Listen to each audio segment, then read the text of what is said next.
Hello everyone. I'm rainbowunicornphoenix. This is Final Fantasy XVI, and we're going to be doing the all Renown Chronoliths speedrun. If you watched the really longathon marathon in December, you would have seen I would have run a similar category to this, which would have been known as the QMC%. This category basically is the updated version of the QMC%. QMC standing for all quests, all marks, all curiosities. Since we've decided to somewhat change the requirements of the category, we're doing a slightly different version of it. So this is what is known as all Renown, all Chronoliths. There's a minor change, basically. The main change that we'll see is that we won't complete all the quests, all the side quests. There are a few side quests that will begin opening up where we're getting close to Oriflamme, about 2 hours into the game. We won't be completing those side quests, but every other side quest after the time jump that happens in the game we'll be doing. So enough of that for the intro. We've got quite a long run to go through, a lot of lore in the game to explain as well. It's a very rich story. So with that being said, we will kick it off. Just getting myself ready. And 3, 2, 1, go. Sorry, I accidentally hit go there. Bit nervous. So, we've got a bit of an exposition from our protagonist, Clive. Clive is our main character for the game. Basically, he's going to do an intro basically about the world of Valisthea. Valisthea is the continent in which we are on at the moment. This is, and he says that it's blessed by the Mother Crystals. So the Mother Crystals is basically these gigantic blue crystals. There's about 5 of them that exist in the world, and they are full with ether, basically the lifeblood of the world. Before the people gained consciousness, they were kind of like mindless drones, but they were blessed by the Mother Crystals and they were given life through this. So, as a result, with most things that happen, especially because these are really powerful, a lot of people started creating their own factions and kingdoms and started waging war to control these crystals. In particular, there are specific people called bearers. These bearers are basically, they are able to use magic. They're able to cast things like fire, water, wind, etc. Because of their ability to do this, they're seen as subhuman, basically, compared to the rest, and they are exploited by a lot of people. We also have a couple of very specific bearers known as dominants. These people are able to transform into basically like the summons that you'll see from like Final Fantasy VIII or the gods from Final Fantasy 15, like Phoenix, Shiva, etc. These dominants are there to protect the kingdoms as they wage war with one another, basically over control of all of the crystals. So that's pretty much the history of the world at the moment. What we have here is a bit of a foreshadow and it's foreshadowing, but also it's a back in time moment as well. It's kind of weird that this, where we're basically fighting as Phoenix, we're fighting against this icon of fire, Ifrit. And we'll see that from this cutscene that this is actually kind of like a flashback moment from our protagonist, Clive. If people have any questions in regards to what the category entails, any questions in regards to the story or the lore, absolutely feel free to put them in the chat as well. I'll be reading all the questions, answering anything that people have in regards to this game.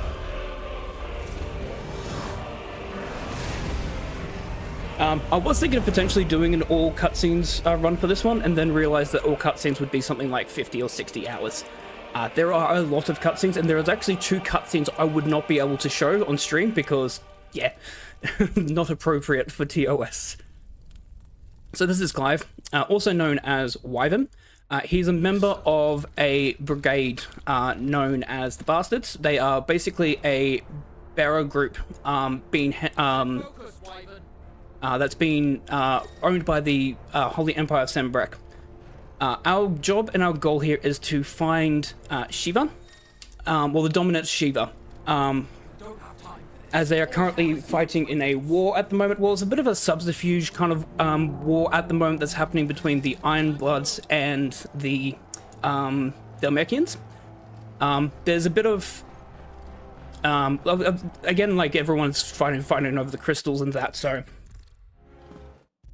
we're currently seeing the Ironbloods and the Dhalmekians currently at war, so you'll see that the dominant Shiva and the dominant Titan will be fighting Our goal is to try and subdue Shiva because the Holy Empire of Sembrek have kind of got an uneasy alliance with the Dhalmekians because the Ironbloods have been slowly invading the mainland of Valisthea. So in order to wipe out the Ironbloods, we're trying to get rid of the dominant of Ice, Shiva. Makes it a lot easier to control crystals when there are less kingdoms fighting over them.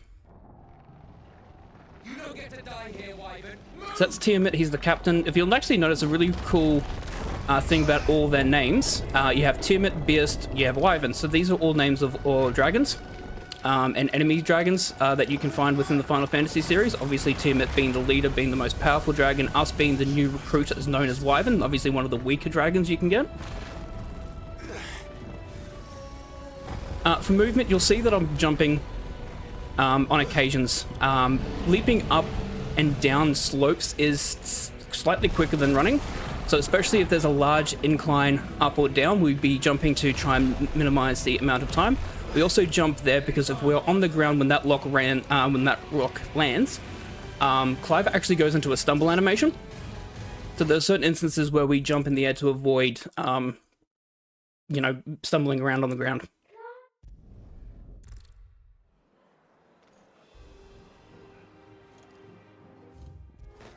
Most important skip of the game is saying no to the combat training.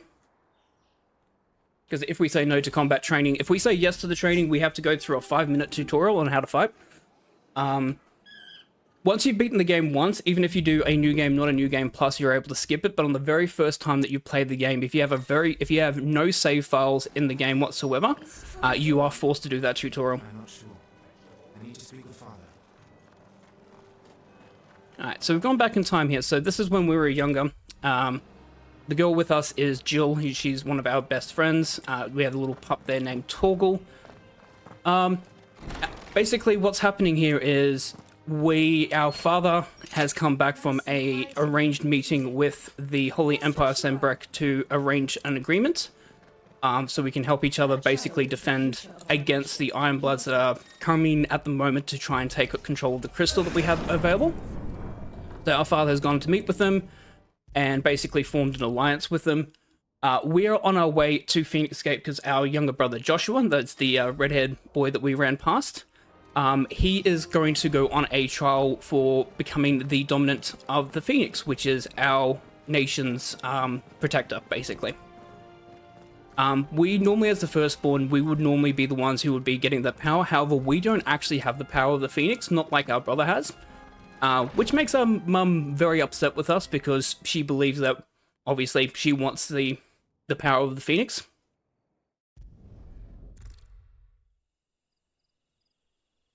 Oh, I hope the game audio is not coming through twice.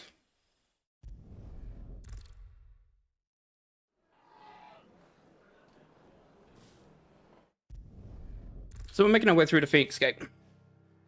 So our brother can do the initiation to get the powers of the Phoenix. But in the interim, we're going to the town of Stillwind, which is being taken over by the Blight, and a whole bunch of goblins and enemies are there. Basically, just to find out exactly what is happening in the area with the Blight coming through. So the Blight is a kind of like a disease that's being spread through the world. The actual ether is being drained out of the world. So as a result, all the life, nothing is able to grow, so all the life is being slowly drained out of that, and then we have a bunch of enemies and stuff that spawn from there as well. So quick menu there, we remove the auto abilities. So there's 2 rings that they give us auto targeting, so it like slows down the animation to do parries, etc. We also do auto equip abilities, so we can get lunge. Lunge is obviously very, very quick movement as young Clive, as you can see, just able to leap forward here. Alright, so first fight of the game. So at the moment, I've got Charge Magic held the entire time.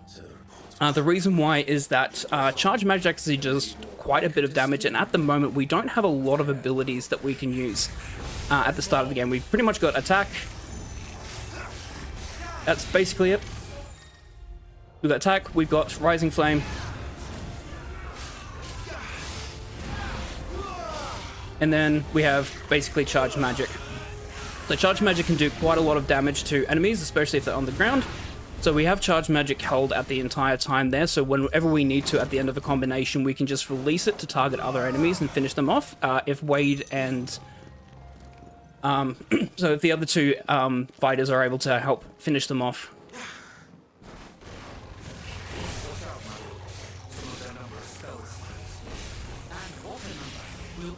They're pretty simple there, so just using the Rising Flame there to hit both enemies at the same time. Aerial combos where possible, because they are slightly faster to execute. Lunging when we need to get to an enemy, and then charge magic ready to finish off any enemies at long range as well. Tyler and Wade, they're helping out with that. So lunging is only available as young Clive. When we get older, Clive doesn't have the ability to instantly get out of lunges. He actually goes into a stumble animation whenever we do that, so we don't have the full use of lunge for the entire game. It's only for this segment here when we play as young Clive that we actually get to use lunging as an effective means of movement. The other good reason about having charge magic ready as well is that if you do a ground finisher like that, there is a potential, obviously it's a long animation as Clive does a coup de grace finish. If you have charge magic held, you can actually interrupt the ground finisher, so you can just instantly finish off enemies. Alright, so we have the first mini boss here. Now we get to introduce Stagger. So you'll notice on the health bar there is also a yellow bar underneath the health bar of the gears here. So this is a stagger bar. There is a half and a full stagger. You can see there on half there. So this is what's called partial stagger. Partial stagger means that the enemy somewhat sort of breaks in from their original animation, and they will stumble around a little bit. Unfortunate, didn't get the big swing. That got the parry there. Back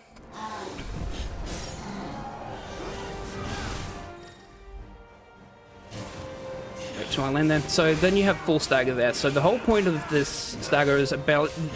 When you're playing the game casually, you do want to actually stagger enemies quite a lot, because as you can see that when we're doing damage to the enemy whilst they're grounded, the multiplier was going up from like 0.01 times to up to 1.2 times. The maximum you can get without any extra additional accessories from the DLC is 1.5 times. So very, very useful when you're playing casually to get enemies into stagger. On story mode, and especially because we'll be somewhat over-leveled by doing some of the quests and side missions, we don't want to stagger all the enemies. Sometimes there are certain enemies that staggering is actually counterintuitive, and the reason why is that certain enemies have HP gates and cutscene gates. We'll go to those enemies when we get to them. If you do stagger certain enemies whilst their HP gate is at their maximum, or when they've hit a HP gate, it's what we like to call a dumb stagger, because you effectively can't do any more damage to their HP, and then you have to go through the entire stagger animation, which is sometimes up to 30 seconds, waiting around so that a cutscene or an attack can trigger. Alright, we've got Marble here. So I want to start off with a ground combo here, which is an automatic free parry. Quickly try and get it into stagger as quickly as possible here. The main reason why is that we will hit a HP gate there on the stagger, but basically you have to stagger the enemy first anyways, because it will go into a particular cutscene. And this is what will introduce the quick time events in the game. So most bosses also will have a quick time event that we have to press a specific button in order to, complete an action, whether it's to attack, to dodge. Sometimes we'll have to mash as well. You can see you hit the HP gate. I'm not doing any damage to Marble here. Gotta wait for it to pop up. Lunge towards it. Didn't get the second lunge off, that's okay.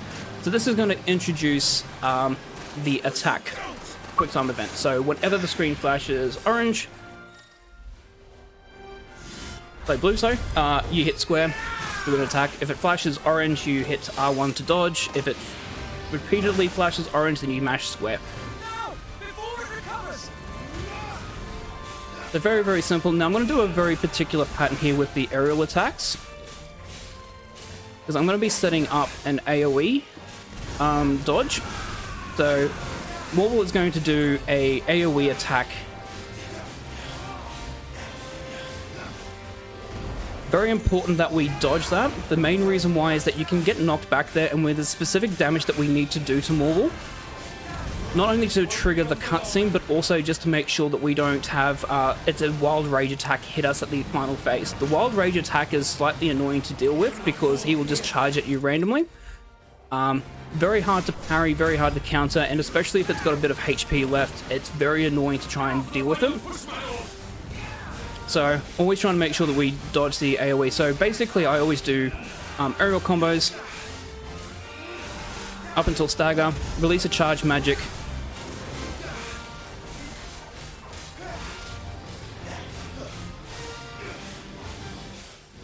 then it's 2 attacks. There we go. And that's Morval down.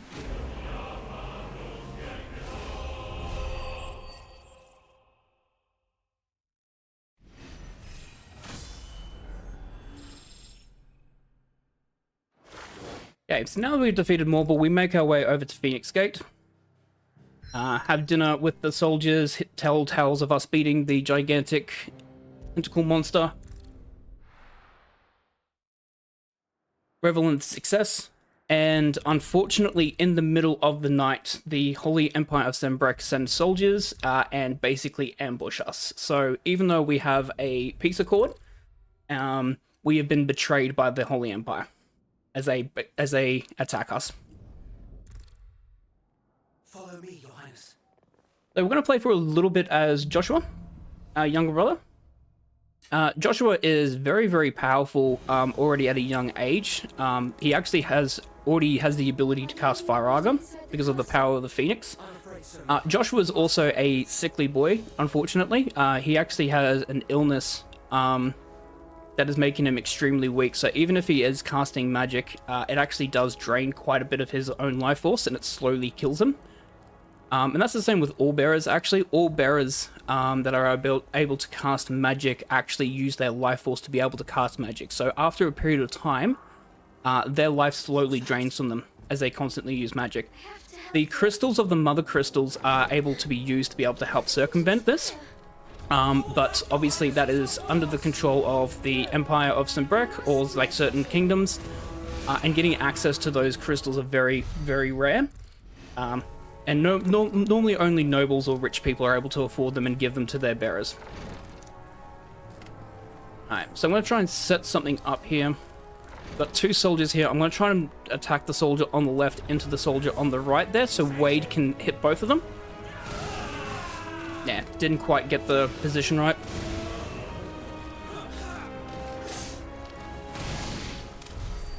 Wade decided not to attack and decided to dodge. Unfortunate.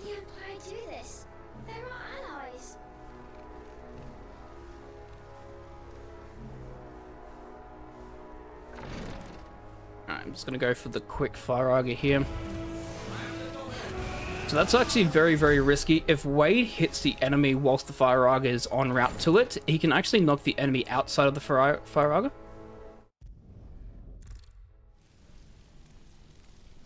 I'll have a quick look at that on the unskippable cutscene coming up.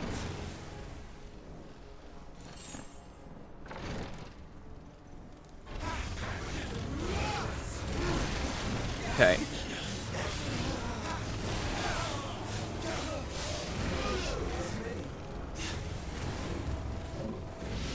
Okay, there we go.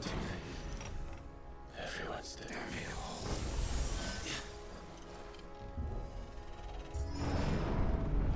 Shouldn't have desktop audio on, but I'll double check that.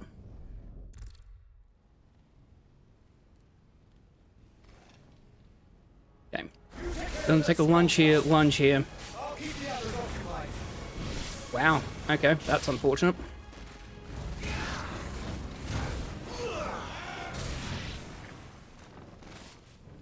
Let's go quick look at that quickly. That's them down. Are you alright? I'm fine. It's my father and Joshua I'm worried There we go. about. We should head back. That should have fixed it. Please let me know if the echo continues. Hey, look out! Alright, so we've got a Dragoon that we've got to fight. So these are the special soldiers of the Empire of Sembrek. May I have this dance? Doing the awesome pose from Final Fantasy IV. You are the shield who was blessed by the Okay. Phoenix. Good precision dodge there. Get the half stagger in immediately. He's going to go jump away and do a jump attack. Precision dodge. Stay still, damn you! So this is a really, really good fight. So timely dodges are really, really important in this game because you can actually do a lot more damage with the time dodges.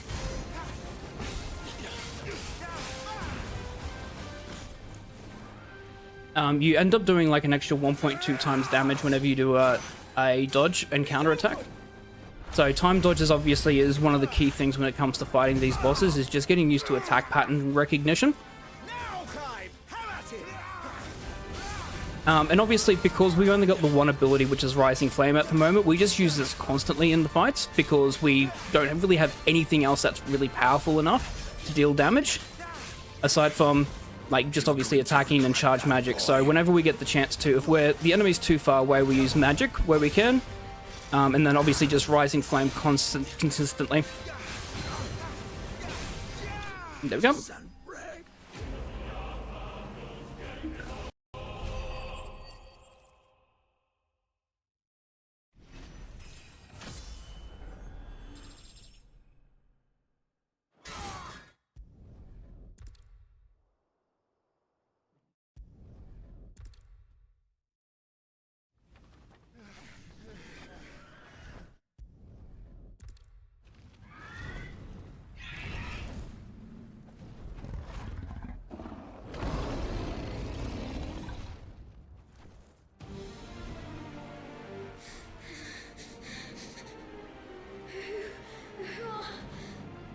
Who are you?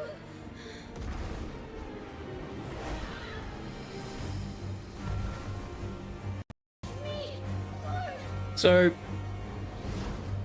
sorry, my mic cut out there, but it's back now. So what happened there basically is our father ends up getting killed by the Empire, by the Holy Empire of Sanbreque, which causes Joshua to go a bit mad and transform into the Phoenix. We as Clive see a dark, shadowy figure where our father was, and we black out and pass out, and in our place is Ifrit.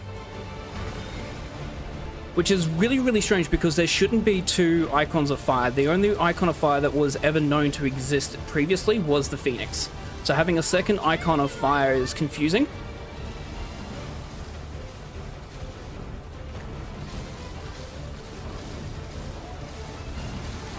So this is pretty much an auto scroll. There's not much that we can do here. Main thing is just obviously just keep the reticle over the Ifrit. I have L1 held down for attack and I mash square. Just lightly pressing. You don't have to go too quickly in regards to this, but it does double the amount of fire that you can do. There's not really much that we can do to speed this up with the exception of one trick that we're going to do. It's not even really a trick, is we're just going to intentionally fail a quick time event. But there are certain situations where failing a quick time event is actually quicker. So we pass this one.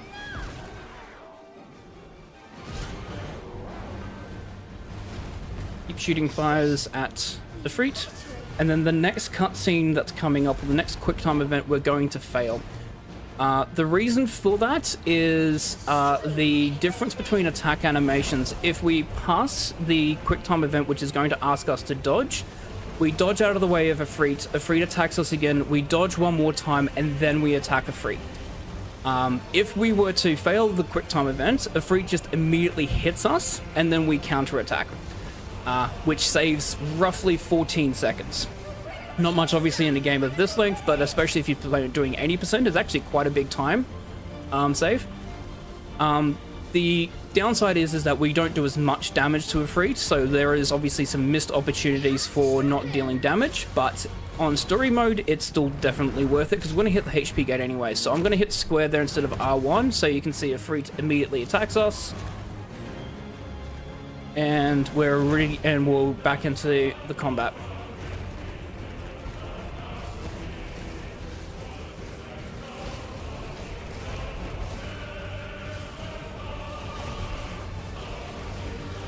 The big thing with this fight, if you play on story, even if you play on action mode, is this next part coming up. We're going to have another quick time event where we're going to pass.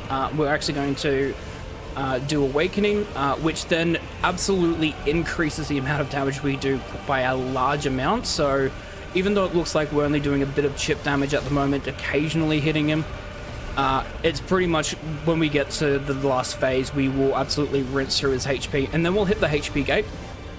Because again, this is kind of like a on-the-rails shooter kind of type thing. There's not much that we can do in regards to speeding it up. To my brother. I need to keep it.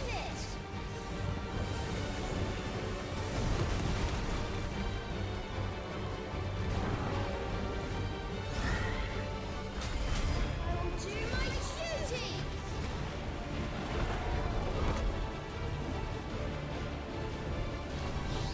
So obviously passing the cutscenes, you can see how much damage that we do. Which is why it seems a bit counterintuitive to fail the second cutscene skip, but the 14 seconds is well worth it. Especially because now that we've got Awakening, we launch so many fire attacks now, and we've hit the HP gate. So it looks like we're doing a bit of damage, looks like we're doing chip damage because of that white bar, but literally we're doing 0 damage here. So, and you can't do any damage anyways because this fight's pretty much scripted. This part has to happen. So obviously the more damage that we can do, we get to this chunk of the small HP. He's going to unleash Hellfire.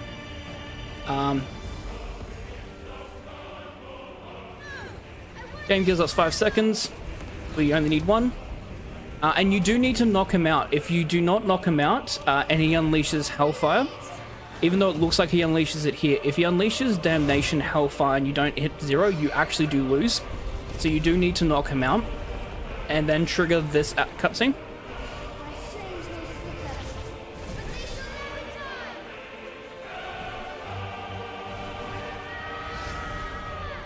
And then tackle into him. And that's a freet.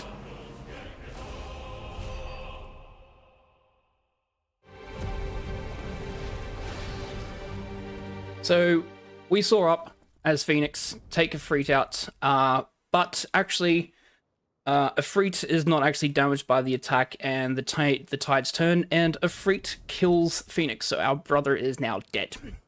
We find out that our mother was behind the attack from the Sembrak army and basically betrayed our father because she wants power. So she agreed with the Holy Empire of Sembrak so she can basically take control of Rosaria. Alright. So, now that we're out of Clive, these are our main movement for a while, is that we've got air dodges and we've got Phoenix Shift. We air dodge whenever we need to go uphill.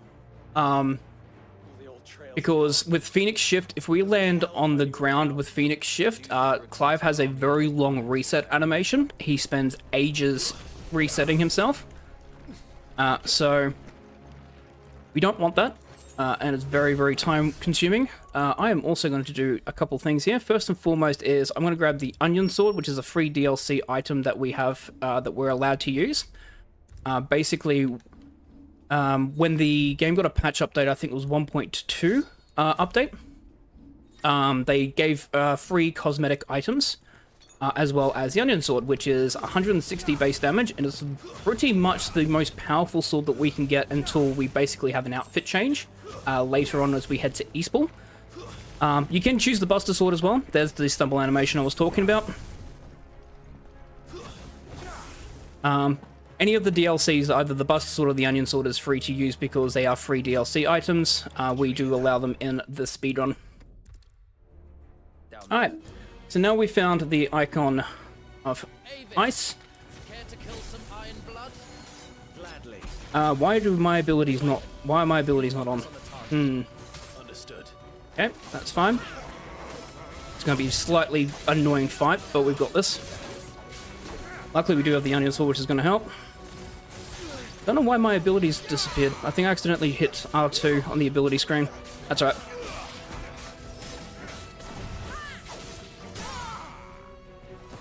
And the problem with, obviously, if you accidentally unset your abilities, you can't go in combat and change them. We have to, unfortunately, live with this until at the end of the next 2 fights.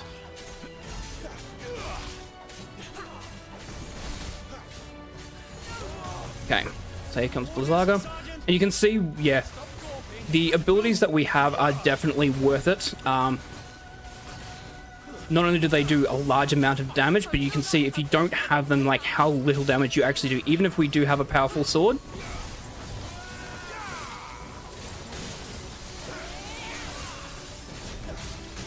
There we go. There we go. Slightly annoying, but...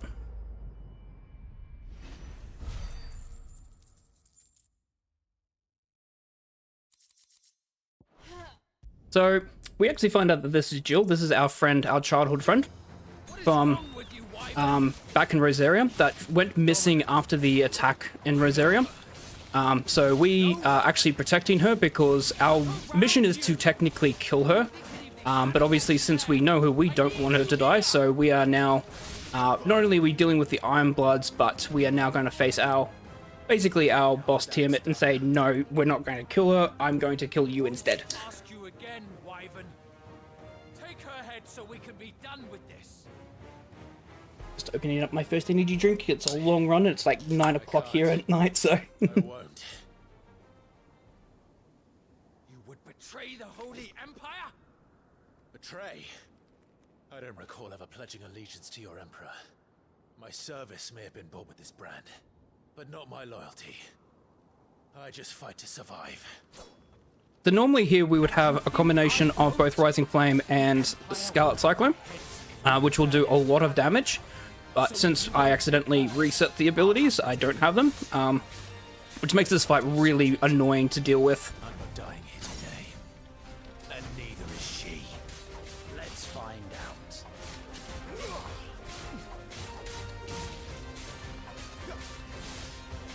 Yep, I'm in prison. Okay, so that's really important that he has a guard break up. You have to attack him from the back. If you try and attack him from the front, he will block every single attack. There we go. So yeah, there's a couple of enemies that actually do have guards, and the way you get through their guards is by attacking them from behind. If you try and attack from the front, you just do 0 damage. Either that or you can use magic. Even charged magic will work to break through the defense. So, back to the story. We have defeated Tiamat. We saved Jill. That woman on the ledge is Benedicta. She is a member of the assassin group for the army of Waloed that is currently also in peace negotiation talks or agreements with the Dalmekian Republic. We are saved by a blonde-haired man known as Sid, who was the icon of lightning.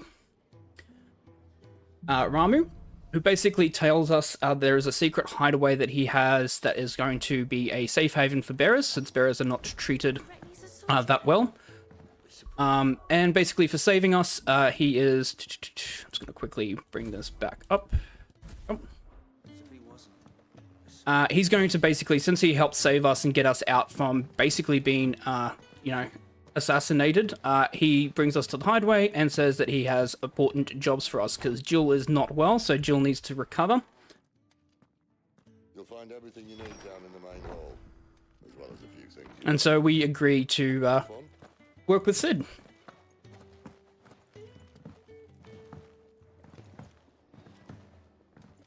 And we get to meet the amazing cast of the hideaway. Starting first and foremost, that's Goots.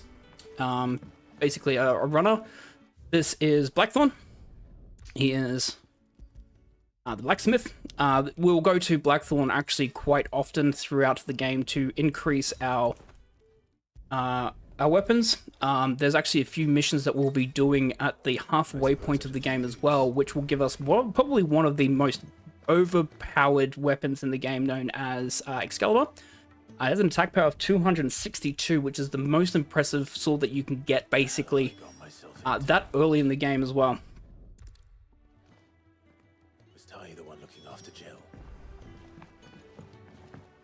So that's Otto, Sid's right-hand man, basically, who looks after the operations of the hideaway. We have Taya here, who is basically the nurse, who helps heal people. And then we have Karen here, who runs the shop. So we do have side quests unlocked. Unfortunately, because of the updated in the rule set for this, we won't be doing any of these quests. None of these quests actually provide any renown or pretty much anything in regards to trackable items. Unlike later in the game, when we actually do have quests that will give us renown. Renown is basically a resource that shows you how useful you are to the residents of the hideaway. And our goal obviously will be getting max renown, so we'll be doing all the side quests and all the hunts that will give us basically max renown where possible. And we're also going to be doing the 7 Chronoliths as well. The 7 Chronoliths are basically these trials of seeing how well you actually know all the different abilities and tactics that you can use with all the different icons that you will get in the game. But yes, unfortunately, none of these side quests in the early part of the game will be done because there's no way to really track them and they disappear because of a time jump that happens. So if you don't complete them, if you're playing a casual playthrough, if you don't complete them before going into Oriflame, you can never complete them. Alright, so we're making our way to the Great Wood because we are going to try and get to Lostwing, which is a city, it's a town basically, where one of Sid's contacts is in regards to another safe haven for bearers. We quickly do a reload there because we are going to be in what's called walk and talk animation, where we don't get to do like Phoenix shifts like this for quick movement. We're just chatting with Sid. So by reloading after we go through that toggle tutorial, we actually get the ability to just bypass that conversation.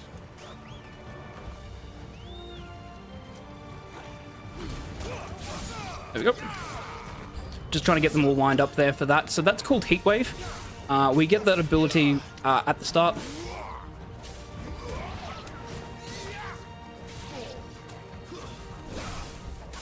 We also have Rising Flame. I'm just going to change this now to Scarlet Cyclone. We still have a way to go.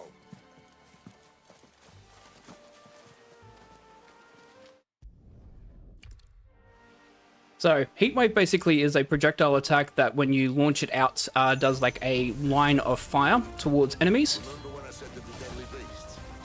Well, the shrubs. Okay, that's alright. Didn't work as intended. And then we get Scarlet Cyclone. So what I did there is I whistled, which is called taunting.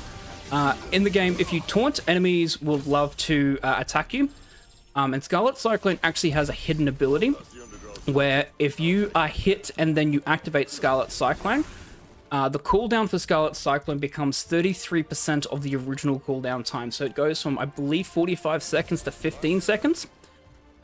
Which makes it very, very useful in group fight enemies. So you're just taking a single hit and then triggering Scarlet Cyclone, not only because it's a very wide area of effect, but also because of the quick cooldown rate.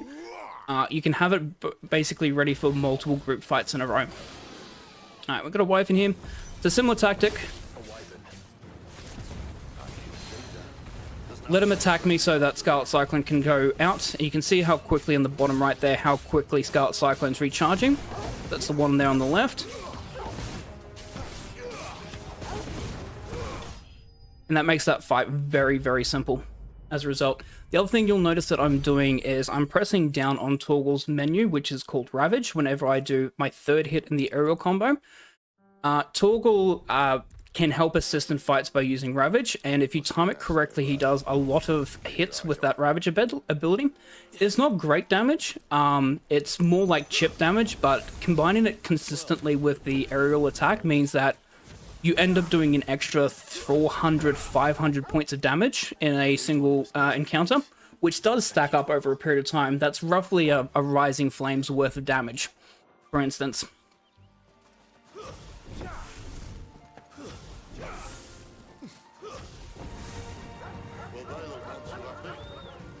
No, I'm just going to do... I was going to try and get them to hit me, but they were just not in a great position.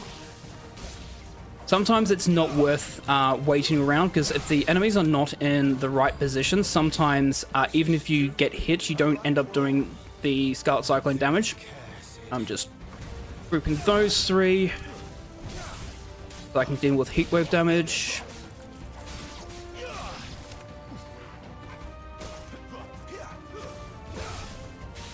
Okay. We did what had to be done.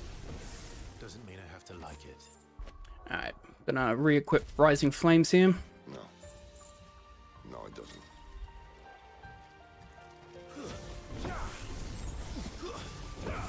Alright. Next thing I'm going to do is I'm going to pop a Strength Tonic and then go back to Toggle's menu. So the Strength Tonic is actually very important here. This shouldn't take too long. So much for your shortcut. Still short, just not quite as quick. It'll be a damn sight quicker if you... So I'm going to try and do something here which is called Spin Cycle Skip.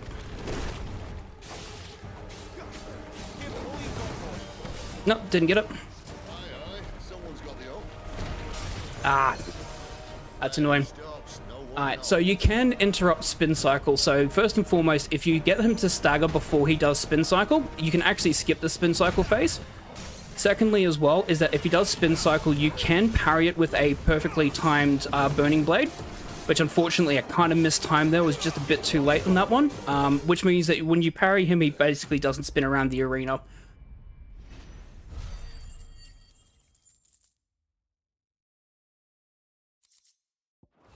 So it's a very, very tight window because you do need to be almost perfect in regards to attacks. If you are slightly... I think I missed one aerial attack there, and as a result of that, since I didn't get all my full aerial attacks, and I think I didn't get a full Toggle Ravage there, he had no stagger left, but unfortunately, he still got the Spin Cycle off as a result. plan on doing when you find this number in the fire.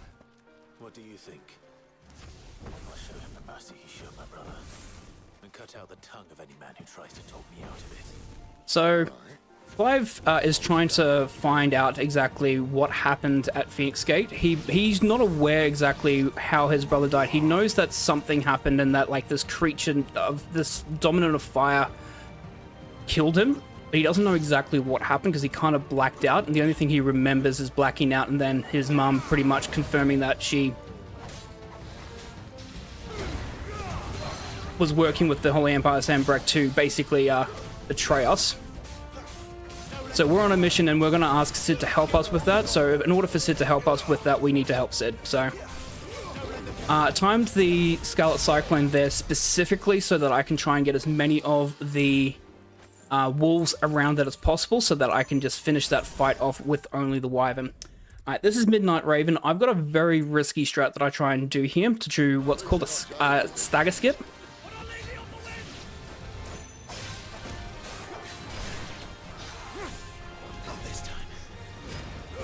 Okay, this should be close.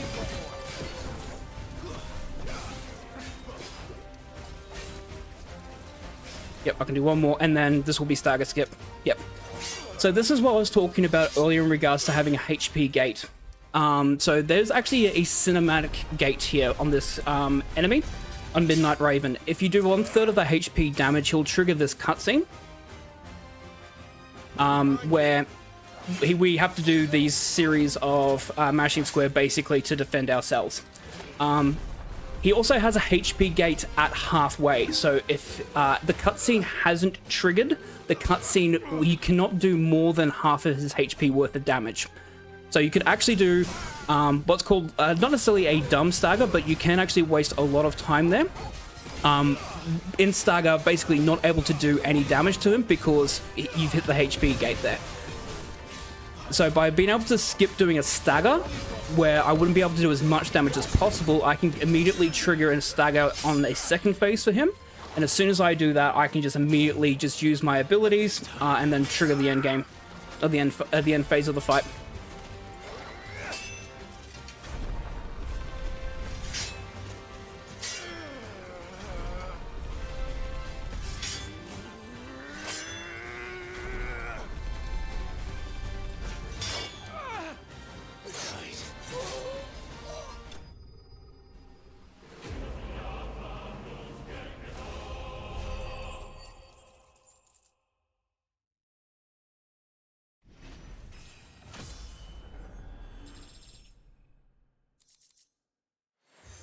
And since I took no damage, I lose 3 seconds, because if you take no damage in a boss fight, you get the Medal of Valor for that boss fight, and it wastes 3 seconds. Slightly annoying, but that's why sometimes you'll see runners intentionally try and get hit by the first attack of Midnight Raven, so therefore you don't get the Medal of Valor.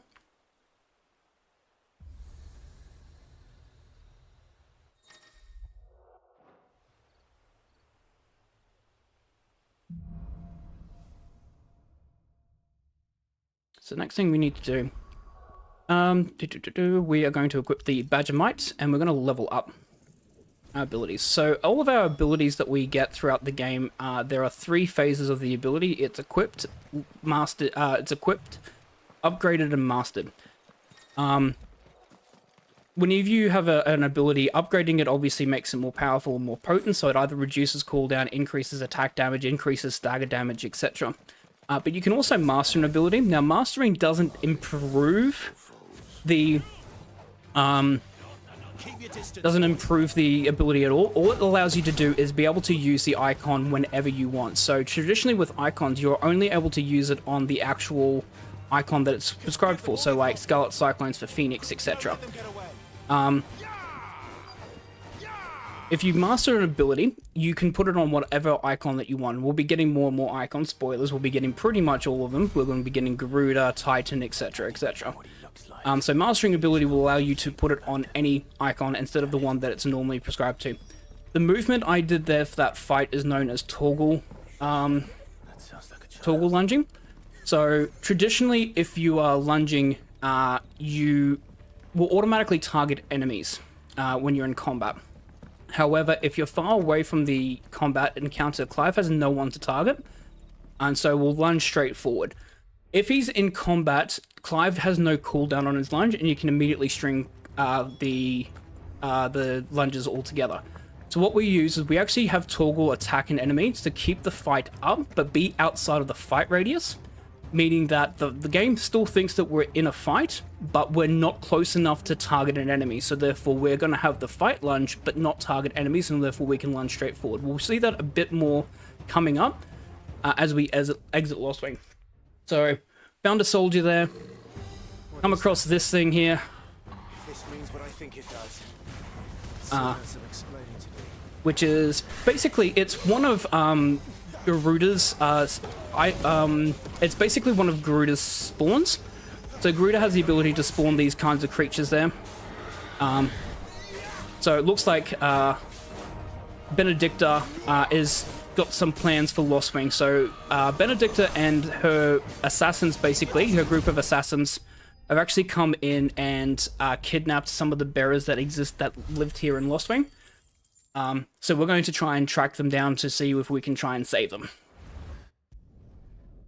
Bit of a graphical glitch that happens when you skip that cutscene.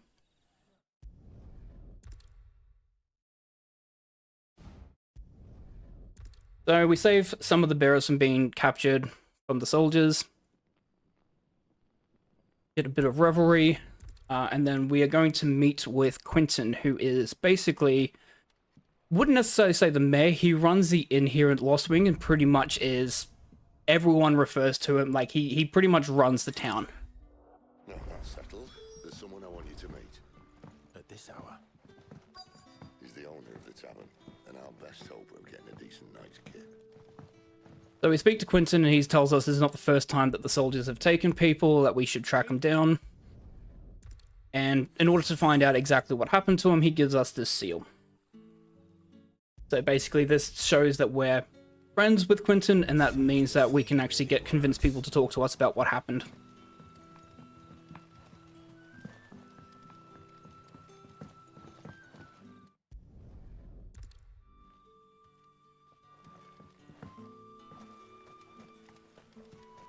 And that's all you can remember. Think hard. So again, in-town movement, always jump upstairs, it's slightly quicker. The other thing that you'll notice I will do is, if there are people in the way, I will kind of run into them. It's what we call the oops, excuse me boost, as Clive sort of shimmies around them.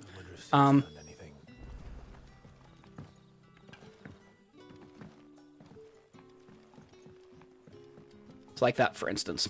I'm going to stop off at the shop here and buy another strength tonic. Strength tonics are really, really powerful in this game, especially for speedrunning. They last for 30 seconds and they increase your damage by, I believe it's 20% or 25%. We use them for a lot of boss fights. Basically, most boss fights will have a strength tonic that we will be using in it to deal as much damage as we can. I know of another shortcut. You should be so lucky.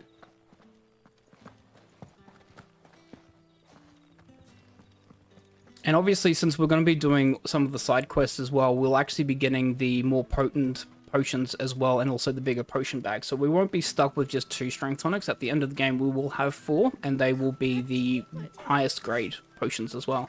Which means they last for, I believe it's 60 seconds. Which is very, very powerful.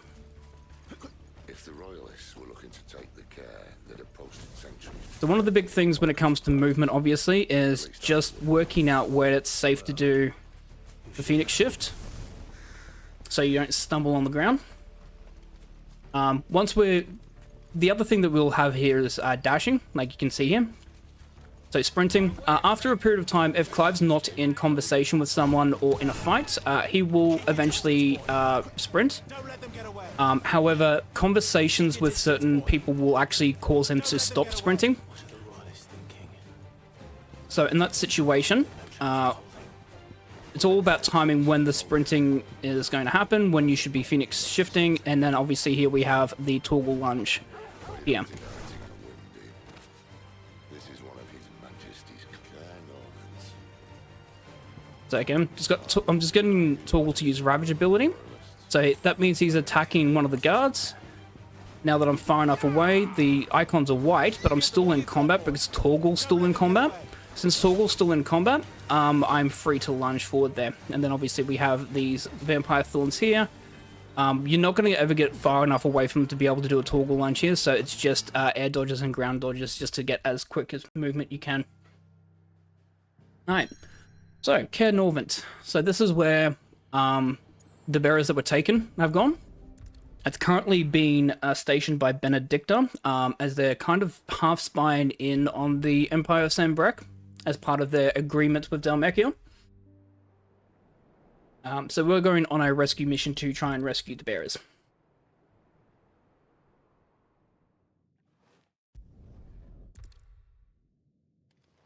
First thing I'm going to do here is I'm going to cast a fire. The reason for that is if I have my sword out, That's a nice trick. I get to do air dodges. You'll have to teach If I don't cast a fire there, or if I don't do a Phoenix shift, for instance, Clive will be stuck in stealth walking, which is about a quarter speed movement. It is really slow and really painful, so always quick just to do a fire there, get your sword out, which allows you to do air dodges and be able to walk faster. Phoenix shifts obviously where possible, when it makes sense to. Again, you want to do it when it's slightly either flat or slightly declined. At your leisure, Clive.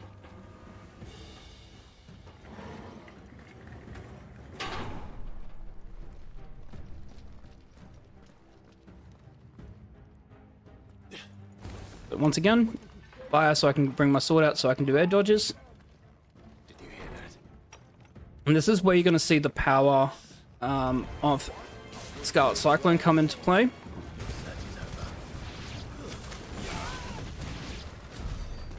Scarlet Cyclone is really good at dealing with multiple enemies.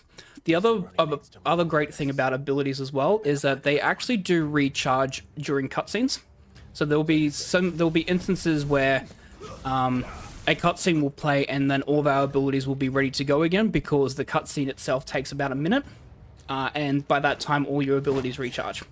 So we do time a lot of our abilities to basically be available whenever we need to based upon the cutscenes that are coming up. I'm going to change Rising Flame here for Heatwave for 2 particular fights. Mainly because it's all about crowd control here. Damn it.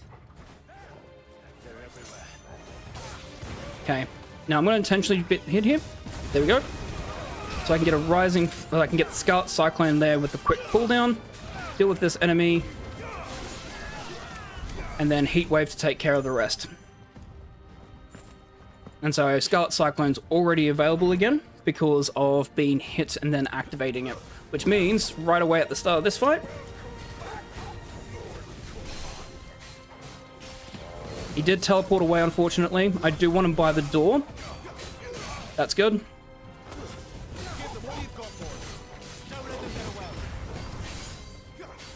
So I was positioning myself there because these, I call them assassins because they have the two swords. These assassins basically love to teleport away from the direction that you're facing. So if you're facing them, they will always teleport away from you in that direction. So you can manipulate them to try and actually move back to where you need them to. So obviously position myself there so when he teleported away, he was closer to the door because I don't want to spend precious seconds trying to run to the door, and that's where we do a lot of positioning for a lot of group fights, is getting yourself ready to progress into the next area as quickly as possible. Alright. Seems they were expecting us. You don't say. So again, making sure I get hit there. I'm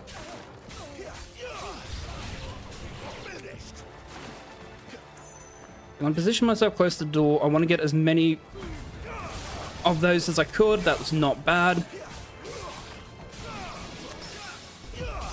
Interesting parry. I'm going to let Sid and Torgal deal with him because I'm going to focus in on these people here. Immediately taunt. Get hit, Scarlet Cyclone. They're dealt with. We can move on.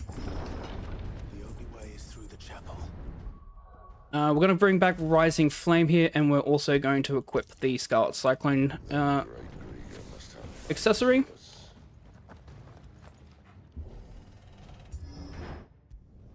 The big thing with Rising Flame, obviously, it's very, very useful for really only one enemy. Good. Grab both of them in the Scarlet Cyclone there. It's really, really powerful, but tends to only target one enemy. So obviously for boss fights, that's what we mainly use it for, is for particular boss fights to try and deal as much damage as we can against a singular target.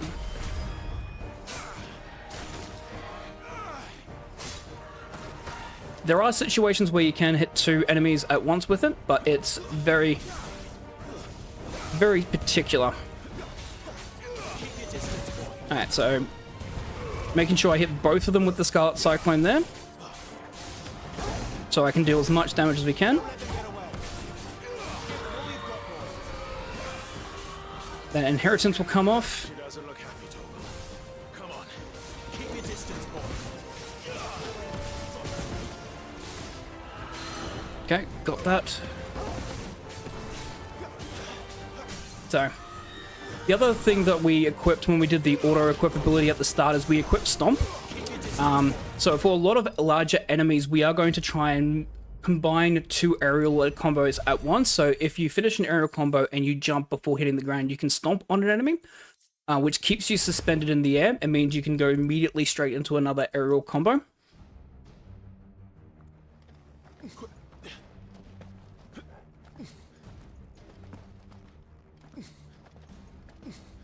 And air dodging where we can, shifting where we can. The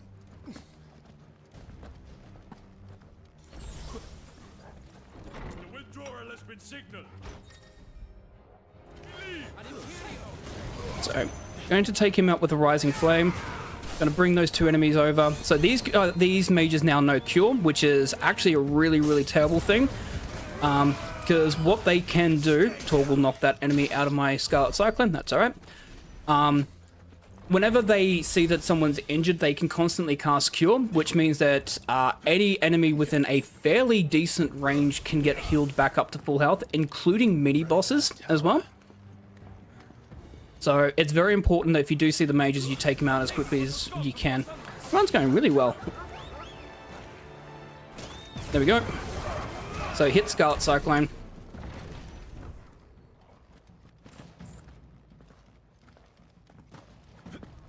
So this is one of the instances where you can hit two enemies with a Rising Flame. You just have to position yourself very, very particular so that they can get hit with both of them. I'm going to swap it over for Heatwave. Because again, we have a lot of enemies that we need to deal with here. And so, what we want to do, hopefully position ourselves so we can get all of them. That's right, he decided to be on the other side of the room. That's right, Tool got him.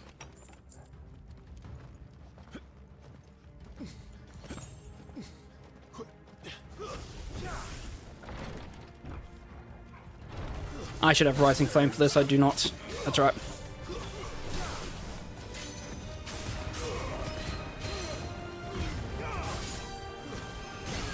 Okay, that's fine. Didn't get the hit Scarlet Cyclone off, unfortunately. I was just a bit too early with that. I'm asking Tool to do Ravage here, because hopefully that will now bring the dogs closer. Because the dogs do like to survive some of these attacks. There we go.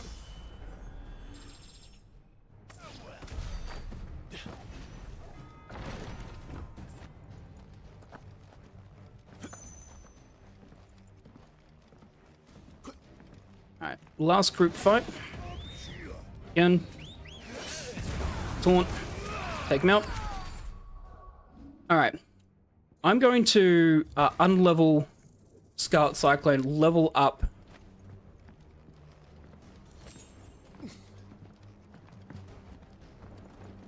Just making sure I've got everything here. Yep. So I've unleveled Scarlet Cyclone, leveled up Heatwave. So Heatwave, it normally only does one projectile. Since I've leveled it up, it will do 2 projectiles, which is actually really, really important for this Benedicta fight coming up.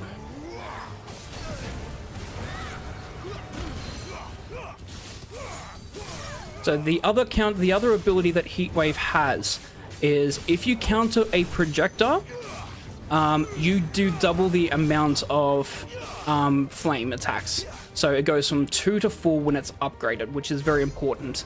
I'm backing away from Benedicta here because if you stay near her, she'll do a wind attack to knock you away and then lunge at you. So just giving her distance so she immediately does the lunge. So Heatwave is extremely powerful against Benedicta because she does like using aero magic attacks on us. And being able to counter that is pretty much an instant stagger, which would make this fight really, really good. Because especially with this phase coming up, she has a move called Arrow Rain, where she flies around the arena launching arrow attacks and is basically unhittable. And that wastes roughly 30 seconds. So we want to try and avoid that by staggering her as much as possible. And the easiest way to do that is with Heatwave counter. So we're going to do a specific combination here to start on this form, in her Limit Break form. So we can try and get her to do an arrow attack that allows us to counter it with Heatwave and instantly give her a stagger her, then use a Strength Tonic to deal as much damage as we can. And basically from that point the fight's free, if you can do that.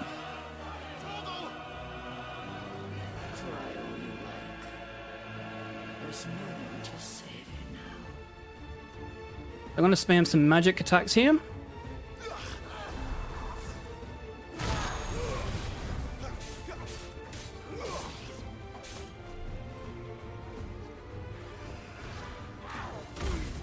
Pop the Strength Tonic, now I've got the Heatwave counter, so I can do as much damage as possible. She's now staggered.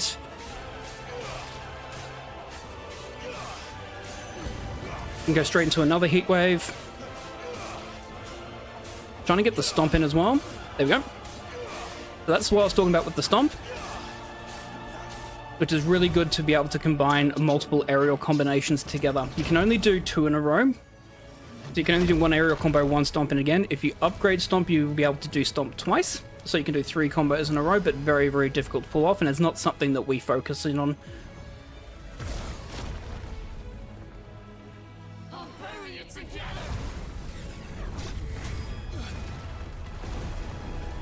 So the reason why I said that this fight's basically free, if you skip that first phase Arrow Rain, is basically each cutscene here that we have with Benedicta, she'll instantly stagger. And since we've got the Strength Tonic active, as well as the Onion Sword, we basically are going to constantly trigger her into doing enough. We're going to do enough damage to her anyway, so that's going to trigger the next cutscene straight away.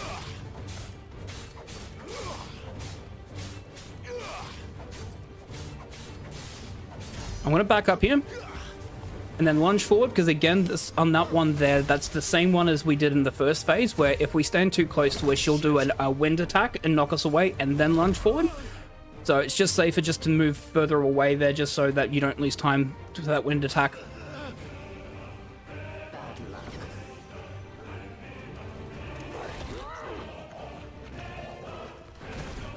Good old Torgal is back to help us.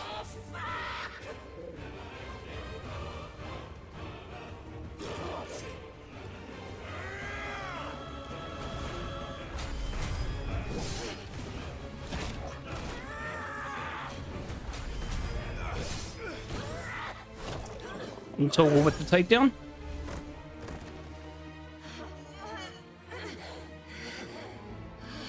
And basically this will be end of fight. Because again, she's staggered.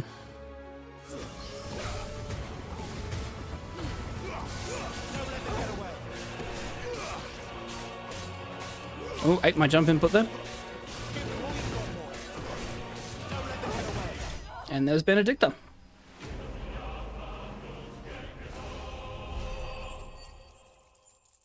So we beat Benedicta.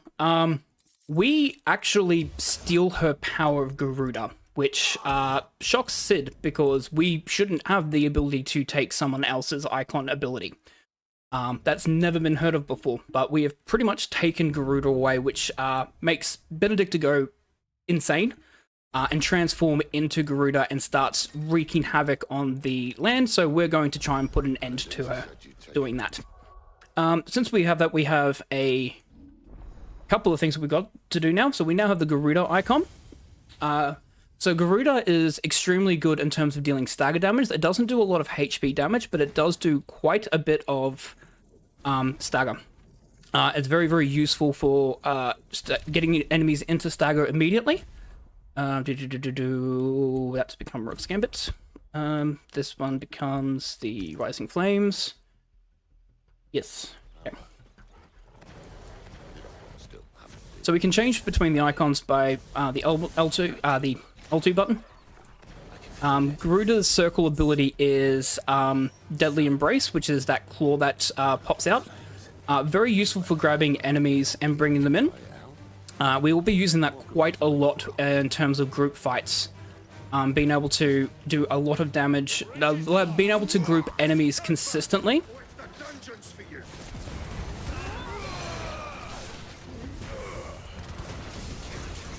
There we go. Okay, so that step back attack is called Rook's Gambit. There's, like most abilities, there's a hidden second ability that happens with Rook's Gambit. If you use Rook Gambit and you are able to counter an enemy attack with it, you end up doing a massive amount of damage in both HP and will damage to the enemy. So it's very, very critical. You'll see that we'll be using it quite consistently early on in the game, but after once we start getting things such as Ramu and Titan, for instance, their abilities do a lot more damage. And some of the enemies, it's very, very difficult to counter their attacks, so Rook's Gambit unfortunately does drop off in terms of value, but especially this early on, it is very consistent to deal a lot of damage. So a combination of that and Rising Flame is what we'll be using for a lot of enemies. Because we don't really have that much options. Gouge is not a really great ability. It does a lot of will damage, but it is a very, very long attack. We'll have to use it in one situation because unfortunately we just don't have any other abilities that we can use in that situation. But we tend not to use that. Heatwave also has had its last use. We will not be using Heatwave for the rest of the run. So these four here are the main ones we'll be using for quite a bit, and they will carry us for the next hour or so. Taking a very, very specific pathway here so I don't run into the fragments of Garuda's mind, because obviously triggering a fight is not great because we don't have the sprint if we are in a fight.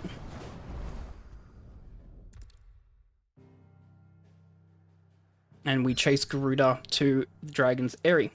Or the Eye of the Tempest. On our way here, the shadowy figure that we saw at Phoenix Gate makes an appearance. And we obviously want answers to see exactly why he was there at Phoenix Escape, because we believe he's responsible for the death of our brother. So we're going to chase him. Garuda be damned, we're going to chase him for answers.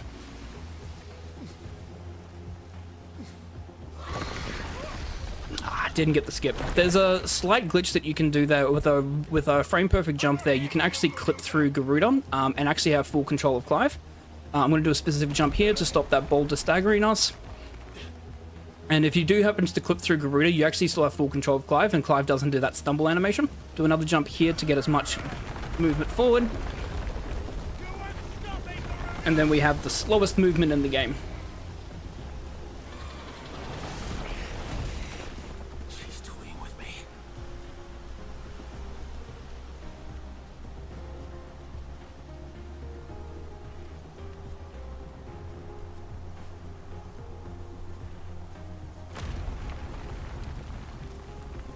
As I said earlier on the run, if people have any questions or concerns about the run or the game itself, feel free to ask away in the chat.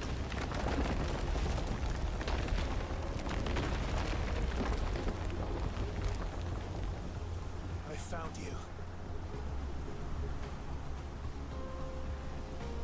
Alright, so we've tracked him down to this cliff top. We're about to try and get answers from him, but Garuda then attacks us, and so we have to deal with Garuda. We're going to fail this cutscene, this quick time event, because it is quicker by a number of seconds. So instead of stabbing her and then, you know, landing on the ground, we just get yeeted instead. We're going to use the other strength tonic that we have to start this fight, because we need to do as much damage as we can in a short amount of time. So that's Rook's Gambit's counter there. As you can see, it does quite a lot of damage, not only from a HP perspective, but from a will perspective as well. So, Strength Tonic, Rook's Gambit counter. But it's going to attack her from behind, so we can just get that through. So, obviously, again, the Rook's counter there is really important, because it actually saves us 2 aerial combinations and saves us against a second attack from Garuda. Now she's pretty much invincible here. You can't really approach her because of that wall of wind that she's got up around her. If you try and go close to it, you'll just get knocked away. Main thing we're doing is just doing charged magic attacks so that the will gauge is depleted. So basically when this phase of the fight is done, she will be instantly staggered.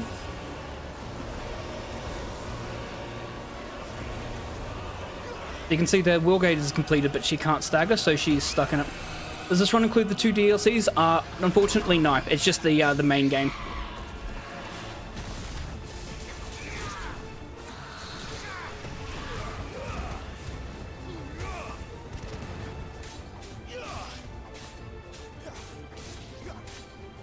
Alright, so we've hit the HP gate. And we just time our attacks there, so once the stagger is completed, we basically just attack her so that it triggers the cutscene for the end of the fight. Have to pass all these, otherwise you don't finish the fight.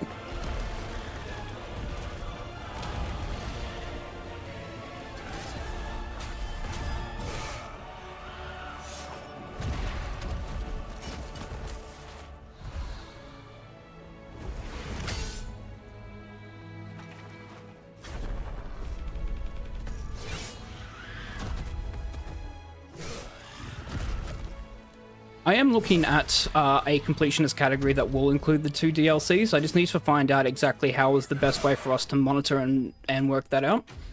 Because the easy thing to do with the main game is through the Renown system. We can find out that we've completed all the quests and hunts required through having max Renown, and obviously doing all 7 Chronoliths. It tells you when all Chronoliths are completed.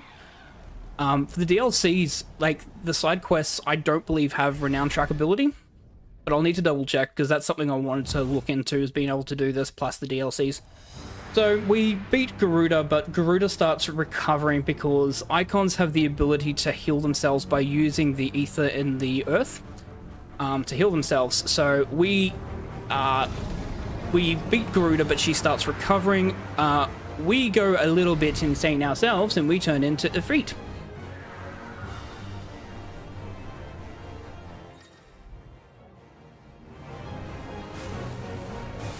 So this is the first of many kaiju fights, basically. Very, very straightforward. We don't have any real abilities as Ifrit because we can't really control Ifrit's power. The only thing we have basically is a lunge and an attack, and that's basically all we can do. So we're just going to be doing that. We're going to fail this quick time event because we don't do that much damage to Garuda and it's slower. Do another lunge. Just going to do the tornado attack. We're going to throw her away. She's going to take a step backwards. We're just going to launch a magic attack just to do that little bit of extra damage.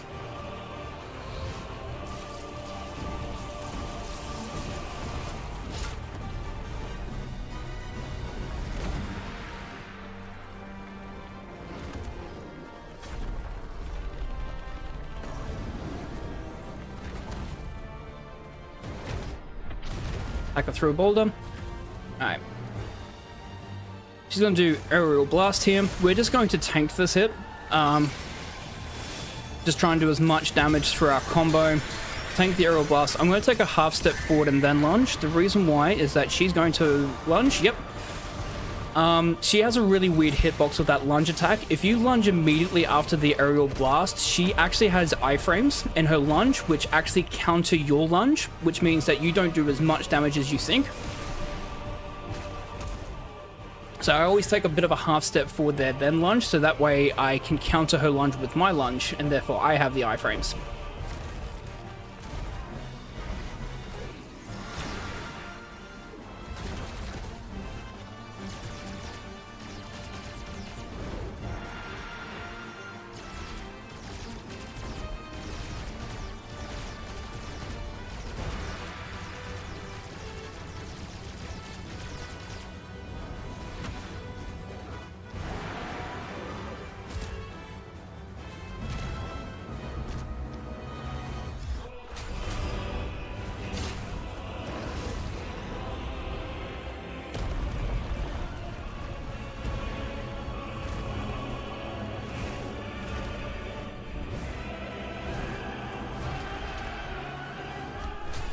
This is basically the end of the fight. It's just a whole series of quick time events, just pretty much at Smash Square.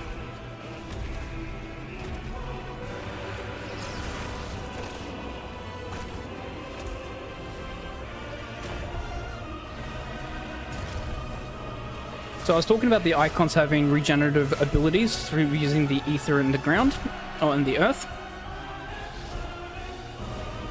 So we're going to harvest that power ourselves in what I think is one of the coolest animations.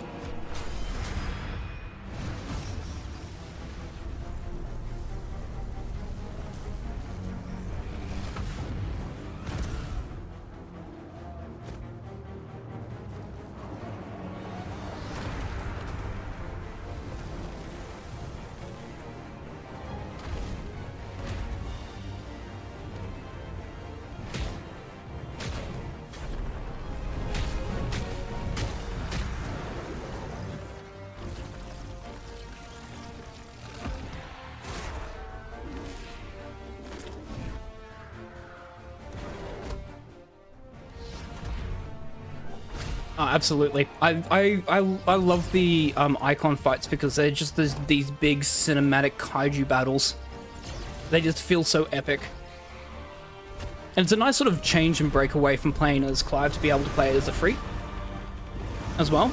It's a different kind of style of fighting that you have to do.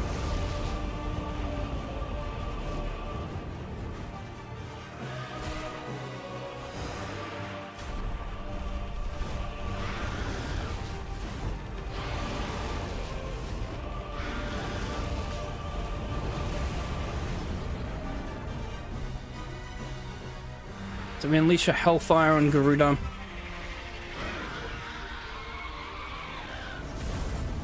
And she is slain.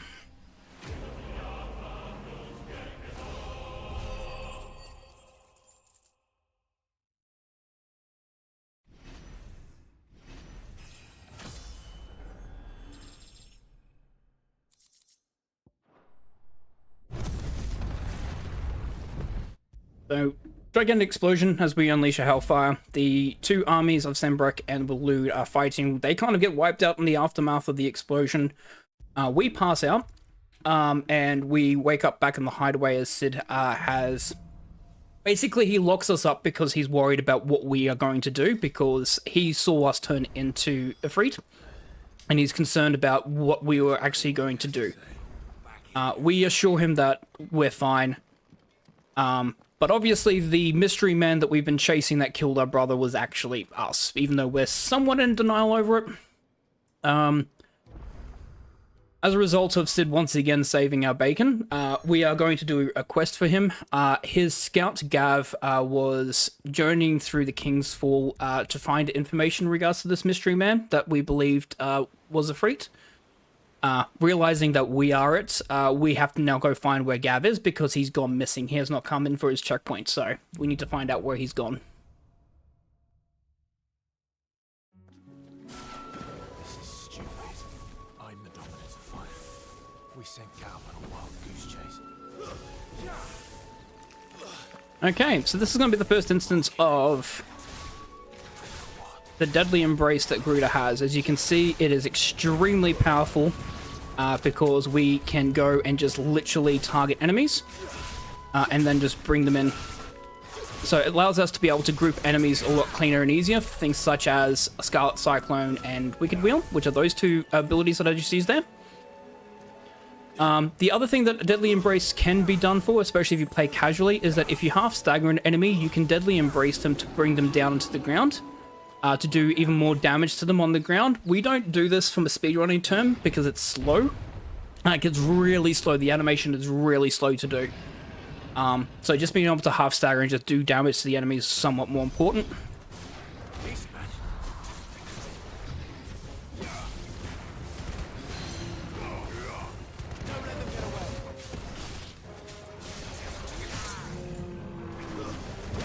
Okay.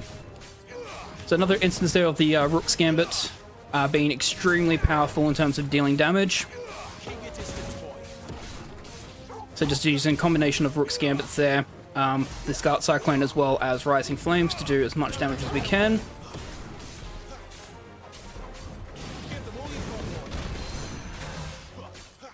Saving the Scarlet Cyclone and not using it because we do have another group fight coming up, so I do want to save the Scarlet Cyclone for that group fight coming up.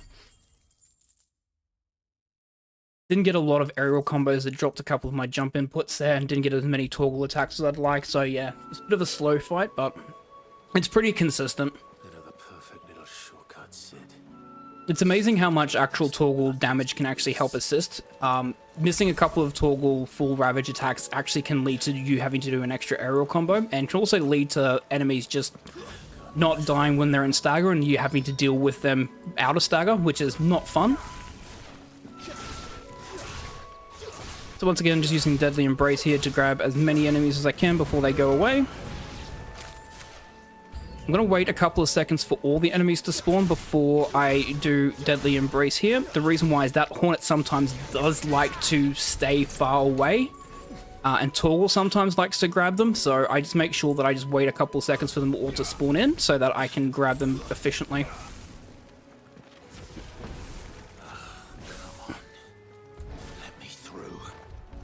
Oh, I just missed that one. That's right. Get the backup one.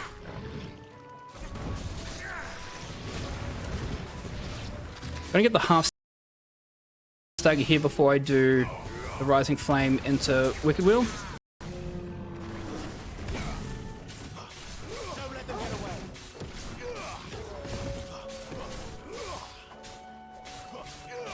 Yeah, you can see, like, I'm not being able to get that Rook's Gambit counter, how much health the Minotaur still has, so it still has, like, a third of its HP compared to, like, a quarter.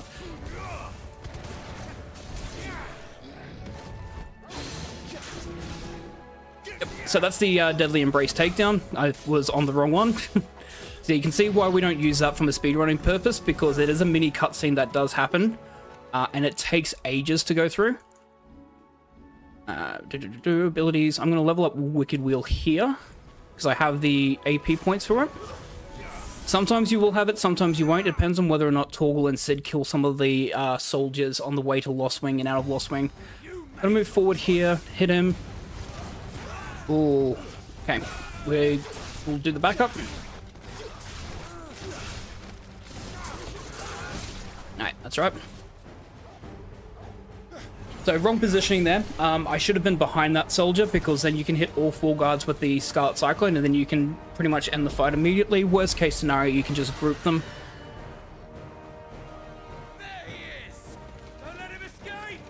So the Holy Empire send Brecker chasing after Gav.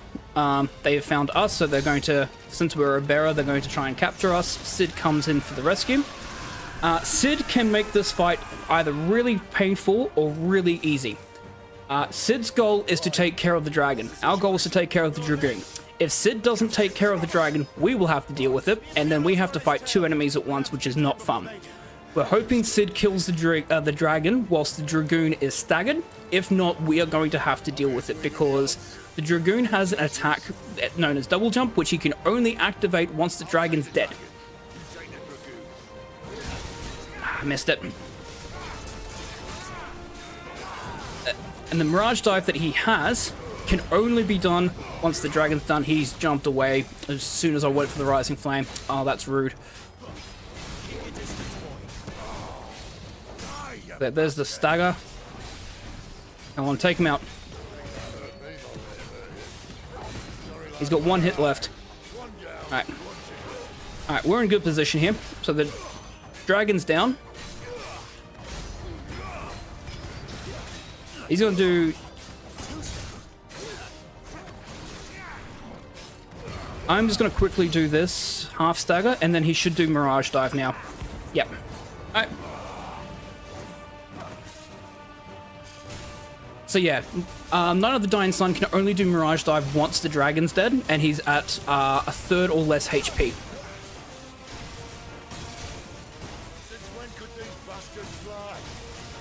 And that attack must go off in order for the fight to end. If he does not do that attack, you cannot end the fight, because this cutscene of Sid taking him down needs to happen.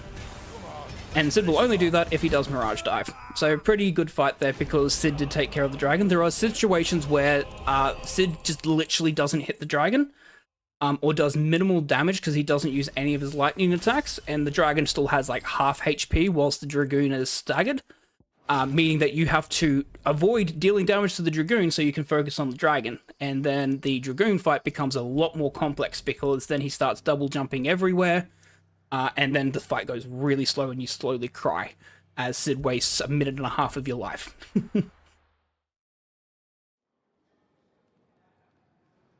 So we find Gav, we bring him back.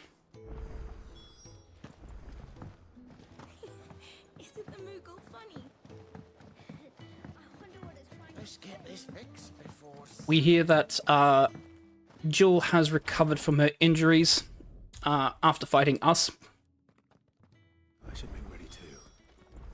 And we are going to make a trip to Rosaria, our old homeland, to see how everything is, because we are going to make our way to Phoenix Gate to try and find answers as to exactly what happened. I'm going to buy a couple of strength tonics. Find a better price. I should probably say thank you to Gav too.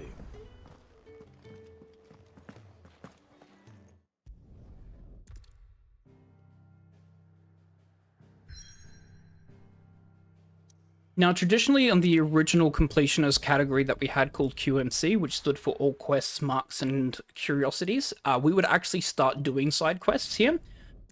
Because of the update in the rule set for this category, we no longer do these quests. They are not trackable. And they don't add anything to the Renown, and you don't get any items, and nor do they lock anything either. So they don't unlock any special items or anything of that nature. You do get a couple of small craftable stuff to use in the shop, but they don't unlock things, say, like weapons or armor, and not necessarily required for the story. They don't add any Renown, and they don't hide any hunts or marks, so we don't do any of the quests before Oriflamme, unfortunately, anymore. But I do recommend if you're playing casually, absolutely do all these side quests. Some of these are really, really straightforward. So like this quest here is literally you just take the chocobo feed up the hill.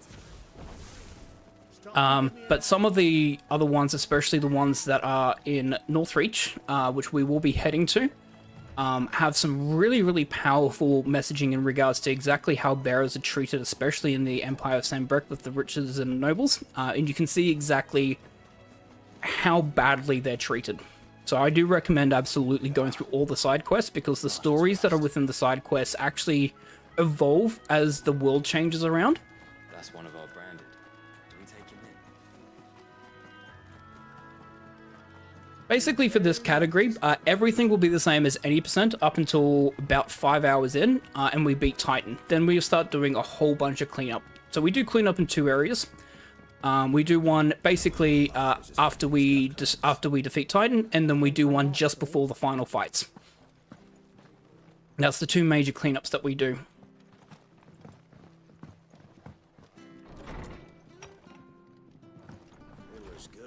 There are certain side quests I will take en route to certain areas, but most of the quests, the marks, and the Chronoliths will be done basically in 2 sections. To the marshes then. Let's find that ladder.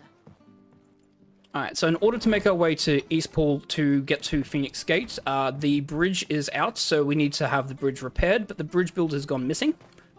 So we are going to find him. And that must be the ladder.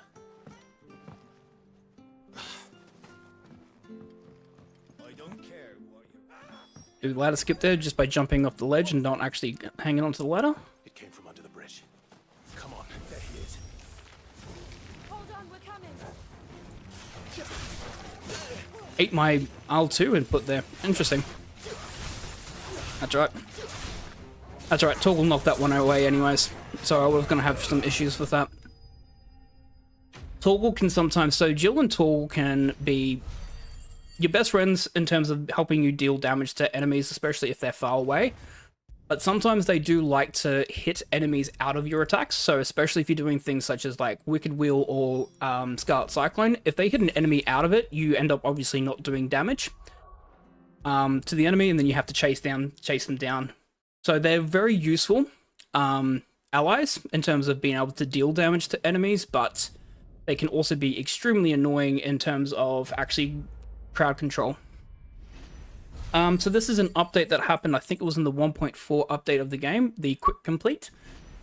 Basically, you can hold down the options button or the start button, and you can go back to Quest Owner, which is what actually makes this category a lot quicker than expected, because there are a number of instances where we will just be going back and returning to Quest Owner to complete missions. It was good, honest work building that. So the bridge is currently being repaired. So in the interim, Martha, who actually owns Martha's Rest, which is the tavern there, who's also a friend of Sid's, has asked us to go and visit the Abbey, because she wants us to see firsthand exactly what is happening to the bearers. Yeah, because basically there's a lot that's not known about what's happening to the bearers. And assumed it was best for all concerned. I know. So she's asking us to show firsthand exactly what they do in the Abbey to bearers that are starting to fall sick. We knew nothing of what it meant to be born that way. Being very, very careful here. So you'll see that there was a red dot on the screen. Basically, that shows that there's an enemy within my range and radar. If I use Phoenix Shift whilst there's an enemy on screen that Clive can target, he will actually go towards that target. So instead of moving forward, he will go towards like a wasp or hornet, spider. There's the Abbey. So we have to be very, very careful There's a Oasis within our and keep an eye basically on where the enemy radar's on. So we don't want to be Phoenix shifting when there's an enemy on the radar.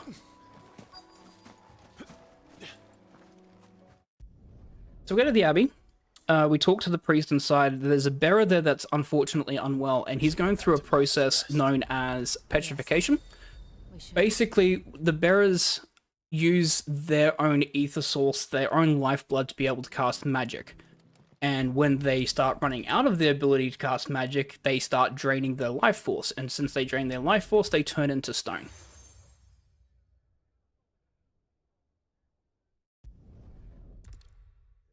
The crystals that are from the mother crystals, you'll see small like blue crystals being held by bearers. They actually help as a power source. So instead of using the bearer's own will, they can use the ether from inside the crystals to be able to help cast magic and be able to stave off the effects of petrification as much as possible. However, as I said earlier, those crystals are very expensive and they're very in hard supply because the Empire of like all the different kingdoms have control over the crystals, and so therefore they control the supply of it. So there's the blue crystal there, for instance.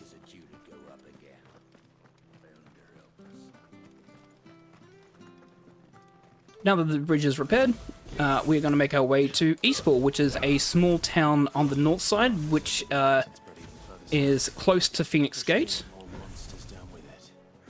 and another safe haven for bearers. We shall have to keep our wits about us. Am I going to... There's no clean pathway between these spiders. That's right. Keep your distance, boy. Sometimes the spiders can spawn in a particular way where you can just sprint through them and not trigger a fight, but that was just, yeah, unfortunate positioning. Not much we can do. So again, getting Torgal to Don't let them get away. keep me in the fight, so therefore I can then lunge towards these groups. Go towards that killer bee. Nope, the other one, please. Thank you. Get Torgal to attack that one, so that way he can keep that one on screen. Don't let them get away. There we go. Keep your distance, boy. They are really close still. Don't let them get away. I'm going to try one more. There we go. Witness. That must be Eastpool. Not going to risk it. Good. Alright. So yeah, basically how that works is that there is a specific area in which a fight is available. So it's like an imaginary circle. So long as one of your allies are targeting and hitting an enemy, the fight will stay active. But once you are outside of that fight circle, for instance, then you can... the fight is supposed to deload. But since we have Torgal constantly attacking an enemy, the game is tricked into thinking we're still in the fight, even though we're nowhere near that fight circle, which allows us then to use the fight lunging, which has 0 cooldown, which allows us to make those kinds of movements. That's the fastest movement that we have outside of sprinting. At the moment, we are going to eventually get our Chocobo, our squeaky chicken Ambrosia, and that will be the main movement that we'll be doing in the game, is using Ambrosia for a good chunk of the run, especially because there's a lot of quests, hunts, and exploration that we'll need to do, so Ambrosia is going to be our big form of movement to get around the world. And there's a lot of cool strategies that you can do with Ambrosia as well, which we'll get to. So, making our way through to Eastpool, we find that the gate to Phoenix Gate is locked. We go speak to the mayor, and he's just going to ask us to help look for a Come on. bearer that has gone missing.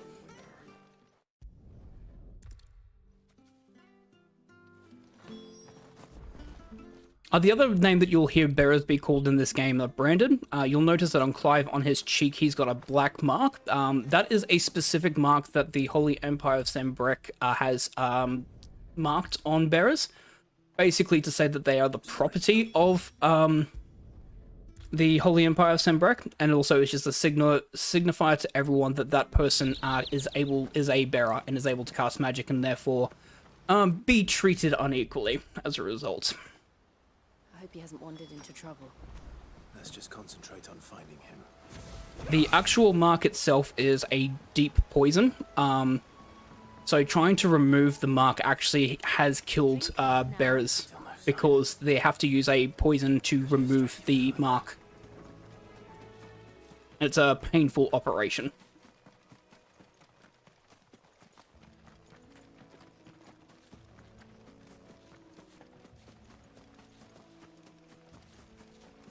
Alright, so we know that the bearer's up here on the cliff. It's an old man who's at reaching the end of his life. Just wants to be left alone. To basically live his life out peacefully. The last of his days out peacefully. Alright, I'm just going to go over here quickly.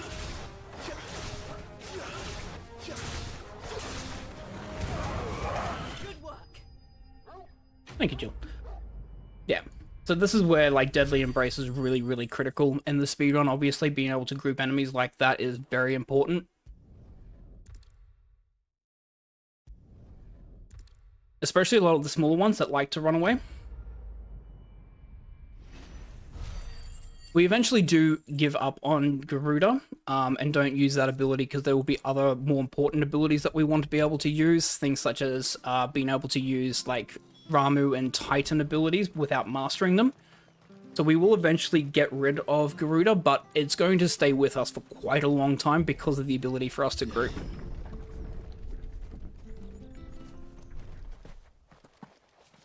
Alright, so this is called the Deadlands.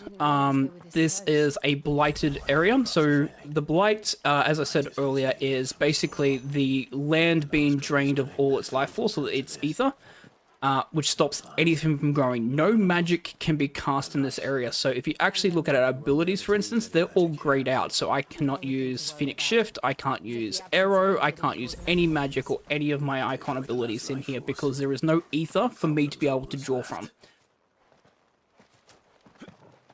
And this blight is slowly spreading across the world. So it's in small pockets at the moment, but as the game progresses, the blight becomes much greater and much bigger across the land.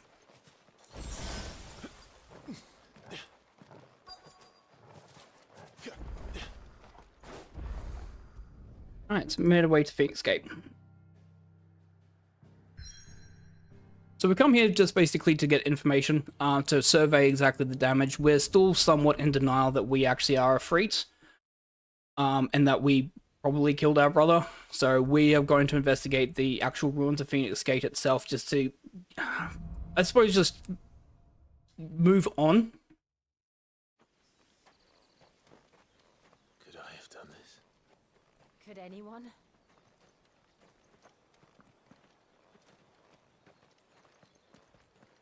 So as we explore the ruins, the mysterious man once again makes a return, telling us, basically leading us into He's the only one who can tell me what happened. the ruins. I have to know. So we're going to follow them down in.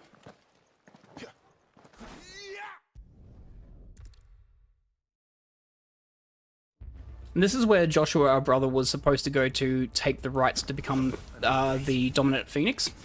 Let's see if this one opens.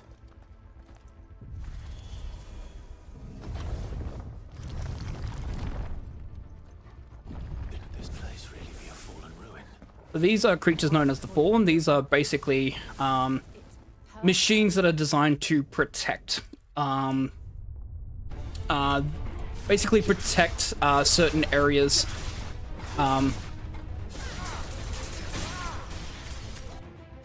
We don't know exactly what their purpose is at the moment. We just know that they are basically trying to prevent us from actually going deeper into the apothecary. No, the apothecary, sorry. That one's been annoying. That's right.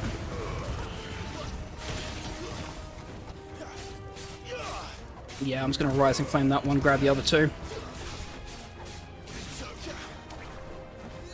Okay. How can these things still function? How can any of this? This must be what the fallen ruins were like before they fell. So these ruins have always been basically in the world. Not a lot of people know exactly what's caused them. They are called the Fallen because they used to be obviously what appears to be a great civilization.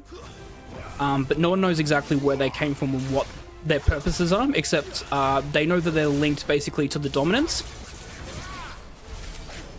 As people's abilities to become dominants were actually found when they explored the ruins. So a lot of the group fights are going to be very, very similar. It's going to be group either Wicked Wheel or Scarlet Cyclone, so we can deal with as many of them as we can. And then we have these things, which are the Fallen Guardians. We have a slightly different way that we're going to be dealing with them. Then let's give it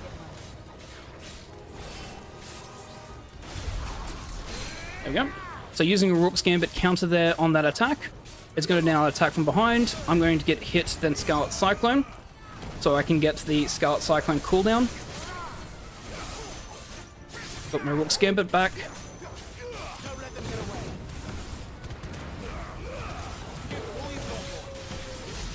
Done. Does any of this make sense to you?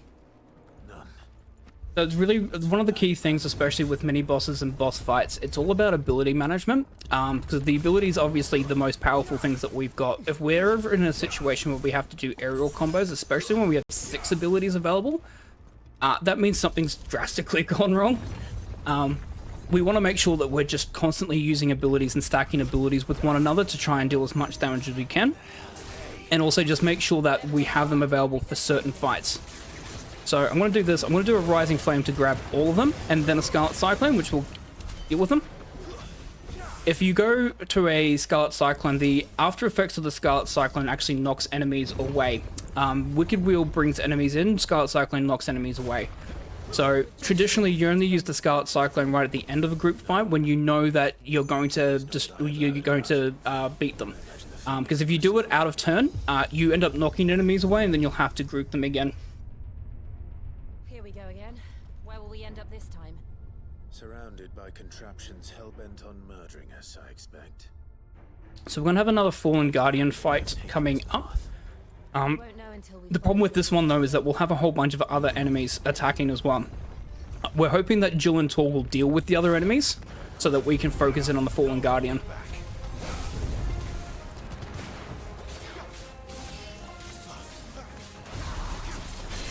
Again, Orc's Gambit counter. He's going to hit me. I can counter that. That's what we want Torgal and Jill to help to prevent, is being hit by stray attacks. I'm not going to use the Scarlet Cyclone here because I want to keep it for the group of enemies. There we go. I'm going to use it here. Okay. That actually wasn't too bad. They did a good job of dealing with most of the enemies, so that's basically why I finished the Fallen Guardian. There's only a handful of them left, which is good.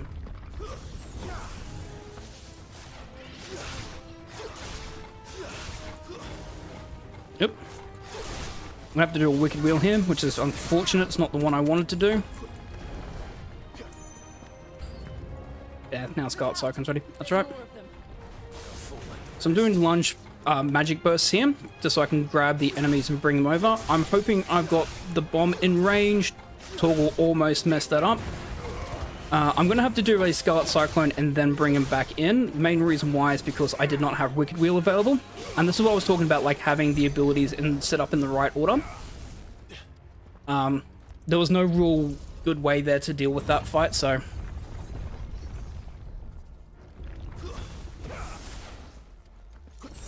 Alright, we're going to Strength Tonic here. And we have the Iron Giant fight. I do not have Rook's Gambit ready. So I'm going to do a backup strat.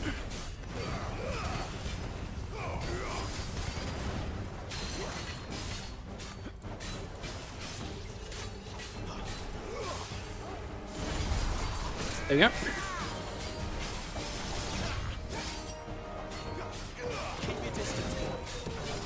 Basically, I want to get down so he can do this. Alright, so this is called a charge attack.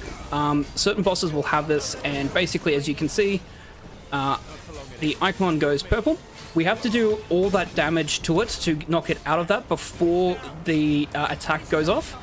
The main reason why is if we don't do that, they will unleash a really, really powerful attack. It's not enough to kill us, but it is just really annoying to deal with. There we go.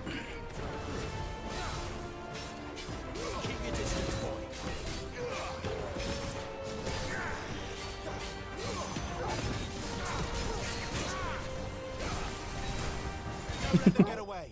And that's Iron Giant.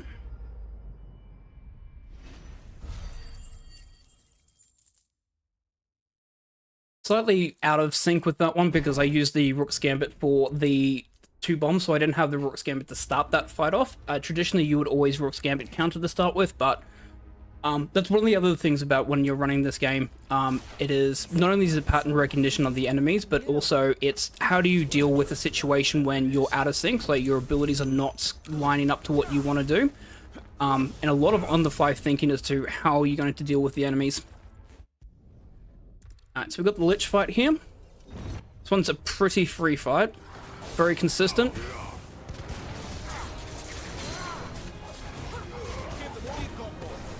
Oh, that's annoying. So what happened there is I didn't get all of the Scarlet Cyclone there. I missed him on 2 of the Scarlet Cyclone hits.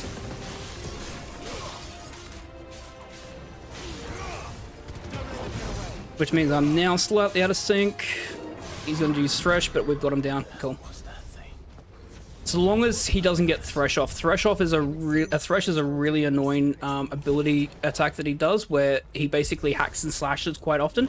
You can get a good counter in, or a good parry in, if you time it correctly, but if you get hit with the first one, then you're going to cop about 5 attacks at once.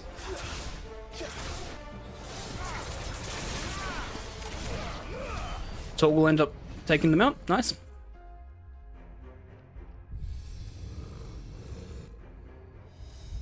Lights. Well, that did something.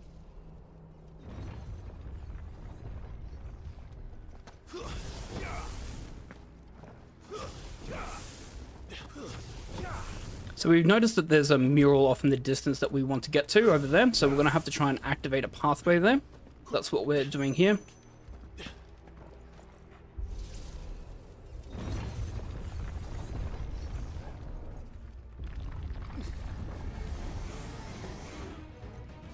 Let's go out cycling these ones and then grab those 2 into a Wicked Wheel.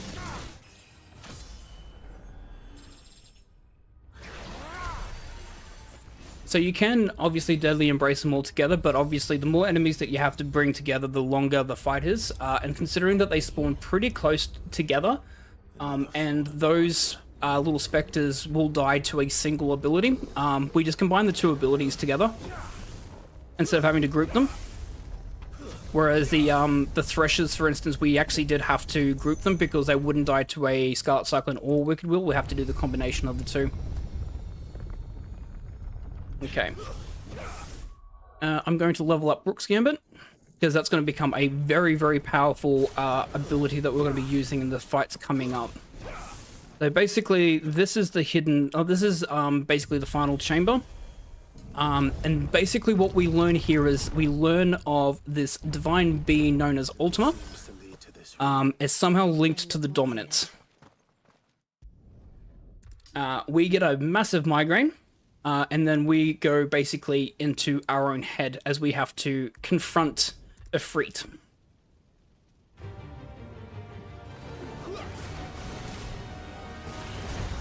So we're going to get a Rook's Gambit off into a Rising Flame there.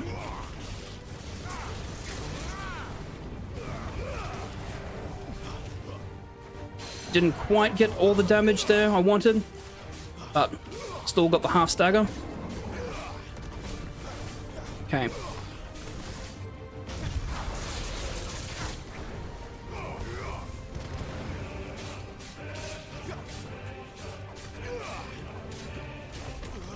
Oh, he got away.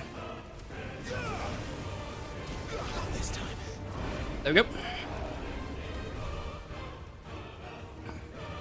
You can do that without him jumping away. I just obviously missed like one aerial combo there. But very, very good first fight.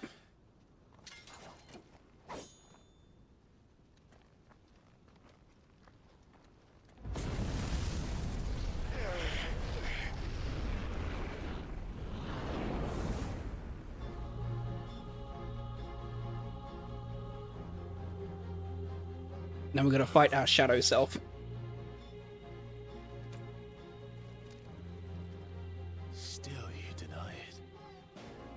It's a representation of Clive's denial about what happened to his brother. Come on, Clive. Face your fears. Alright, there's a very, very particular combination that I need to do here.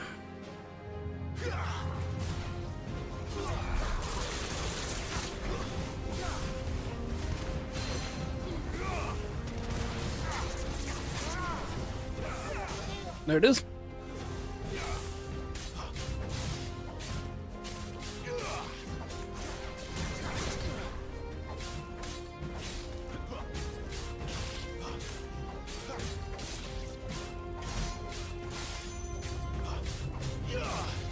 Okay.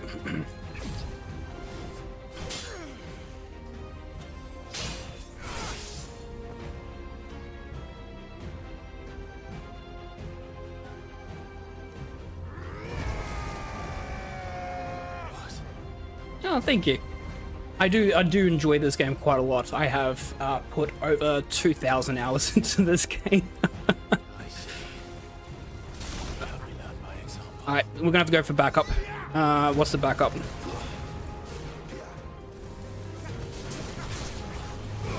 That's unfortunate. That's really unfortunate. Okay.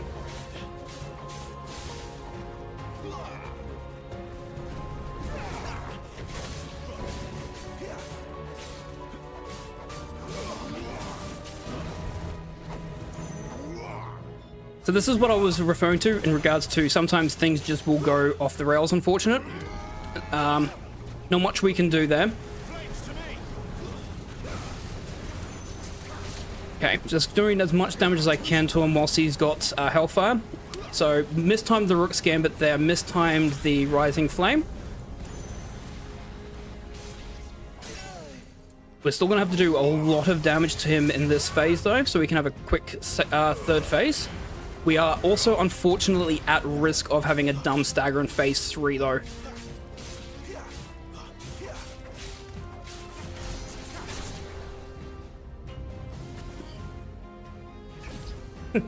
The backup is absolutely, it's aerial combos.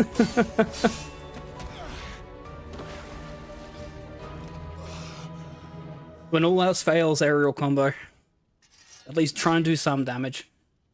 This is also where pattern recognition is really, really important, so that way you can tell what attacks are coming and how you can deal with it. It's alright.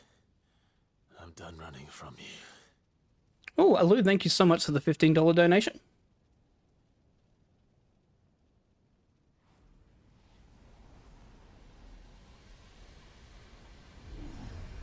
Together, then. So Clive accepts he is a Freet, and that we are going to everyone accept the truth.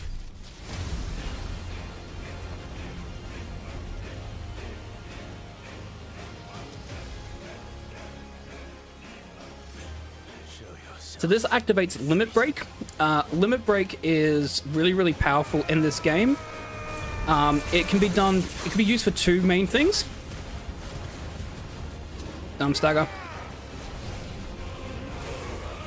Nope, didn't get Dumb Stagger. Nice. So what I'm referring to there is called Dumb Stagger is when you stagger an enemy and you cannot actually beat them because they are in stagger. Certain bosses cannot be beaten whilst they're in staggered. Infernal Shadow being one of them. So in the situation there, if I staggered him there, I would actually hit a HP gate where I cannot do any more damage to him, but I've got to wait for the stagger to finish and then deal a finishing blow to activate this cutscene. So that's what we talk about with stagger management. We need to make sure that we're not staggering enemies if we don't need to, because sometimes that will actually, you know, be a detriment and we'll have to wait 25 seconds to 30 seconds for the stagger to run out.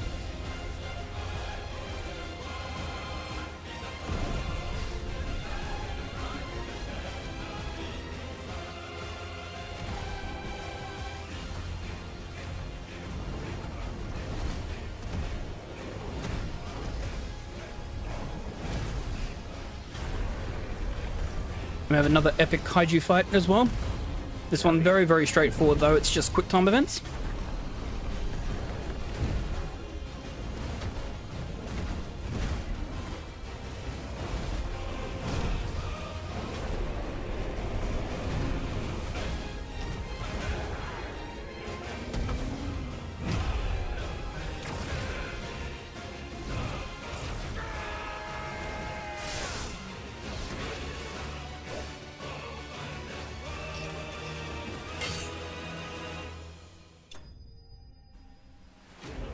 Shadows vanquished.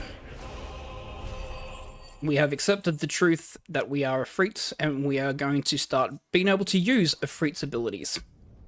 Now. So we wake up kind of like from our teleported vision inside our own head.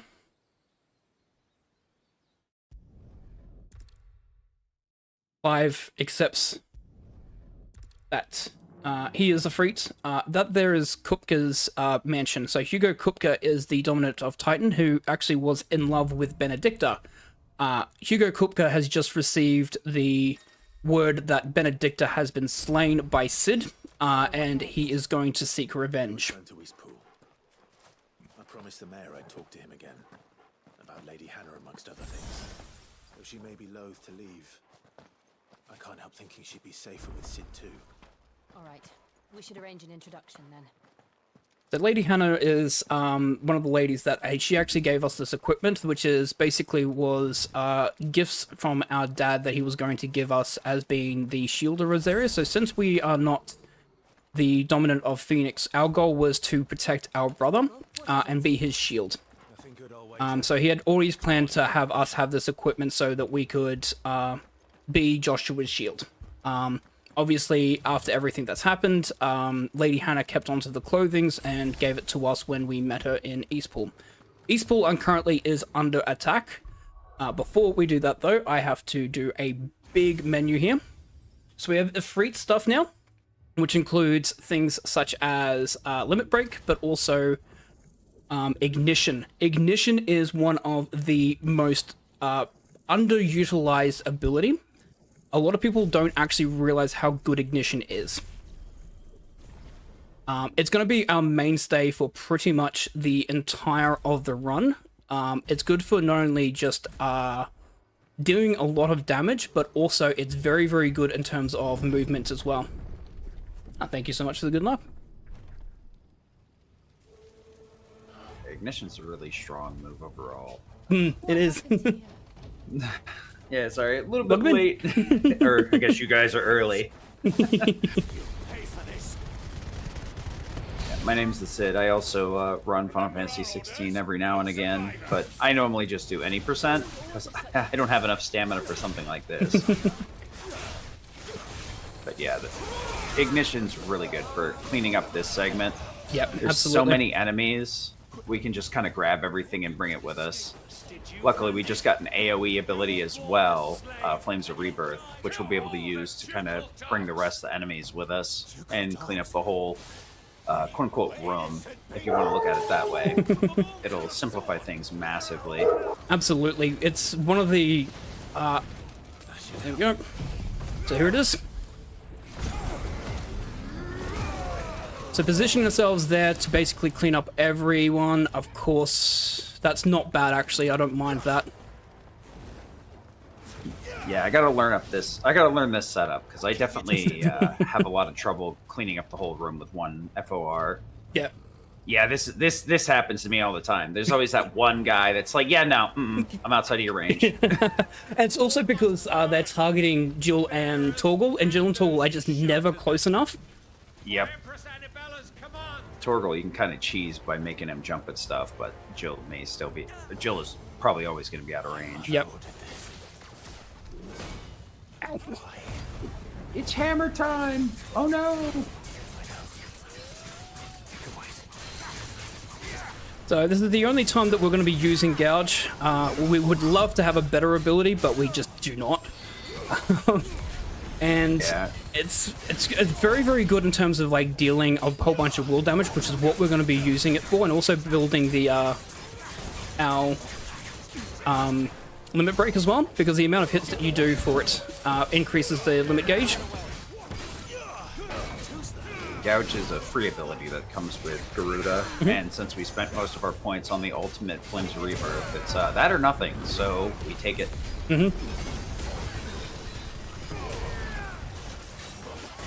I'm surprised that they still have not taken care of that mage. You know, some days the AI is 2 on it, and then other days you're just like, hello?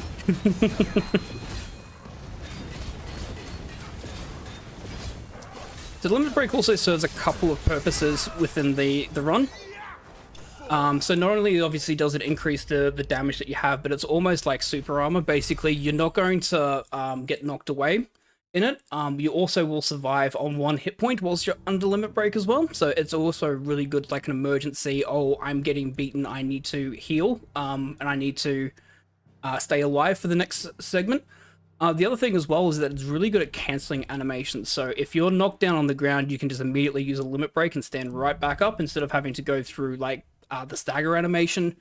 You notice that we also activated for Flames of Rebirth because Flames of Rebirth has a very long animation when it's cast, but if we use the limit break straight afterwards, it just immediately ends the Flames of Rebirth animation, but still does the full damage for it.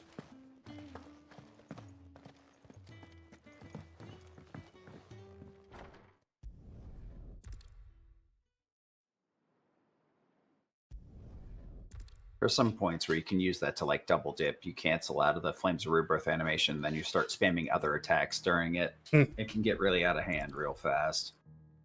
Definitely see that a lot, especially near the end of the run where we're doing a lot of cleanup, because Flames of Rebirth is just really good at dealing with a lot of group fights when we do... there's certain hunts that will require us to beat multiple enemies, and they can help deal with that. There's a lot of side quests that are just a bunch of group fights all together, so it's really, really good to be able to have Flames of Rebirth there to do the damage, but we don't want to have to sit through the full animation, so being able to go out of it is really good. Yeah, Flames of Rebirth is actually like one of the stronger abilities, which is surprising we get it so soon. Its only downside is that it takes 2 minutes to recharge, but you can kind of get around that by using the autosave feature or a save load. Either way, once you load, the game's like, okay, I didn't save your recharge time, so here, have it back. So we basically can, yeah, we can change that 2-minute recharge time to however long it takes to load. Basically 15 seconds, yeah. Which is really, really powerful, because, yeah, there's going to be a lot of situations where we just want to have Flames of Rebirth constantly, especially if we look at right near the end of the game, basically, before we go, when we end Waloed, for instance, there is just, it's mob fight after mob fight after mob fight, and we're talking about not just like 3 or 4, I'm going to the wrong area. I've done the dumb, not supposed to go here, I'm supposed to go to Dragon Airy. It's that any % muscle memory. You're just like, oh yeah, no, I've done this. I do this one all the time too. I'm like, big red button, time go. Wait, what? I'm like, well, I guess we're doing this the hard way. So we're actually supposed to go here, and the reason why we go to Dragon's Airy that it's much closer. It's 600 yards from Lostwing. It's 400 from Dragon's Airy. So it does actually save quite a lot of time. Yeah, and you have town movement as well. Yep.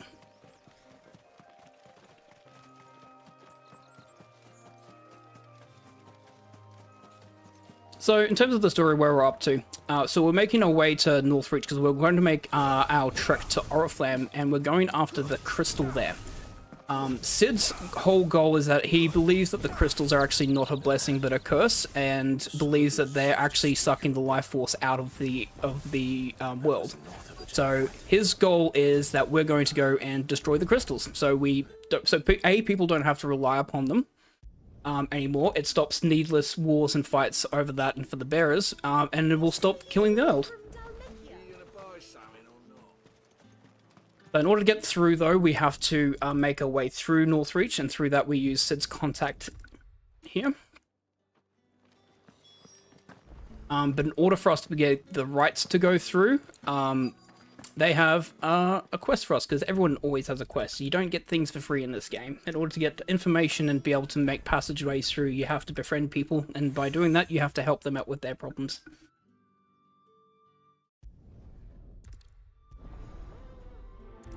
This is the Dame Isabel. She runs an escort service. I'll call it that.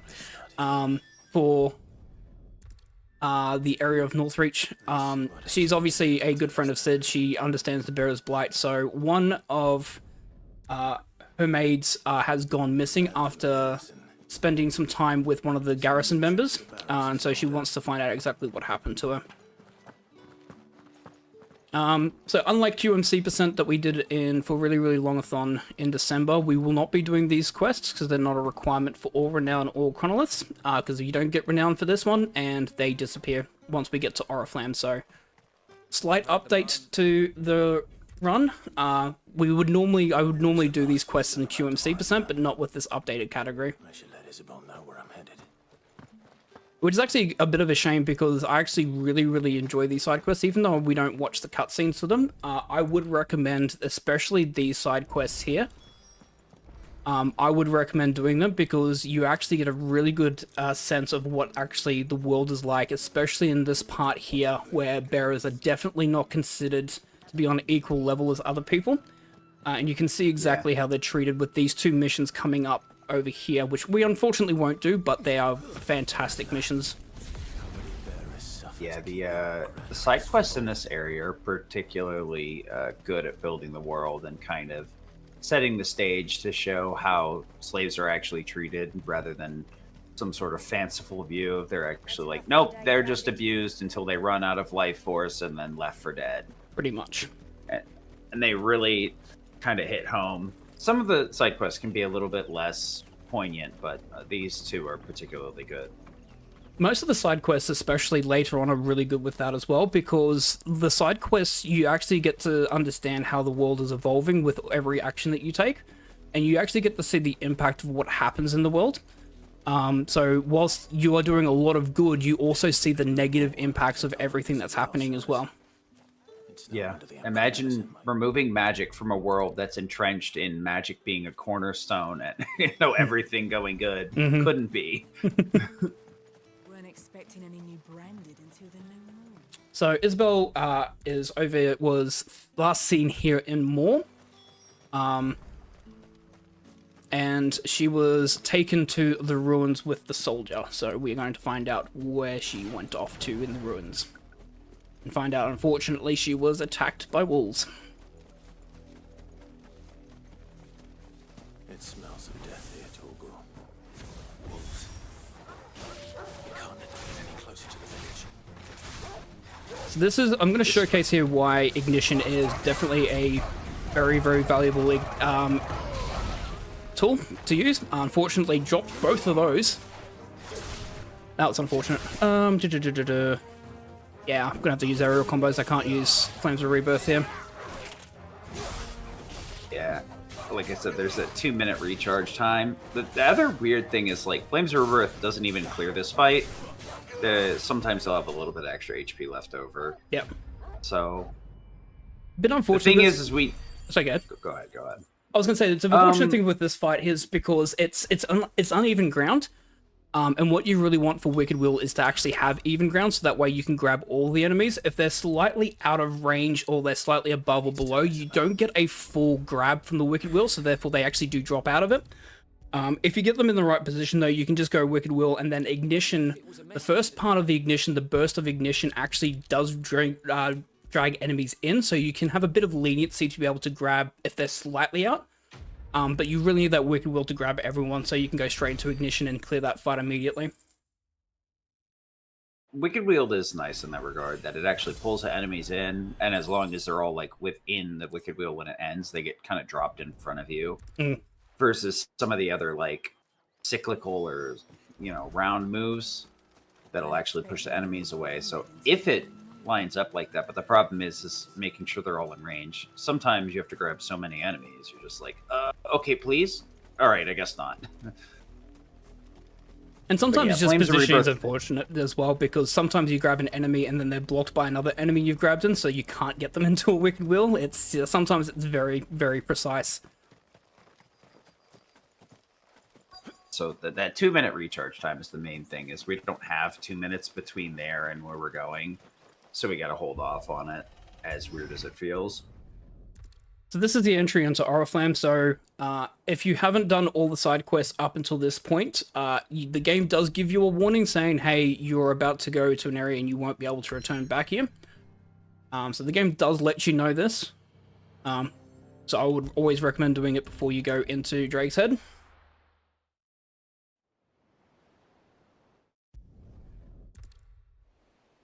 So that there is the Mother Crystal. of Drake's head.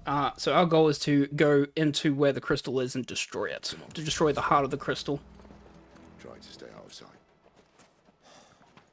Obviously. Don't worry, the passage is empty.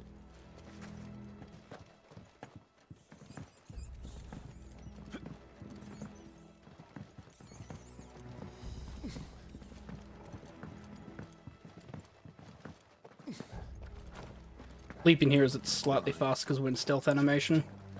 Let's get this over with. Yeah, the slow walking stuff usually just kind of puts us in a situation where we're like desperately hoping we can bunny hop, but we really can't. All we get is a small speed increase. Perfect plan, Scribe.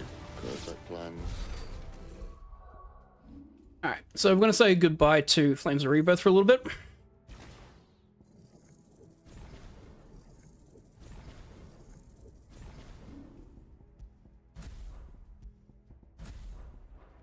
Yeah, Flames of Rebirth is extremely expensive, so we break apart that extra ability point and kind of bonus up a lot of our other abilities to make our equipment more optimal in terms of skills. We'll bring it back later, though. The main tunnel. We actually route out for an item that increases our AP ability point earning so that we can buy more expensive skills early on and keep them equipped without having to unlearn them. It was actually a really nice routing change once I got back into this after that. I was like, oh, this is so much nicer not having to juggle skills. Because it is very, very powerful. And be able to deal like with a lot of group enemy fights, especially in the mid game. It's really, really useful for that. Obviously, the 2-minute cooldown's a bit of a pain, but because we can actually load and reload areas, it's actually not that bad.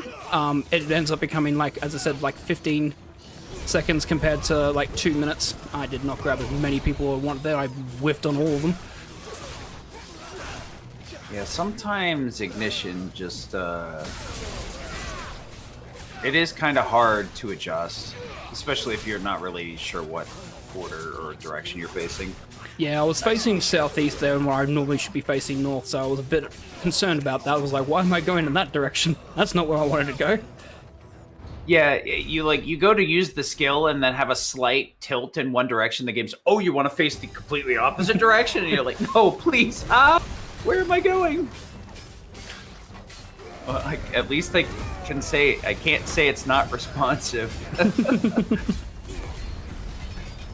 So the parry there, very, very important. The reason why parry is actually really, really useful in the game because it actually does also drop the cooldown. The cooldown rate gets accelerated when you're in parry. So you can see that I actually got Rising Flame back fairly quickly. It normally does take about 35 seconds to recharge, but because of the parry, it only takes 20. And also pop the Strength Tonic there to get into the cutscene as soon as possible.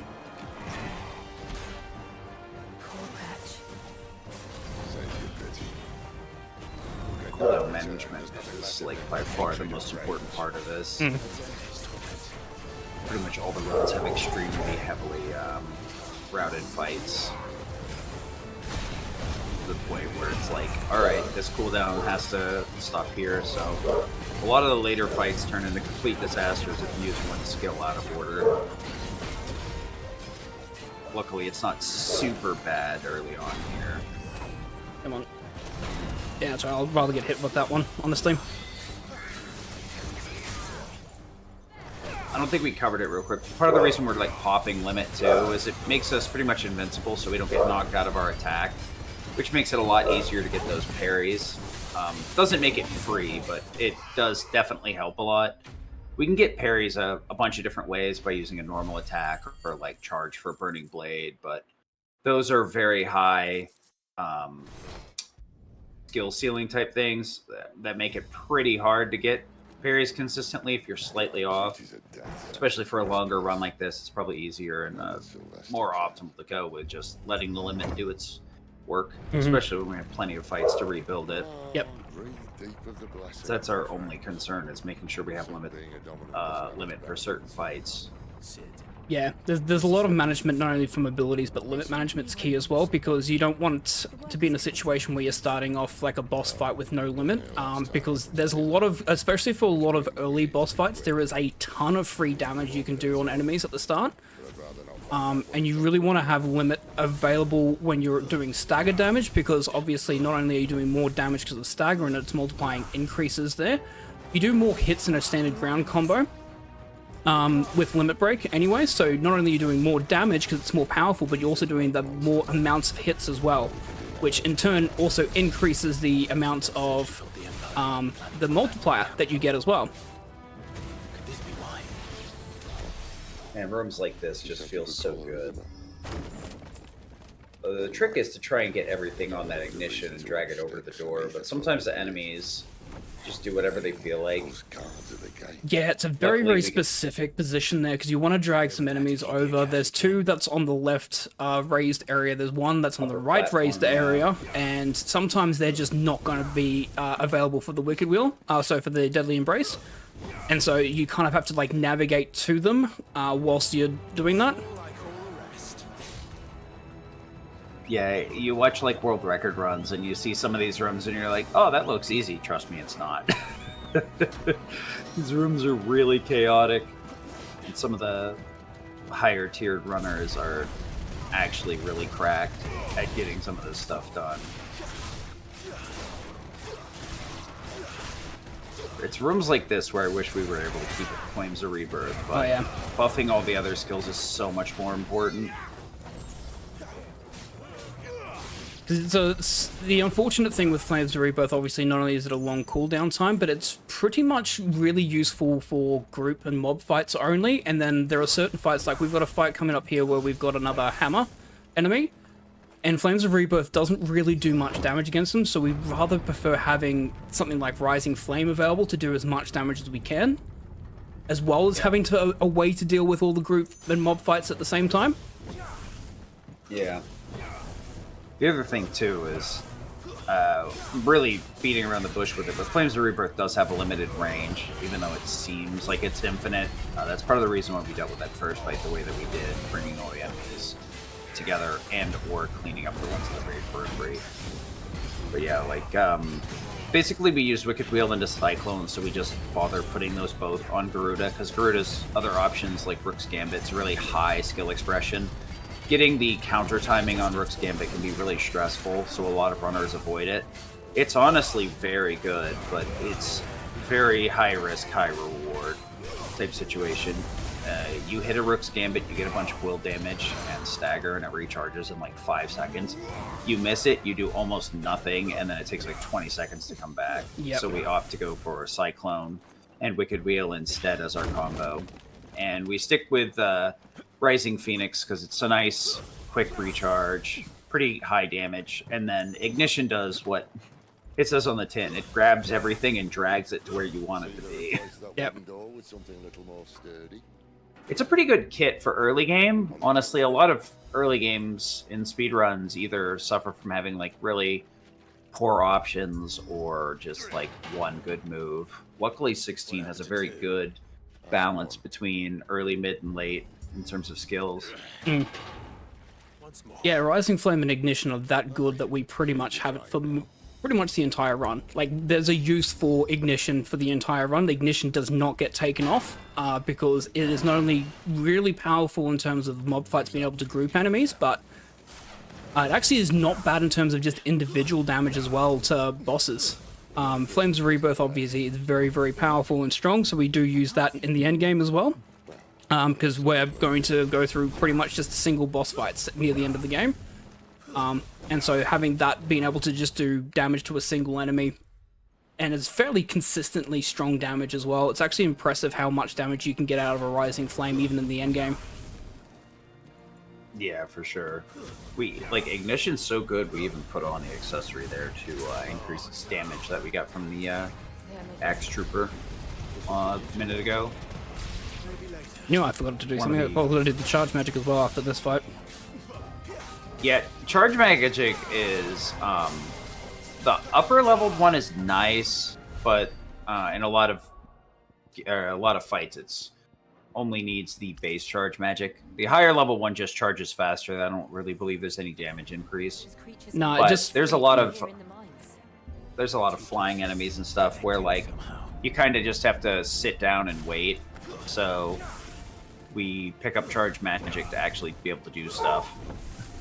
Yeah, it just decreases the time it takes to charge from like 0.5 seconds to 0.4, so you can just get a lot more charge magics out. And surprisingly enough, so none of Clive's abilities can be used with Efreet, with the exception of charge magic, because charge magic also puts the cooldown on Efreet's charge magic, which is actually going to be very useful for the fight coming up that we have.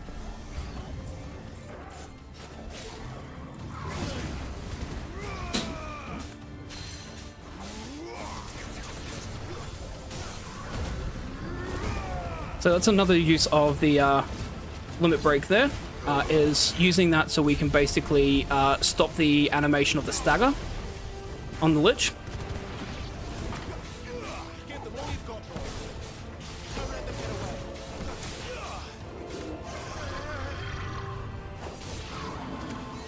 Okay.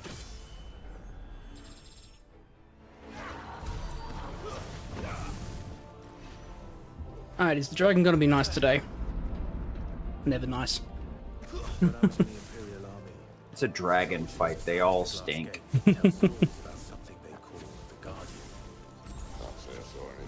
This dragon fights can be like kind of, they're hot cold, but unfortunately, like with more modern Final Fantasies, they've opted to make the tiny head on the dragon the target. So a lot of like snake, dragon, lizard type enemies, they're like, target this tiny head on this thing with a big body, and you're like, dude, please, I need to hit the broadside of a barn, not a pinhead. Yeah, so that's why actually the lock-on is not great with the dragon, because it does like to lock onto the head. You can still obviously attack the body, but if you do a lock-on, it's automatically going to target the head, and that is not a great target point. It is really, really terrible. Yeah, the lock-on system's an interesting one. It's usually very helpful, and in a lot of situations, you absolutely want to lock onto everything. This is one of those situations where you just don't hit that button. The thing is, like, he'll take more damage if you hit him in the head, so there is a reason to do it, but mainly when the boss is staggered. Yep. You're trying to do that while the boss is actually, like, up and about, you're just gonna be like, well, I'm glad I could throw. Nice. Yeah, it seems a bit weird that I didn't do anything there, but I knew that he was going to go into Cauterize. So the dragon has to do this attack, and I didn't want to stagger it because I actually would hit a HP gate until Cauterize was done. And so therefore, now that I've done that, I can now go into immediately staggering it and just unleashing all the damage onto the head. Yeah, in story mode, there's some fights where we can avoid staggering, and we avoid that HP gate, so we're not, like, wasting a bunch of damage and time. A lot of story/easy is specifically routing around that. I've seen some, like, theoretical routes in, like, Final Fantasy mode that kind of do the same thing, where you can get enough damage out before the stagger pops up. It's just something that any game with, like, will/stagger systems like this, it's an optimization to make, because those stagger animations are, you know, actually kind of long, and if you're not getting all the damage out of it, you know, you might as well either hold on to it or skip it if possible. Oh, you know what? I never thought to shorten the dragon dance by getting close. That's actually really interesting.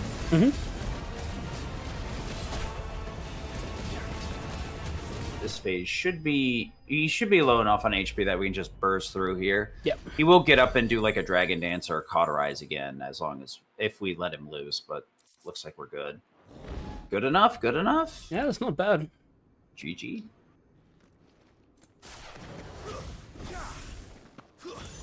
Yeah, and there are certain boss fights there where staggering is literally you stagger and you can do 0 damage because they're on the HP gate for a cutscene, and that's what we like to call dumb staggers. Because you sit and wait around because you can't defeat the enemy. Certain bosses can't be defeated whilst they're in stagger because they have to trigger a cutscene or trigger a specific move. And they can't do that when they're staggered, so you will wait around for 25 seconds until the stagger's finished.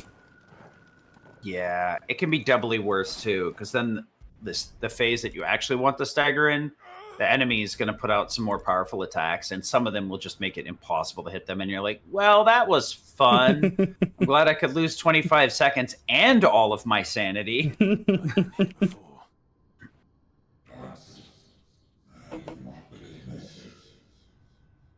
There was a really, really fun one that I did against Infernal Shadow. I got the dumb stagger, and then I completely forgot to attack it at the end of the stagger, and then they did the phase push. they did the phase push into a second Hellfire. I'm like, well, that's no longer a 25-second wait. This is now a minute and a half.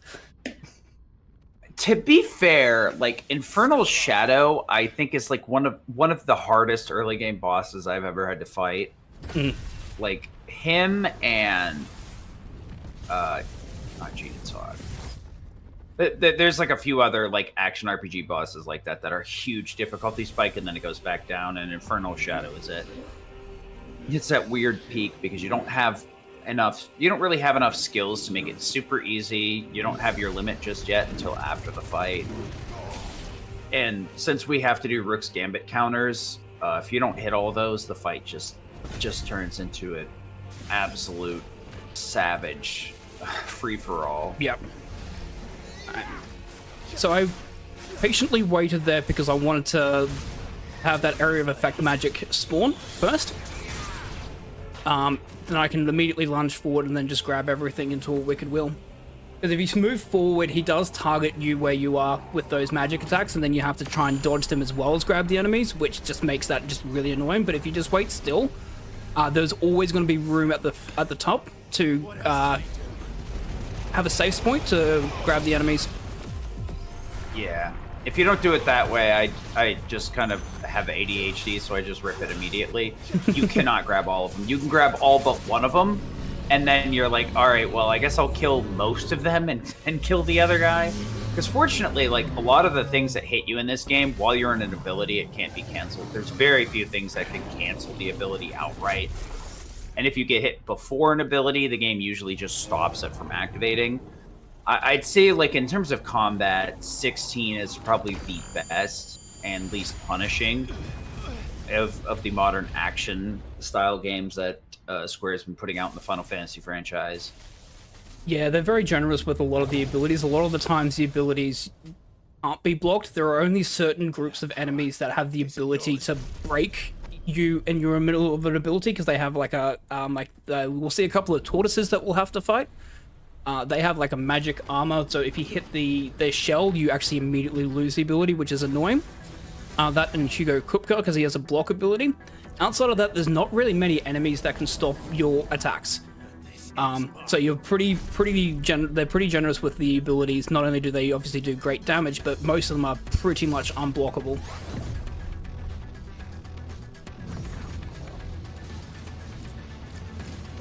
So this is Typhon. So this is basically a split of Ultima. It's a piece of Ultima. Ultima is this big god, basically, that is trying to get all the Dominant's powers and bring them back, because they are basically his powers, technically. And so he's trying to return the world back to its original state, which he created, which is with people not having free will and lack of magic and Dominant's powers. So he is challenging us so he can try and steal our power.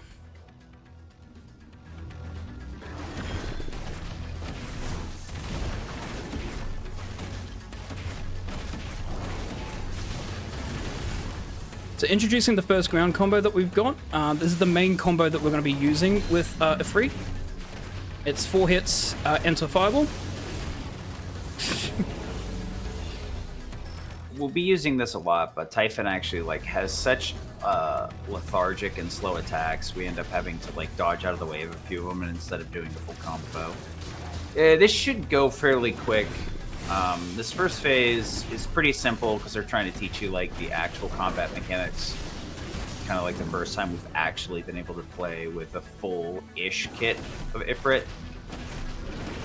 Then the second phase is where they get a little bit serious and try and do some cute things, which actually make the fight easier, unironically. Should be good to go here. Oh, I'm sorry, Ultimate Zero. Didn't mean to be mean to you. Just unfortunate name. Yeah, phase one's like this is It's done. it's not necessarily a free fight, but it is once you get used to the attacks that Typhon does, and as long as you do the full ground combos, it's fairly free. The second phase is interesting because there's a particular attack that he's going to do called Demon Wall, and we're going to be able to pretty much skip through it. Basically making the attack basically useless, and we get free damage on him. It's obvious that, like, with Demon Wall, they wanted you to have to deal with it a certain way, because you're actually supposed to go through, like, it's like 5 or 6 gates of walls.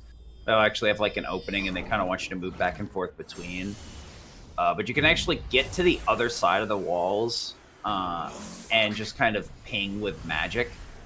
The one thing is the devs kind of, like, realize that, so they have, like, a damage area around Typhon to keep you from hitting him, but it's not large enough to keep you from getting behind the wall, and it's not large enough to keep you from hitting him with magic, which is why we wanted to buff the charge magic, mainly for the dragon and this guy, so we can get more charged shots off. Yeah, it's mainly for this part, because, yeah, being able to get 1 or 2 extra charge magic off actually does make a big difference, because it means that this second phase is pretty much, once we get past Demon Wall, he's pretty much going to get staggered immediately, and then it's end of fight. Yep. Trick is just getting to that phase, because he likes to do a lot of weird moves that make it really hard to get clean combos on him.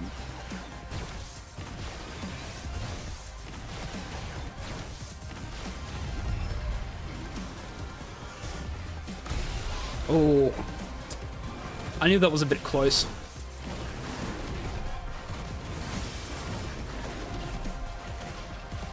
But yeah, we're mainly focused on will damage here. Yeah! Those are a little bit too generous in his favor. Do appreciate the half stagger where you can get some free hits in a lot of these instances. So that's Demon Wall skip. That's really straightforward. It's basically you just use the circle dash move, hold it forward, hold diagonal right, and then just dodge, and you should get behind Demon Wall. It's pretty consistent. And then we just wail on him with some charge magic, and then end of fight. Yeah, one quirk of the way that the combat system works too is when an enemy staggers, is it actually like resets your positions to a specific value. So if you're like spamming out like a brimstone or hellfire or something like that, your position might be that you're further away from the enemy. So it is something we have to keep in mind whenever we stagger an enemy, to not mash through things, because sometimes we'll end up whiffing big if we just throw things out the moment something gets staggered. Yeah. Big thing is to just make sure that you hold off any ability once the stagger happens, because there's been plenty of instances where you just assume you're right on the enemy, and so you're going to do a rising flame as the stagger hits, and then you're like 5 feet away from them, and it's like, oh, well, I've missed that one, haven't I? Yeah.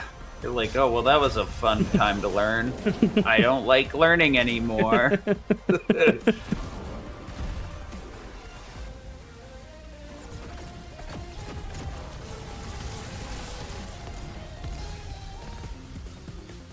Yeah, it's basically one of the easiest skips in the game, honestly. It doesn't...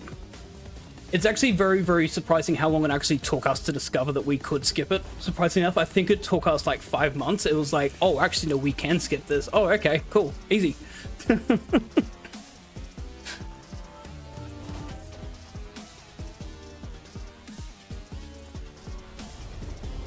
Beats having to go left and right constantly.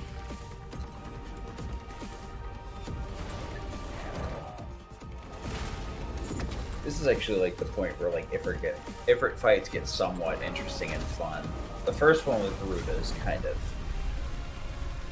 boring. Lunge, attack, lunge, attack, lunge, attack. Yeah. Mash square to win. Even casually, I was like, do I get more buttons than this? And then luckily, I that's actually why I like this fight, because once I got a hold of the actual Ifrit combat, I was like, oh, this is pretty cool. I like that it slowly builds as well, so you slowly, unlike similar to Clive slowly getting abilities that you get to use, you're slowly getting treated to more and more abilities with Fruit, which makes the fights more interesting, because the fights get a lot harder, and then having the extra abilities make them so much more interesting. Yeah, if we didn't get the abilities at the pace we got them, a lot of those fights would be so much worse, for sure. So, as you probably noticed at the start of the Typhon fight, he had a giant spear stuck in him. So Sid sacrificed himself to try and get rid of Typhon, and stole Sid's abilities of lightning. Sid, unfortunately, has passed away. We have now taken Sid's ability of Ramu, and we flash forward a couple of years into the future as we basically take over Sid's identity. Because we believe that Sid's main goal of being able to help protect the bearers shouldn't have died in vain. So we're going to take over the hideaway, and start working on Sid's goals of destroying all the crystals and freeing the bearers. So we're in the middle of Delmekia at the moment. We've been somewhat captured by Kupka, who is the dominant of Earth Titan. As basically, he's trying to get revenge for us, or for Sid killing Benedicta. Enough of this! Let him play with the kitten! Kitty. They brought a pet.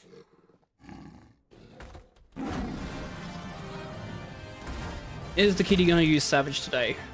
Hope not. You'll pay for what you've done, Sid. Those things are fast. We'll have to be faster.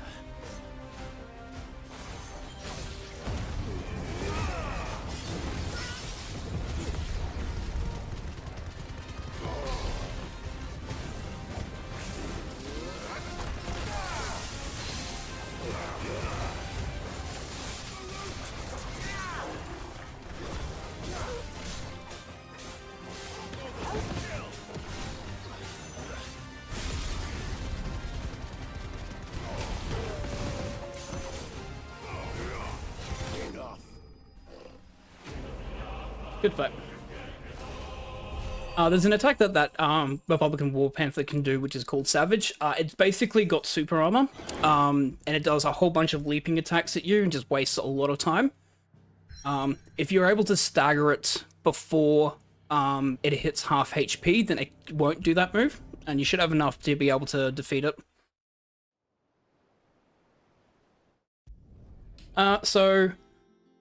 The other thing I forgot to mention as well is that Hugo Kupka destroyed the old hideaway that we were originally in, and we lost about half the people that were there. So we've moved to a new hideaway out on the lake in the middle of the Deadlands so that we can't be ambushed again moving forward. So we got Ramu, which is the lightning abilities. There is one particular one that we are immediately going to be getting, which is Lightning Rod. Which is really, really powerful. Basically, it creates a small little lightning rod, and if it's attacked, it will shoot sparks out, whether that be us attacking it or the enemies. This is really, really powerful because if enemies attack it, they take significant will damage, and certain enemies, for instance, will have breath attacks or things of that nature. So if we put a lightning rod where those attacks are, you'll just see their will gauge just get rinsed. They can go from a full will gauge to completely being staggered in one attack. Yeah. It's particularly effective with multi-hitting moves like Ignition, or if we can bait the enemy into consistently hitting them. There's a lot of enemies that have like explosive attacks, like Garuda's wind attack early on, or Infernal Flames. If we had placed a lightning rod there, it would have actually melted them, which is something that ends up getting used in New Game Plus, since we actually can keep all our abilities over. So yeah, a combination of that and Ignition, that and Thunderstorm, for instance, and that and Wind Up, they're really, really good. It does a whole bunch. It does a bit of HP damage, but the main thing we use it for is the will damage. Plus, obviously, additional hits, especially in Stagger, are always a positive thing as well. And it doesn't actually have that bad of a cooldown, because you can also manipulate it. It's got a really unique quirk in it that if the lightning rod is still available and up in combat when a cutscene triggers, you get refunded the full cooldown of the lightning rod, and you can use it again immediately. And what can I do for you? There's a lot of fights where like a cutscene happens in between or something like that, and it ends up canceling the lightning rod and then refunding it. Not sure why it works like that, but you know what? I'm not really going to complain. It gives us one of the most powerful items or skills in the game twice. This is that accessory I was yapping about earlier. This will give us an additional, I think it's 20% AP per battle. 15. So, 15. Yep. So throughout the course of the game, it's going to massively buff the amount of AP. We can get to the point where we can buy a lot of abilities we either shouldn't be able to have at that point or just wouldn't buy at all otherwise. Especially, like, yeah, we need Flames of Rebirth for the end game because of how many mob fights we are. And as I said, like, those fights, they're not like 5 or 6 enemies. We're talking about 30 enemies in one location.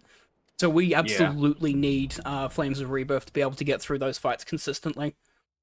What would make Martha leave the Some of the end game dungeons, a lot of the rooms boil down to Flames of Rebirth, load, go to next room, Flames of Rebirth, load. It's just not worth any level of like thought. Just hit thing with bigger stick. Since we hardly ever get to see it, I always like doing this in marathons, showing off the alternate outfits. Same, I was about to suggest it, but I was like, it's not my run, I'm not going to complain. Dude, the Snow White burnt and burnt are so good. Mm-hmm. Only downside is you have to go to the Chronolith. So the cutscene that we saw, we actually do see that Joshua, our brother, is actually alive. We did meet him in the Typhon fight. So what he's actually done is that he's actually absorbed Ultima into him to try and protect Ultima from disasters from spreading. So he's currently on a journey to learn more about Ultima and how we can seal him away. So whilst he's doing that, we're on the mission to do... we found out that Martha's Rest is under attack. And so, obviously, being one of our closest allies, we have gone to investigate to find out exactly who's attacking. Cole is right. That was no tavern brawl. It was a message. But a culling. Bearers are the property of the Empire. The garrison wouldn't have the authority to act alone. The orders would have had to have come from higher up. I found out that some mercenaries from the Holy Empire of Sanbreque, known as the Black Shields, are culling bearers in Rosario under the direction of our mother. Our mother is not a nice person.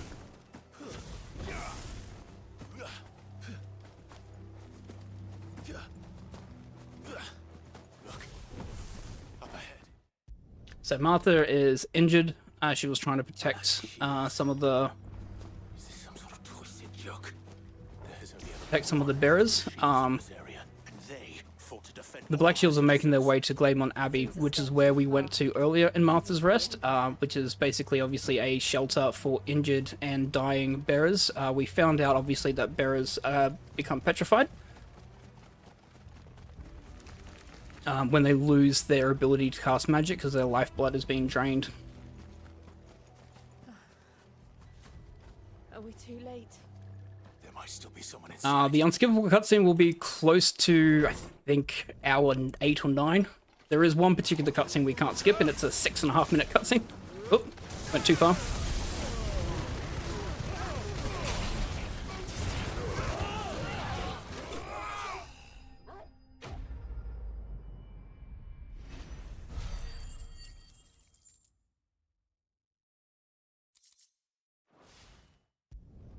So the bearer that we saw earlier in Martha's Rest has finally, unfortunately, passed away. And we're going to perform a rite and ritual to scatter their ashes in the ocean. This is the first instance of Renown. You'll see that green plus there. So this is where we start picking up the abilities to gain Renown. So Renown is basically our... almost like hero points. It shows like how well known we are in the world, how much we've been helping everyone with their problems and issues, etc. There are rewards we can get for having higher renown. There's that's already caked into like the 80%. There's a couple that we get because some of the main missions will just give you renown anyways. But the other way you can get renown is through completing side quests, but also completing notorious marks, which we're going to get our first one here. This is where there's a slight change here. So we generally do a lot of cleanup in 2 areas, one after Titan, one just before the end game, but there are certain ones that we'll do on the way, because it's just easier, because we don't come back in this direction at all. So this notorious mark here, whilst the game tells us, oh, this is what a notorious mark is, we don't come back in this direction, so coming all the way back here to fight Ariman, or Flying Mike Wazowski, I like to call him, is a bit of a pain. So even though we're a bit under-leveled for this, the fight's not too dangerous. It's just easier just to deal with it now. I think the closest time is like when everything goes bad and you're over here during the second fight, but I'll have to just trigger until that whole thing is done. So I've never tested it. You can already see exactly how powerful the lightning rod is and how much damage it was doing already. Lightning Rod basically turns any ability like half a full gauge in most scenarios. The cool thing too is we can move it so it's not stuck in place, so we can get a lot of damage out of it. The only thing we've got to be careful of is, I mentioned earlier with the lock-on system being kind of weird where you want to lock onto things, that's the Lightning Rod is 100% that reason. Because if you don't lock on, sometimes the game goes, you want to hit the lightning rod? And it's like, nah, that's like 10 feet away from the enemy. Please don't do that. And it goes, nope, that's definitely what you want to hit. Yep. It treats it as an enemy. Skill issue. Yeah, it treats it as an enemy, which is unfortunate. So things such as lunging, using Garuda's Deadly Embrace, yeah, it treats it as a lock-on, so you'll always have to be careful of that one. Because there's nothing worse than trying to go lock onto an enemy and then use something like a Rising Flame, and then you just hit you hit the lightning rod without moving it, and you just do damage to the lightning rod only, and do nothing to the enemy. The one that really catches you during Stagger, you're like, I'm gonna use Thunder, and then you turn around and use Thunder on the lightning rod while the enemy's behind you, and you're like, skill issue. That's so normally. The big one. We used to have to map warp all over the place, but thankfully in a more recent update, I mean, I guess it's kind of old at this point, but they added the auto turn-in for the side quests. So a lot of the side quests that we have to do are going to be done a lot quicker. It definitely saves more time in like all side quests, but it still saves a fair amount in an any percent run or renown run like this, I'm sure. It does save quite a bit of time because there are certain situations where I want to go back immediately and do something, especially with things such as the Blacksmith Blues quests, because I can obviously get better equipment, and I want to have the better equipment there straight away. So it does work, like, we do use it quite a lot for a lot of the quests when we just need to quickly teleport back, especially for things like, in the Hideaway, there's going to be a lot of quests that are out of the way, like, far on the opposite end of where everyone else is. So we want to be able to return to quest owners to go back to them as quickly as possible. Yeah, because you warp in at one specific position, and like the potion side quest guy, he's on the opposite side of the ship at the bottom of the ship, so it takes forever to get over there. Meanwhile, auto turn in just warps you right to the potion guy, and it's like, oh, oof. Not only do I get here quicker, but I get here quicker.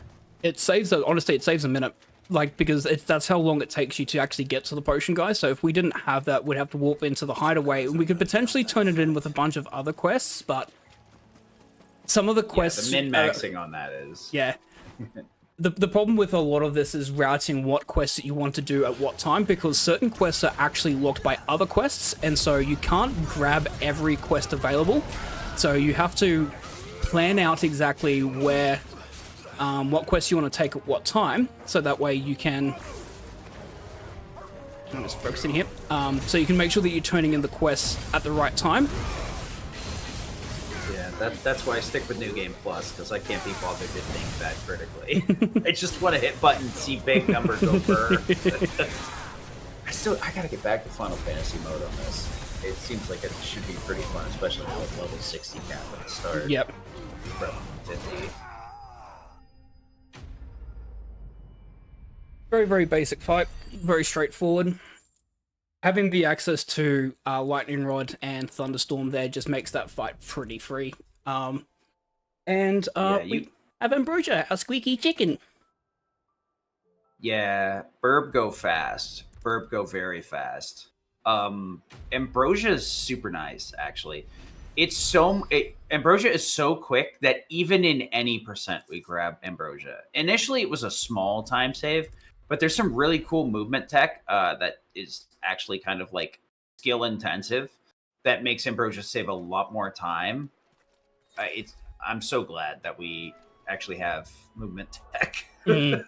I think it saves up to 15 minutes and 80%. That's how quick Ambrosia is. Like, even though it takes us 2 minutes to pick Ambrosia up, it's still a 15-minute time save just with how quick Ambrosia can move. I know, it's wild to think. Initially, we were just like sprinting normally, but it turns out like if we do some Tokyo Drift, kick, sprinting, you can get some really good speed going. It's super fun. Until actually the first time you use Ambrosia, it's awful. Every other time after that, it's not really that bad. The first path you're supposed to take Ambrosia down is this really bad, narrow, winding cliff, and you're just like, why?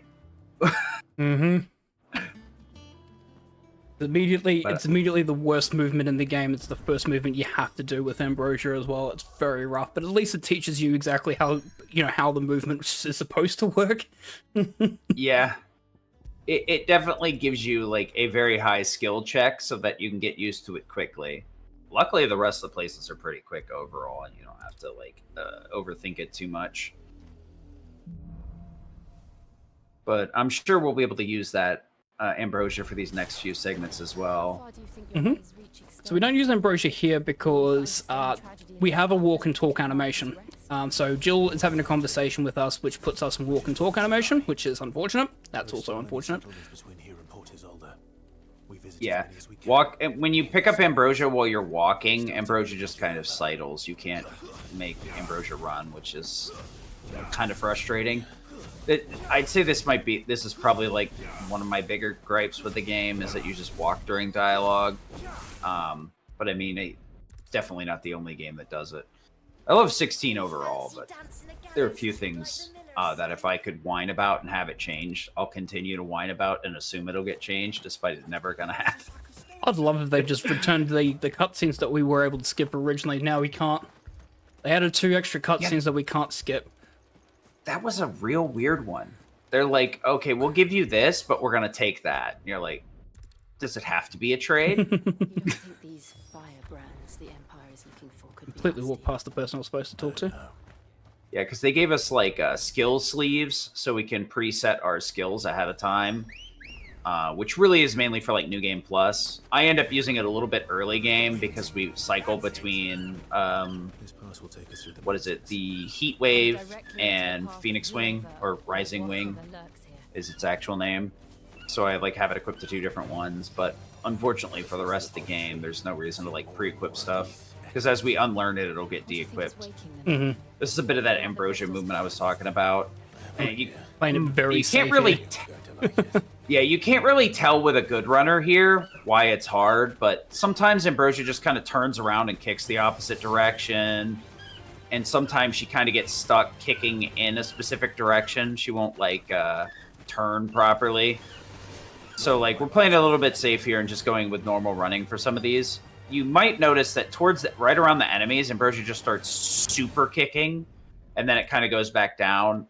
For whatever reason, I think it has to do with the targeting. Ambrosia's, like, kicks around enemies go really, really far, and I call them, like, super kicks, or super speed kicks, something like that. And then the other ones I just call kind of speed kicks, because it's basically what it is. We're using the dash speed to kick. Unfortunately, there's a couple of stronger enemies here that can actually guard. And guarding enemies can block us from being able to pull them together with the Deadly Embrace, which can make some of these fights really obnoxious. So in some cases, it's better off to just run towards the enemies, hit them with Ignition, and just try to catch them all rather than pulling them in. Yeah, the big thing is grouping at least the 3 of them that can't block it, and then using Ignition to break the guard on the other 2. Block. Yep. the enemies that can block Deadly Embrace are super obnoxious because it's, man, I don't need you to be defenseless. I just need you to be close.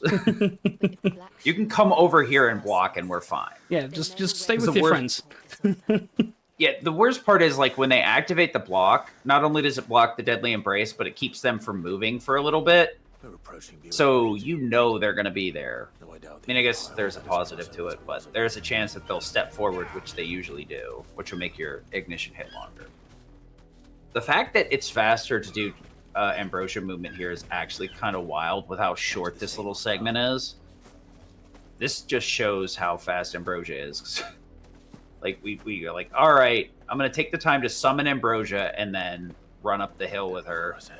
This, like, 15-meter distance. Yeah, it's because of the walk and talk animations, because we can kick with Ambrosia whilst we're having the conversation with Jill. It's faster than because we can't sprint and we can't use Phoenix Shift because it's uphill. So summoning Ambrosia, and then at the end of it, the Chocobo Dash kick is just quick. It is just really, really quick to be able to do that. Yeah, there's some areas where we're not. I think, like, at the very beginning, we didn't really use it, and that's because there's so many enemies in every direction. Ambrosia can get caught up kicking towards the other side. Because the kicking while talking is going on isn't too bad, but if there's enemies, she could easily get pulled in the wrong direction when you're not doing super speed kicks. So you're just like, well, I guess I'm walking. Yeah, I'm sprinting there, got the wrong angle there, got the wrong spider. So what we can do there as well is that if we're in walk and talk animation, obviously we have the Chocobo kick that's available, but you can also target enemies. And since Ambrosia is targeting an enemy, she can do that long super kick, so it's actually really quick to grab an enemy, because Ambrosia is just going to leap after them and constantly attack them. But yeah, got the wrong spider there. The good news is we haven't seen a single black shield since Old Hell. Maybe they found who they were looking for. Faster! As weird as it is, I think it's the way that I've calculated. Oh, drop the dash. So Ambrosia sometimes will just drop the dash if she feels like she's stuck. So on that incline there, she decided, nope, I'm stuck, and dropped the dash immediately. Yeah, I've had that happen to me before, and I was like, skill issue? You know, whenever it happens, I'm like, what did I do wrong? And, you know, every once in a while, you got to realize as a speedrunner, the game just does weird stuff because they don't expect you to exist. Yeah, but they didn't really expect Ambrosia's dash kick to work that way. It's only really designed to be used for attacking enemies. But Ambrosia is definitely not a burb that we want to be using and bringing into combat. Yeah, outside of the kicks, Ambrosia really doesn't have much of an option. And if you get hit while on Ambrosia, you get kicked off. And it takes quite a while to recover from that. So if you're going into a fight, you either want to get off Ambrosia immediately or just never get on Ambrosia in the first place. Yeah, there's going to be one particular part in the Dhalmekia where there's going to be a wyvern that always attacks me and always knocks me off Ambrosia as I'm making my way to a notorious mark, and it's gotten me 3 for 3 so far. So we're going to see if it gets 4 for 4. And it's just painful because it does a really large charge attack, and you can't really dodge it because it is very, very accurate with it. So even if you try and dodge it, it will still just follow you. I'm excited to see some of that because I really haven't gotten much of a chance to look at the route. I only have like a very basic understanding of the marks from my own casual playthrough. So it's like, oh wait, it's like 8 hours for any percent? Yeah, I think that's enough for me. I do love the mark fights in this game. They're really cool, especially the S ranks. They're all very fun.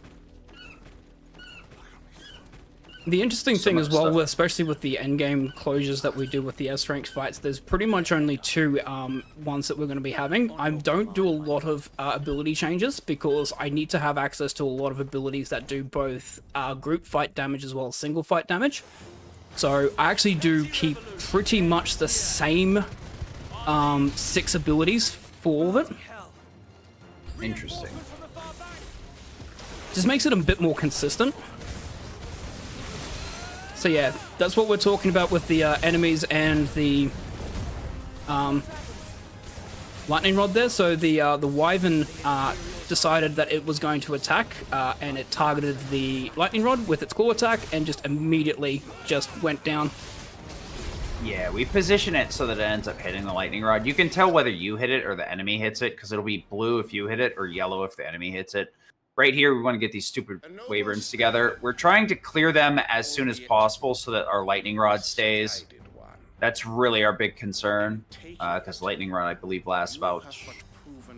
It takes 60 seconds to recharge, but I think it lasts 35. Yep. Or X amount of hints. So we need to make sure that we don't hit it enough or the fight doesn't go long enough, and then it'll recharge it here and be like, oh, you must have just laid down the lightning rod. Here you go. Have it back. Sure, thanks. I'll be sure to abuse it. And yep, just immediately the jump just does so much damage with the lightning rod there. And then the combination of Thunderstorm and Ignition, you can just see how much damage that does with the lightning rod active. There's no one left to keep them occupied. We need to finish this. You mean finish him? Good freeze though, Jill? Thunderstorm's damage is nothing to turn your nose at. It actually gets fairly hard. Should be enough.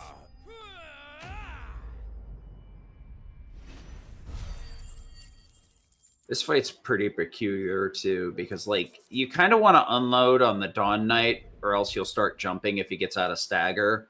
But you also kind of want to have an ability to get rid of those 3 guys. It's super weird.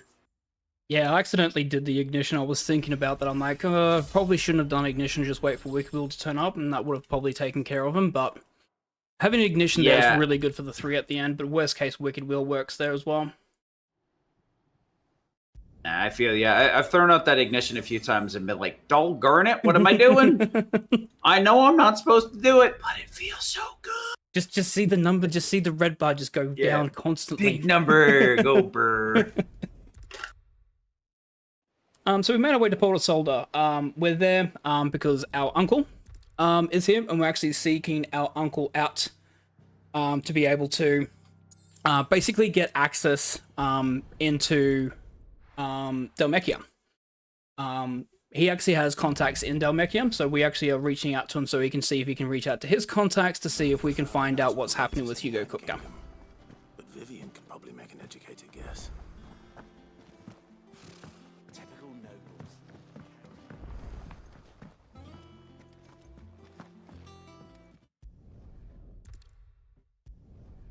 The cutscenes with Vivian are really nice as well, because basically Vivian gives you an explanation as to what's happening. There's a full-scale war still happening at the moment between Sam Brerick and Dhalmekia, and that where am I going? Do not forget talk of the tea house. I feel you. Sometimes I'm like, oh wait, Renown? Missions? Huh? Here you are. You'd be surprised that 400 ability points are very important, because that's actually going to allow us to have Flames of Rebirth for the fights coming up, because if we don't pick that up, we do not have enough ability points to have a combination of Ignition and Flames of Rebirth. Yeah, it's either that or we have to like depower Phoenix Wing or some other stuff and then repower it up. It's super obnoxious. The less we can spend in the menu, the better it is. So having to constantly unequip and re-equip stuff is terrible. Yeah, if we could just turn the skills on and off with a single input, it'd be nice. That's the main issue, is that we have to like hold the "Are you sure" button. Unfortunately, I guess it could be worse. It could be twice as long. I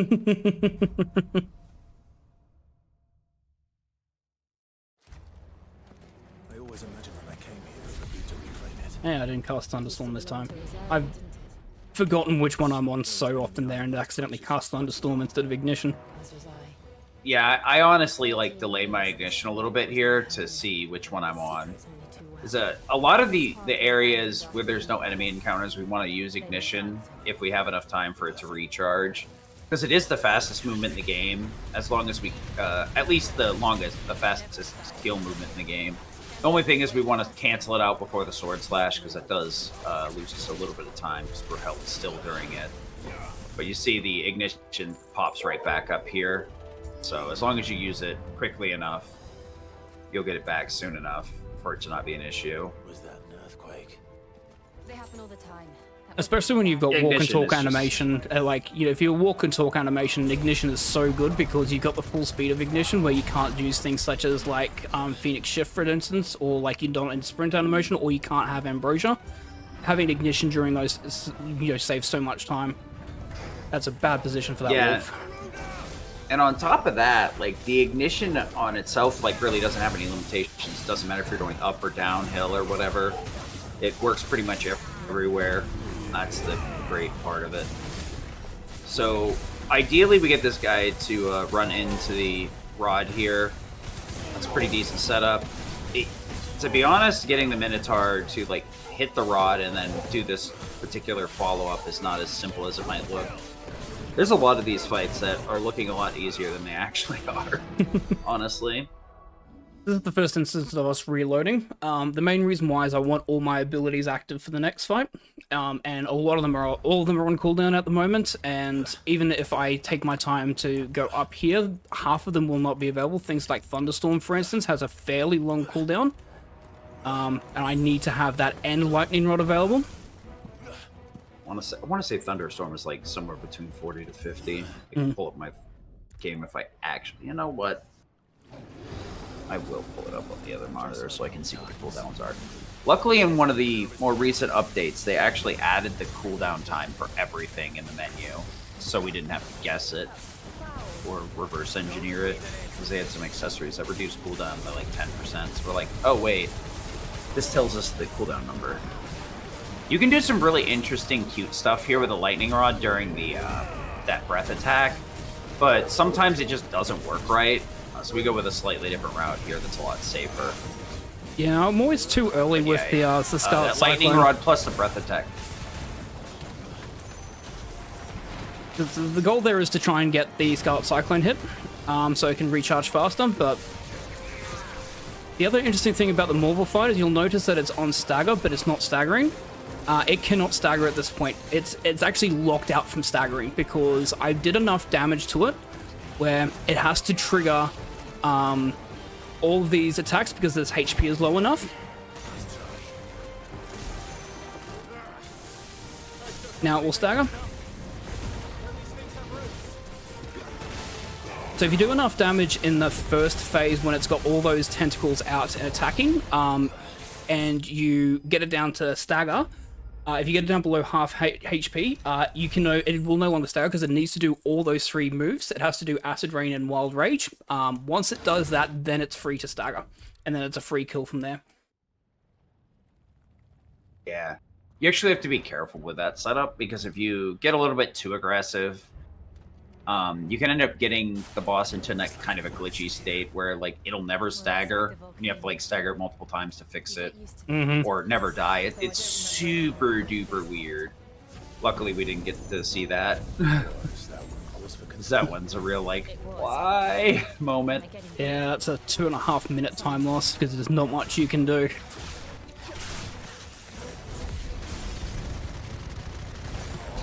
So most people don't know this casually. There's 2 pathways you can take. You can go right or you can go left. Go left. The main reason why, there's a wyvern on the right path, which actually blocks us from being able to progress forward unless we beat it. If you go the left route and you go this upper area, you don't have to worry about that wyvern. You can pretty much bypass it.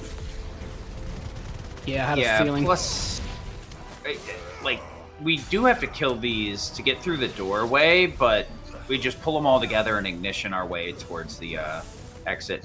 This is the only downside here is if we get to this room too fast, which is very possible, your ignition won't be recharged in time and the enemies will like get all separated like that, and then you're just like, oh, dang it. You can get away with a Wicked Wheel. You can get away with a Wicked Wheel Scarlet Cyclone, but at that point, ignition's already back anyway, so I always just take the extra time just to wait for ignition. But obviously that Dragnet decided it didn't want to play ball, so...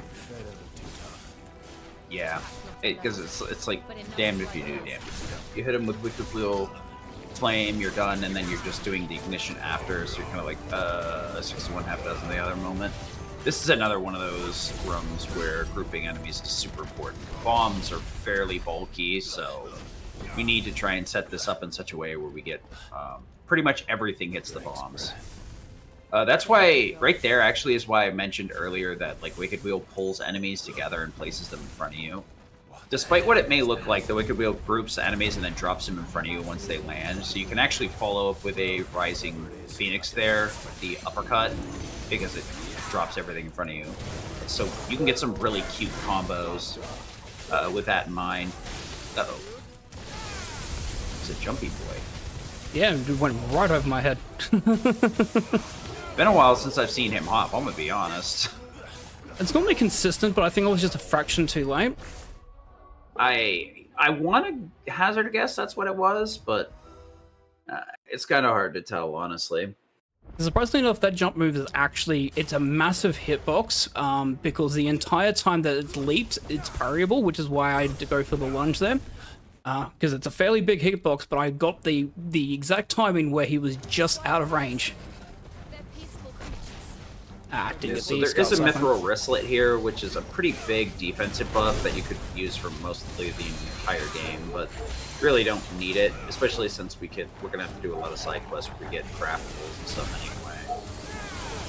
Yeah, there's not really a lot of weapons that we do pick up in the game, mainly because of, especially for this category, because we are going to be crafting Excalibur, which is 262 attack. The next best weapon that we get actually in the 80% is the Ancient Sword, which is in Dhalmekia in Boklad, and that's 252.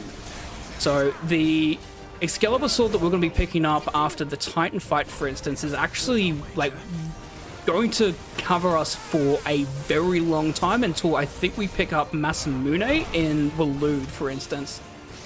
Sounds about right, yeah. The craft weapons pretty much stick with you for most of the game if you bother doing them. The only problem is getting to them.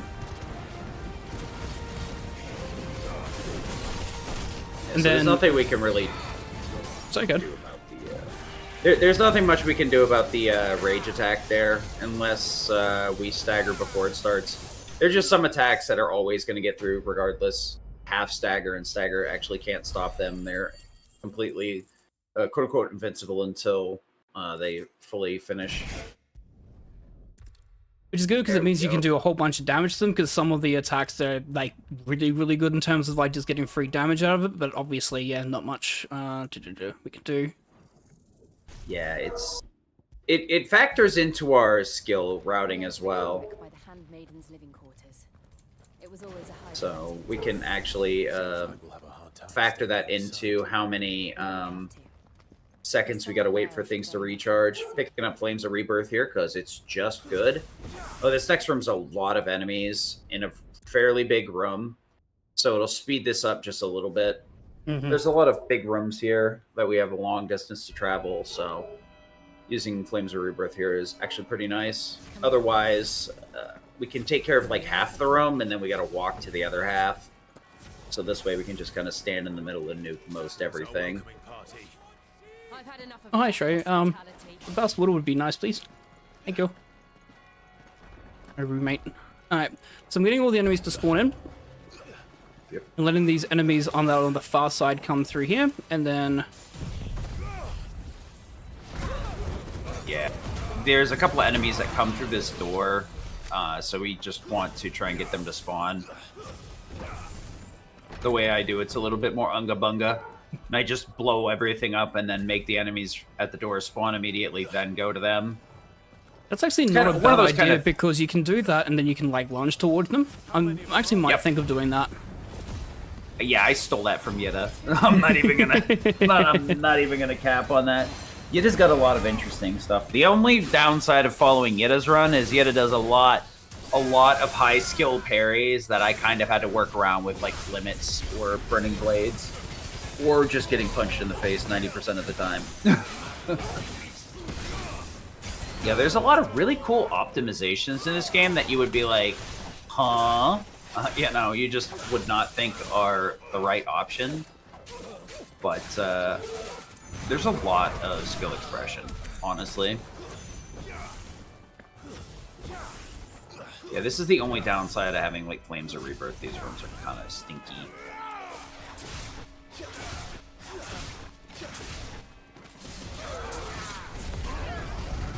usually cycle back to wing here.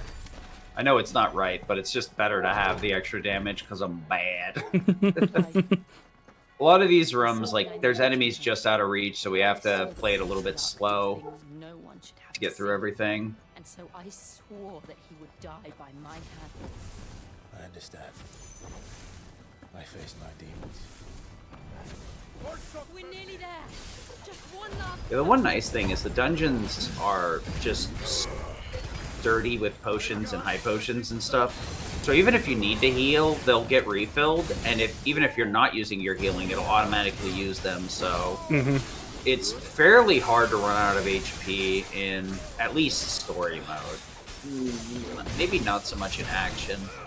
The game is pretty good about keeping you on level, so it's kind of hard to be underpowered. You have to go out of your way to do that, honestly, by refusing to pick up weapons and armor and stuff. And even if you do Luckily, happen to like die, like especially in boss fights, there are a lot of situations where there's checkpoints in the boss fights, so you're not actually going to lose that much time either. The maximum you lose is probably about 2 minutes at most, maybe 3 minutes. Yeah. The checkpoints are so nice. The only thing is you got to figure out how to do the rest of the fight without any strategy. But I guess it's better than doing the whole thing over again, that's for sure. Strategy. Liquid Flame here is another parry boss. We're looking for a parry off rip, throw out a lightning, and just kind of pushing enough damage through this phase to get it done immediately. And then we're going to more or less go for a parry like we did with the previous phase. Luckily, between this and the cutscenes are actually unique in the game. I'm not sure if it got mentioned early on, but the cooldown on your skills actually charge during cutscenes. So there's a lot of bosses where we're just going to unload all our skills because there's going to be a long enough cutscene that pretty much anything will recover. And, like, I go out of my way to get some of the ultimate skills towards the end game, specifically for like ultimate, because the cutscenes are so long you can pretty much put anything on and it'll be recharged. Yeah, some of the cutscenes in the final fights are like 2 minutes long, so even like the longest recharge, I think, which is Titan's ultimate, actually can recharge in time. Yeah, Titan's ult it's always been kind of rough. It had a really bad recharge time. They kind of retooled it, but I think it's still a bit longer than Flames of Rebirth. Not sure why, though. That was unfortunate. To be honest, if you're a little bit late with the limit there, you can sometimes miss the pressure. I've done it before, too. Just making the fight just slightly annoying, but not in too... Yeah, honestly, if there's a spot where you mess up, this is probably the better place to drop the ball. Don't stagger. During the, God, that's unfortunate. Yeah, because it needs to do a move called 11th Hour. It has to do that move. So irregardless, I'm going to do very minimal damage here. I'm going to hit a HP gate soon anyways. Well, for better or worse, we're going to get all our skills back because of how long 11th Hour is in the stagger. Yep. So at the very least, we can recover with the normal pattern after this phase. Yep. And we have enough limit so that we can just limit through the explosion, too. Honestly, Liquid Flame looks simple when you watch somebody do it, but actually executing this guy is a bit of a struggle. A lot of fights in 16 look extremely simple on the surface, but managing the skill placement and execution is a lot tighter than you might think. This game is a lot more action in boss fights than it is RPG, that's for sure.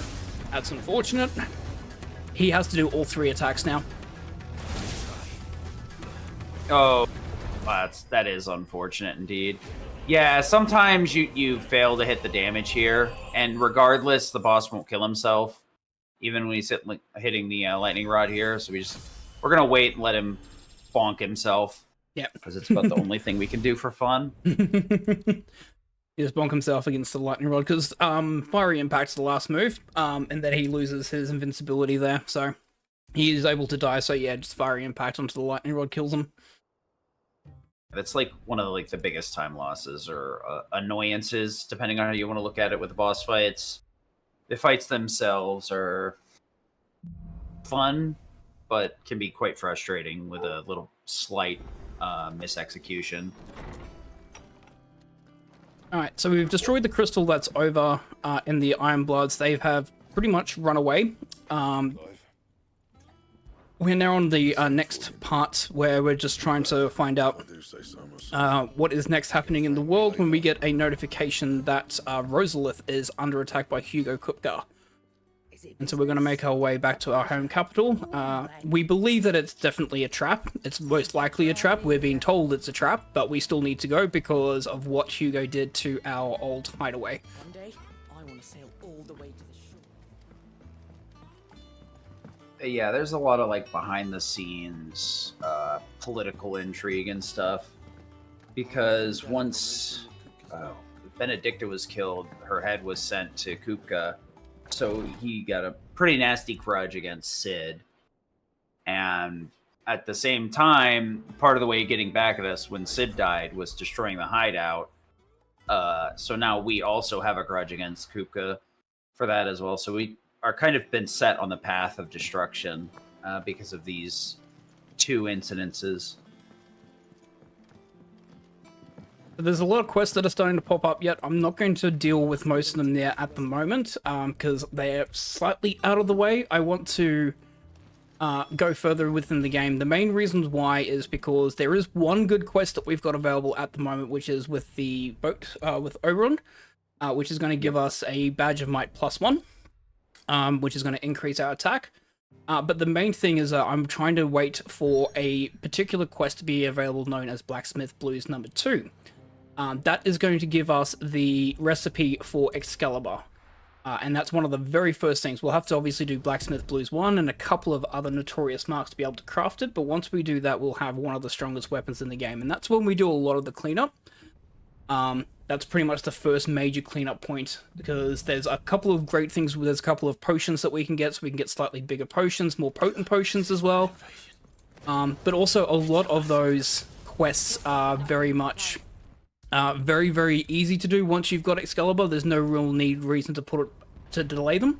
We could do a lot of the quests at the end and do like a major cleanup, but having a bit of the extra AP points and a bit of extra experience does really actually help. Yeah. If you play the game normally and just say fudge all the side quests, you more or less will stay on intended level. But doing the extra side quests will push us a little bit ahead to the point where, like, we'll hit some more damage break points that'll make fights a lot easier. If anything, I'd almost argue doing it before Kupka would be nice, because Kupka is one of the harder fights as well. Like we mentioned earlier, there are some side quests, or not side quests, but there are some enemies and bosses that will block and cancel moves and then put them on cooldown. Kupka is one of those bosses, which it makes this a very skill-intensive fight for, at the very least, the first phase. It changes up a little bit in phase 2 and 3 because Kupka is a lot more aggro and a lot less defensive. But yeah, this is where it actually gets super tough. Infernal is a little annoying, but Kupka's really annoying. Let's play it safe there. That mage there likes to stand on top of the box, and if you hit it with a Scarlet Cyclone, he tends to go out of bounds. Yep, and you'll push him out of bounds, and you'll have to hit him with Thunder, because you can't actually hit him with anything else. It's super annoying. I hate when he does that. I normally... at one point, I was like, oh yeah, you know, this is just him, you know, he just stays up here and it's my movement. And then I realized that is just how it is. And unfortunately, you can't, like, grab him to bring him down with Deadly Embrace before you ask. He just kind of chills up there and you're like, all right, well, am I doing this the hard way or the easy way?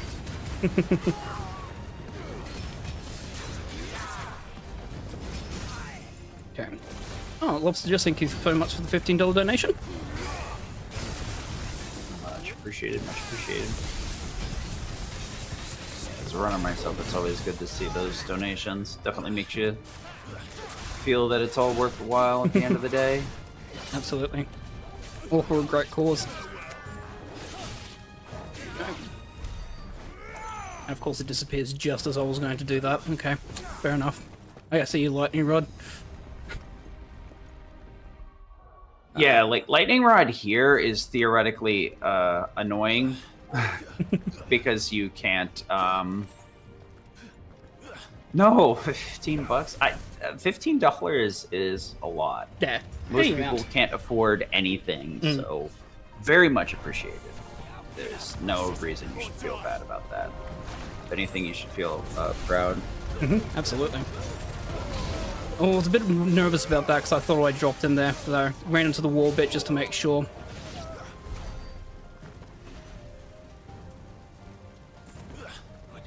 Yeah, some of these rooms are really tight. Even in any percent, you start running a little bit low on stamina at this point. You're just like, oh, please. I'm so tired when I get to the end boss. I'm just like, all right, muscles, do your job, because my brain ain't. Yep, they're all spawned in. Thank you, dog. Glad you told me you could open the door. Good girl.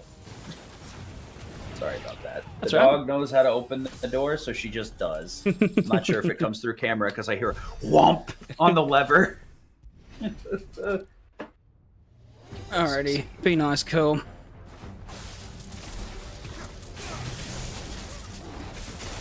Yep, okay, that's fine.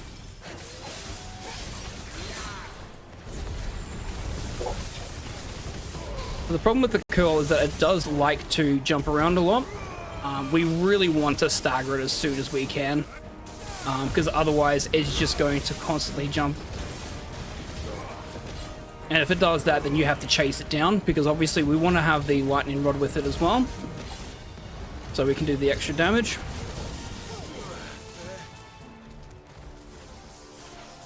Now it's going to do its electro charge attack. Having the ignition here is actually really good because you can just rinse through the charge. Okay. Let's make this count.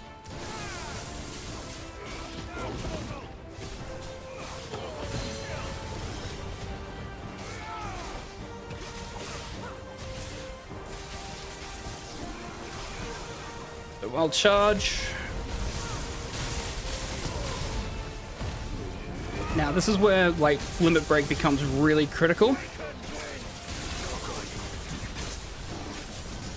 because that does a lot of damage, that wild charge. So having limit break there is really critical, so that way you don't see your HP go to 0 in an instant, you can survive on 1. Yeah, if we didn't mention it, limit break does give you temporary invincibility as long as it's active. Your HP goes down to 1 while still in limit break, but you cannot die. So there are some times where it basically gets you out of an unwinnable situation. Also, it keeps you from getting knocked over, so you can kind of back up at that point and chuck some potions if you have to. Or if the enemy's close to death, you can just get in their face and be like, all right, buddy, you're dying right now. It's you or me, and I'm the one that's winning today. But yeah, once again, luckily, there's a lot of potions all over the place. So even though we popped a few in that fight, we're going to get them back here. And doing the potion side quests as well will get us a lot more potions. Though potions and high potions really aren't too needed. It's more so the strength tonics that we want more of. Oh, absolutely. And higher effectiveness. For the longest time, I thought strength tonics only lasted for 30 seconds. Then I looked at him in game and I'm like, it lasts for a minute? Yeah. Okay. I'm not going to complain. This guy right here can be a little bit weird if you don't handle the fight in a very specific way. He gets pretty ornery, and we want to actually let him hit us with that explosion there, and then we counter with a parry. Otherwise, if we don't hit that parry, he just keeps doing his axe attacks, and we just got to tank through it with limit. Especially since we're going into Kupka after this, and we have a couple of ninjas to deal with right after. We've got to make sure that we keep our skills in the right order for everything. Yeah, too many hits on lightning rod. Yeah, a nice... Oh, yeah, that's unfortunate. You normally want to keep the lightning rod here, but depending on how you do the fight, you can accidentally break it. So we're going to have to do the ninjas without it. The main thing, too, is we really don't want to use too much limit here, so we need to make sure to go into Kupka with at least 1 bar, if not 2. It'll make our lives a lot easier. And that's why you want the lightning rod. That poison mist will always get rid of one of their stagger bars, or at least half of it, because it hits the break point and they stop doing poison mist. It's unfortunate when you miss it. But when you don't have lightning rod, you just don't have lightning rod. Looks like we almost got it back though. That's nice. And since everything will recharge before Kupka, we can kind of go all gas here. That's unfortunately a little bit slow. Yeah, I'm going to keep the 2 limit breaks for the Kupka. That's why I Yeah, didn't the use limit break in break. that fight. Yeah. Because you can get your skills back instantly, but your limit you can't refill, you kind of want to keep it for Kupka. Ideally, you don't need it, but it makes Kupka a lot more reasonable. Otherwise, you're probably going to get knocked around a bit and not have a fun time. That's why I also got the backup strength tonic as well, just in case I have a bit of an issue on the first phase. That way I can drag a second strength tonic in if I need to. Yeah. It's more optimal to use strength tonics a little bit more liberally here, but with Kupka, you just want the extra gas, honestly. You usually don't need it, but not everybody can be Nice, you got it. That parry there, like, there's a semi-consistent setup for. I don't know what's up with it, but sometimes it just don't work. Yeah. It's probably just a skill issue, I'm not sure. No, I always feel like it is a bit of a 50-50, that one, because sometimes even if you just do it like straight away, you just whiff through and he just hits you. Yeah, I think it has to do with the parry timing just being a little bit jank. And this kind of exposes that, what I was talking about with teleporting on stagger. You'll notice the lightning rod is on the other side of the room when you stagger an enemy. Luckily, we can just build a little bit of limit here on Kupka, so we're not really in much of a hurry. We don't want to keep attacking here, however, because it'll cause Kupka to do an additional set of attacks that take a while to get through. So we back up there and let him stand up and attack us. You can get an ignition off when he does the lunge and just for a bit more damage, but I always tend to just keep a lunge there just in... Yeah, you can do some cute stuff with the boss fights, but some of it is just that cute.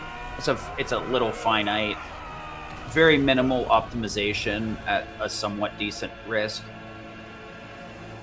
You can save a little bit of time by failing this, but you also lose out on damage, so it's probably better to go for the damage. Yeah, I always go for the damage on this one because I always have a tough fight with the Torment at the end. I always don't seem to do enough, so any little bit of extra damage I can do to go in the first phase to make this second phase easier.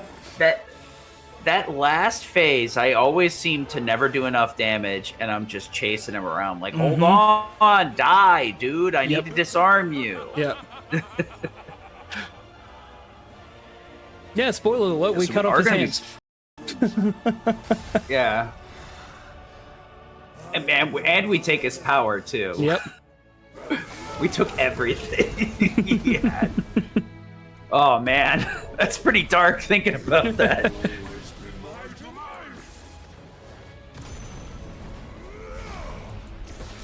Luckily, he always does a dive here, so we can kind of work around it. If you want to be really cute, you can throw it on a lightning rod here, and you'll, like, hit himself. But since it's just the one explosion, you don't really get a lot out of the lightning rod in this situation. But yeah, ideally, a lot of this fight, we just want to make him punch lightning rod. It does so much damage, but some of these attacks really don't work out that well. Yeah, it's all about positioning. Are you going to do Torment now? Yes, thank you. I didn't want to stagger him there because, again, we'll hit a HP gate. Yeah, ideally we do enough damage to push him into the phase where he can't be staggered anymore. So, unleashing a whole bunch of abilities because this is a very, very long move. And we're going to get a lot of our abilities back by the time that he's done. Yeah, you can pretty much fire everything off during this, and almost everything is going to be refilled by the end of it. Torment's super long. He does this, like, explosion phase, too, which is like a good 10-15 seconds. Unfortunately, since we've done so much damage, Lightning Rod isn't You would think you would want a lightning rod while he's doing this explosion, but he'll end up hitting HP lock and you'll lose most of your lightning rod, if not all of it. That attack will straight up kill you in almost every circumstance, unless you're spamming potions or in limit. It's pretty wild how much damage you can do, actually. Actually, I'm going to use Flames of Rebirth here as much as I don't really want to.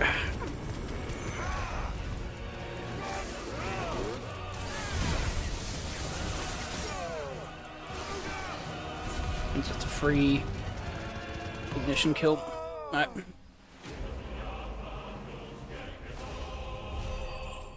Yeah, you can also put like Phoenix Wing back on, which is what I do, because Hugo is just not consistent enough. But the downside is you got to put Flames of Rebirth back on after this. Yeah, because there's a massive group fight that we have to do straight afterwards, so...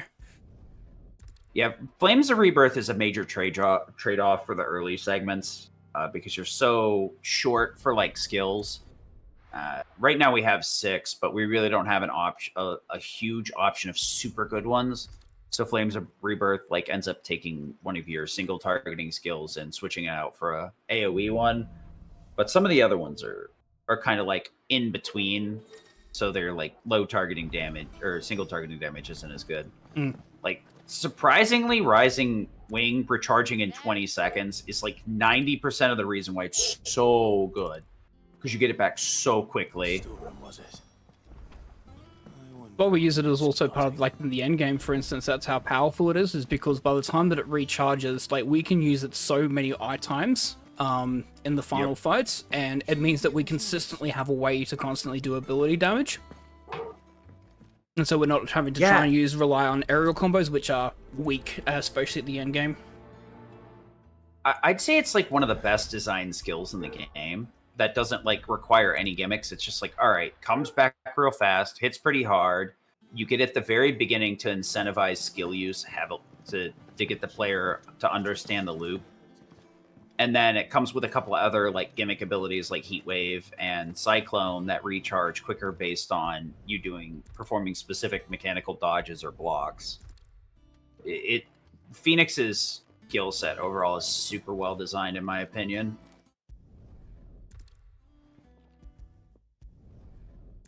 Alright, so that girl that we see that is approaching and talking to Otto and us is Mid. It's Sid's daughter.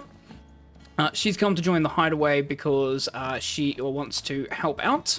She has an idea because if we are to destroy all the crystals, we have to make our way over into Waloed, which is across an ocean. We need to find a way to get there and do that. So, Mid, being the inventor that she is going to help us design a craft that's going to do that. But she needs a workshop first and foremost, so we're going to get the supplies for a workshop for her. Minor gripe here. You'll notice that we could pick up the side quest for the boat here for the Badge of Might +1.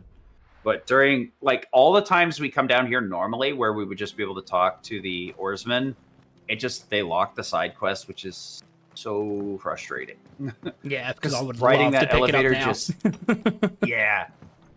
You could probably justify it in story if you was able to pick it up with that elevator ride, because then it would just be the fight and then the warp back. For better or worse, like we end up just replacing the Badge of Might with it for the extra 6 or 7 damage, but surprisingly, that actually ends up being a lot. You would think it's not that much, but it definitely adds up over the course of the run. Especially when you're trying to avoid staggers and just going for raw damage. Mm-hmm. This is going to be one of the big one that definitely helps a lot. Where we can manage a lot of better movement because we have places to warp to, and we definitely have Ambrosia as well to speed up movement.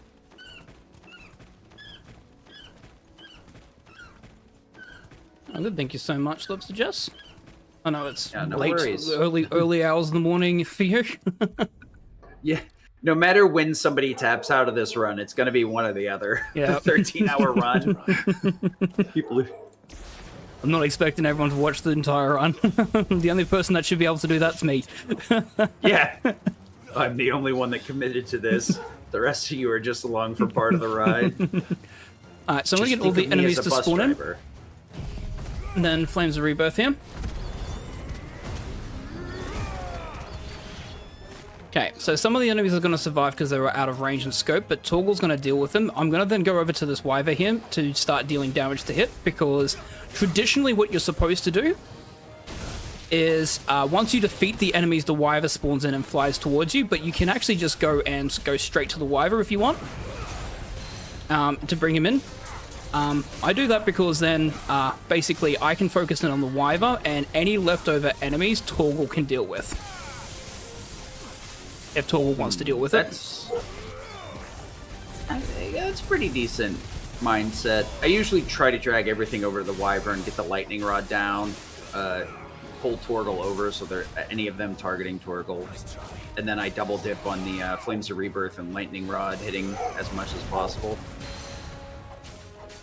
But yeah, a lot of these fights, there is a level of variety that you can take, because I mean, things can be theoretically faster, but if it's not consistent, it just isn't faster in reality. Yeah, there's a lot of risky strats you can do with the abilities, like determining which ones that you want to start off with. You can go safe route, which is, and we'll see the absolute safe route, which is going to be when we get Bahamut. We're going to have an ability called Giga Flare. If ever worst case scenario you don't know what to do on a boss, the default rule is Lightning Rod plus Giga Flare equals massive amount of damage. Yeah. Yeah, that's the one thing. Funnily, I think Giga Flare recharges faster than Lightning Rod. So there's a lot of times where you're like, I want to use the big FU laser. No, gotta wait. Giga Flare is probably like one of the... Yeah, I'm gonna say it. It's one of the most unbalanced skills in this game. Its damage is so high, it recharges so quickly, and then when you level it up, it just is so much more. The only downside is like a pure speedrunner issue is like you have to sit through the animation. It's a very long animation.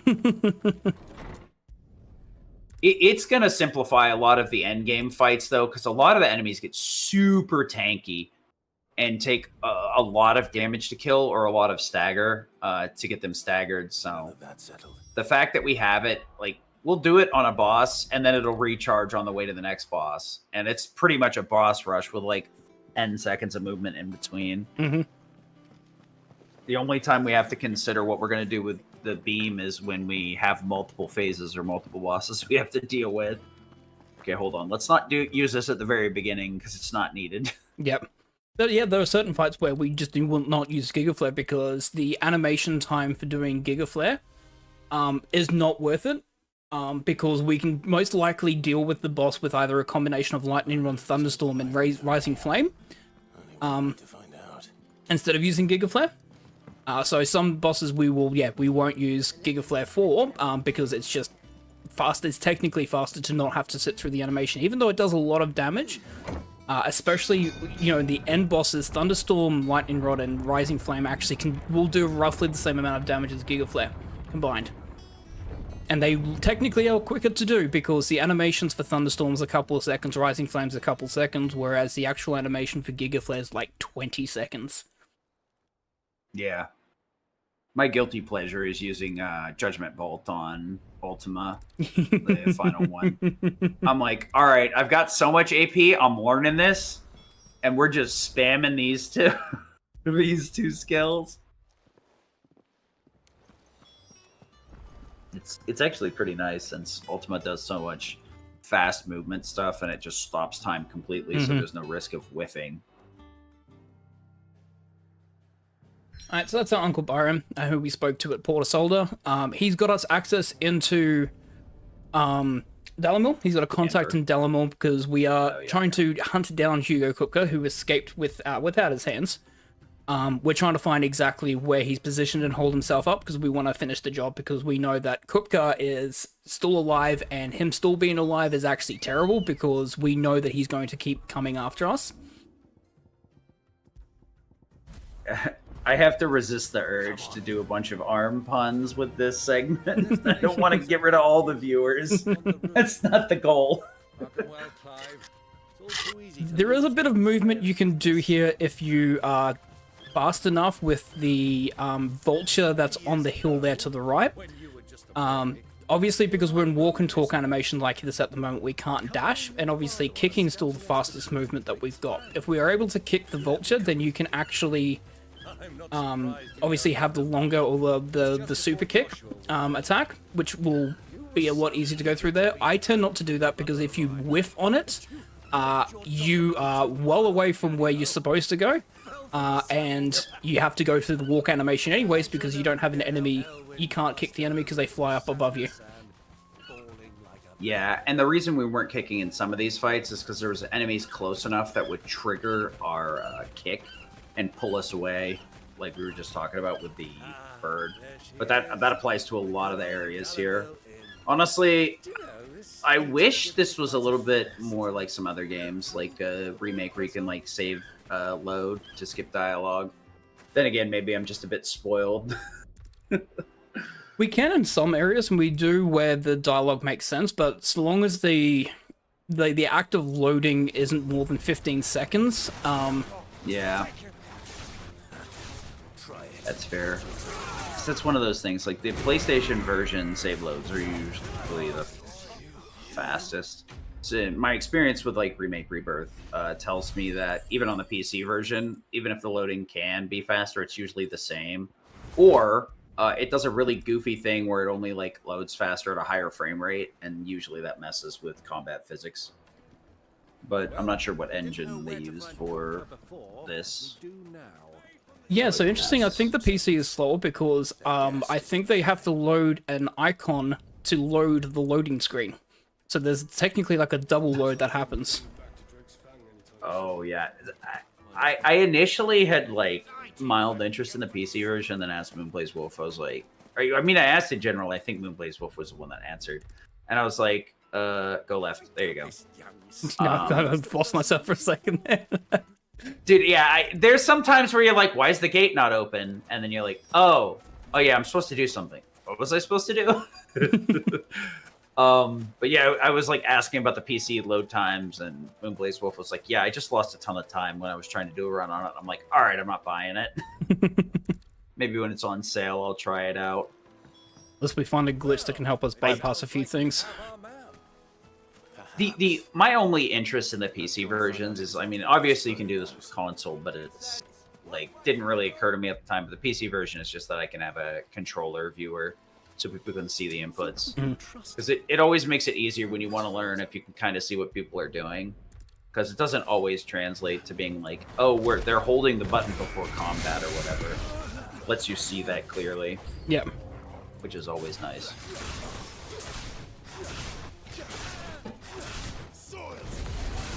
Yeah, this fight's a little bit goofy. Since we picked up Titan and we don't have a ton of AP, we're using Wind Up at base level. Honestly, leveling up Wind Up really doesn't do much outside of let us charge it quicker. So it's not something we're in a big rush to upgrade. Personally, I do. I like upgrading it as soon as possible because I'm used to the larger timing window because you can launch it just a little bit earlier, but it's definitely not needed. The only thing is it makes fights a little bit tighter or looser depending on your level. Yeah, I do tend to level up, but only when we get to the Ironworks. Yeah. The other one is a Upheaval that Titan gives us, which is like an AoE move like the rest. Very small range. Does more damage if you charge it up, but ideally you won't ever seeing us charge it because we'll actually get a certain height in the air, which makes it always do its max damage, which is why you see kind of that special animation when you're high enough. The game will do like an extra flourish to let you know you got the damage bonus on it, which is super cool because Wicked Wheel into Upheaval almost always makes it hit the precise height as long as you do it back to back. Yep. And it's such a great combination because obviously Wicked Wheel brings enemies in, but so does Upheaval as well. Upheaval actually, when it lands on the ground, does actually knock enemies in. So a triple combination of Wicked Wheel, Upheaval, and then Scarlet Cyclone deals with pretty much every enemy. Yeah. We're getting to the point where like we're kind of falling behind again a little bit. Not too much, but enough for us to have to be a little bit more aggressive with our skill usage. What was all that crashing and The game has like periods of overpowered and underpowered, but it's never really too drastic one way or the other. Well, at least in any percent run. We're going to be getting Excalibur at some point here, which is going to make things a lot quicker. Yeah, so interesting thing about that, the quest markers obviously to speak to the maiden at the inn. You don't actually have to, because we're just trying to find out where our uncle is. He's already just up there having conversation, so he's having a conversation with a group of bandits basically to get us information about where Hugo Kupka is, which is going to be a trap, so we're going to have to deal with them.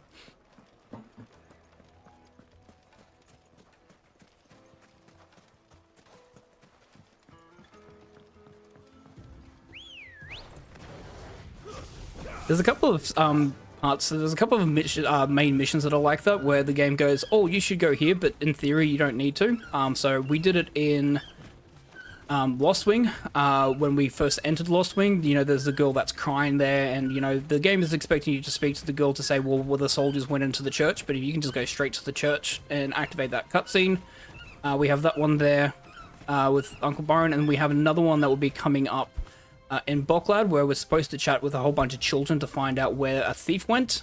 There's only one child that you need to speak to.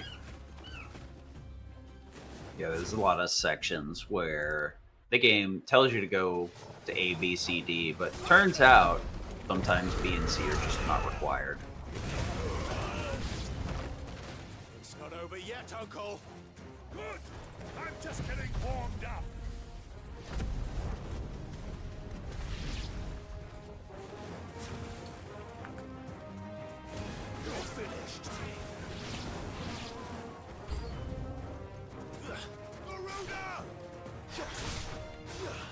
Another case of Flames of Rebirth, making our lives a lot easier. We also do this fight in a particular way to make sure the enemies spawn on this end of the map, to try and avoid them spawning over here. Yeah, I was just a bit too far forward there, trying to chase them down.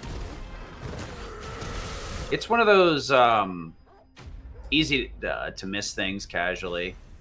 So there's a lot of places where we try to position ourselves specifically to keep spawns in a convenient position, and without knowing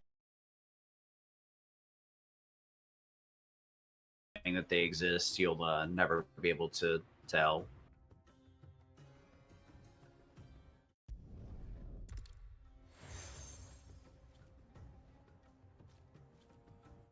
This is Lubal. This is the contact that we have in Delamil. Basically, did a couple of, you know, he likes that we're helping out clear out the bandits in the desert area. Basically, he gives us a pass that is going to let us go through because the gate is open, because he can bribe the gatesman to open the gate for us. So we can then make our way. We are going to pick up a side quest though. This is the first non-required side quest, well, one side quest that's different from the any %. We're picking this one up because we're not going to come back to the baths, but B, the reward item that we get for this is actually one of the requirements that we need for Excalibur. It actually gives us a Scalatite. So when we turn that in, that's going to help us be able to craft Excalibur when we get the design for it. Anything I can interest you in? So even though we pick it up and we're going to do the fight, we're actually not going to turn in the quest until we come back to Delamil. Yeah, there's no rush until we have Blacksmith Blues to actually forge the better sword. Let's go. But it's also just convenient to do it now because it is out of the way. One thing about that vendor is there's actually a accessory for Lightning Rod. Each weapon, or each skill has two accessories. One that boosts damage, and one that shortens cooldown. Some of the ones have a different version of the cooldown variety, and Lightning Rods actually increases the amount of time that it stays out, not the amount of hits that it takes, nor does it shorten the cooldown. So we don't bother picking it up, despite the fact that, like, if we did have one that would shorten cooldown, it probably would be picked up. Explains the heat. Though it being out longer is nice because it's a lot easier to like manage those. Keep it out long enough to get it to reset during a cutscene. But since the hit amount isn't changed, it's functionally the same. So it would just be a quality of life upgrade and not really something that makes combat easier. Well, that's unfortunate.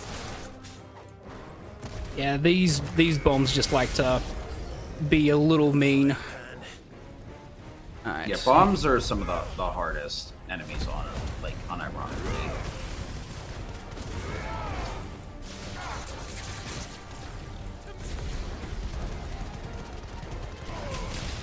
Just also unfortunate because they do like to fly around and... There's Coronation, I don't want to hit that. And then...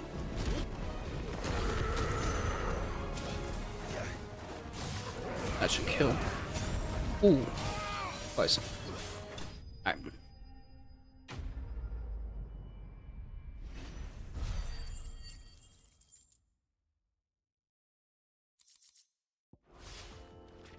Let's cool things down a bit. Let's hope it's enough to keep Yeah, the pots from boiling. the side quests and stuff like that usually feature monsters that are much stronger than the standard monsters that we've been dealing with. Much closer to like the mini bosses of some of these dungeons, rather than actual enemies or normal enemies, rather.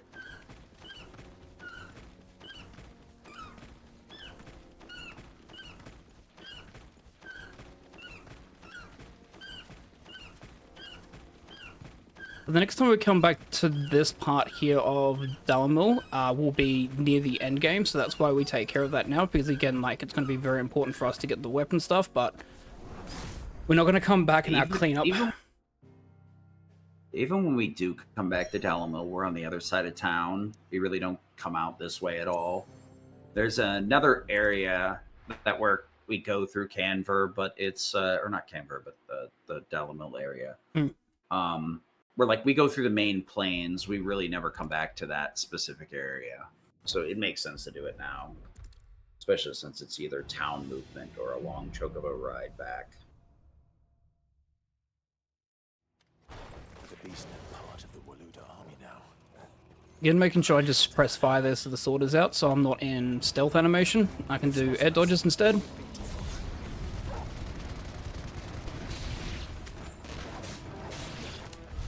Torgal always likes to clean up that enemy. Taking over the entire mine.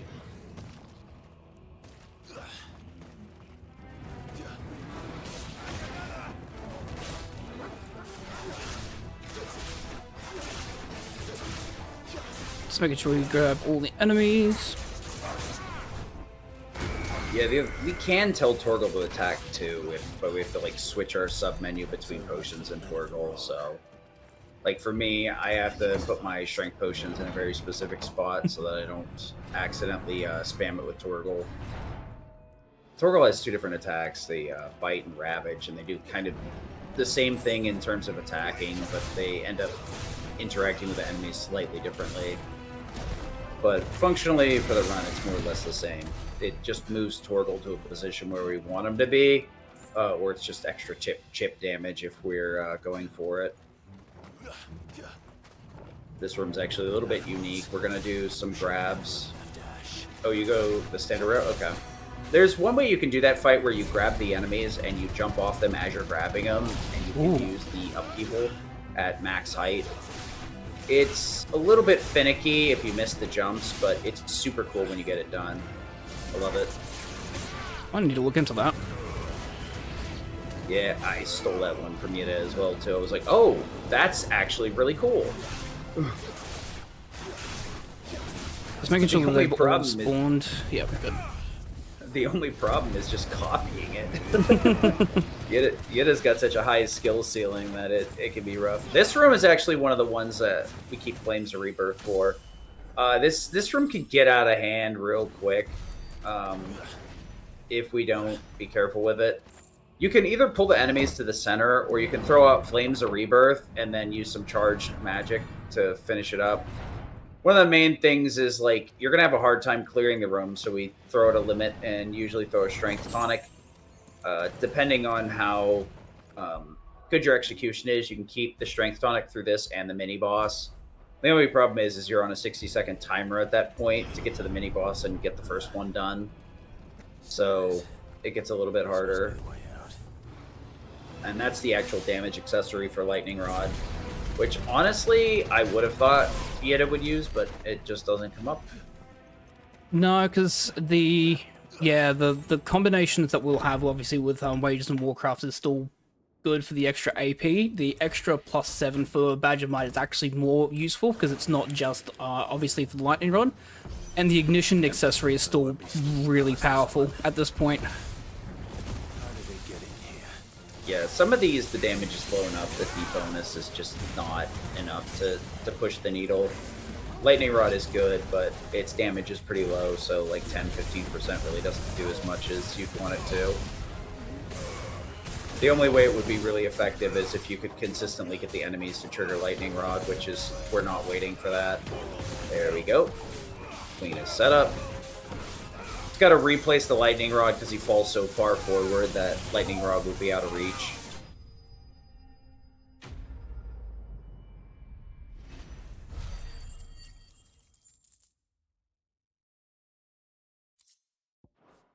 It's a bit unfortunate with our damage here.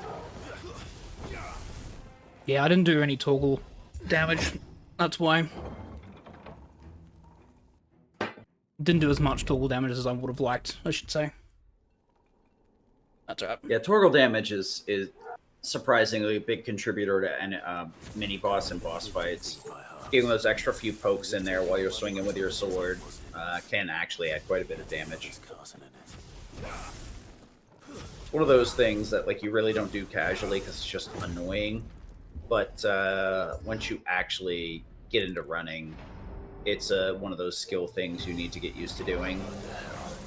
Like I said, the main issue is accidentally spamming potions while you're on the potion menu with Torgal, so that's the main like concern. Mainly for me, it's accidentally throwing one of my strength potions for that. I hate this. Why am I so bad? This fight's pretty cool. We should be able to use Lightning Rod to get half the stagger here and a lot of damage.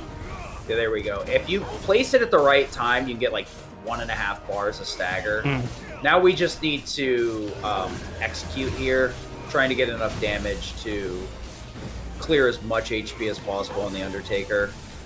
Really, what we want to do is make sure that we structure our skill order in such a way that our cooldowns are back by the time he stands back up. The funny thing is despite it seeming like you should use the ones that take longer to recharge so you get it back, it's actually a bit better to like start with Rising Phoenix so that way your Rising Phoenix is back sooner. It's a really weird how you have to structure your skill orders based on the cooldowns, because sometimes it's not really about damage. It's just like, okay, this takes 20 seconds, this takes 27, this takes 30, this takes 25. What order should I use them in? Yeah, it becomes like a math problem that you do in your head, pretty much. It does. It's really... That's why when you hear a runner going, ugh, I used the wrong skill, that's what it is now we know for certain that we won't have that ability back when we want it to, and now we've got to figure out in the 5 seconds between it charging how we're going to solve that problem. If we can even solve it. Oh, that's unfortunate. Yeah, that's a really bad positioning. When I saw the guy behind the pillar with 1 HP, I'm like, oh, you've got to be kidding me. What the heck? Torgal, get him! Torgal's like, are you sure? I thought you were killing everything. Like, It's alright. That's because the good thing is, like, I would have preferred to have Scarlet Cyclone, obviously, for this first part of the fight. It's not too bad because Wicked Wheel does quite a lot of damage to them. These aren't really strong enemies. Wicked Wheel does a good chunk, so it'll be just, like, doing a couple of extra hits while Scarlet Cyclone comes back. Yeah. Luckily, at this point, we have high enough attack where it's not too bad. Not super far off. We did skip a weapon upgrade, I think, here. But I think it's only like 5 points if we buy the next one. Yeah. There's some points where we skip a weapon upgrade or two because it just doesn't help. Like this next one, we get the Earth Shaker, but it's like a 5-point increase between this. And then we can just get the Ancient Sword a little bit later, which is pretty good for a long period, actually. Oh man, these Reapers are such a pain in the tuchus. They love teleporting. Can be very... Yeah, the teleportation is what makes them the most difficult, honestly. It makes the fight a lot harder. If you're a little bit too aggressive like I am, you can whiff skills on them and then you feel real bad. You're like, no, I want my Rising Phoenix back. Give it back to me. There's nothing worse than going for a Rising Flame and then seeing them teleport and you're like, oh, well, okay, fine then. Yeah, that's also one of the... That's one of the considerations, too, is like how fast a move comes out. That one comes out, hits real quick, and you're like, you dodged my DP! Oh, no. Well, time to lose half my life to a combo. Wait a minute, this is a fighting game.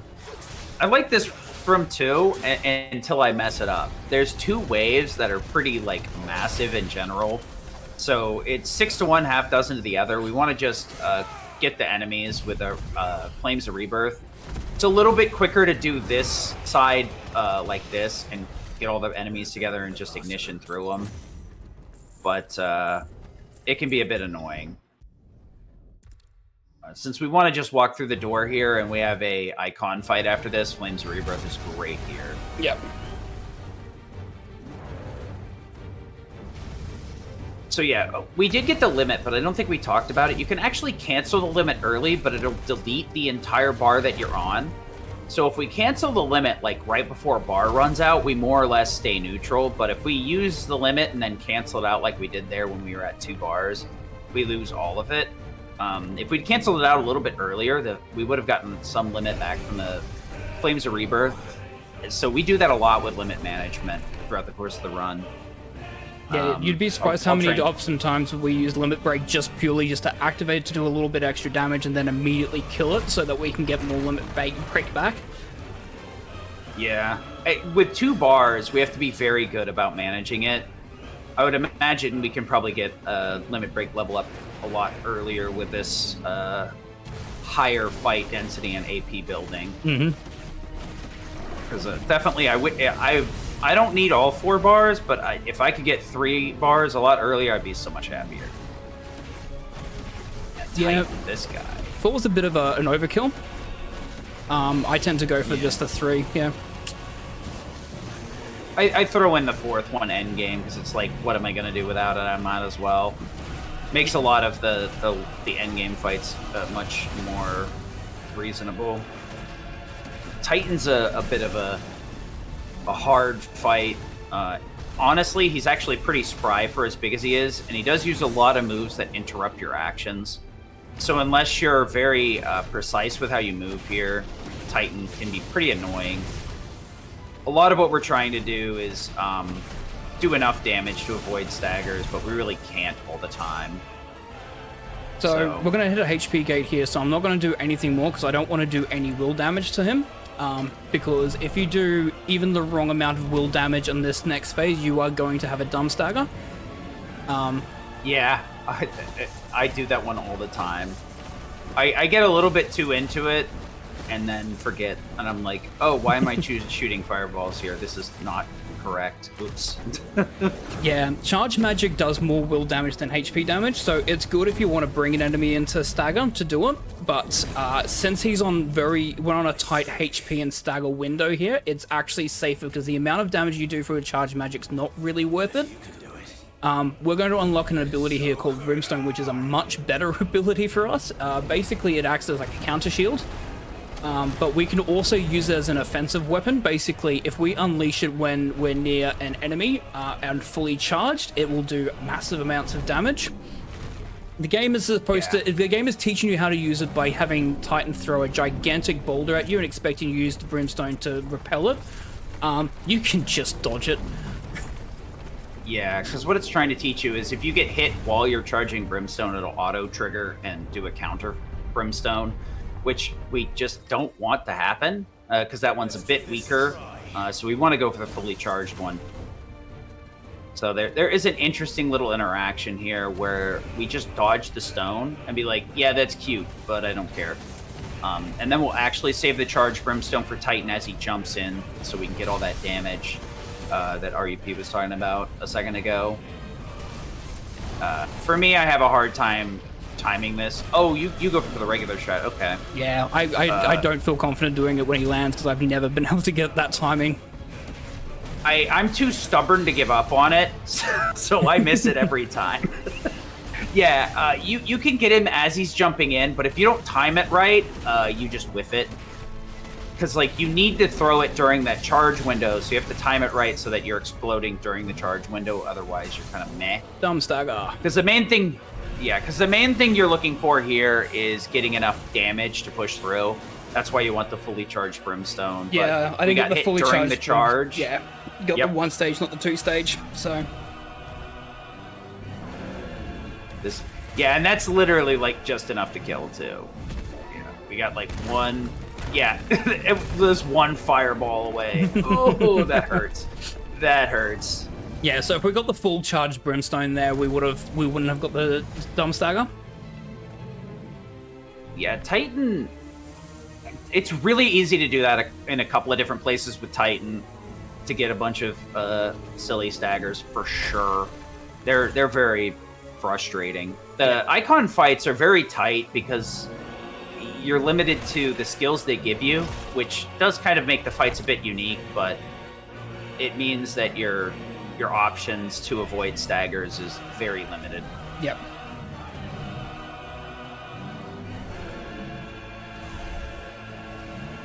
So Titan realizes that obviously that he's inside the crystal and the crystal has power, so instead of just using the crystal to heal himself, he's decided to eat it to gain more power.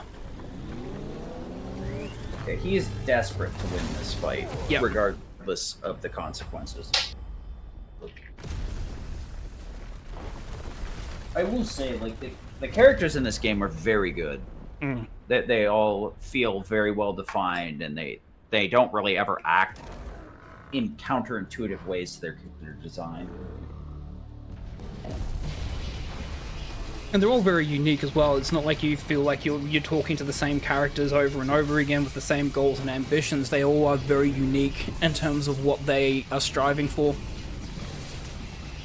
Because you have Benedicta, that is, obviously she doesn't have much airtime, but she was there basically as the spy, and her main sort of goal was, especially when she loses Garuda, her goal was just to get Garuda back.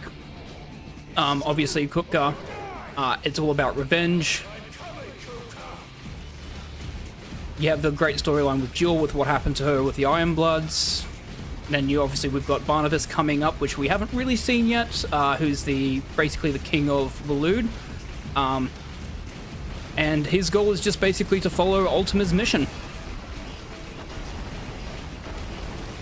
Barnabas is...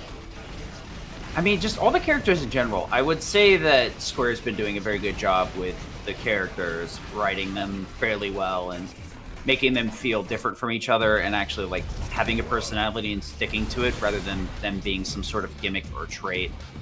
Oh, this is just the female spy trope. Like, Benedicta actually feels like she's a bit more than that and actually has a personality. There's a lot of reasons I run this game. Since 16 you can play as a cool demon, we get to play as a Freet. I mean, technically we don't play as a spiky haired person, because I wouldn't call Clive's hair spiky.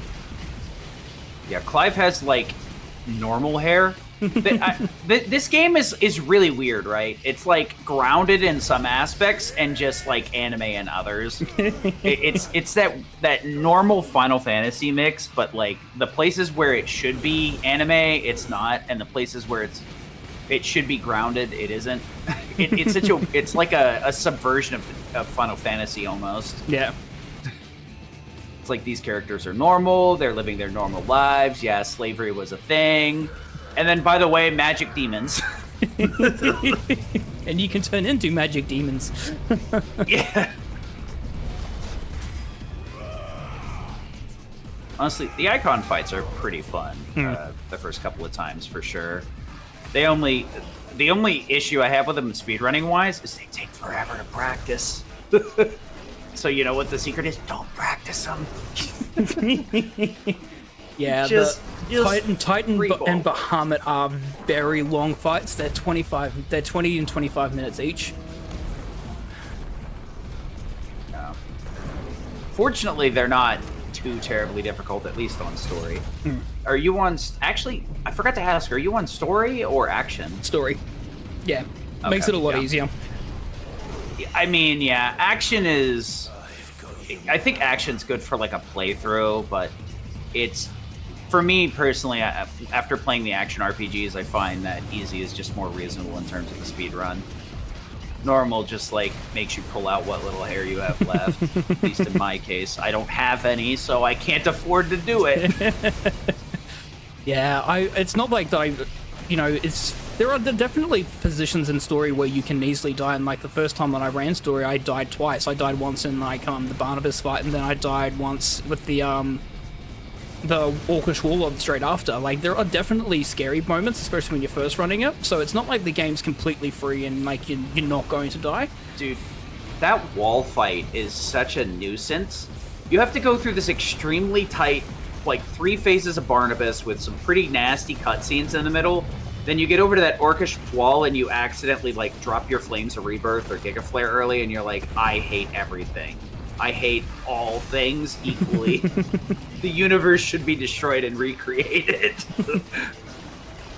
So these icon fights, I'd say, wouldn't play as anything else. Like, these are very, very specific fights. There's only a handful of them throughout the entire game that you play as a Freet, and you're doing these icon versus icon fights. So we've got this one, then the next one, and the last one actually will be against Bahamut. The rest of the game plays like Devil May Cry. Yeah. Because the person who actually created the combat system for the new Devil May Cry game actually also did this game. Yeah, I agree. This has a different feel from like the Final Fantasy VII series. There's similarities, but it's definitely a completely different intention. Because with 7, they want you to build your skills and abilities, and this one, they're just like, all right, you've got a big fireball. It's your choice when you want to use it, though.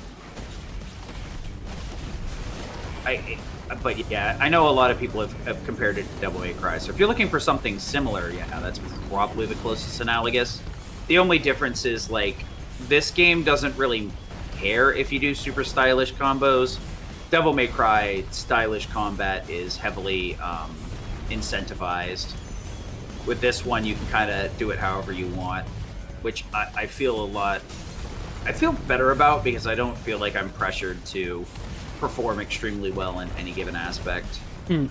Especially in the base game itself. There are some points where, you want to do some stylish stuff. Those are, and we will be showcasing them, they're the Chronoliths. The Chronoliths are basically these trials where you're given only one icon and a random set of their abilities, and you have to showcase your knowledge of the different abilities and how to best utilize them. So there will be things such as, you use Gerudo, it's like, how many Wicked Wheel combo hits did you get on these enemies? Because the more, stylish sort of combat that you do, the more time gets added back onto your score, because you're on a time limit as well to beat the Chronoliths. So by doing, stylish combos with those abilities, you get more time. The Chronolith fights are kind of a weird one. They're fairly interesting in the idea that those, like, they force you to use them.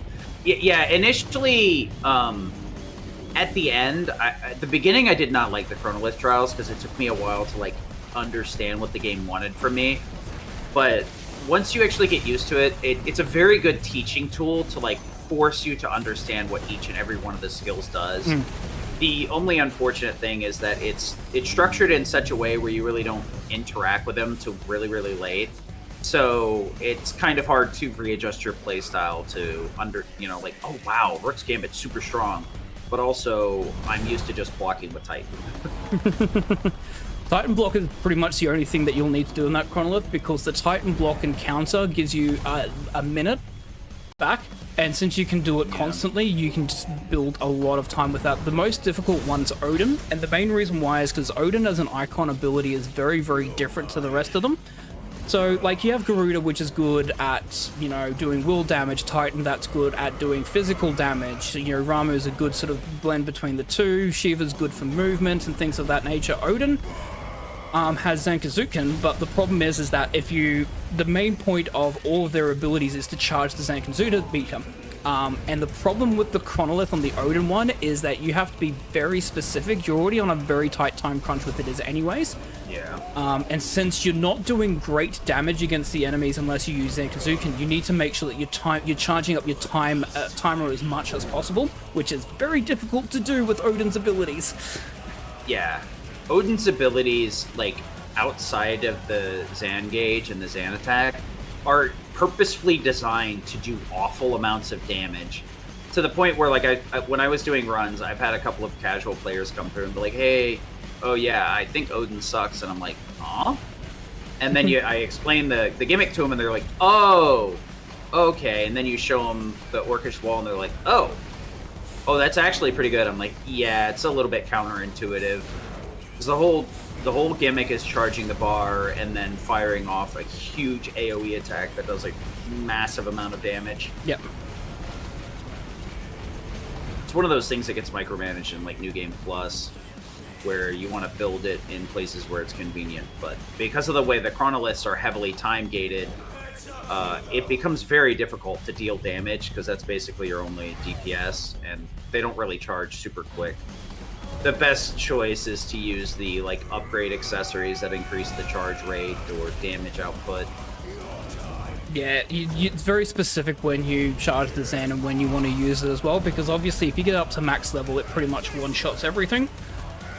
Getting it up there is sometimes a bit difficult depending on the enemies that you're facing and some of the abilities that you've got. So one of them, for instance, would be Rift Slip. So basically you don't have one ability. Actually, thinking of Chronoliths, does this include the DLC? No. This won't include the DLC, so we won't be doing Leviathan, we're just doing main game. Yeah, because I was like, wait a minute, did I do a Leviathan Chronolith? I think I may have forgotten to do that. Gonna get the half stagger here. Good.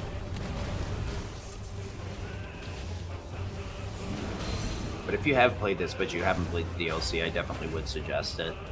It kind of fills out the rest of the story, where there's a couple of like areas where it's not,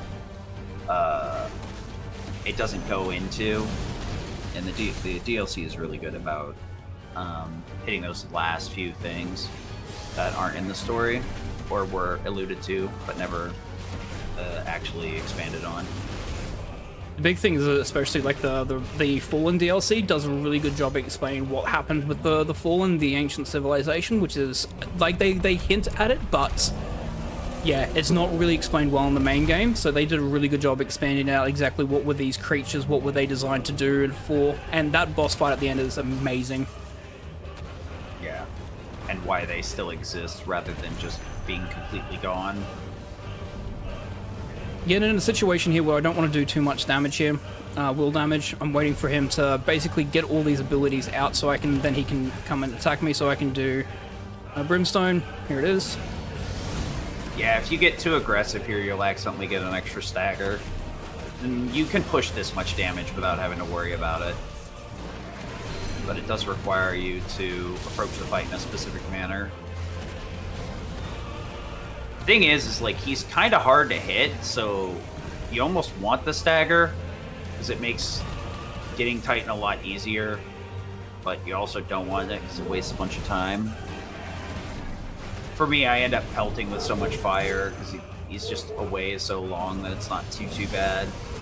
Just another case of I refuse to practice it, so I'll just do it however I want. The problem is I wish they had added this feature. Rebirth and Remake, for whatever reason, added like a fast forward to the cutscene feature, which like initially you would think wouldn't do anything, but it actually allows you to fast forward the mid-boss cutscenes. Oh, nice. So it speeds up. Yeah, it speeds them up a lot. There's a lot of pretty long ones. Just imagine how this would be if we could do that with some of these segments. This and Bahamut, honestly. Mm-hmm. Oh, and Ultima. Like, all of those are very, very long cutscenes, because we talk about, like, some of the cutscenes are 3 or 4 minutes between phases of the fight. Yeah.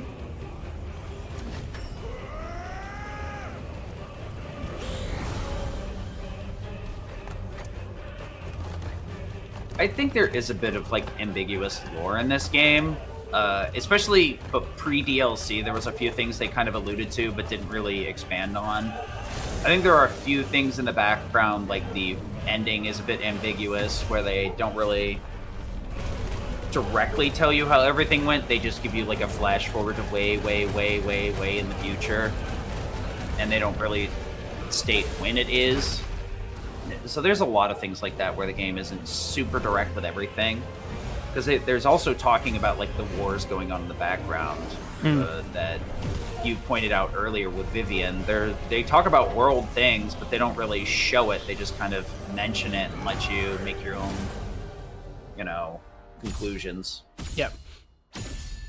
Also, the really good thing is that if you want to know more information about it, there is basically during the cutscenes, if you press the middle button, you'll go into like a lore guide, and it'll talk about like who's in this current scene at the moment, where are you at the moment, and it gives you a whole bunch of background information about the characters that you might have forgotten, especially if you're in like long between playthroughs and you forget certain things.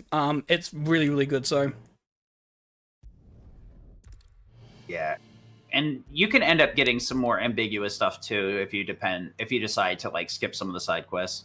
Some of the side quests flesh things out, but you don't necessarily have to do them all. Alright, so we're in the So first cleanup section of the game. So Titan's now defeated, so Blacksmith Blues 2 is unlocked. We still have to do Blacksmith Blues 1 and a couple of the other side quests. I'd better give Otto the good news. Yeah, I think 16's story is pretty good, honestly. It was enough to get me involved, though I will say, bluntly, the action was the hard sell for me. The combat just hit in just the right spot for me to really enjoy it. Hey, speaking of, side quest! Finally able to pick this one up. Yeah, we actually have access to this side quest, which gives us the Badge of Might +1, which will boost our strength a lot sooner. The problem is there was no convenient time to pick it up, so we kind of just ignored it. Especially in story, like, the damage bonus is nice and all, but it's really not needed. It may have made some of those fights a little bit less funky, but if things go to plan, which, that's a speed run, especially for a no reset, things don't always go to plan, The extra damage isn't super nice. Yeah, Vegemite +1. The fact that the side quest is cock and ball is like, I can't believe they did that. I know what it like actually means, but it's like, come on, you knew what you were doing. Actually, like referring to repairing the ship, but it's like, look, man, we're all juveniles here. That's why you made the mature game, because you thought we would get all excited when they dropped the F-bomb 6 times. Ooh, he's swearing in a Final Fantasy game? Ugh. So picking up pretty much every side quest here. We could effectively do only the Badge of Might +1, Cork and Ball 1, and Blacksmith Blues 1 and 2. But the main reason why I pick up everything is because a lot of these side quests are very simple, and even if we do it later, like, we're still restricting ourselves to what we can do. A lot of these quests actually hide other quests behind them. So yeah, we need to complete them anyways. Once we complete them, we'd have to come back and pick up the other quests. So it's just easier to do them all now, so that the next time we go to do a chunk of quests, we can pick up as many quickly as possible, then come back and turn them all in at once. Plus, also the extra experience and AP for doing all of these is definitely worth it. A couple of extra levels pushes our damage up, and the extra AP will allow us to buy things a little bit sooner or upgrade things a little bit sooner. That'll increase our damage or consistency pretty massively.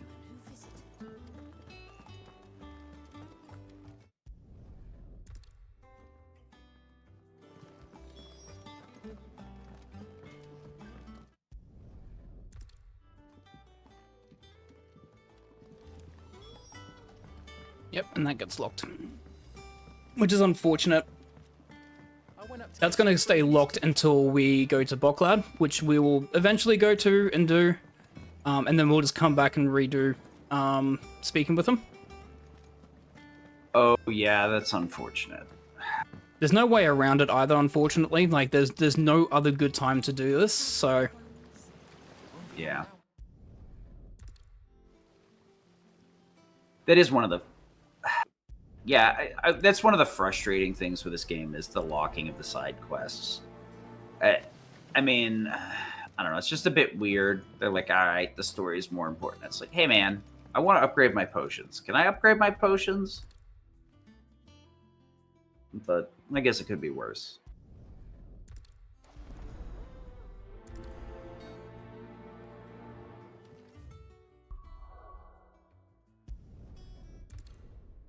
So, yeah, those two quests give us a very unfortunate positions. The opposite end of that, but luckily we can just walk back.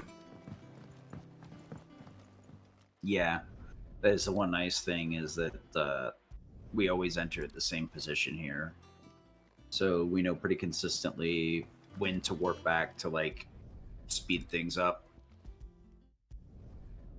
The only downside is, like, the ship is kind of massive, so we have to spend a lot of time going from one side to the other. And this is one of the benefits of having Return to Quest owners, especially for these two people. Because otherwise it's a 30-second walk, which is just annoying to do. Yeah, fortunately the quick turn in makes these a lot less frustrating. I guess the main trick here is, like, managing when you want to do a quick turn in, because it's so far away, and doing it in such an order where, like, you quick turn in from a map at the most convenient time possible. Yep. Yeah, those ones, like, that mission there is basically, if you did the quest before Oriflamme, where we got a whole bunch of soil from, Lostwing, we're building a way to try and cultivate, soil and fruits and stuff like that outside of the Ether, in the Deadlands, so we can try and actually rebuild, especially in the areas which are affected by the Blight. So what we've done there is, over a couple of years, the botanist there has actually worked out how to actually grow apples, even in the Deadlands, where there should be nothing able to grow because the ether's sapped from the land. So it's a first positive step in terms of rebuilding the world in a position where we don't want to use magic anymore, and we don't want to rely on magic. We know that we can actually grow things organically. Yep. Thanks, Butts McGee, for the 15. Much appreciated. Thank you so much. And the 16-bit glasses, going good. How are you? Yeah, like, the magic... The reason we're trying to get rid of magic in the crystals is those are slowly sapping the land and turning them into those black deadlands that we were talking about. And because of that, nothing grows. It's just a dead, barren wasteland. So figuring out how to grow things in that dead, barren wasteland is quite important. Hey, thank you, 16-bit. Yep, for the 15, appreciate it. Thank you for the donations.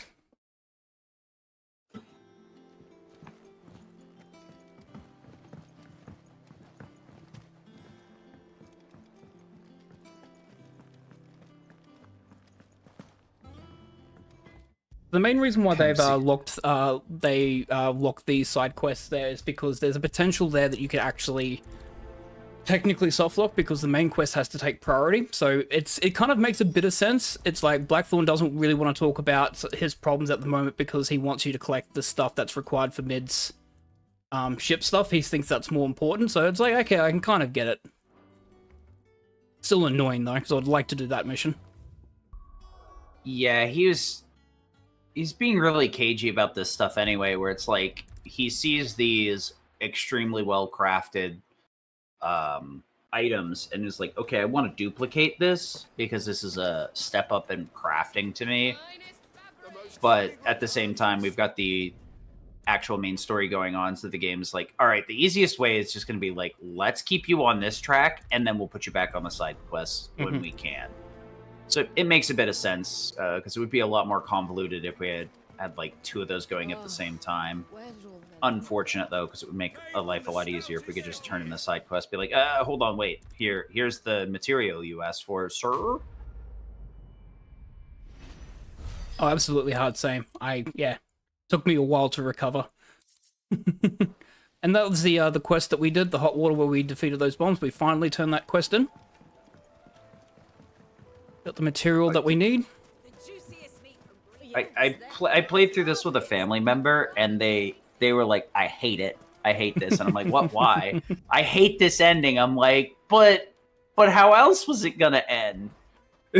So like, I got between this and Rebirth, they got really annoyed with both of the endings, and I'm like, no, it's I'm like trying to defend it as hard as I can.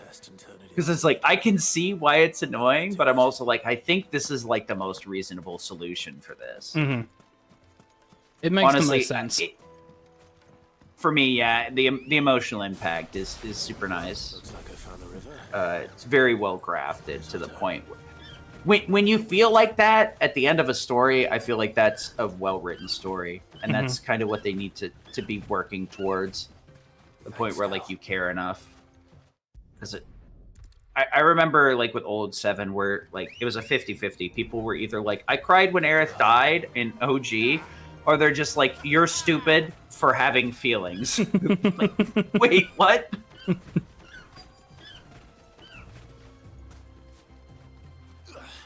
Alright, so this mission here, we're collecting a whole bunch of Stardust. So basically, Mid is, now that the workshop is ready to go, she's now got the design for the Enterprise, which will be the ship that will take us over to Waloed when we are ready to go deal with that side of the continent across the ocean.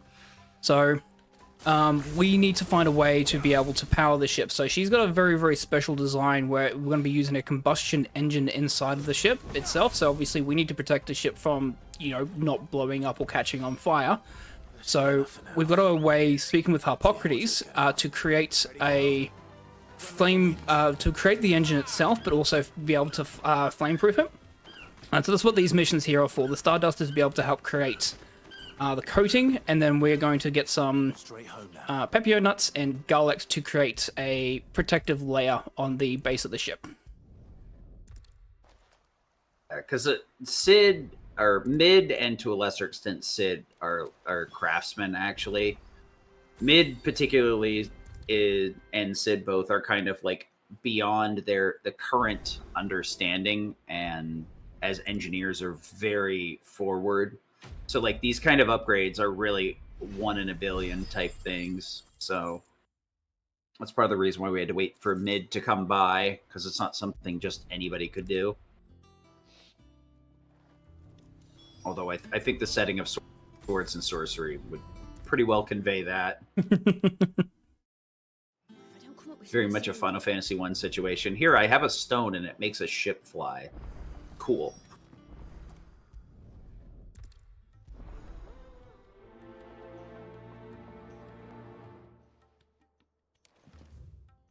So we're going to get the casing for the engine. So there's a old fallen ruin that has been found that kind of looks like it could hold the engine capacity. So we're going to go grab that. Now this time it's not a bait and switch. We actually want to go to Lost Wing. Also pick up Quentin's quest here as well. Of course.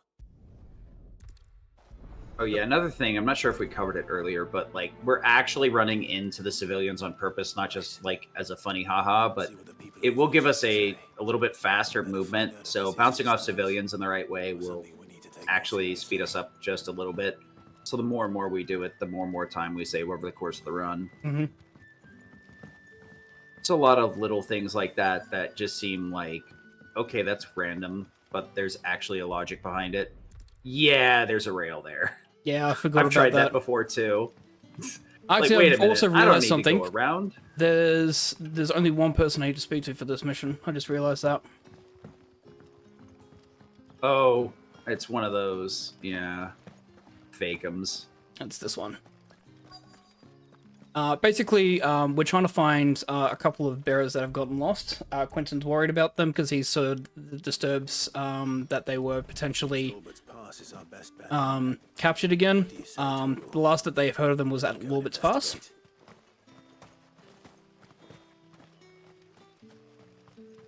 We're actually not gonna complete this one yet either because there's other things that we need to do. We've still got Out of the Shadows that we need to complete, and then we will be going back into the main area. But there's also a particular area further down where there is a notorious mark that we want, but we need to have Blacksmith Blues for that. Yeah, side quest to make him appear, so got to wait. Yeah, you want to come up this area and try and get as much done as possible.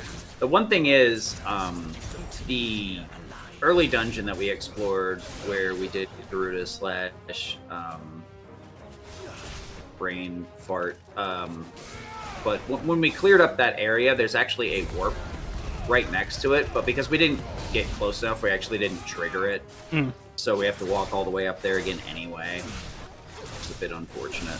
Yeah, it's the annoying thing with that is like Caer Norvin, when we go to Caer Norvin, we are so close to the checkpoint there. That's unfortunate. I thought I had you killed before we got that off.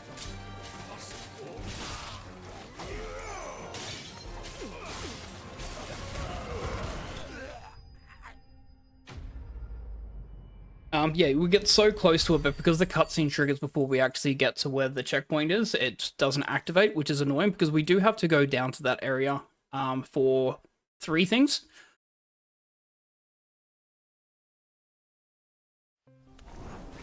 Okay. Yeah, I remember like coming through this area, finding the warp, the fast travel point, and I was like, but why?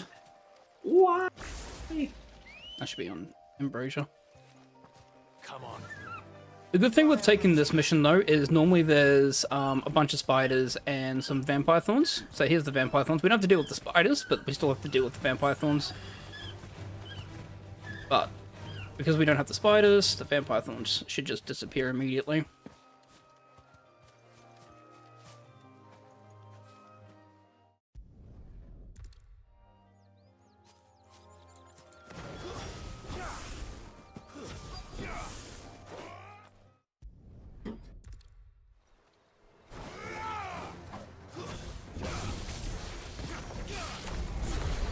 Yeah, there's a couple of places where, like, we could go pick up a fast travel point, at least in any percent, but we don't bother because it just actually doesn't save time, despite it being very close to where we need to go. Ambrosia's movement complicates things all the much more because Ambrosia's just so fast in general that going out of our way without Ambrosia is almost never worth it. And going out of our way with Ambrosia is usually not worth it because Ambrosia can just go so fast. There'll be certain ones I will be picking up because we have to go back to locations on multiple times because certain things don't spawn in. So the interesting things about how quests work, obviously things such as like Blacksmith's Blues 1 and 2, you can't do 2 unless 1's been completed. But there's also certain things that actually won't spawn from the Notorious Mark's perspective until you've done the related side quest for it. So there are certain things that we can't do until the quest is done, and they're late game quests. So we'll be going to certain locations to unlock to do one mission and then come back and do the last of the cleanups for like Notorious Marks in the area. Yeah.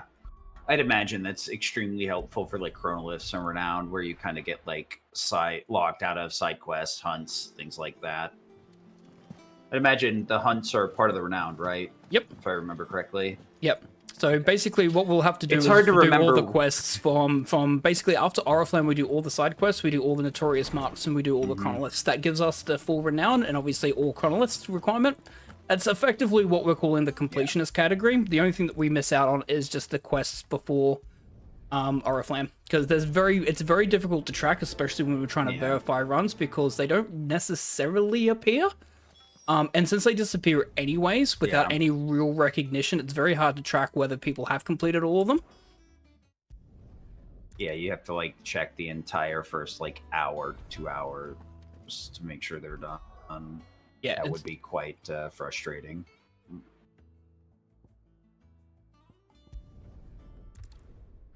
So interesting Plus thing the, here like, is that we're taking quality of Taya. those- No. Where's Talia? The reason Oh, why is yeah, because yeah, that's- Taya spawns closer to you than Jill does. That's the only reason why we picked Yeah. Taya. It's the same thing with like the Stardust side quest too. We take the other one of the two specifically because they actually are in a better position when we pick up Stardust and when we start picking up Stardust. It's such a weird one. We can also pick up some strength tonics here too while we're doing the shopping. So that's always nice. We can burn our strength tonics and then pick it up here easily because that's usually a consideration when we're using them that we have to go buy more from the store. But luckily this one's like just on the route anyway. Yeah, there's a couple of situations like that where, so obviously we pick some up in Dalamil because the vendor, when we get to the gate, when the gate opens, there's strength tonics available there. You can also do it in Boklad as well if you want to, because there's a vendor right there that also sells them.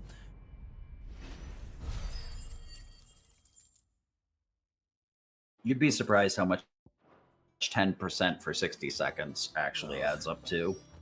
Especially when you stack limit on it as well.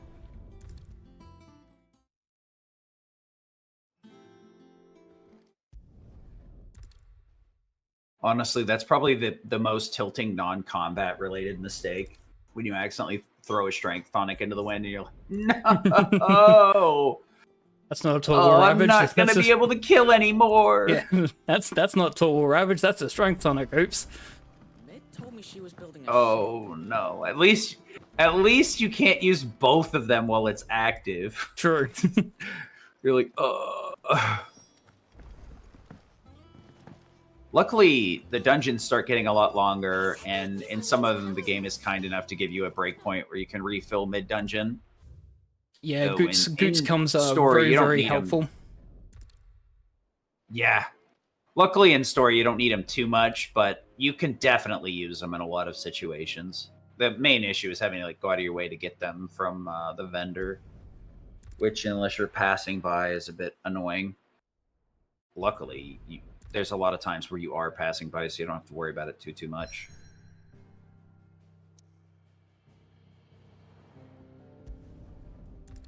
Alright, so we're going to go to Leighton's Cleft here and then immediately go back out. Because we just need a trigger that we're going on our way to Boklad. So from the main story perspective, we're trying to get our way into the... now I've got to remember what the name of the city is. Canver, I think. This is the one before Canva. There's a city, so basically after the crystal was destroyed, the Holy Empire of Sanbreque moved their capital to the other crystal that they had taken from the Dalmatians. And so since it's a crystal, and since crystals are bad, we've got to make our way there to destroy it. We're also trying to meet up with Dion, who is the dominant of Light Bahamut, and also because he is currently at the moment in the middle of almost like a civil war between himself and basically our mother's forces, because our mother obviously betrayed us to the Sanbreque Empire, and she's basically fostered. She's had a second son.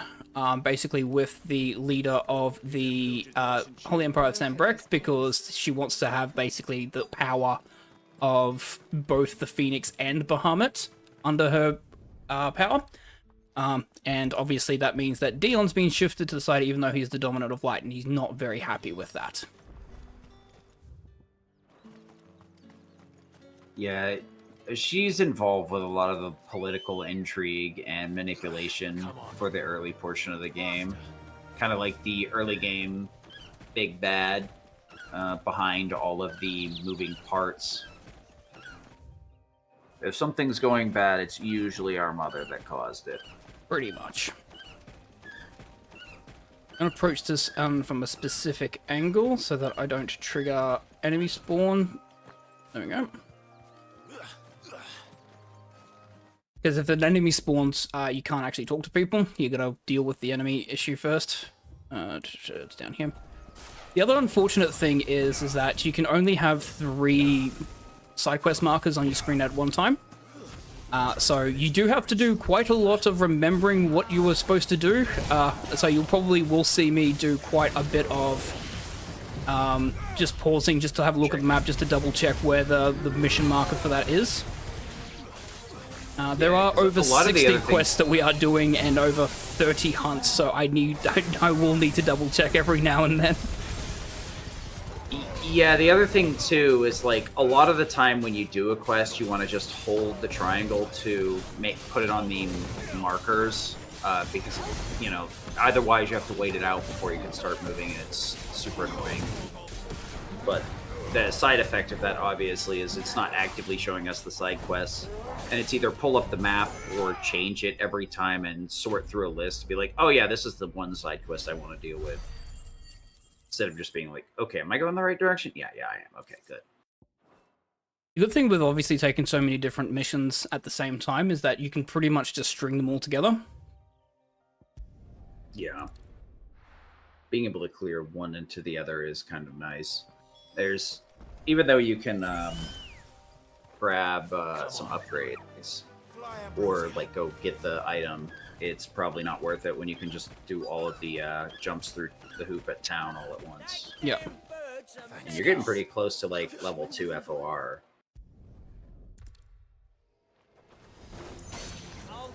I wish I had this much AP normally. Eesh. Yeah, we're going to get to a point where, as well, I'm actually going to swap out the Wages in Warcraft because I'm doing so many different other side missions as well that is not typically on the run. I'm going to be so overpowered with the AP, considering all the extra side quests and the hunts. And I'm going to be picking up a separate one, which is actually the experience boost one. So it'll give me 15% experience boost, and I'm going to replace it with that because if I don't need the AP, the next thing I would want is experience, so I can gain an extra couple of levels to do just that little bit more damage. I guess in the long term that makes sense. That'll make the later S ranks and hunts a lot easier too. So you're not doing those super underleveled. So that clears most of Northreach stuff. And the good thing is that we can just immediately go back to Hauntons here and turn this one in. That also means that Blacksmith Blues will become available, which means that we can go straight to Blackthorn and start that quest.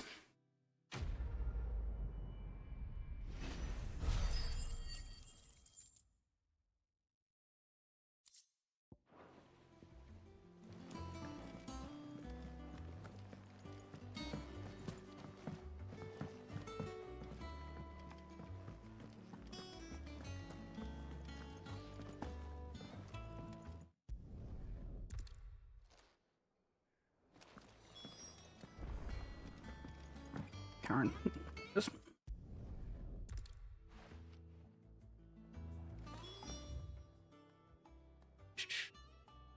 It's asking me to look for the Griffin, which actually I technically don't need to do because I know where the Griffin is. Yeah. If anything, that's like one of those few nitpicks I have with the game. The hunt system is like similar to 12, but it doesn't really give you any clear indication where the hunts are. So it can make finding them a little bit more frustrating and obtuse than it needs to be. So it's like, all right, it's in this general area, and I'm like, that's neat. Oh boy, it's in the desert. Just in the desert. Sure. And there's that. The desert's fairly large. There's a lot to explore there.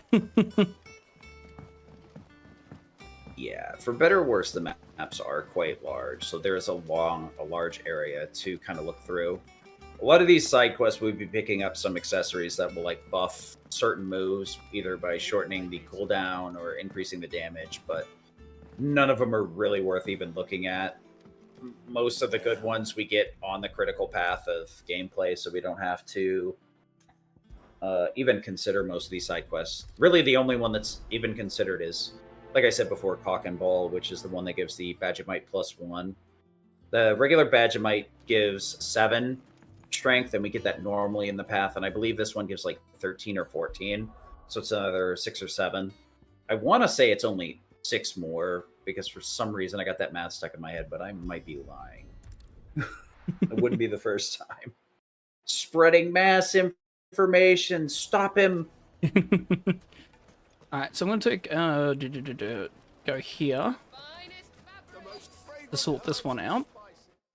I do also have an interactive map which I'm using to help me work out where everything is, because otherwise it would be very difficult.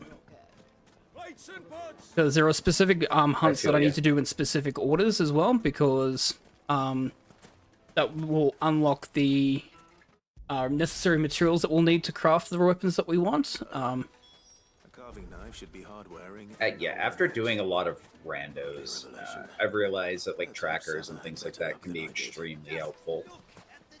There was a point where I did not have very robust notes or like tracking information like that, and I regretted it. Once I did 16, I realized I really needed to write down the boss fight. I did the same thing for my Rebirth notes, and it's so much easier to not mess up fights now. Because in Remake, I was just like, all right, remember the fight. Good luck. Worst idea of my life. We're going to equip Rising Flame All here. right, yeah, I'll just... So we're going to be doing a Notorious Mark, but we're also going to be doing a side quest here. Now, the thing is that I want to do the Notorious Mark first, and not the side quest. The reason why is that we don't come back to this top corner at all in the desert. There's nothing here, except for this one mark and where this side quest is. If you complete the side quest first, you go all the way back to Dalamon, meaning that the hunt is still there, and you'll have to make the trek back out there. There is no checkpoint out here so you can quick warp to. So, always have to do the Notorious Mark first. The unfortunate thing is that it is a turtle. Tortoises are annoying because they have a carapace skin, and if you accidentally go and do that... Actually, I don't have that quest active at the moment. I want to do this quest first. Yeah, it's like Kupka that can block attacks. If you hit the shell of the turtle, it will cancel the attack and put it on cooldown, or you'll bounce off it if you just use your sword. So turtles are extremely difficult to kill. They're arguably pretty unfun, because it can be very easy to accidentally hit the shell, and then you're just like, yay! Here's another Notorious Mark that's on the way. Oh yeah, and this one's actually a really difficult one, so this is actually, like, I should be much higher level to face this one. But I always grab this one because, again, I don't come back out here. I only come out here specifically for the Baker's quest that's here. So I may as well do this now, because the Baker's quest actually does lock another quest that we have to do. And the good thing, though, is that since we have Lightning Rod, and since it's an assassin enemy, we can take advantage of the Poison Mist, yeah. And the Lightning Rod makes this fight very safe. Yeah. Getting half of the stagger bar off of the Poison Mist there is super nice, and then usually with some follow-ups there, you can get them to jump in and do the rest. The Lightning Rod's super good, but it's even better if you can guarantee get the enemy to hit it. It's just a massive amount of free damage. Oh, that's annoying. Not even dangerous, just annoying. The good thing as well, since we're doing a bit of cleanup, I don't have to really worry about my strength tonics, because I can use them in fights like this and be pretty safe, because I can pick up some more later when I need to. Because I'll be going constantly to and from the hideaway anyway, so I'll be going to Karen's shop quite often.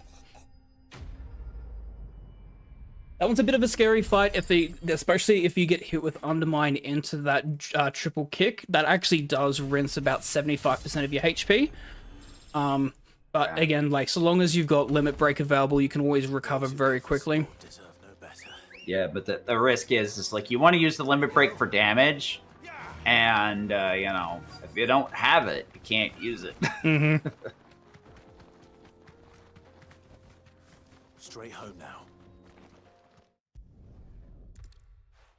Most of these choices here for these side quests don't really actually matter. Just pick the first option. Yeah, it's just slightly different flavor text.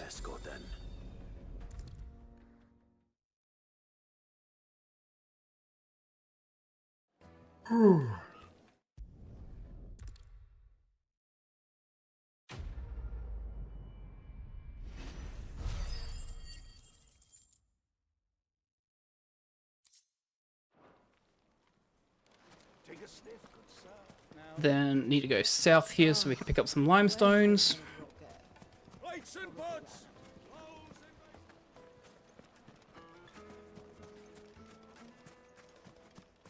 No, I'm telling you, it's gone. Since we're within 72 yards, Ambrosia's actually not quicker here. And also because it's slightly elevated.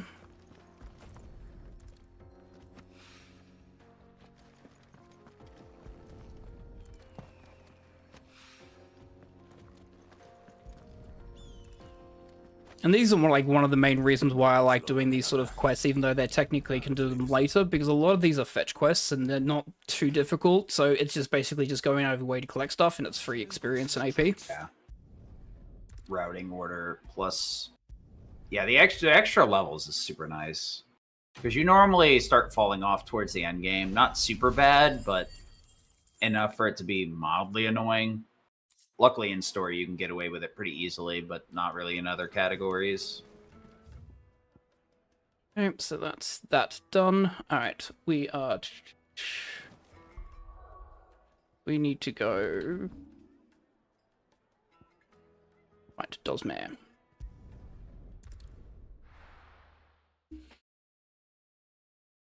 I'll be taking you all to a storehouse in the Bales.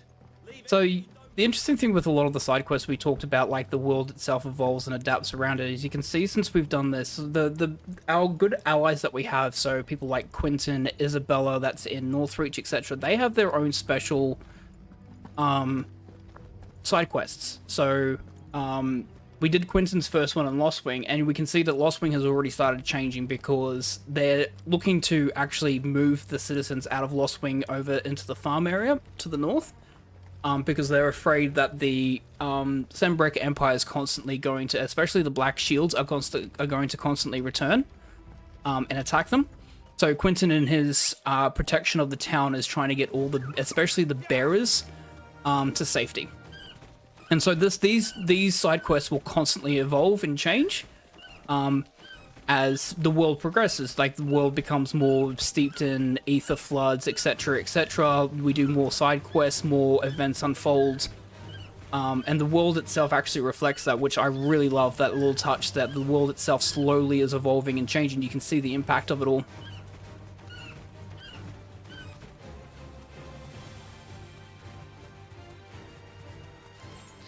Okay.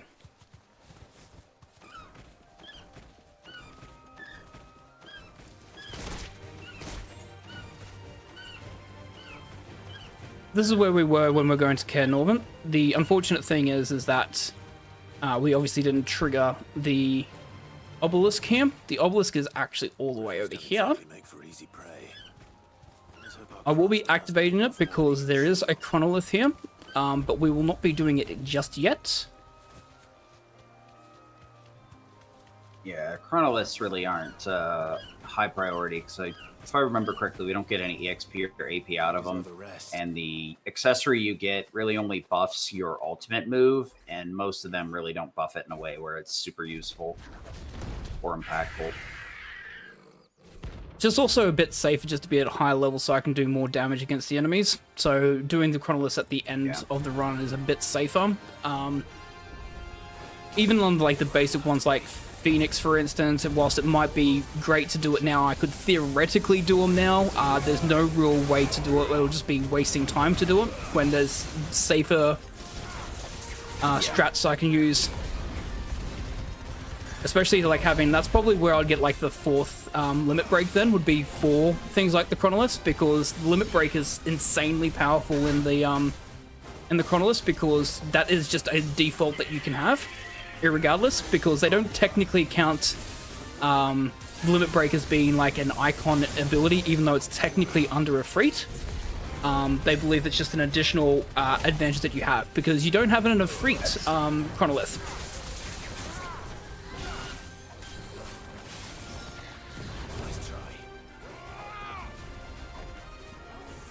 So having limit break makes things a lot easier for the Chronolith fight, so wait till we're a bit higher level so we can do a bit more damage, and then have more limit break available. Alright, that's the Griffin.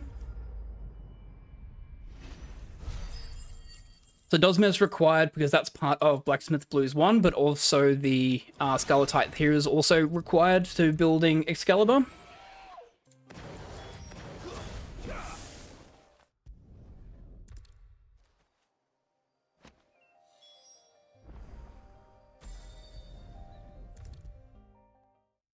So immediately returning to Blackthorn here because I want to turn this in straight away so I can get Blacksmith Blues 2 immediately. Because obviously the quicker I can get Excalibur, the easier everything else is going to be in terms of questing.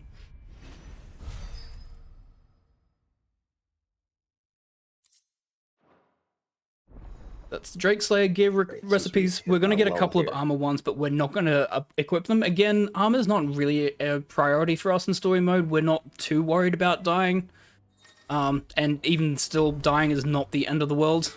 It's for bosses. Most bosses have checkpoints in them. There's plenty of potions. We'll have plenty of potions, especially with the upgrades that we do. That's the bedside chambers is where it activates. I think I'm gonna slip out here for lunch and got some things to do this afternoon. I'll try and get back before the end of the run. No problem. Good luck, man. Thanks so much. No problem.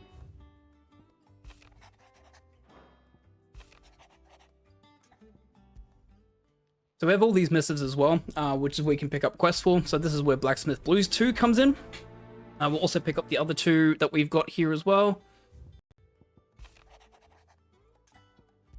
Gotta be very careful. You don't want to mash circle immediately because you could accidentally back out of the receipt of the quest before accepting it. So you gotta just be patient with it.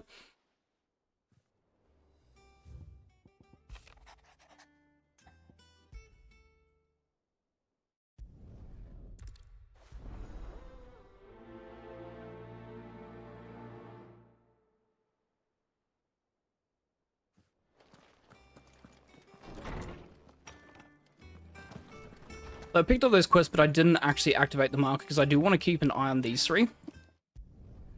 They're going to be very important for me just to make sure I know where I'm going, especially for Blacksmith Blues 2 and Cork and Ball. I'm going to talk to Karen again about Torgal, then I'm going to talk to Harpocrates. So Torgal's feeling a bit down and a bit under the weather at the moment. He's not his usual vibrant self. Mainly because we figured out that he's also part wolf. And there's specific bones that he would actually enjoy. So we're going to go on a quest to kill some antelopes in Cressidia. To get him some antelope bones that he can munch on and be happy again.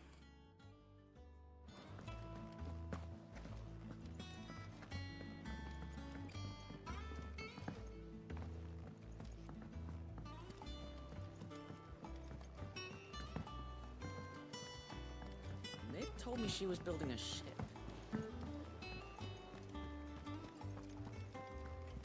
We've got Gort here who runs the basically the information desk.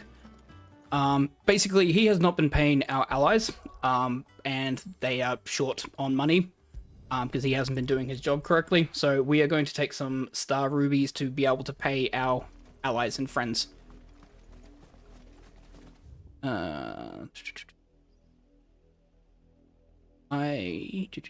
Yep, I'm gonna grab these. I'm gonna quickly swap back over to Flames of Rebirth.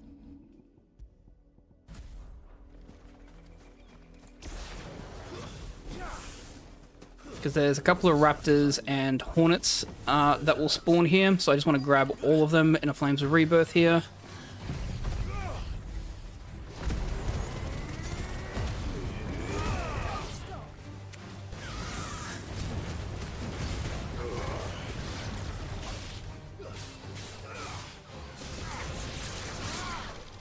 Okay. The reason why I had to do that is because I have to pick up these flowers. Not able to do that when there's enemies nearby. This is the only plant around here with blue flowers. I hope it's the right one. There's the last one. This. Should be enough to keep the infirmary stocked. Okay, then we're going to go all the way up to Eastpool so we can do the Antelope Slaying Cressidia.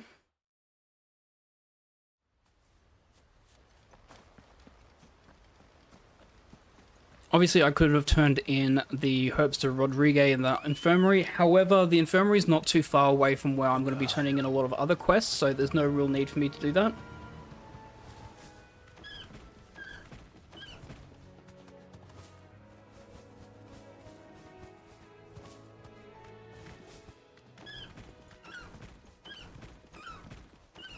I'm not going to be doing too many of the notorious marks as well. I'm only going to be touching the ones where there are, basically that are near quests, all required for us to create Excalibur. Outside of that, the rest of the notorious marks will be happening in the last cleanup, which will be happening at the end of the game before we head to Origin, which is the final point of the game. If I were a giant antelope, it would seem like just the place.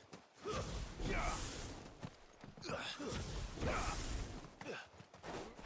doubt we'll find one bigger than that. You hungry, Torgal?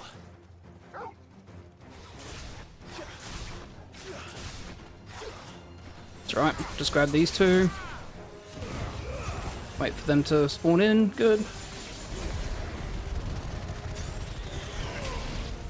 The other good thing that we've got here is that we've got Jill helping assist us.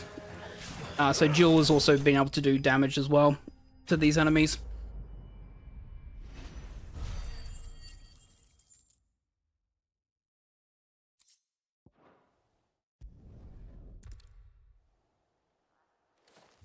So that's that done. We're going to go to 3 reads. We're going to go over here. We're going to slay the thorny thistles here because that is going to get us the Badger Might +1. We will turn this quest in immediately because then we'll just walk back out. Forest, I said. The trees don't have teeth.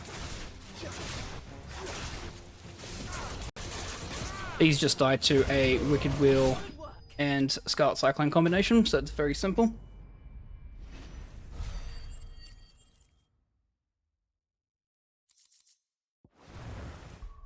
Oh, wait for that to pop back in. Noblest needing any more than this.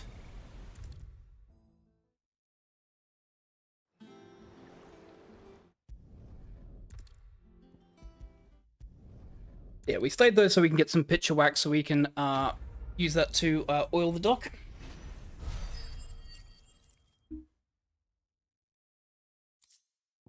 There's the Badger Might +1, which we are going to equip immediately.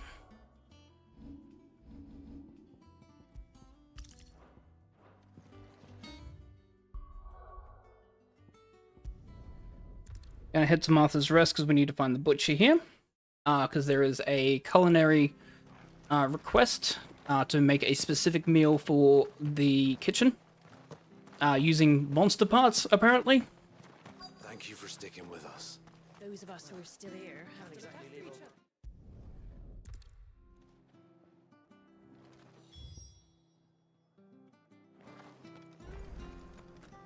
Take ages to tidy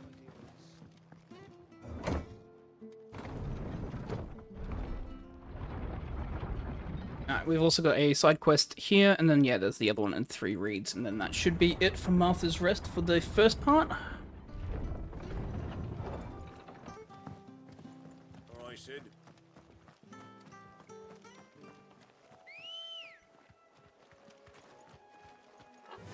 And I actually want to head up north this way. Like the wind.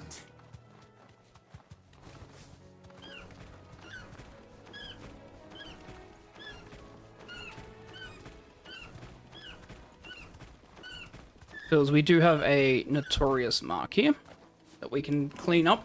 Again, because we're not going to be coming back here unless there's for a specific mission, but even still, we're not going around this pathway. So we'll take care of Severine. Basically, it's like the Fallen Guardian. The same kind of principle that we had to deal with, but we don't have Rook Scabbard this time.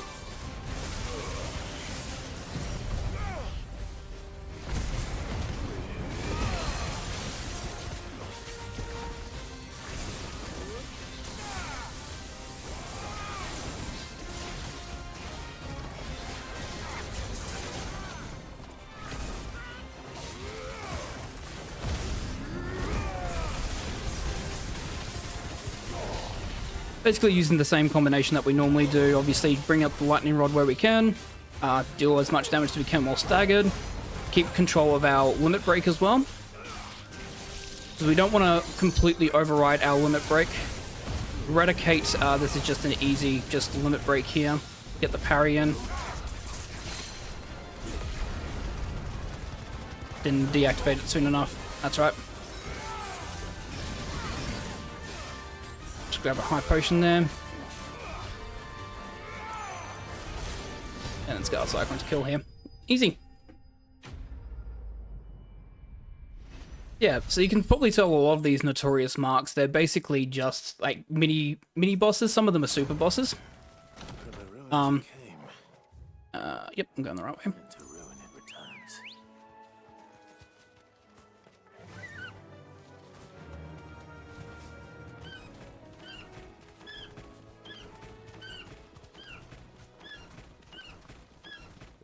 Near the abbey are certainly damp.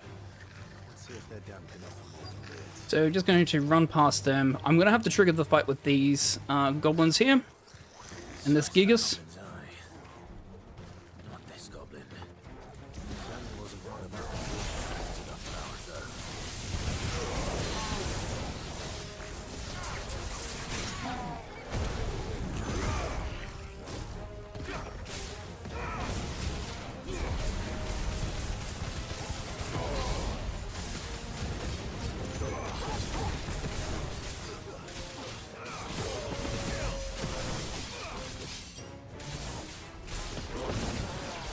There we go. Grabbing all these Morgan beards, and then I will return back. These are our Morgan beards, all right. Well, The main reason why I'll be returning back is because this is for the potion maker, which is in the opposite area. hopefully this will be enough. And I was going to have to warp anyway, so I was going to warp back to 3 Reeds so I can take care of the scorpions, but since we've got the botanist here and he's far away in regards to where we normally go in the hideaway, it's good just to warp back to give him this quest.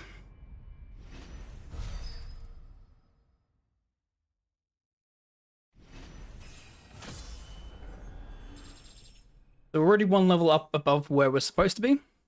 The Morgan Beer impact means that our potions are more potent. Which is good, means that they will do more healing. Strength tonics will do slightly more. They will last longer now.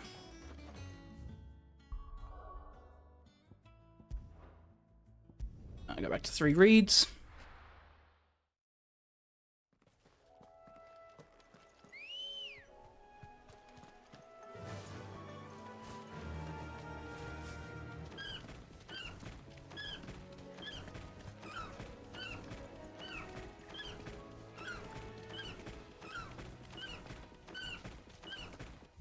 Just making sure I go the right pathway.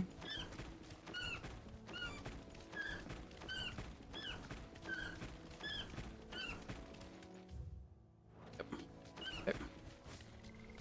That's it. Obviously, if we didn't have ambrosia movement like this, obviously exploring through the world would have been very, very long and difficult, but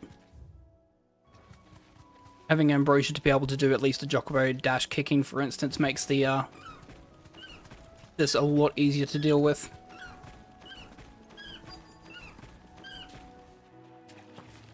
scorpions. At least I know what I'm up against.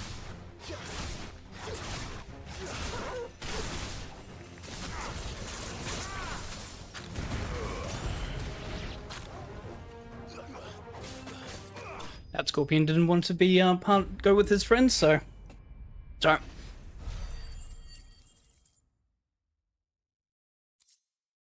Okay. I better get this back to Yvonne before it goes bad.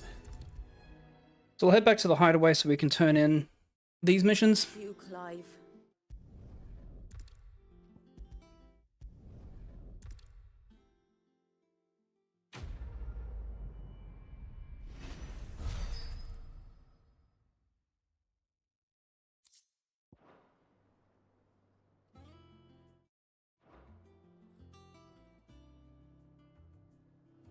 And in the mission toggle, giving him his antelope bones, sorry.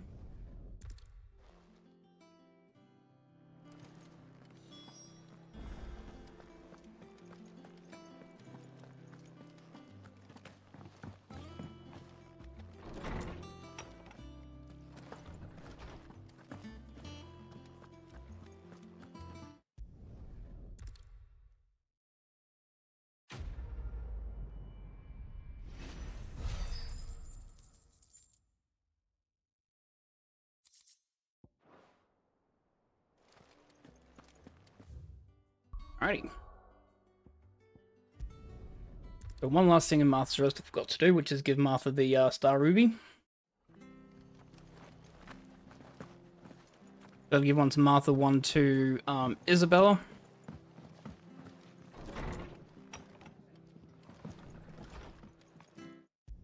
The thing is, obviously, teleporting and transporting across the map isn't too big of a time waste. Obviously, you don't really want to go to the map as many times as I have there, but it's not too bad.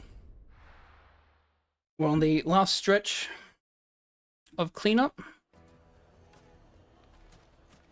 People take notice of wealthy men. Shouldn't be too hard to track down Kara's collector. Bang is gone.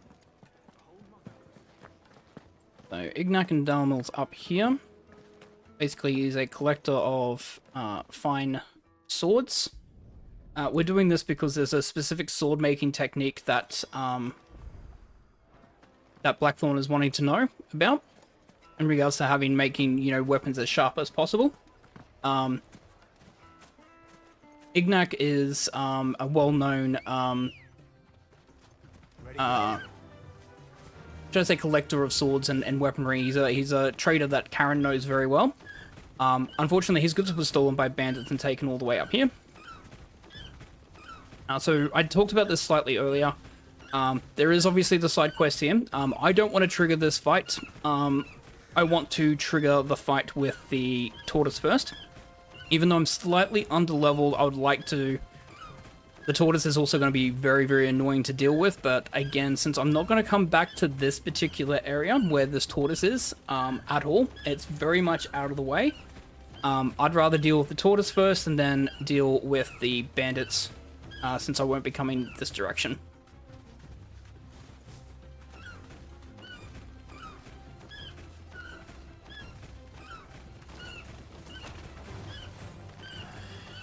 Intentionally sticking far to the right so I don't trigger the fight, but also pick up those enemies so I can do super kicks.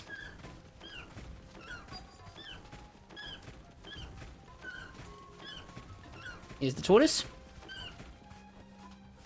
Thanks, girl.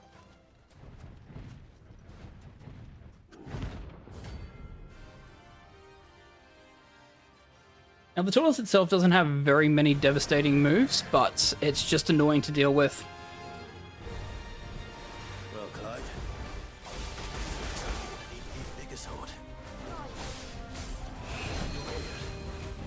So you hear that chink that happened? That meant I got knocked off the carapace of the tortoise.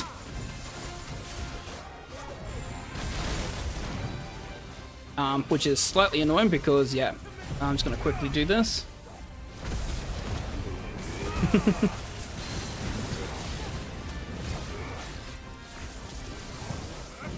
Okay, so I got knocked off the shell there in the middle of my lightning rod, so as a result that counted as a parry, so my lightning rod is immediately destroyed. Oh, so my thunderstorm was immediately destroyed. So that's the problem with these the tortoises, is that if you miss-hit them, unfortunately you do lose your ability because it counts it as a parry or as a block. So all of that thunderstorm damage, I did 0 thunderstorm damage, and I had to wait for it to recharge.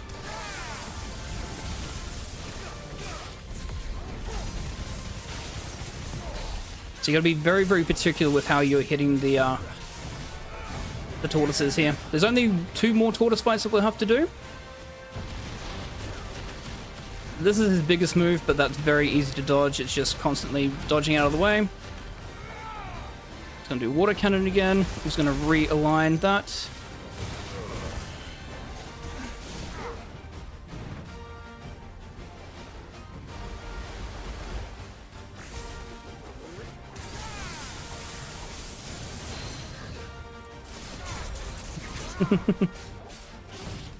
Don't worry, I had that same question as well. I was like, Torgal better make it through.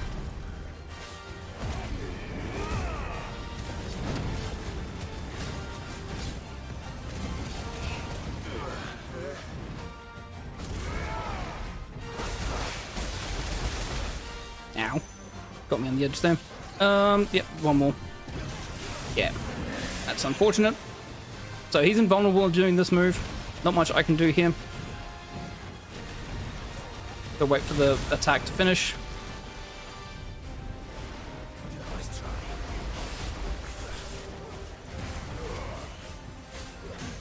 There we go.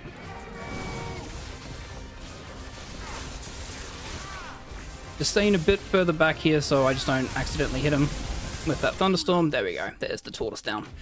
Very, very annoying. They're very, very bulky. Again, would prefer if we were able to have like a slightly stronger weapon to deal with it, but It should have stayed in its shell. unfortunately, there's no real proper weapon we can get. And again, since we don't want to come back to this area because it's a long trek to come out here with no checkpoints, I want to be able to deal with that before dealing with these bandits.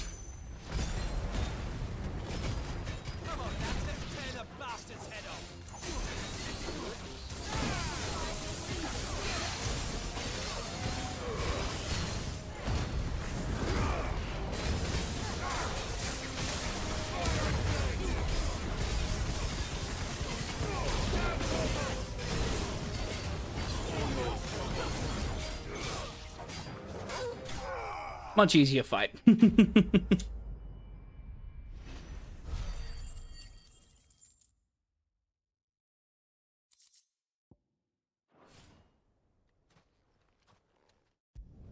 we recover the lost goods, give it back to Ignac. He's going to help us find the person that actually knows about this particular whetstone used to sharpen blades. We have the whetstone. We're going to go back to Blackthorn to turn it in.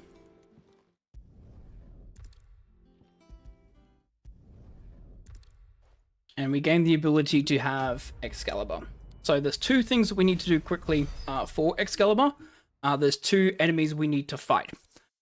Because they will have the required materials that we need to create that. One of them will be Grimalkin, that's in Dhalmekia, and the other one is the Bomb King that is in Sambrek. So we'll be making our way over there to defeat those two.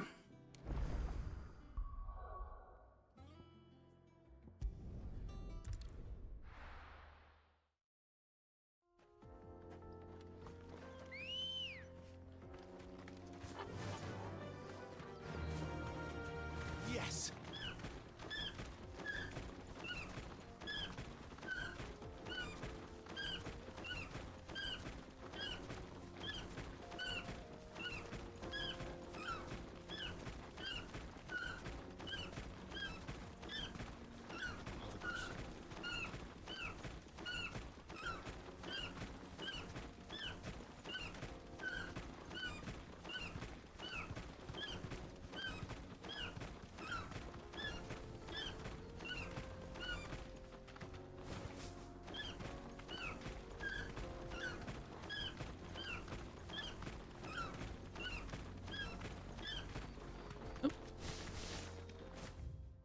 Yep. So. Oh, lost the dash there.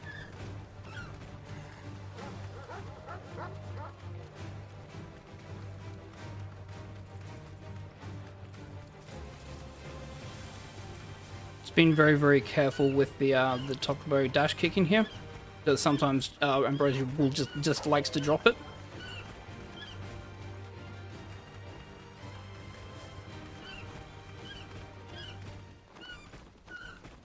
Alrighty. Straight home now.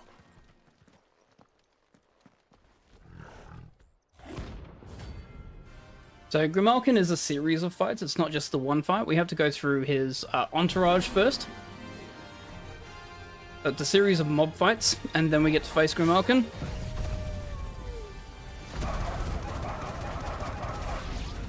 Playtime for the pack, is it? Let me introduce you to mine.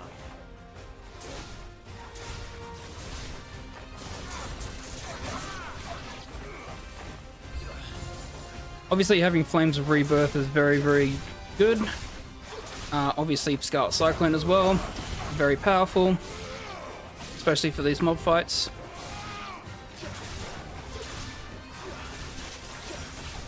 And finally we have Ignition as well that we can use.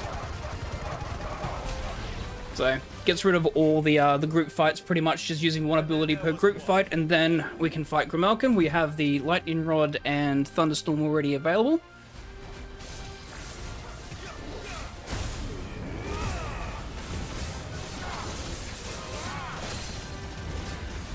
Getting it to attack the Lightning Rod wherever it can. So Savage is an annoying ability.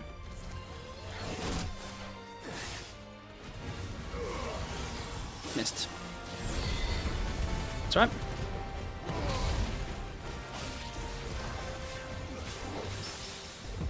That's what I wanted. Good parry. Okay.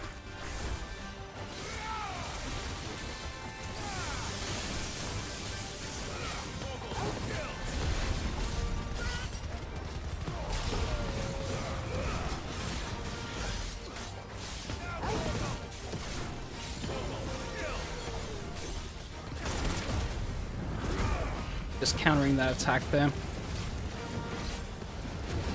Trying to get another parry in. The parry is also very, very good because it does reduce the cooldown time of all your abilities. So the ability cooldown becomes like a fraction of the time. So you can get your abilities back really quickly when you parry. So we do obviously use Limit Break quite often when we can, where we can quickly just go and parry. Because you have a much bigger window when you do that. I'm going to jump over to Northreach so I can give the Ruby Star to Isabella. And then we'll make our way to the Bomb King.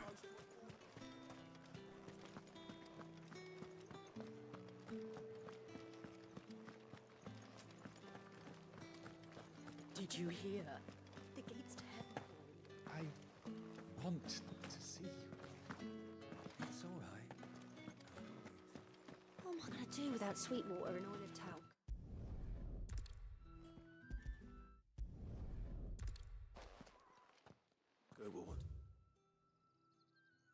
So we are going Dragon's Airy.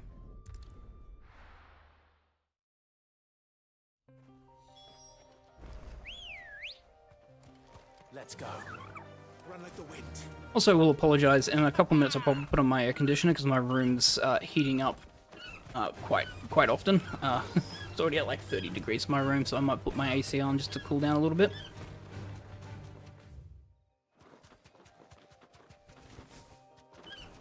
So you might hear that come through on the background audio, but I'll try and keep it on as little as possible.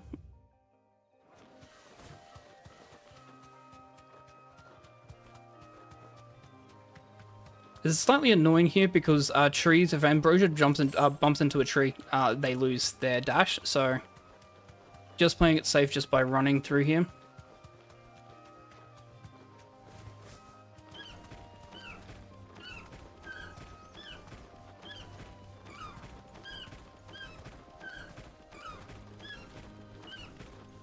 Back to the stables, girl. Alright, you remember the bombs from the hot springs. We have met the bomb king, the king of all bombs.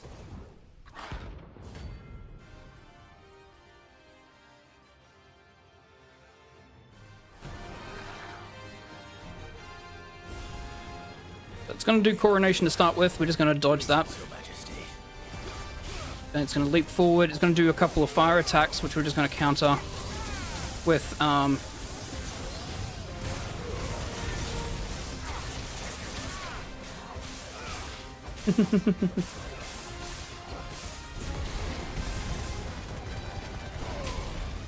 yeah, it's definitely cooling down now after the storms. We still have some hot days, but yeah. So, interesting thing about Bomb King, as you probably noticed, it does not actually have a stagger meter, and the way that this works is that the Bomb King itself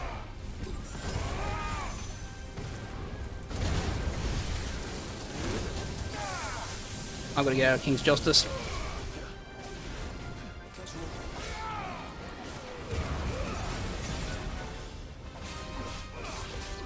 Getting out of the way of coronation as well. There we go.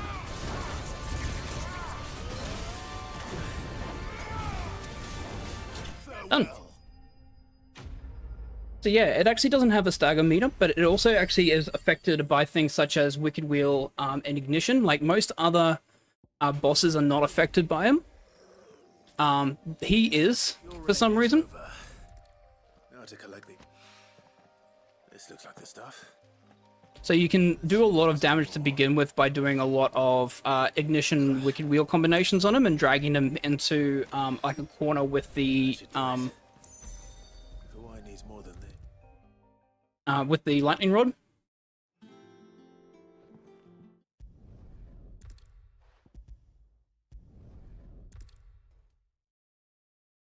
Alright, so not only has our potions potency increased, we now have more potions that are available, which is why I use some of my potions and high potions and strength tonics, etc. We basically can carry an extra 2 potions, an extra high potion, and an extra strength tonic.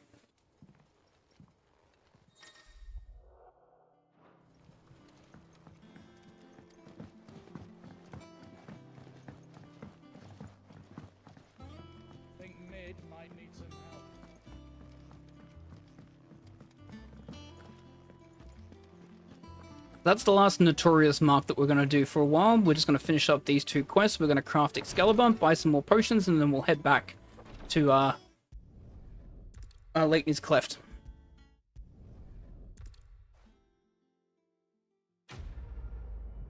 So the flowers that I collected here is basically to make the potion or the brand removal ink, so people can have their brands removed from their faces. The brand itself is very poisonous, and the way to remove it is by injecting other poison into it. So it's a very, very delicate procedure. Whilst I am here... How may I help you today, Clive? Token reward. Best of luck out there, Sid. Mid told me she was building a ship.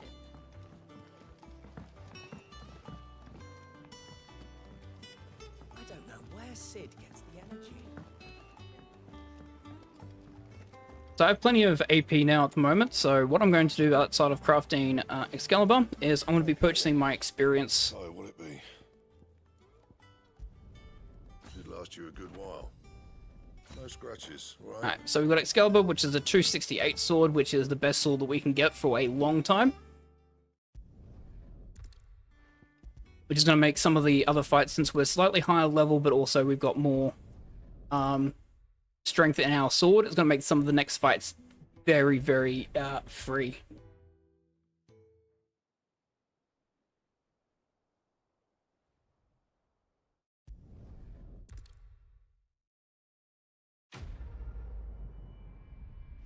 Very poignant moment. Otto gifting us Sid's chalice that he gave to Otto as a reminder of who the man Sid was. Mid told me she was building a ship.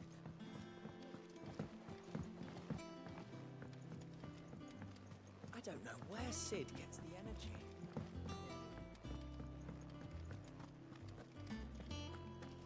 Okay. Well, don't just stand there, go. It'd better all be here.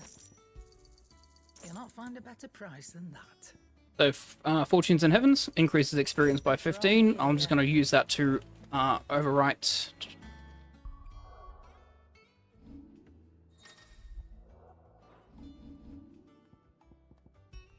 Wages in Warcraft. There we go.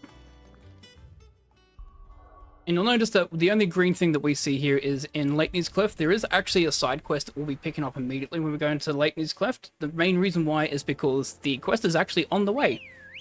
What they're going to ask us to do is to find a missing caravan and to fight some bandits that have stolen the said caravan. You have to do this fight anyways. So it's basically just free experience. For merchants crossing the scars, till the Republic laid a new road wide enough to let wagons pass, and all official traffic moved there. Leaving this one for those living outside the law. Indeed. After a bit of a detour, we're back on the main story now.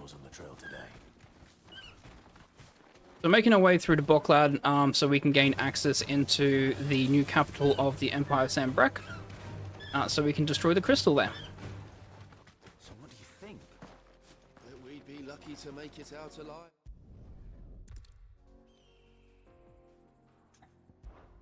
Well, if I'm...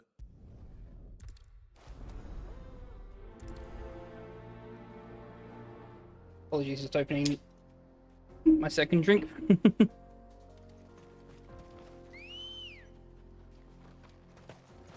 Yeah, so we have to investigate the cart. The cart is on the other side of this area here. We're going to get ambushed by these soldiers that always appear irregardless anyways, so we're just going to have to deal with them. These must be our bandits.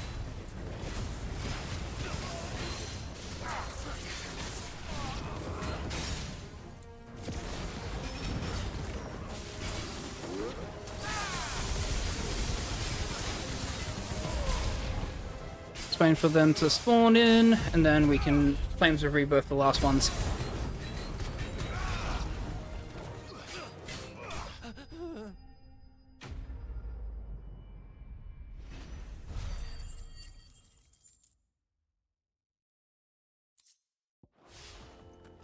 That's them dealt with.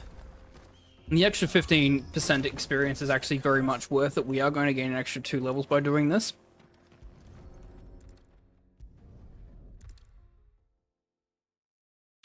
That's that side quest complete. Get cart. Basically, defeat the bandits you have to defeat anyways. Look at the cart.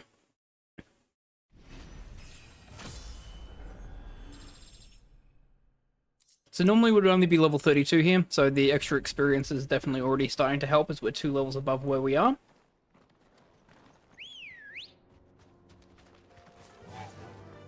And obviously the extra AP as well means that we could do a lot more in regards to the AP stuff. I'm going to keep it very much similar to what I do for my 80% because the 80% ability routing is very important. So we have certain abilities that we use, and obviously with the extra damage that we do from Excalibur, it makes it slightly easier. But the abilities itself are the same. Even though I could technically level up some, I'm just going to play it safe with some of the ability points until we get into the second cleanup, and then I'll start working with extra limit break when necessary, extra things like lunge, like an extended lunge.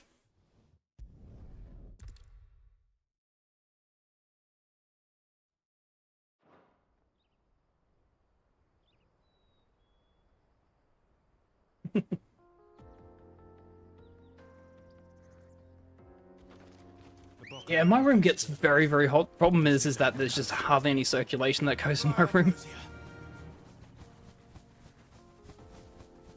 Good, we got the very long leap. Nice. So that's actually very, very difficult because if you don't leap early enough, you are on walk and talk animation. And Ambrosia doesn't flutter very far in walk and talk animation. It's it's mainly a descent. She doesn't fly that far. So if you just time it just before the conversation starts at the edge of that cliff, you can get a full leap fly down and you miss a conversation. Because they don't know how to live without the crystal's blessing. Back to the stables, girl. Hey, Bocklad Markets. So we're here to meet Goots. So Goots has got a trader pass that will get us into the capital. This is where we're supposed to meet Goots, isn't it? That's right. He said he'd wait for us here after replenishing his supplies. I dare say he'll have finished by now. Let me carry your goods. I'm cheap. Peaches and pears. Plates and beer.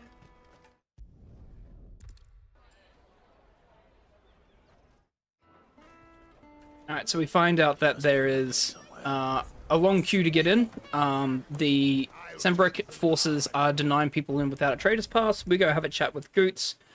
Goots informs us that his pass has been stolen. But Karen has a contact in the Crimson Caravans. It's lined with the red chocobo. So we're going to see if we can convince them to help us find who potentially would have stolen Goots' trading pass.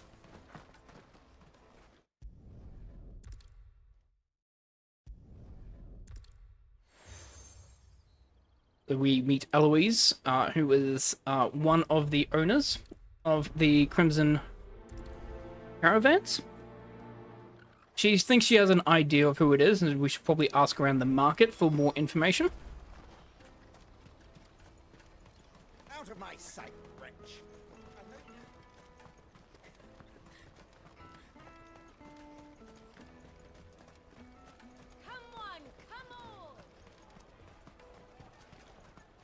caravan stops next.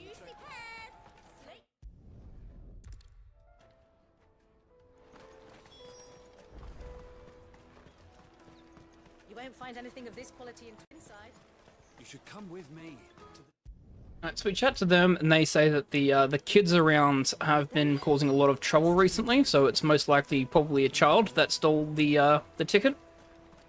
And we should probably ask the kids. Now, the game recommends you speak to 3 kids. You don't need to. You just need to speak to this girl here, who tells us the location of where Honza is, the kid most likely to be our thief.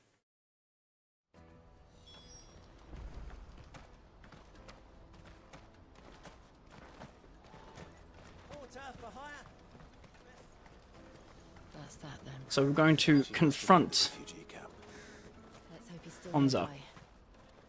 What it actually turns out is that Honza's actually doing all this sort of stuff is because he's being blackmailed by some bandits out of town, that are requesting that he steal traders' passes so he can give it to the bandits so the bandits can get into the capital, and he's being threatened.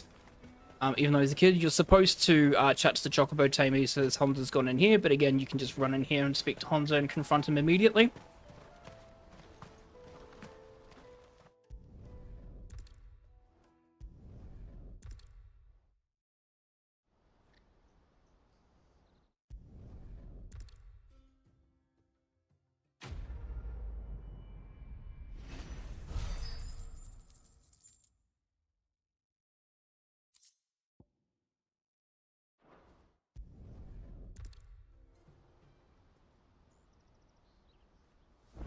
This is Theodore.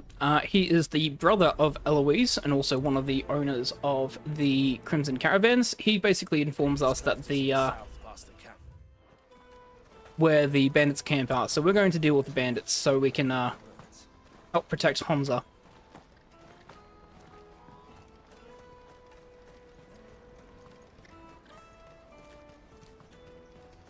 Daddy, I'm hungry.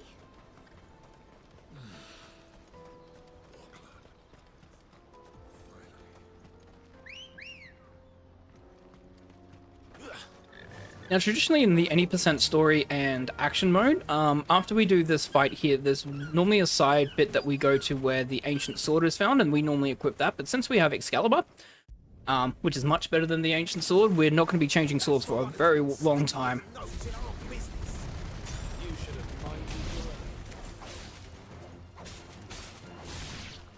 So traditionally we would go up that cliff there, but since we don't need that sword, we are just going to make our way to the next fight.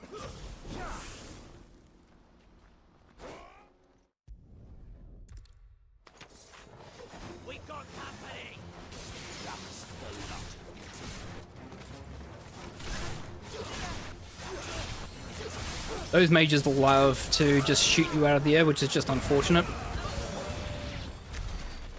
The good thing with having the Excalibur and the higher levels are these fights are fairly free. Traditionally, you would have to do a combination of Wicked Wing, Scarlet Cyclone, and Upheaval. We don't need to do that, mainly because we're doing enough damage as it is anyways.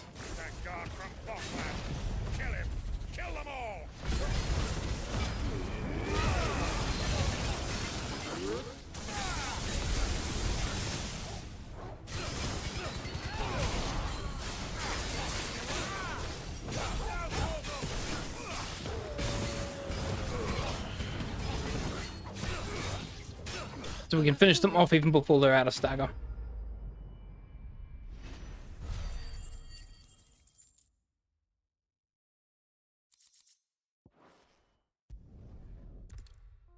Okay.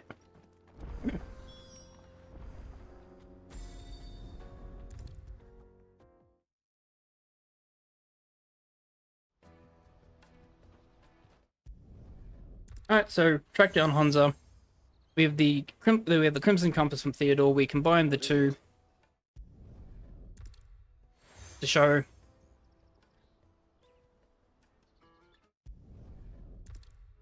that we're friends with Eloise and Theodore. Then we'll make our way back to Goots and get our way into the capital.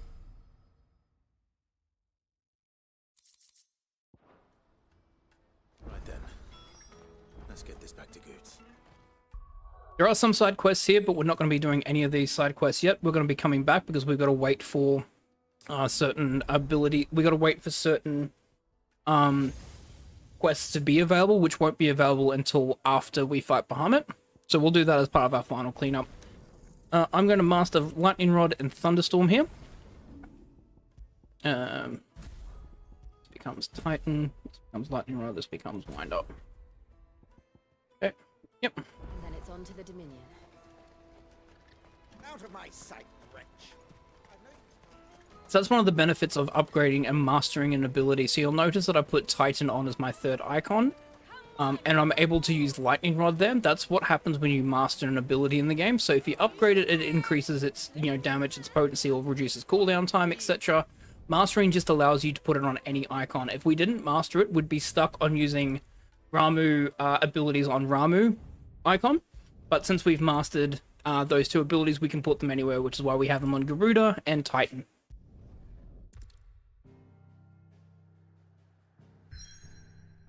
And the main reason why we're using Titan as the third icon, not because of his circle ability, which is Titan Block. We actually use that mainly so we can use Wind Up. Because we don't want to put too much effort into Wind Up. The cooldown, the only difference in Wind Up from that and its upgraded form, and I believe Sid mentioned this, is that the timing window is slightly bigger. So it just makes it easier to hit the perfect usage of it, which we don't necessarily need to do. We will be upgrading it a bit later because some of the timings are very, very strict. But for now, it's fine the way that it is.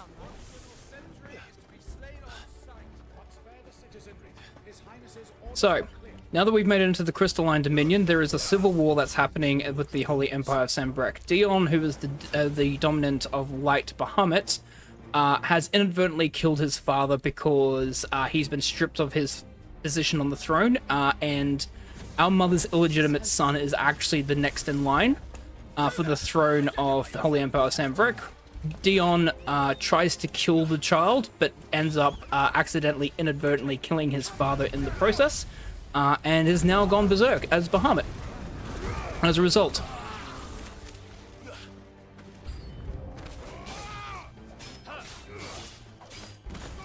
I was going to wait for him to do the jump first. Sometimes he can position himself out of the way of that jump, so I just make sure that I'm just in the right position.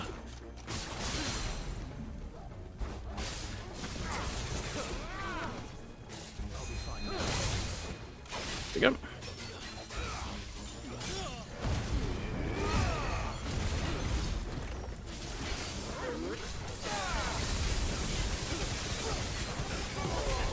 Fortunately, didn't do the right amount of damage because my wind up, I accidentally whiffed on my wind up there, but that's alright. They're dragoons. What is this then? A civil war.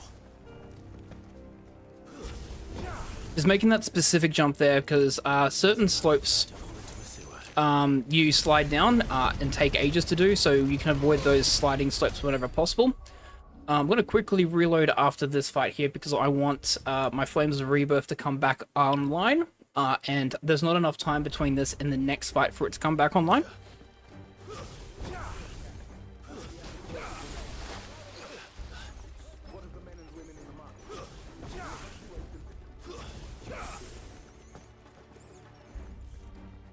Not a cutscene when it feels like it should be a cutscene. There it is. The bell tower. Right. Let's go.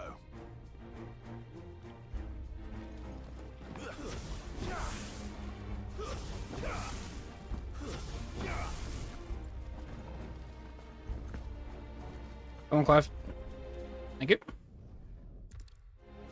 Sometimes the annoying thing is the action button's the same as the jump button, so there are situations where that will happen. You just jump past what you're supposed to be grabbing. So that Dragoon Knight decided to block. That's okay, we can grab the rest of them into an ignition.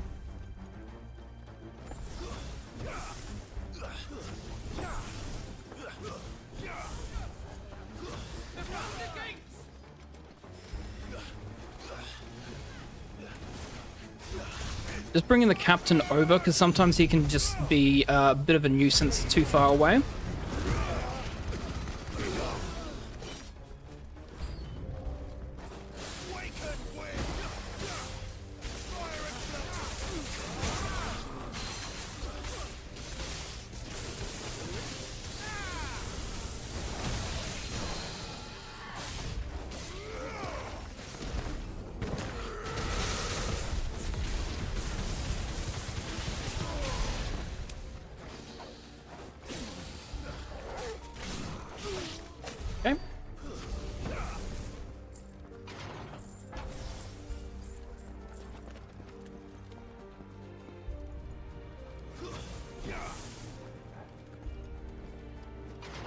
And the timing windows for ignition here are so very, very nice. Like, by the time that you finish the last fight, ignition should be ready for the next fight. Like, it's all very, very tight windows, but it is just so pleasing when you get the timing windows just right. I'm gonna swap over Rising Flames of Rebirth for Scarlet Cyclone, not Rising Flame. The main reason why is that we just want to be able to do a bit more sort of damage, nor do we want to actually reload here. It's pretty slow to reload. So Scarlet Cyclone can help us with just the next couple of group fights. Got another Dragoon and a couple of other... That Dragon had got me right in the corner there.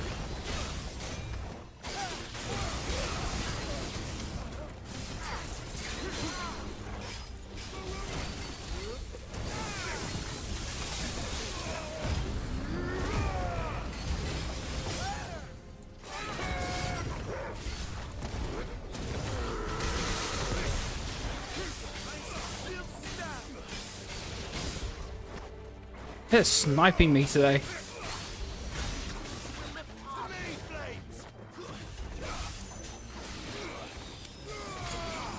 Okay.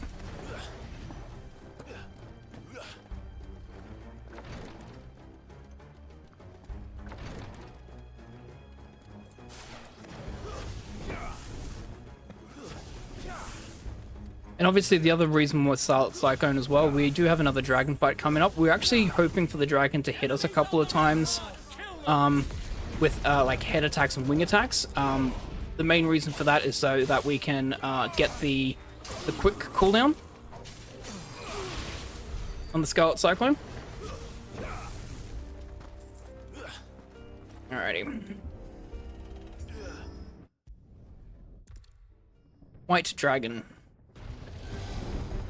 Similar to the other dragon, the Akashic Dragon, we still have the same situation where the dragon is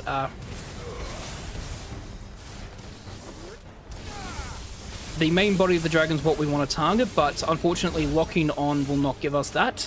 So we have to be very particular with how we're locking on, and also positioning the lightning rod so we can do as much damage as we can. So we're going to be very, very particular.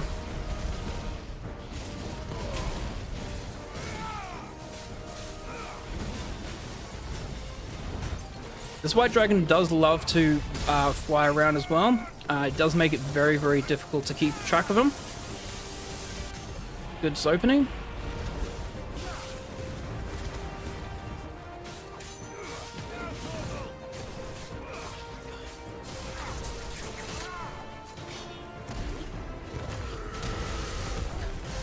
Okay, he's at the HP gate there, so half HP is a HP gate. He must do Emanation here.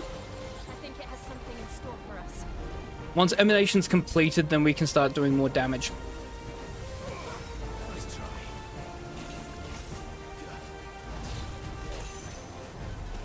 As you'll notice, I'm doing all these charge shots, but they're actually not doing anything to it. Okay. I'll bring that out.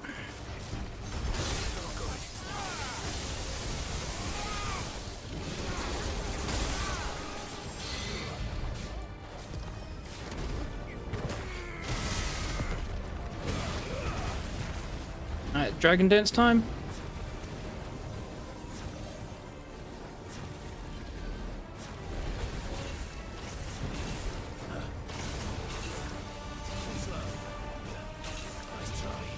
Just trying to do as many precision dodges into magic attacks as we can.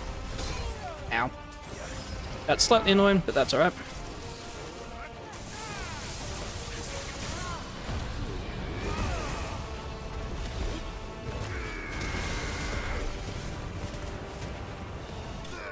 And there we go, there's the white dragon.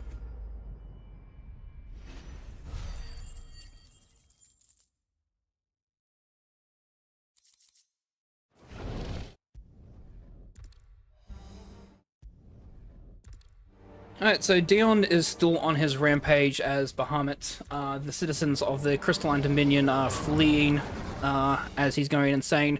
Our brother Joshua is trying to quell him, so he's currently the Phoenix at the moment, trying to help quell him. We're trying to make our way up to the crystal so we can help Joshua, because we're worried of what Dion's going to do.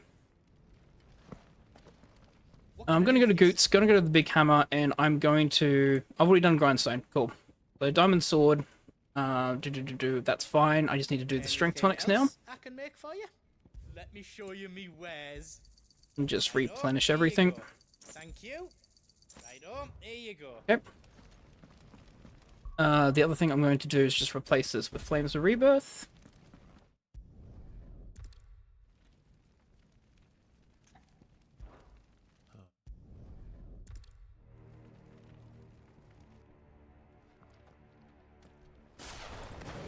No more roads.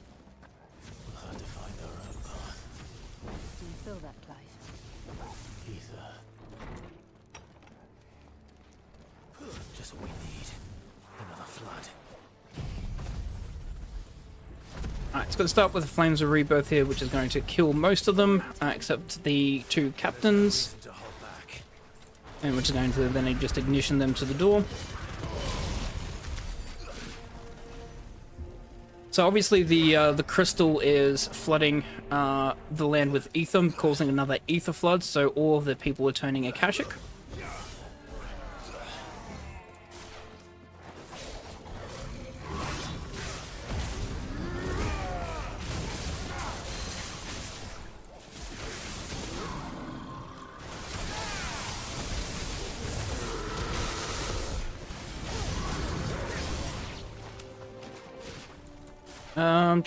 I'm just gonna grab them in a particular... There we go. Gonna grab them... Didn't grab him. Watch out. There must be a way to climb up. Now, unfortunately, the lightning rod's still active, so I can't use my Phoenix shift, because otherwise I'll target the lightning rod.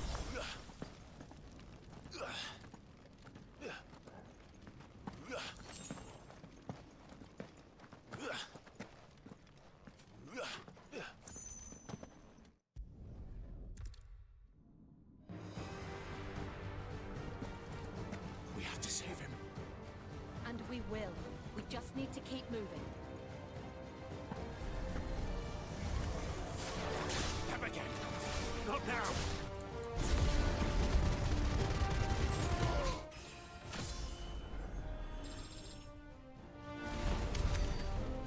Nice level up there. The thing about doing the ignition here is because we have a cutscene coming up. And because of that, we'll get ignition back by the time, and also Flames of Rebirth will come back by the time the cutscene's finished. And so should we.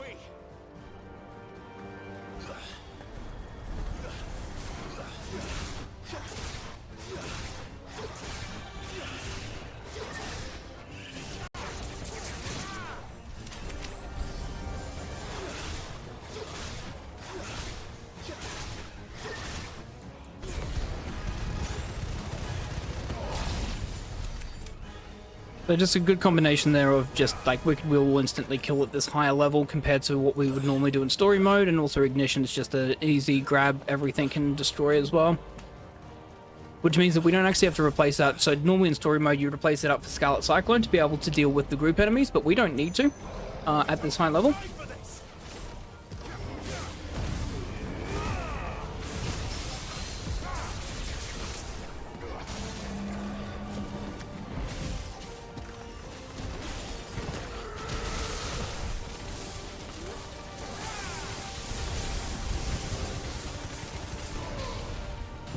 Finally, since all the enemies are spawned, we'll finish off with the Flames of Rebirth here. And now we're going to swap over Rising Flame.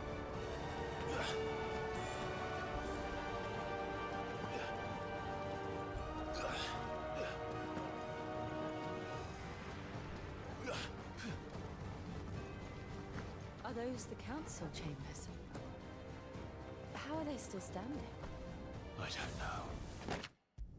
Alrighty, Necrophobe fight. So I'm going to start off with a parry.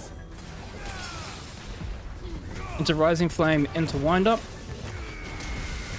into lightning rod. And attack him for a bit.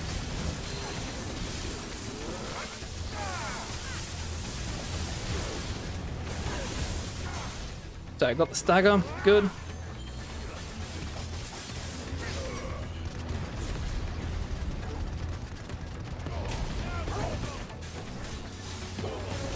Since I'm over leveled and I have a much stronger sword, I'm going to be doing a lot more damage.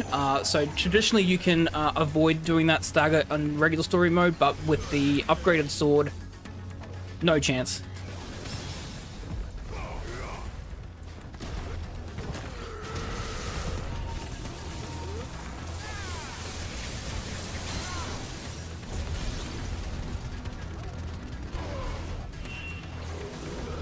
Good. Dark energy swirls now. I don't want to know what that is. We have to end it right now. Just using limit break here because I just don't want to take too much damage from that attack there. Trying to get him into stagger again. There we go.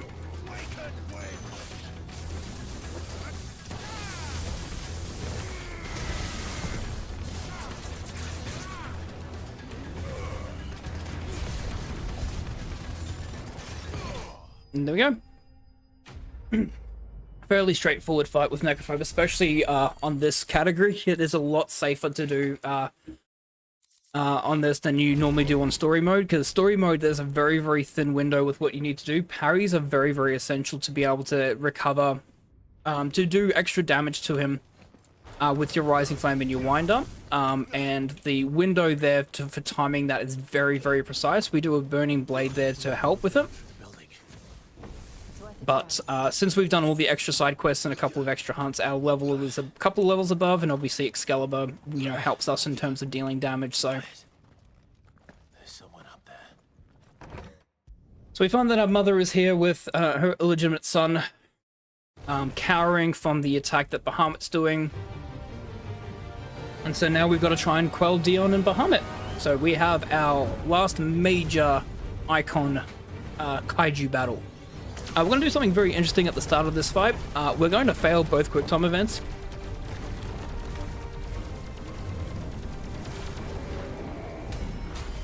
Because it's much, much quicker to fail both of them. Almost by like half a minute, it's quicker. So we're going to take an absolute beating at the start.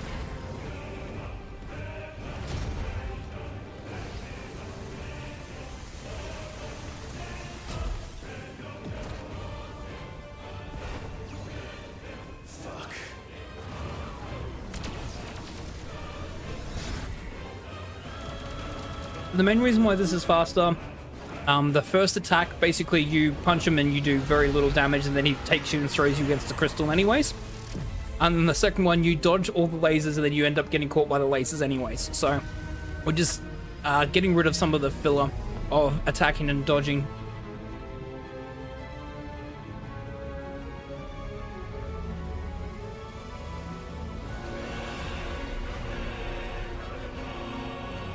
So in his enraged state, Dion is opening the crystal to gain access to the power within it.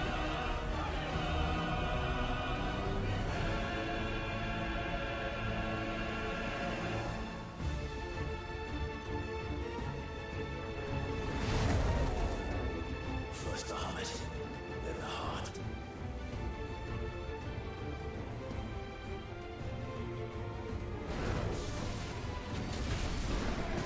Just doing a brimstone here. Get some damage off.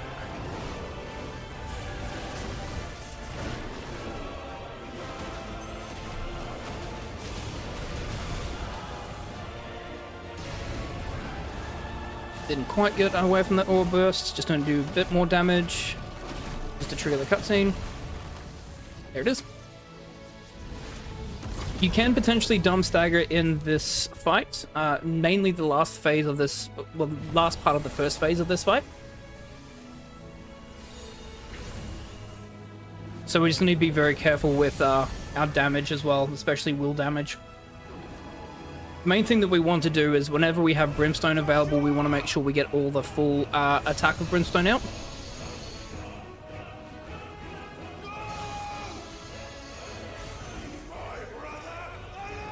And we've picked up a new ability, Spit Flare.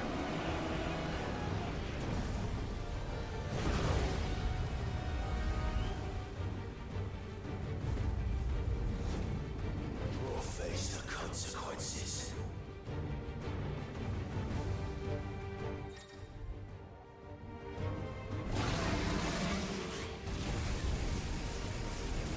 Spit Flare is a very, very good attack. It does a lot of damage. It has actually not that bad of a cooldown. So we do want to be using it whenever we can.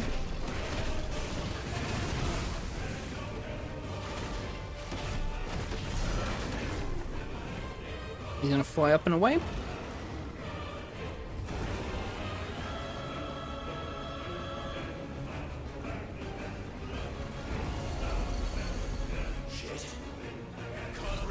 It's one of the problems with being a Freet at the moment is that we can't fly.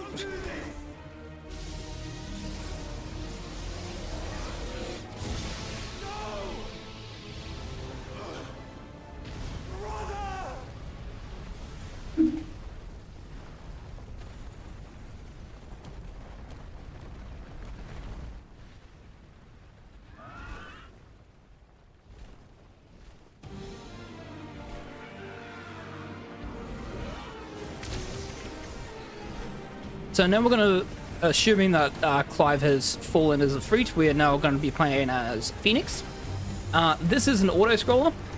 There is literally nothing we can do to speed this up until the last part of it, unfortunately. So we're on a rails shooter at the moment. Basically, the main thing that we're going to be doing is just holding down attack until it fully charges and just unleashing the beam.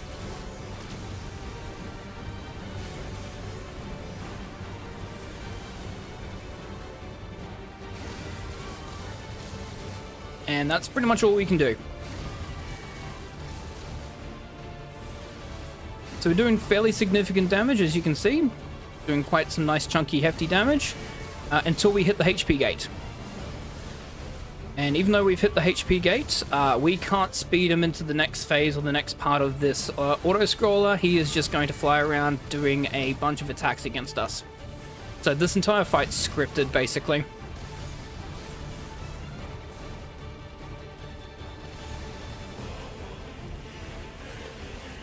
And so even though I'm shooting him and it looks like I'm doing some damage because there's a white bar that's on there, this is absolutely a HP gate. Even though it shows that I'm doing damage, like the numbers, etc., no damage is actually being applied. It is nice and fun to see like 69,000 points of damage showing up on the screen, so that's why like a lot of speedrunners even during this just constantly attack him, even though we don't do any damage.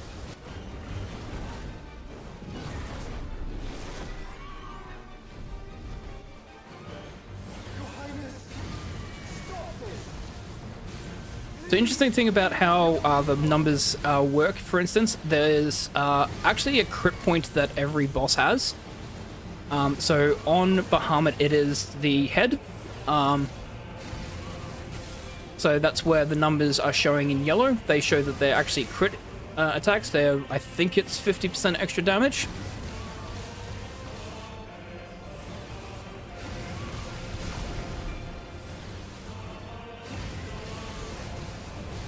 Not that like we count the numbers there. Obviously, there's the numbers are very, very high in regards to this. It's very, very difficult to track. I think like Bahamut has something like 30 million HP or something ridiculous like that. It's an insane number to think about, but I think it's maybe 3 mil or something like that. Basically, we just keep attacking until they die, especially in story mode. There's no real like calculations as to how much. I know that there is some work going into doing exact calculations, especially for things like Final Fantasy mode. And like rough estimates as to how many HP, what HP for most bosses are and what most of our attacks do, but there's no serious calculations. Big shout out though to a lot of the tech team that we've got in the FF16 community. There's a fantastic spreadsheet in regards to the damage calculation though. Like there's a lot of effort and work that's gone over it in the last couple of months especially, to update that with all the, especially the DLC stuff like the Ultima abilities, the Leviathan abilities as well. So if you want to have a base line of to what like the cooldown time is, what the base attack power for certain abilities are, absolutely, if you are part of the Final Fantasy 16 Discord, you can check it under the tech tools. It's an amazing amount of work that goes into it.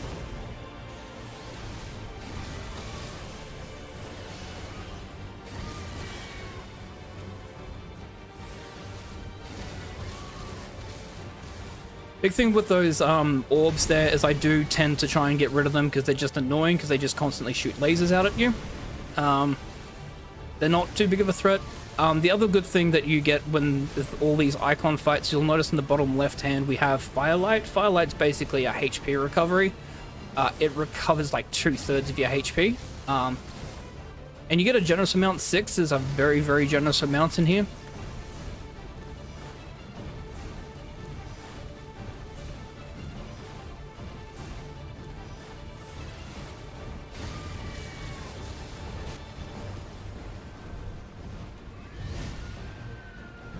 Alright, so this is the phase that we can somewhat speed up. The quicker that we destroy these orbs, the quicker we can go into, like, staggering them. And then the quicker we can go into, like, ending the fight.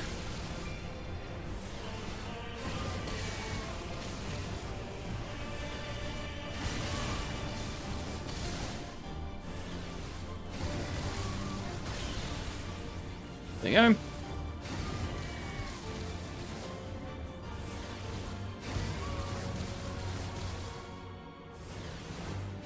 Do as much damage as we can. We've hit the HP gate now, and this is the end of this phase. This always has a an FPS issue.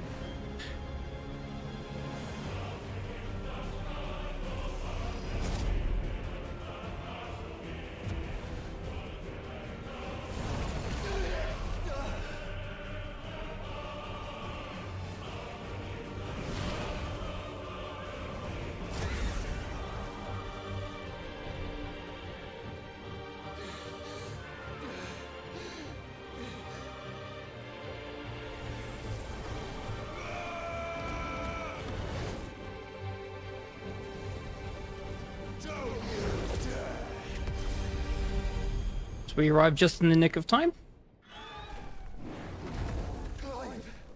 But now we're up to the last part of this first phase. There is another phase to go after this.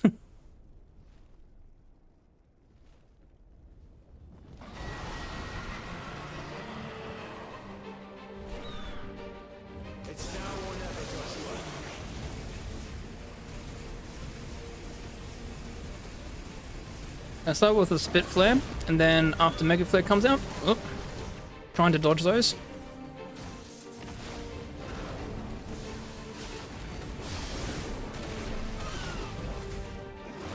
Get a Brimstone out.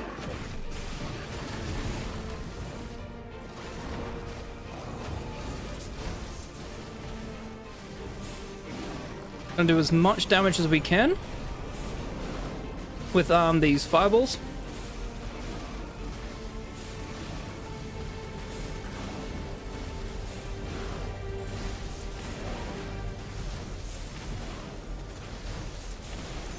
Okay, that will be the last one. He's gonna do a Terror Flare. We just gotta be protected by Joshua. By the time that comes back, our Spit Flare should be ready and recharged, and we just use a Spit Flare to do the remaining amount of HP damage we need, and that will be the end of Phase 1.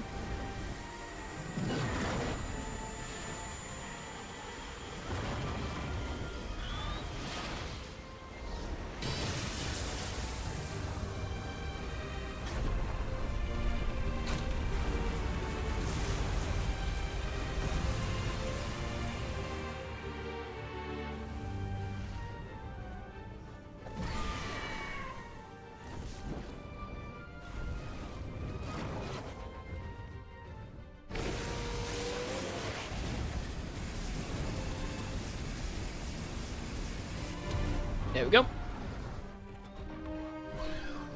Now, Joshua!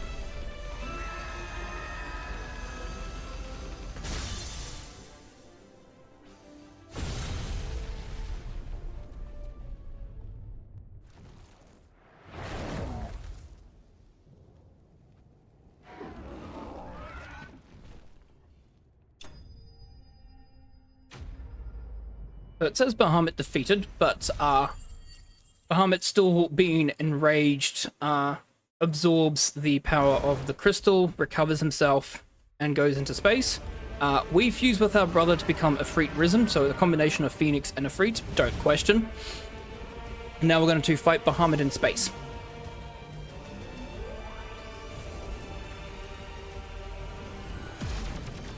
Are you ready? Ready!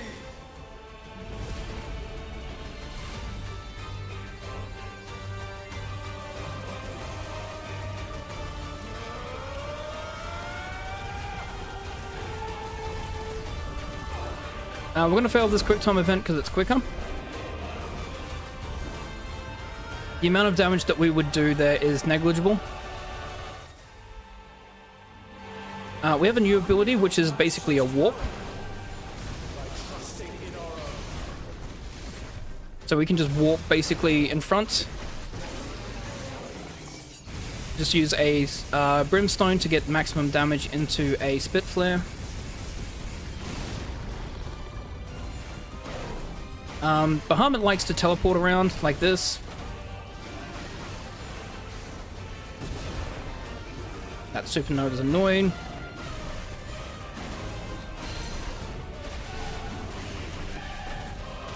That half stack is really, really good. So is that orb burst actually. Good full stagger.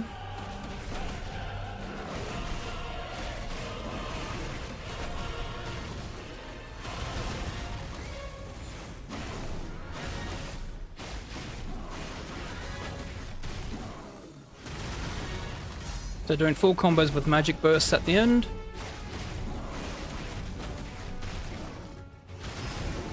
Alright.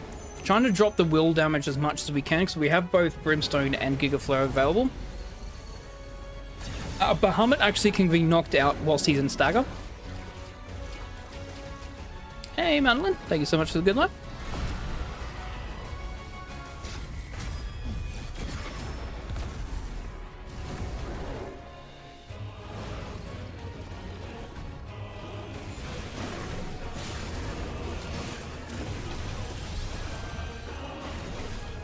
I'm gonna get the half stagger in first so I can do the full combo first, and then I'll do a spit flare.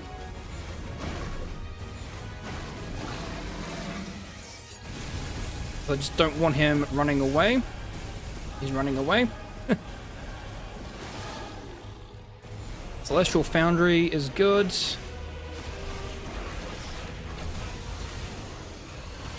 Because he can't be staggered whilst he's in there.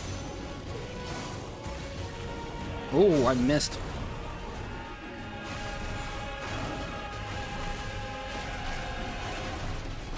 Missed with the brimstone there.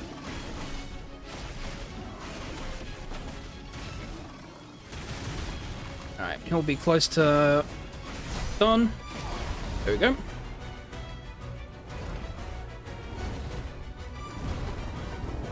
Alright, that's the Bahamut space fight.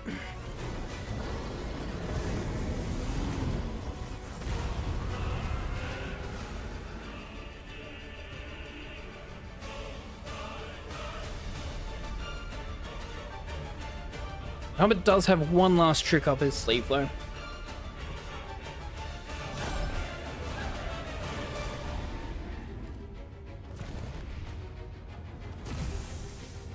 The most powerful spell in Final Fantasy.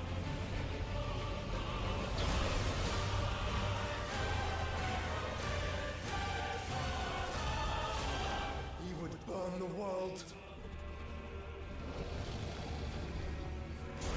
Better flare, which makes him on par with Donald Duck.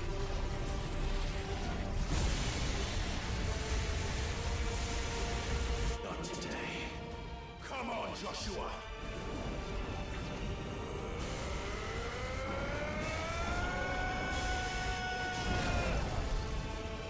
This ends now.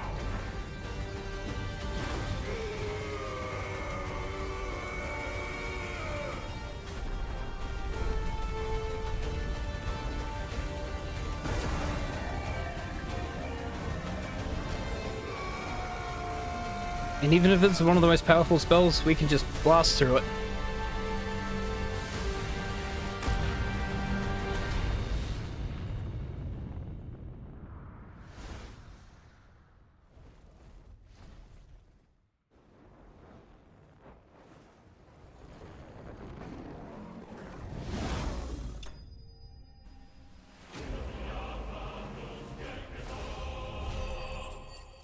Alrighty, so we managed to quell Dion. We also take his ability of Bahamut as well, so we can add that to our list of icons. Our mother gets crushed in a building. Oh no, she commits, she unalives herself, unfortunately, because the son dies. Joshua hates her. We hate her.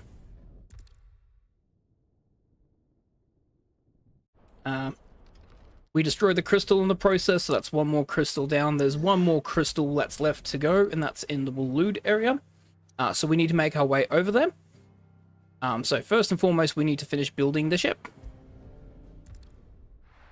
But in the interim, we are finding out that our allies are under attack, not only from bandits, but also from Akashic, as well as more and more ether floods and more unrest is happening in the world with the destruction of the crystals. So we need to help protect them. Tell you I'll be happy if I disturb Joshua. While he rests, might as well see what Joshua is injured in the battle, so he's going to rest up. Did you see the pair that got hauled into time? Considering Joshua is still very, very much unwell, the illness that he had when he was a kid is still affecting him. So turning into the Phoenix has drained a lot of his strength, and he is slowly dying. So we're going to let him rest as we help our friends.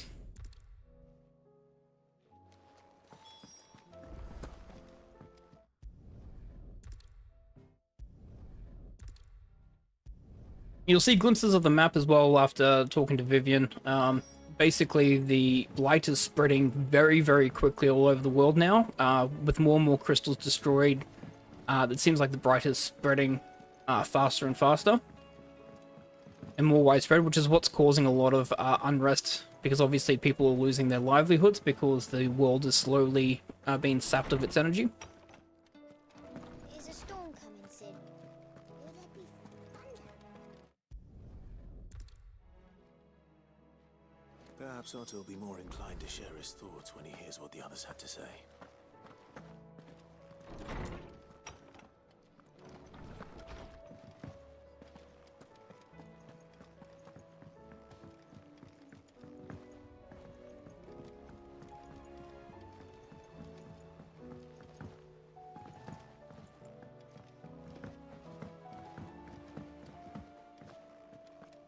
Though has recovered very nicely, so we are going to now go help Dalamil, Northreach, and Martha's Rests.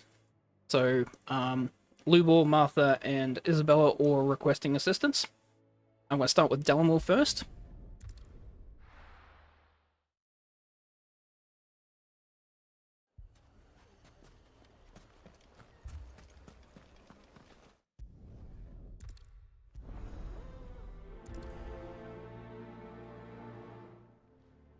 Suppose we just follow the shouting.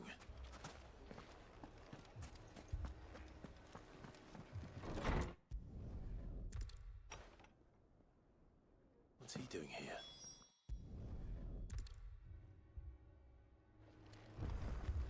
So, bandits are set to attack. There's been a lot of bandit raids that have been happening. Which has been leaving Dalamil defenseless, especially against like all the shops and stuff. As you can see, a lot of things are torn and ruined. So Lubor and Victor are trying to get a couple of the other patrons, like the tavern owner and the market owner, to try and help them. Basically, Conrad and Natalie to try and help them to the cause, to help build barricades and to help protect Dalamil. If I had my pickaxe, I would. I mean, it may still be possible to... Not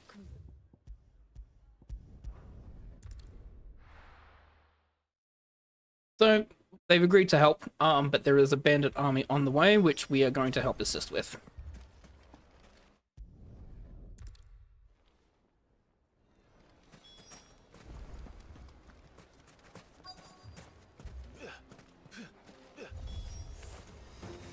The women folk have come to welcome us.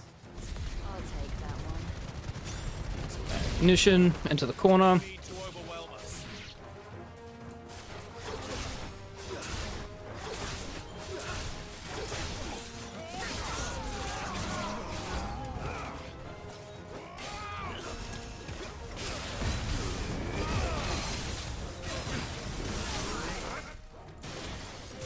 In the combination of lightning rod with the poison mist makes this fight very, very straightforward. Actually, to the point where the desert bandit will survive more longer than the assassin does.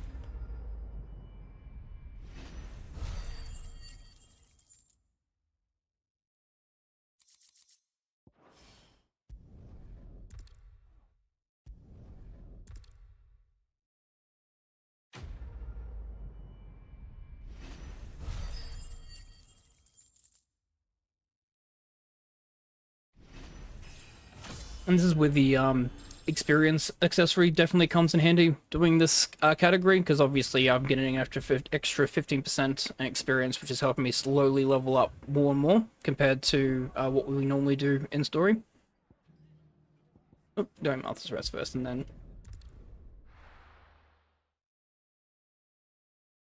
Because we have enough AP, we will have enough AP basically without having Wages and Warcraft on, so we don't need that accessory to increase the amount of AP we're getting.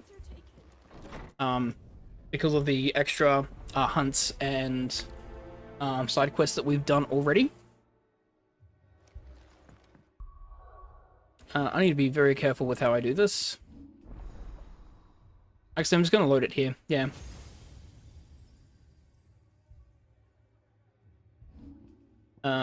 We need Flames of Rebirth on because we've got a couple of group fights coming up. Activating Bahamut's one because I'm going to be swapping two different abilities shortly. And if you go the wrong way, we have to reload constantly. So in order to reload, if we reload and we haven't got Bahamut channeled, every time that we go to that ability screen, that Bahamut channeled animation plays. So I always like just getting it out of the way first and foremost. So that way when I need to reload, I don't have to worry about going through that animation constantly. I'm just going to grab an ignition, grab as many of them as I can. Some of them will fall off, that's okay. It's just a very quick cleanup. Just wait for them all to spawn in, and then we've got a Flames of Rebirth to finish them off.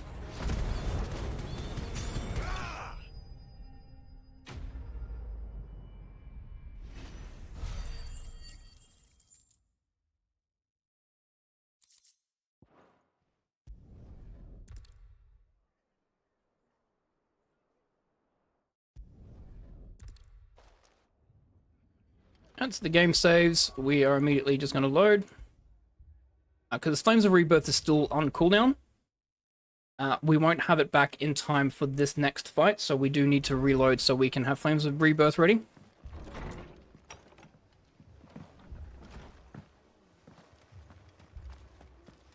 My brothers. Mad dogs. The lot of them.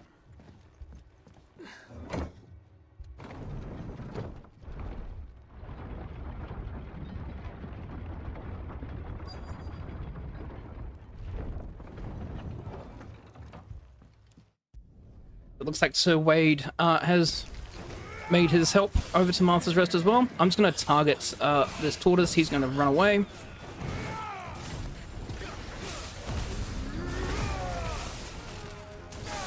Being very peculiar about where I'm positioning myself so I don't bounce off the carapace like that.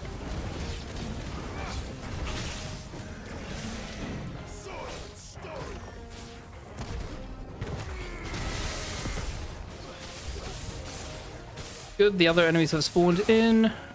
Flames of Rebirth to finish the fight.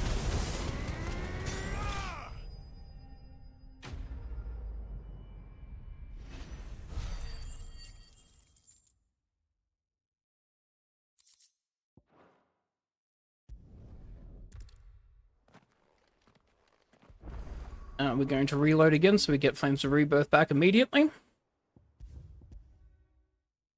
and then we'll walk to the last location for the last group fights.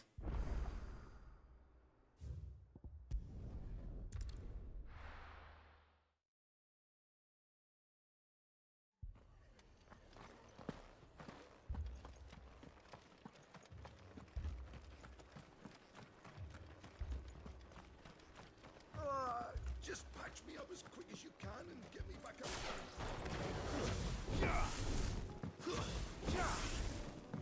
Thank you so much for the good luck. Definitely my favorite Final Fantasy game. I think it's very much comparable to 15. We have to slow them down. Martha and the others won't be ready.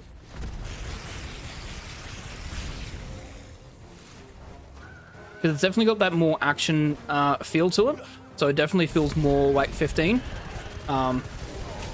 But obviously it is slightly different because it's very much fast-paced action. You don't have to rely too much on the magic system in 15 to deal with enemies. You have a whole bunch of different abilities. It plays sort of like Devil May Cry. It's got a really, really good story as well. Apologies, my lord. Did I miss anything? Only the first round, so wait. Shall we? Gotta target him. He's gonna teleport. He normally teleports twice. There it is.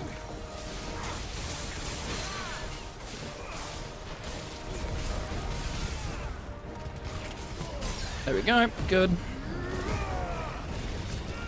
Yeah, he can be a little bit of an annoying one to work with because he does like to teleport constantly around. He generally teleports twice at the start of the fight, so you need to lock down your lightning rod very early. So that way you can do the combination of lightning rod into wicked wheel. He will also launch those two energy balls there. If he hits the lightning rod, that he instantly staggers, and once he's staggered, the fight's over pretty much. You're gonna have you wind up and your thunderstorm available pretty quickly to be able to finish him off.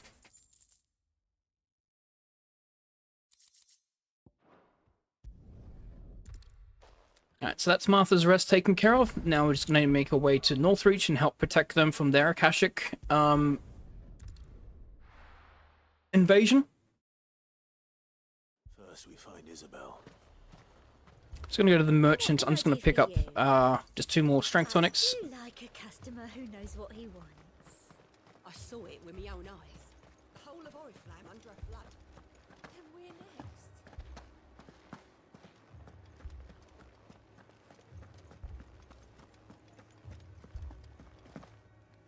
I can't do it.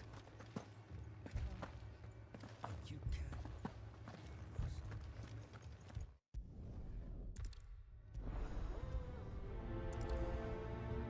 So Isabel's in the barracks, basically trying to gain support of the soldiers in terms of protecting all the people within Northreach by setting up barricades and taking the fight to the Akashic. The soldiers are... a couple of them have gone to try and fight, but were completely decimated, so soldiers are a bit worried trying to take care of the people here.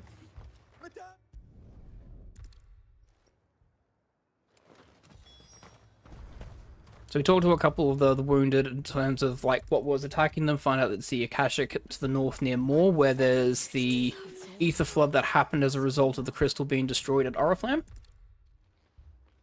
At least we have an idea of where the thralls might be now. We should head for more. And so we're going to protect them by taking out the Akashic thralls there. Good girl. Fly, Ambrosia. That's it. Just a reminder, if anyone has any questions or concerns or anything like that they want to ask about the game, the run in general, the category, feel free to ask them away in chat. I've got the chat open so I can keep an eye if there's any questions.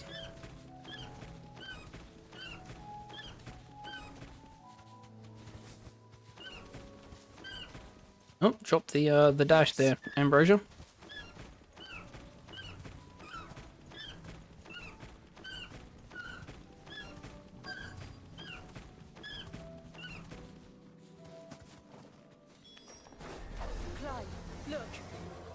I see them. With me. Just gonna group the enemies here. Position ourselves to grab them all. And an ignition up there. Should I pry? Head back again, grab them all. Save your strength.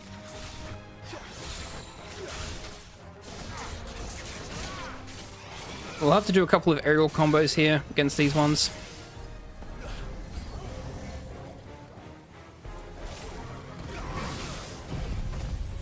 Immediately gonna Flames of Rebirth here. The main reason why is so we can not only just take care of the enemies, but we also make sure that we stagger the Lich by staying there. And finish off with an ignition to kill.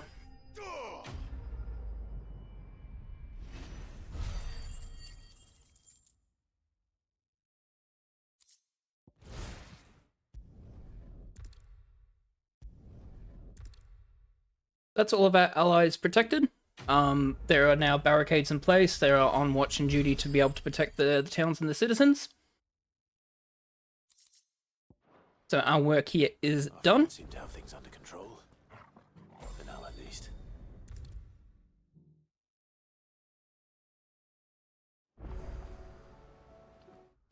So now we're going to make our way through to Canva. So Canva, in the Free Cities of Canva, is an independent city that is neither under the rule of the Dalmatian Republic or the Holy Empire of Sambrek. They are independents. We're going to go there because since of their independence, they also have obviously a port there, but also they have the ironworks, which is where we need to be able to build our ship. So we do have access into there, so we can build the ship that we need to make our way over to Waloed so we can deal with the last crystal. So we just need to make our way to Canva and secure the ironworks there.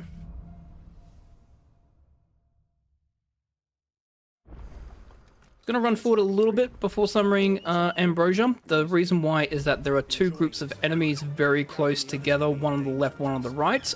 If you go too far left, too far right when you summon Ambrosia, they spawn in, and you can't do Chocobo kicking through the walk and talk animation because then they're on the screen, so Ambrosia will target them. Use the ruins to cross the ravine. Assuming they would allow it, the echoes have a will of their own.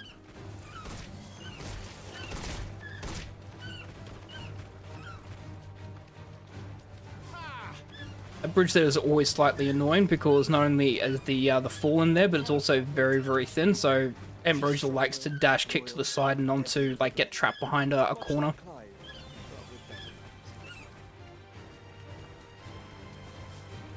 We are going to pick up a side quest here. We don't come back this way, honestly, and it's kind of on the way anyways. Deserve a rest.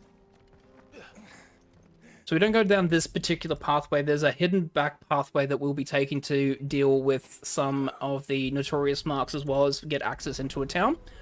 This particular road we do not take any further. So it is just quicker and easier just to deal with this side quest now. Another ether flood. They're everywhere now. We can't go around it. Then we'll just have to be careful. I got here in time. Just gonna grab these ones first before doing this.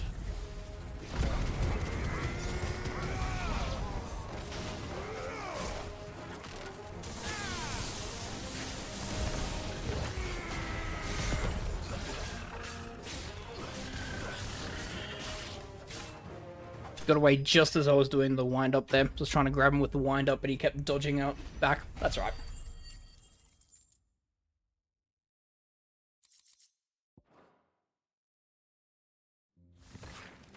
Someone there! Please, I can't move my leg. That doesn't sound like an Akashic. So this Dominican Republic soldier was injured with the Akashics. He realizes who we are, and we're the ones who killed Hugo Kupka. And not too happy that he's been saved by us.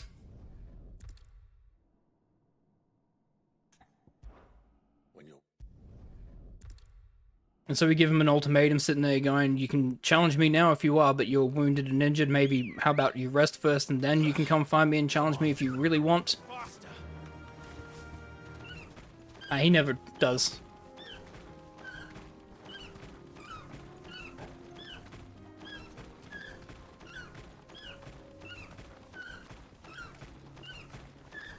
So going to continue making our way through the table, which is the city before the free cities of Canva.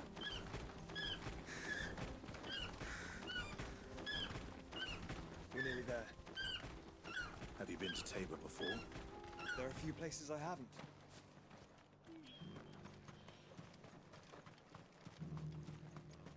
And here we meet Joshua's contacts here. Cyril of the Undying, basically a group that is looking into the Akashics and exactly what they are.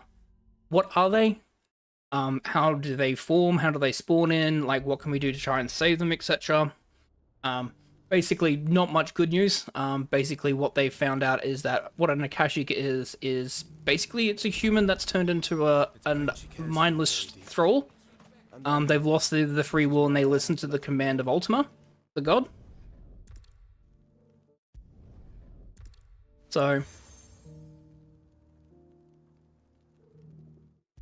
will give us a phoenix down, which is the symbol saying that we are friends of the Undying.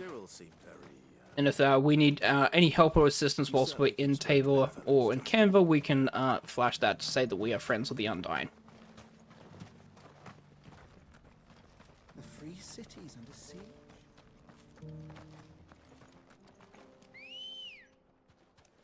Come on. Yeah.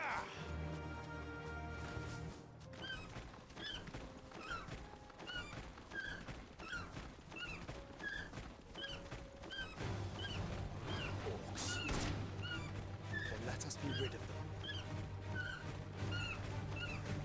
So orcs are specialized soldiers in the Waloed army, basically. They listen to the commands of Barnabas, who is the king of the Waloed Empire, as well as Sleipnir, who's basically Barnabas' second in command. And they're currently attacking the free cities of Canva. Knowing that we need to build a ship to go over into Waloed, they are trying to stop that by destroying the city.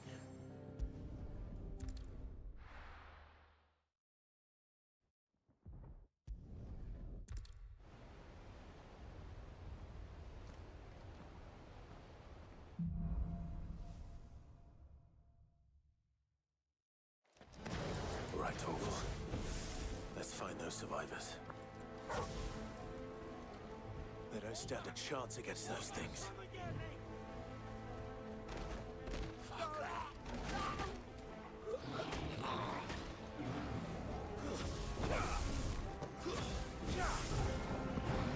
They've been routed.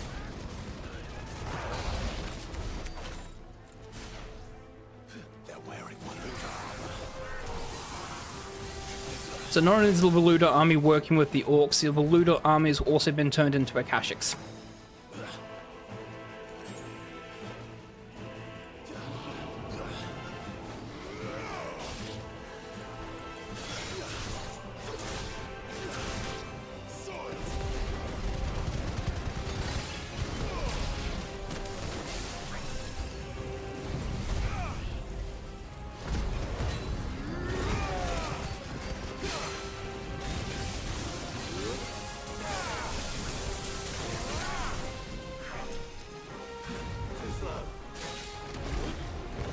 It's unfortunate that he dodged out of the way there. That Caton wasn't hitting the lightning rod. That's alright. Okay, we just only got these two to deal with. What happened to the Royal Army? There's nothing but monsters here. We're going to replace Flames of Rebirth with Scarlet Cyclone, since Flames of Rebirth is on a long cooldown, and we don't necessarily need it for this next fight. We'd rather have a much more consistent area of effect attack. Just going to quickly lightning bolt him just to do some damage whilst I bring him over.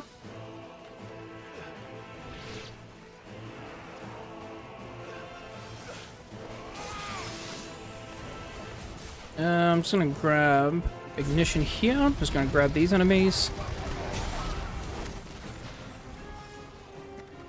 There he is.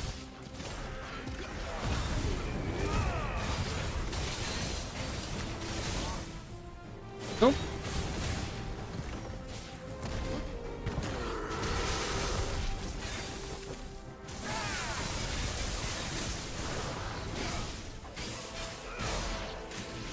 Okay. Need to get rid of this one. Okay. Can't Phoenix shift, unfortunately, because the lightning rod's on. Saved our ignition, which is good, because we'll need ignition for these ones here. Joshua and Jill must be busy.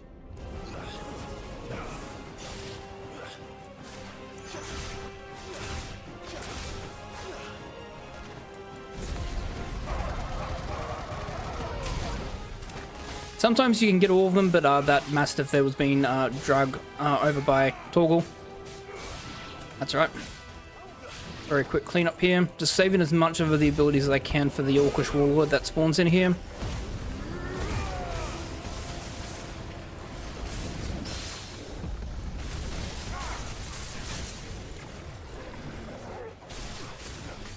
Gotta reset the lightning rod because the Orcish Warlord falls very far forward, so he completely encapsulates the lightning rod.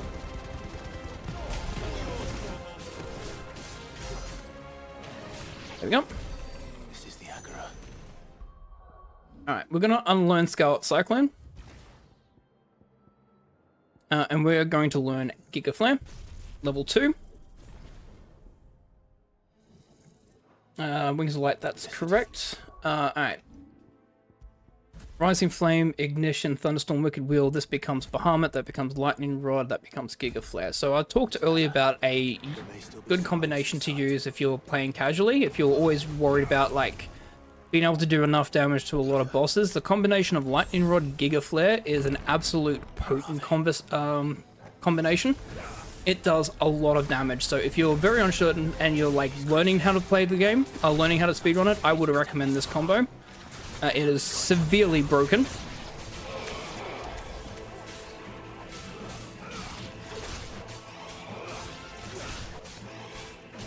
Trying to save the ignition for the second group of enemies that will spawn in.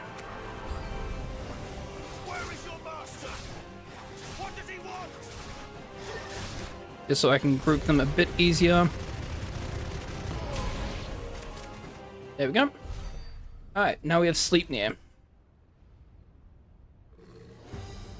Or not. As long as we don't hold back. So combination Lightning Rod, Limit Break, Giga Flare. As you can see, rinses.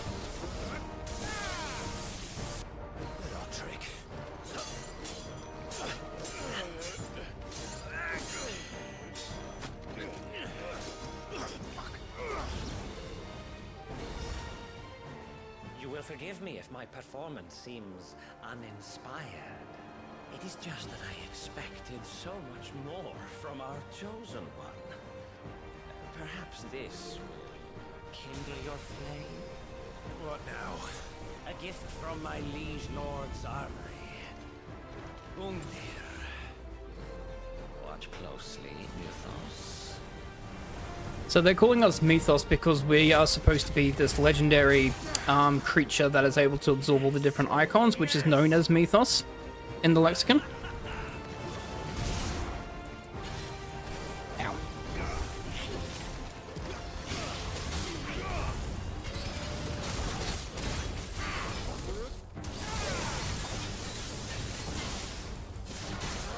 There we go.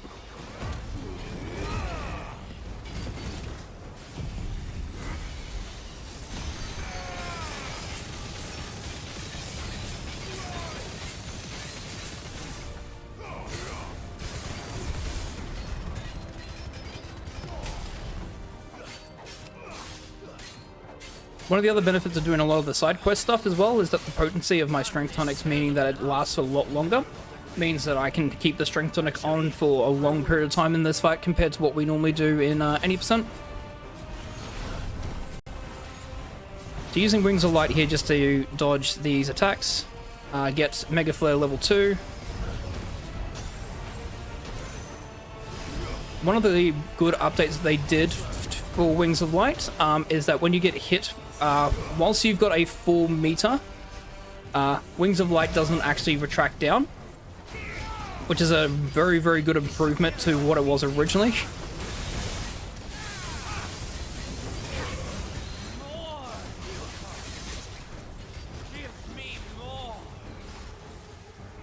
Yeah, I'm gonna just Giga Flare him.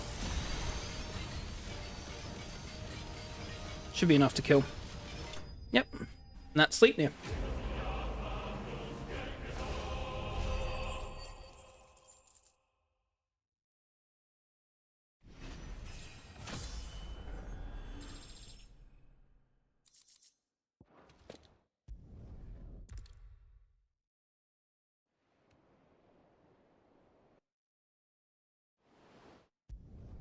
Alright, we have secured the ironworks. So now we're going to start production on the ship, the Enterprise, which is going to carry us over into Waloed so we can get the last crystal and destroy it. Right. Gav said that Otto might know something. Cole said it was an army of Akashians. What will happen? How are we supposed to do our duty?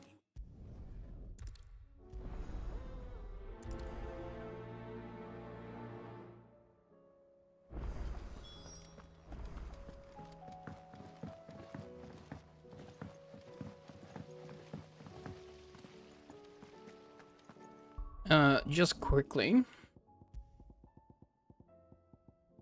Where's wages? It's gonna re-equip this. I think I've still got enough AP, but I just want to double check. And the Lazarus are gone. Then do you think Mid's ship will ever sail?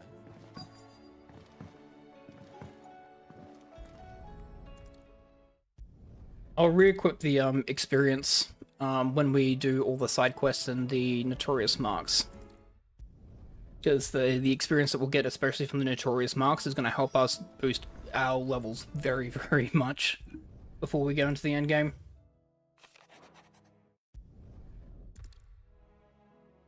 Alright, so there's one last component basically missing for us to be able to build the ship, and it's hidden away in a special compartment that Sid left for Mid, his daughter, to find.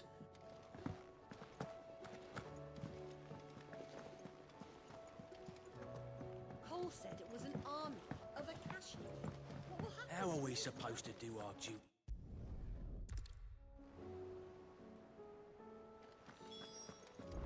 But reading the letter from Sid, we find that it's in the Orchestron.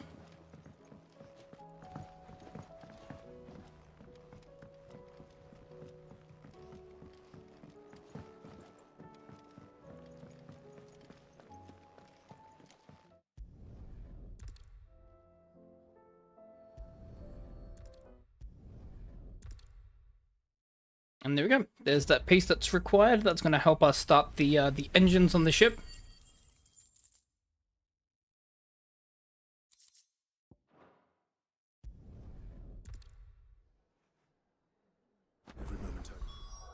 Alright, two things we'll need to do is we need to master Wind Up, because we're going to be using Wind Up as one of our strong abilities. Evil.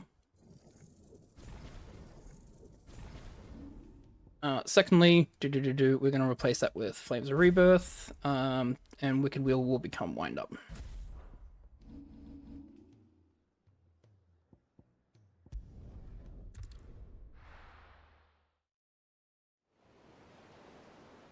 So the Enterprise is almost done, but we are being ambushed by the Waloed army again, so we're going to have to deal with them as Mid gets the ship ready to leave.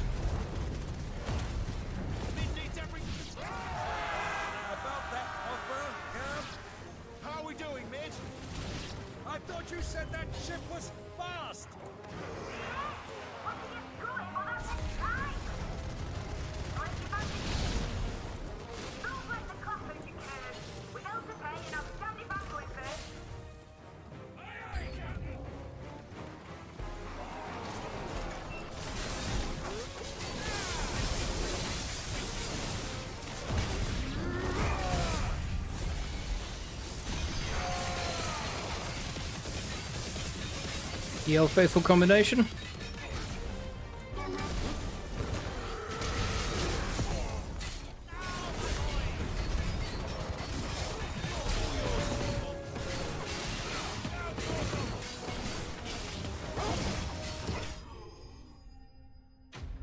Yep.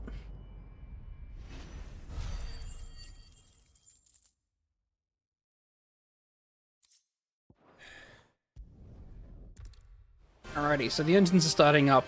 All these Sleipnir clones are here, basically to try and prevent us from escaping on the ship. So our goal is just to try and stop them from getting to the ship. We just need it by mid-time so she can get the ship started so we can leave. The only goal that I have in this fight here is to fill up my limit break. This is a timed fight. You cannot, you don't gain experience for how many enemies you kill. You just gain experience for the quest being completed. Since these are not actually like Sleipnir himself, these are just clones of him that have spawned in from Barnabas. So all I'm basically doing is I'm just waiting for Ignition to come back online, then Ignition a whole bunch of enemies, because the way that Limit Break recharges is based upon the number of hits you do to an enemy. Obviously with Ignition you can grab multiple enemies in a row and therefore do multiple hits to multiple enemies in a row, so you can recharge your Limit Break very quickly. So things like Flames of Rebirth and Ignition are very, very good for recharging your Limit Break when you need to. Whilst that's all happening now, I'm just going to be dodging out of the way since my limit break is maximum, and I'm just going to let Torgal sick himself on the enemies just to boost his Ravage value. Because the more that you use the ability, the more powerful it gets.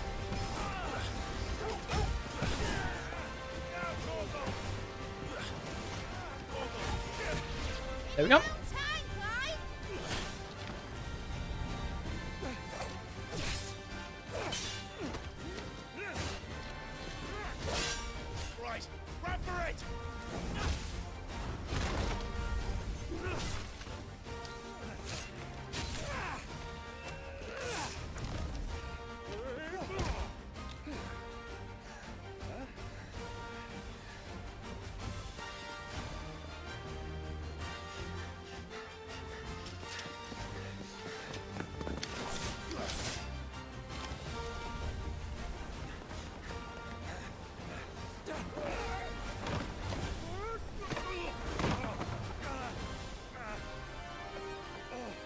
We're going to be making our escape, and Clive is going to be doing the most impossible grab I have ever seen.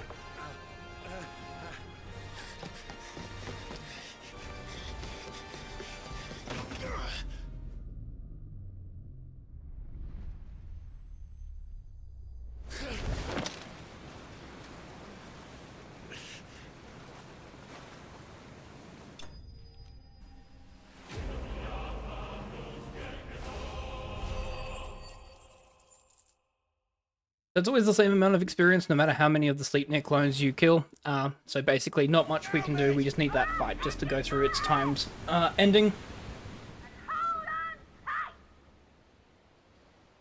Yeah, so we make our way out, and we also, we're going to originally make our way through to Waloed. However, we find out that Jill has been captured by Barnabas on his ship, so we are going to try and save Jill.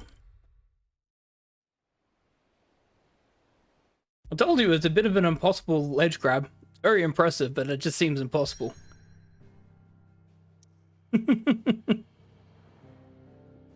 Very good point. Very true point. Be confused with his brother and turn into a hybrid demon. I suppose he can do a ledge grab like that.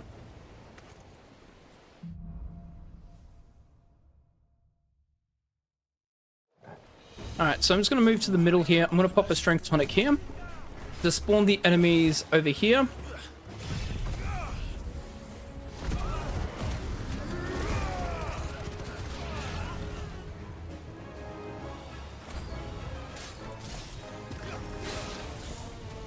No, don't want him moving like that. Yep, I want him close to this so he does as much damage to himself against that as possible. Yep, just gonna grab him there with that. Just doing some magic damage there.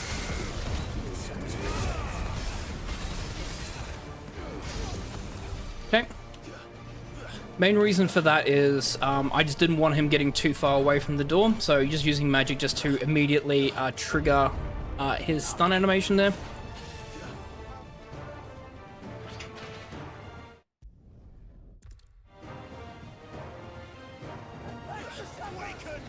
Just gonna wait for a little bit and then ignition. The main reason why is I want to grab both of those mages because they both know cure.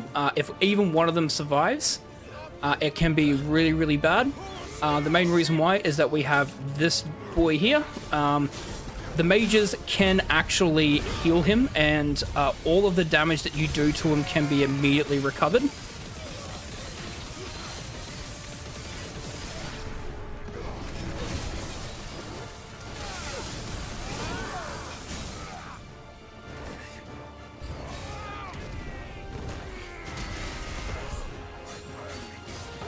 I'm saving my ignition here for the enemies after I beat him.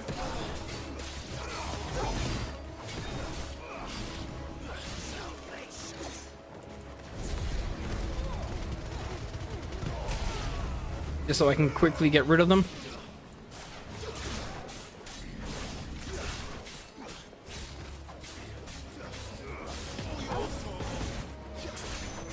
Okay.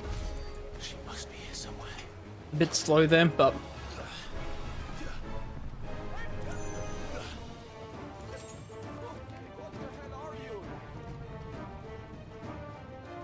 alright, we're going into the stronghold just to try and find where Jill is.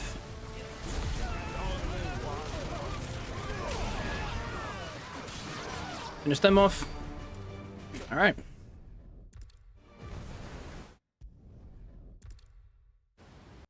So we crash Barnabas's ship, he parts the water, and now we've got a one-on-one fight. We don't have to do this. Oh, but we do. If only to remind you of your duty. So just setting him up there so I can get the limit, I can get the lightning rod and the giga flare off with a limit break to do as much damage as I can.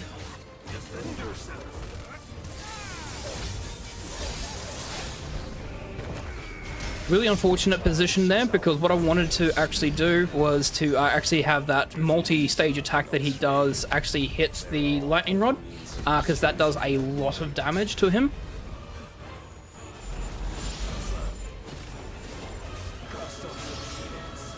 So I gotta step away from Gungnir.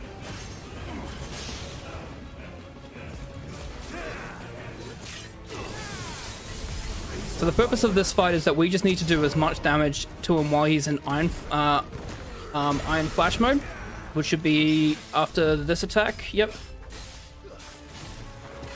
He should be doing it now.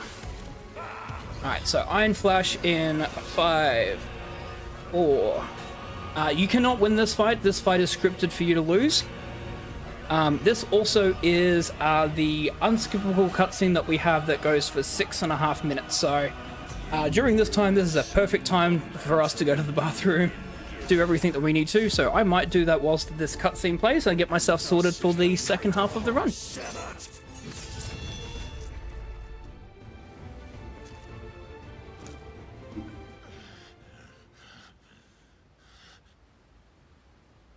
You would yield so soon.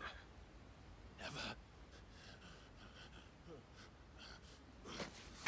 Clive!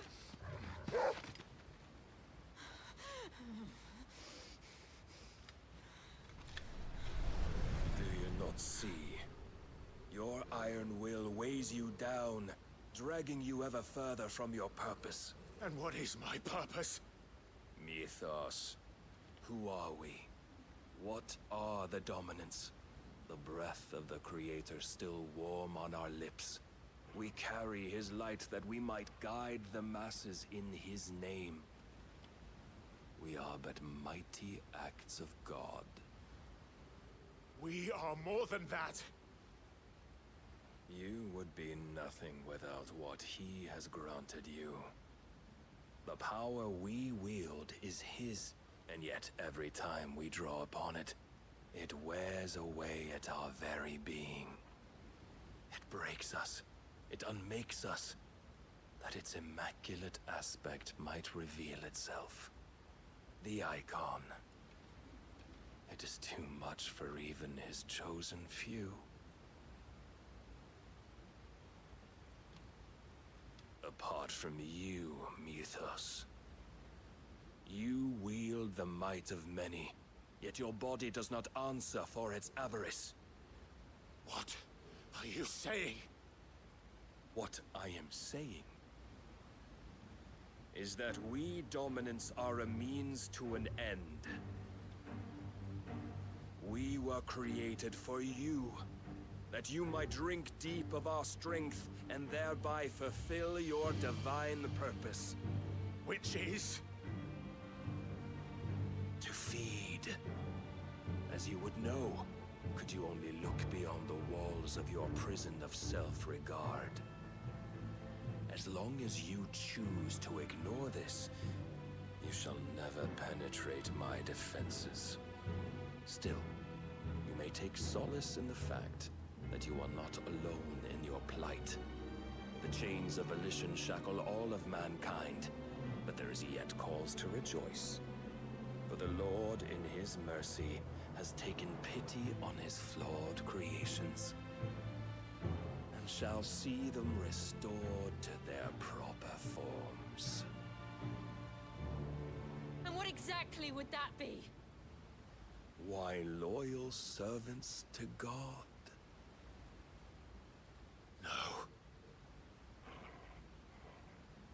Manners, Lord Rossfield? They are men, like you and me. Albeit ones unburdened by the wills that drive our kind to madness. They are pure. They are divine. You mean to turn everyone Akashic? Not turn, Mythos. Turn back. For too long has mankind been led astray by their clamorous wills. It is time they return to a world of quiet equality, where they might once more know salvation. Salvation? And abandon everything we hold dear? We don't need your salvation. We'll save ourselves, and we'll do it on our own terms. Not yours, and not your gods. With every defiant expression of your will, the tighter the chains of consciousness become. But perhaps that fact may be put to use.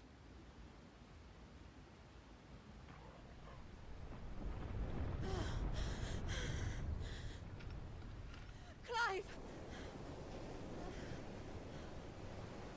The faster it binds you to the remaining dominance, the stronger your hunger will become. Until it leads you back to the only answer there ever was. Mayhap not by the path my master intended, but back all the same.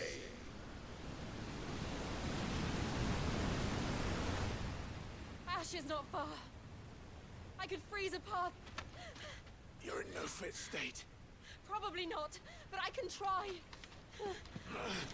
This is the big plan of Ultima revealed, basically. So Ultima is using Clive to take all the dominant powers, so that he can then take it from Clive and turn everyone back into Akashic, into mindless thralls without the ability of free will. Into the paradise that he originally wanted to create the world in.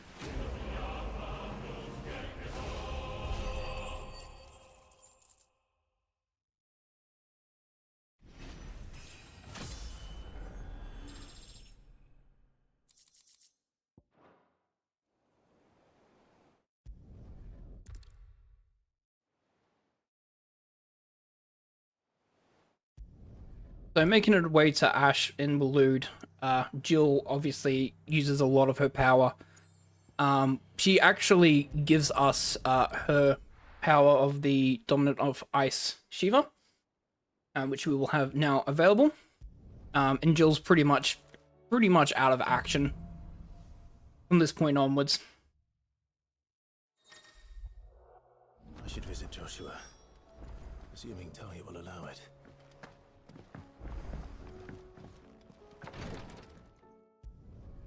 So Joshua's recovered.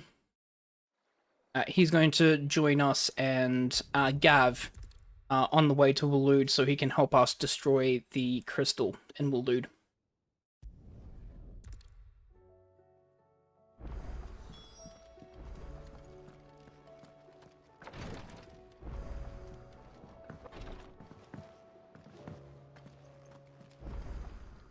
Double check. I wasn't expecting. Yep, so that's all done. I may have more for you. I haven't unlocked the other one yet to boost ability points yet. That will happen, I think it's at about 1,000 renown.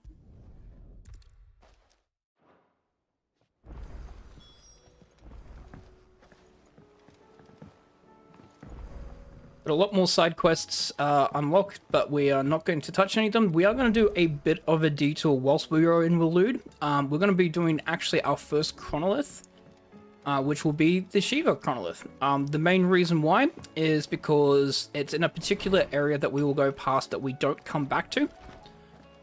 So we are going to do a bit of a detour. Not only that, but also in the area is Masamune, which is one of the most powerful swords that you can find. That is going to give us the some buff in our strength. Let's go replenish my tonics. It's a dangerous world out there. It'd better all be here.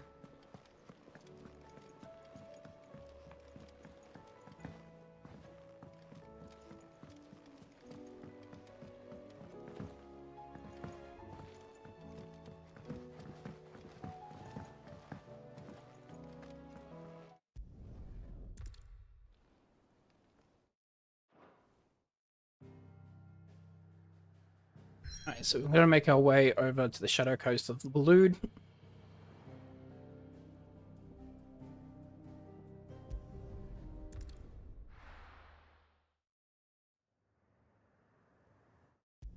We're going to be doing the only fight skip that actually exists in this game. It's the Waloed fight skip. We're going to take advantage of how the game recognizes combat encounters. Basically, for every combat encounter, there's like an invisible circle where if you're within range, there the enemies are violent, they will attack and they'll put you into a fight.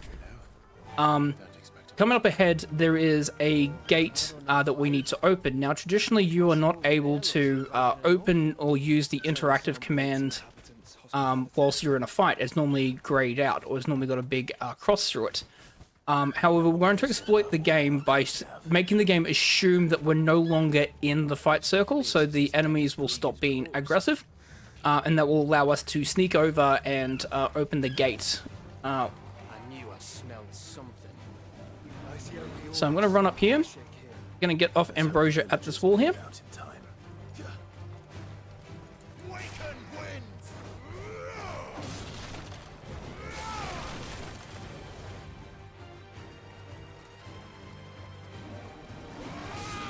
Now I'm going to...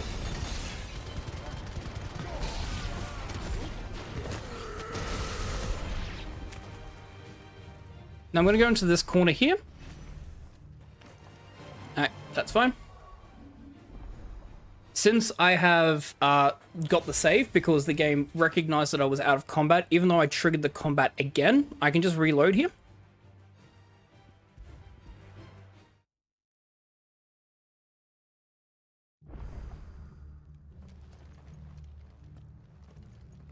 Walk over. Don't get surrounded.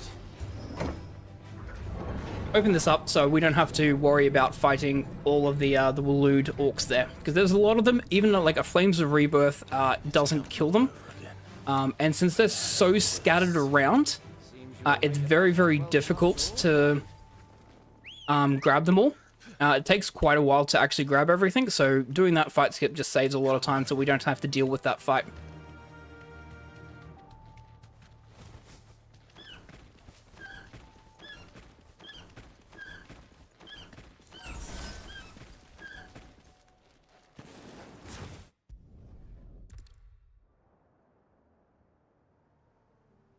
Lady Vivian's map is so old it's hard to tell which way is up. But if I'm right, we're not far from a village called Isla. Let me make our way there, resupply, and wait for Joshua. Okay, so this is the side track that I was talking about. We are going to, normally you'd head straight to Easter. Since we are not coming back to this particular area, I am going to be coming over this way. Though I'm guessing it's not the smell that'll kill us. In particular, I am going up this ledge up here, but I am going to grab the Pyralisks here. Oh, the Pyralisks are not interested? Nice. Normally the Pyralisks are interested, and you normally have to fight them. Straight home now.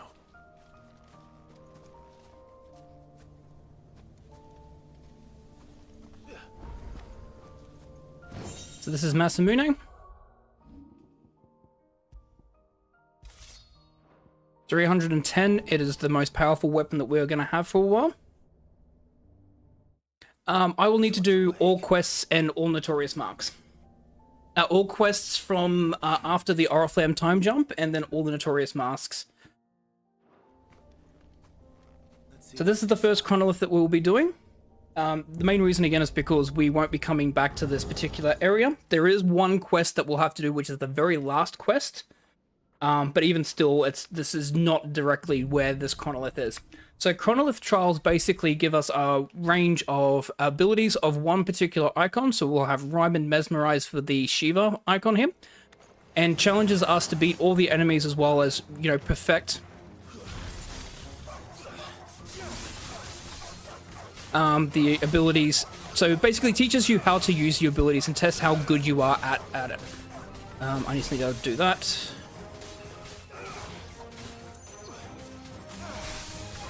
So basically, the more times that you use an ability, particular traits of the ability, the amount of hits that you do on a particular ability, for instance, the more you do things such as like using Rhyme Shift or things of that nature, the more that you'll actually do have time added onto your total. Obviously, we're on a time crunch. If the time runs out, we lose. So the big thing is, obviously, we do not want to run out of time. So we do a whole bunch of combinations. So for Shiva, the big powerful combination, Rhyme does a very good amount of set damage. The good thing is you can actually move it and manipulate it. And doing a combination of both Rhyme and Mesmerize at the same time allows you to do like a very, very large amount of damage.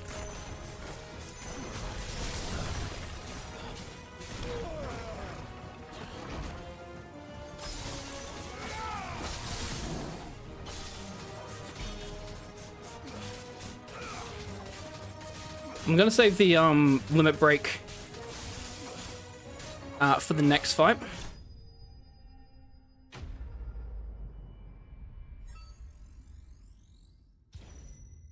So, clear bonuses, obviously the quicker that you clear it, the more time that you'll have left.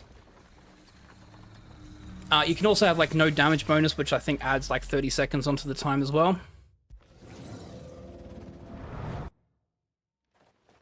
Absolutely, the very end quests add a ton of context to the story. So this one we have Ice Age and Mesmerize.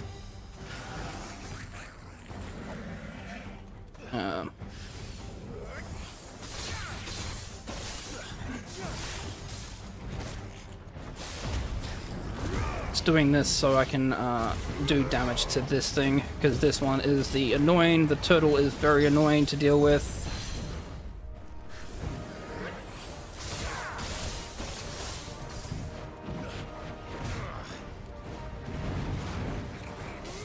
There we go. Okay, turtle dealt with.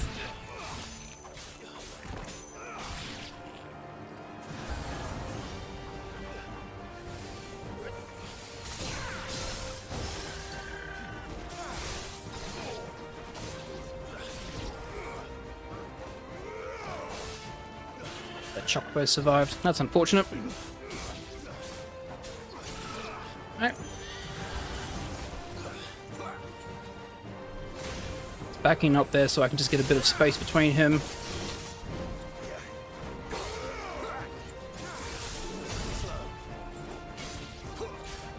Also just gonna do that.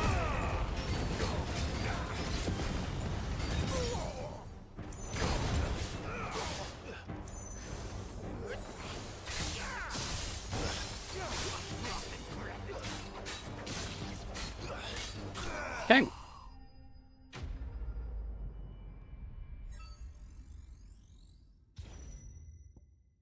So you can see at the bottom there, on each one, it gives you a bit of a hint as to like how you can earn extra time. So doing like perfect freezes, doing amount of damage, doing a number of hits with, like, for instance, having Ryman doing 40 hits adds 20 seconds to the timer, etc. So the whole point of all these Chronoliths is just be able to show how much you know the abilities, and how to do like really, really cool like combos. It gets you to experience pretty much everything. Yeah. I need to target him.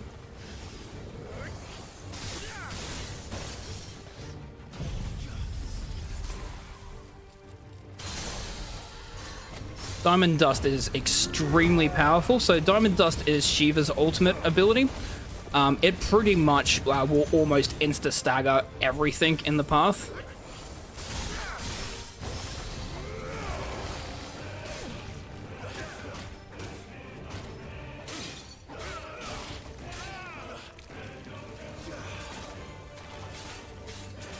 So doing things like Frostbite, for instance, doing perfect Frostbite as well. The most difficult Chronolith that we're going to be looking at, though, is Odin. The main reason why is Odin's abilities are not primed to dealing damage. They're primed to mainly fill the Zantazuken gauge. And that in itself can be very, very difficult. Not being able to do a lot of damage to a lot of enemies. Instead, relying on using Zantazuken to be able to deal, to actually hit enemies is very, very interesting.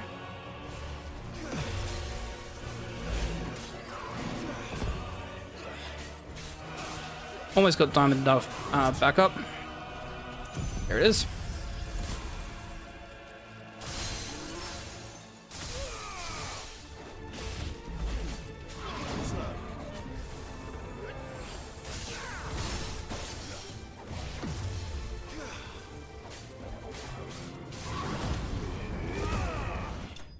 Shiva's pretty good, because the good thing with Shiva is that as long as you're able to freeze enemies, you're easily going to add time on. And the cooldown for most of Shiva's ability is actually not that bad.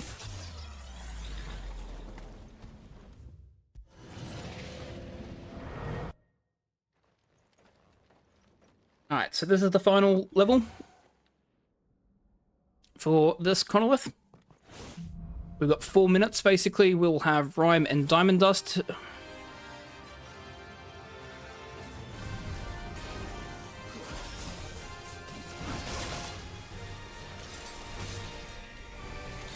just going to get out of the way of that, and then I'm just going to do Diamond Dust here.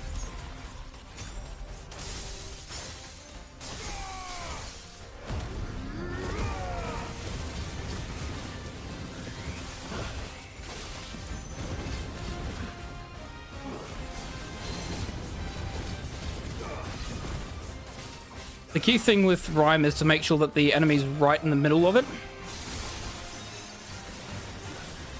The other unfortunate thing with the Chronoliths is that you actually don't get any items, so you can't use any potions or anything like that, so you have to be very careful with health management. Luckily, you obviously can still limit break. So that does help. So if you need to, you can limit break to make sure you survive, but since you aren't able to heal, it can be very frustrating.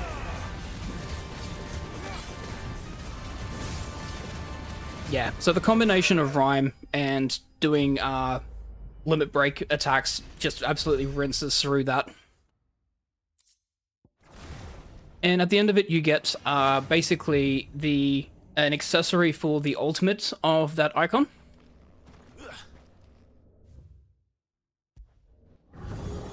Which basically helps reduce the cooldown time. It's almost 100%, I would say. It is definitely the completionist category. The only things that we miss are the quests before Oriflamme, because it's very hard to track that, especially for verifications of the runs. We don't obviously collect all the equipment, but basically we do all the quests, all the hunts, all the chronoliths. We'll get all the curiosities as well.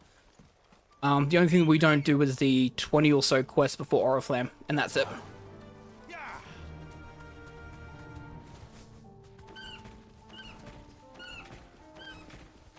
It's as close to what we can put through as a completionist or 100% category without it being too tedious. Like, we didn't want to go into a situation where you had to craft absolutely everything or do like arcade mode or things of that nature. We'd rather leave that for something like the Platinum Trophy run, because a couple of us are looking at potentially running it as doing the Platinum Trophy as a speedrun. That's something I'm definitely looking at doing as well in future. Don't look down, Torgal.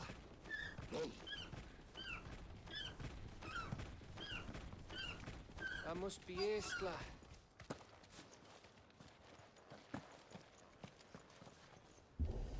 Right, the Aesla fight. Alright, so I'm gonna head over to this group here and taunt them so they can come forward. Grab as many of them as I can in ignition. I do not have Wicked Wheel available. How am I going to do this? I'm just going to do this. That's going to work. Also, Masamune makes this very much easy, so I can... You think all the villages in Asher like this? A question for later, Gav.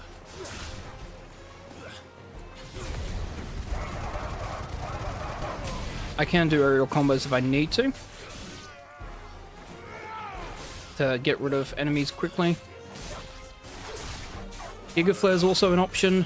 Flames of Rebirth is also an option, but I want to save Flames of Rebirth. Where's the dragon? Alright, Flames of Rebirth here. That's going to spawn the dragon. There he is. Oh, very much out of the way, buddy.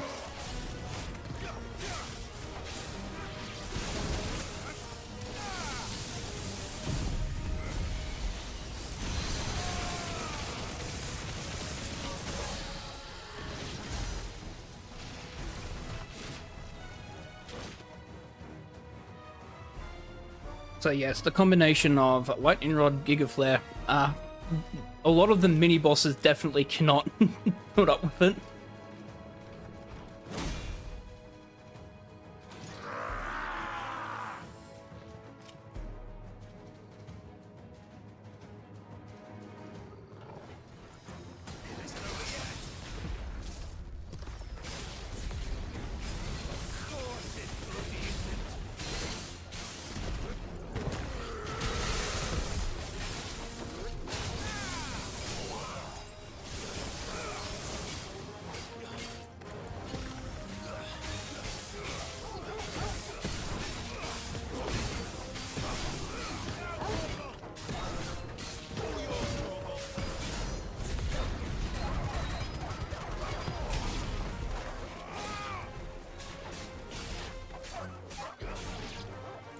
You grab this doggo.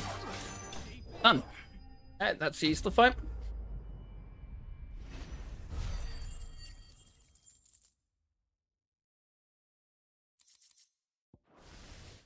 That fight's over. We're trying to make our way to the crystal. However, Barnabas is going to stop us by launching a gigantic sword into the ground and creating up a barrier that's going to stop our progress towards the crystal, and is basically challenging us to a one-on-one fight at the top of the ruin. Something here we can use. As we're trying to find our way around the sword, we hear crying in here.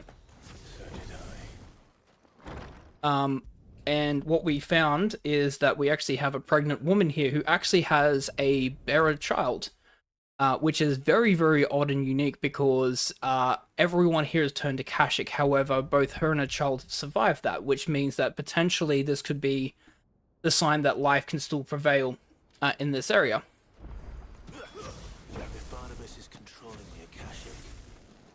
So, Gav takes it upon himself to take her back to the hideaway to protect her at all costs. And we go on our quest to fight Barnabas.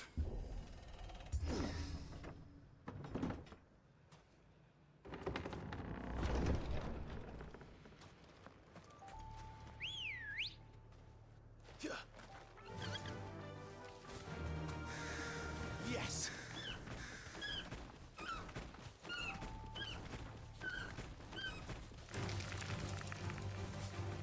Just positioning just right.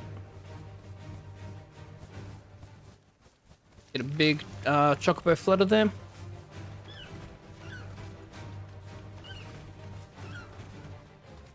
Oop. Dash back.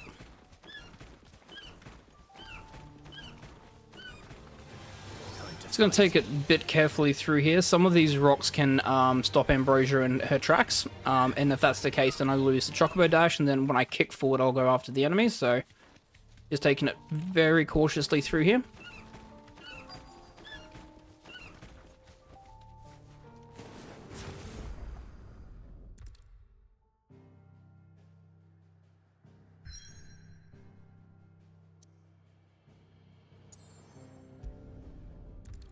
Alright, similar to the Fallen Ruins that we had at Fingerscape, we've got another set of Fallen Ruins here in this tower.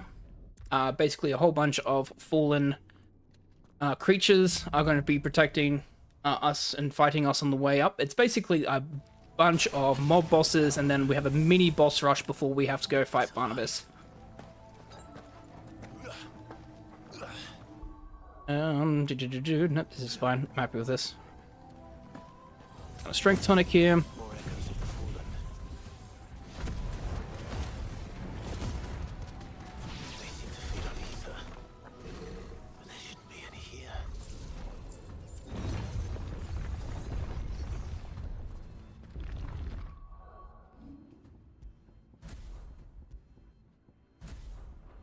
Okay, setting Wind Up instead of Flames of Rebirth, and also getting Wicked Wheel back.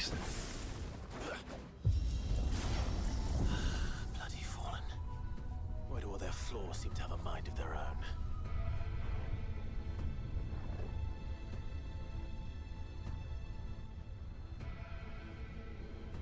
We have a bum fight here, which is why we popped the Strength Tonic in that first fight. Not only is the Flames of Rebirth not quite enough to defeat them with the limit break it is, but for this fight here against these bombs, we do need a bit of extra power. So that's why we pop a Strength Tonic. Combination of the Wicked Wheel and the Wind Up there destroys them. Lower that? Yeah, all the cleanups that we're going to be doing. So we've only done a handful of Notorious Marks and a handful of quests. There is going to be roughly 40 to 50 quests that we're going to have to do. And about 35 Notorious Marks still to go. So we're pretty much we're going to be doing a lot of cleanup after this. Basically what we do is that we'll be going all the way basically to the end game before Origin, which is the final fight. Before we do that, that's when we do our major cleanup. There'll be occasionally 1 or 2 quests that I'll pick up that will be on the way, but outside of that, most of it will be done before we go to Origin as the final test.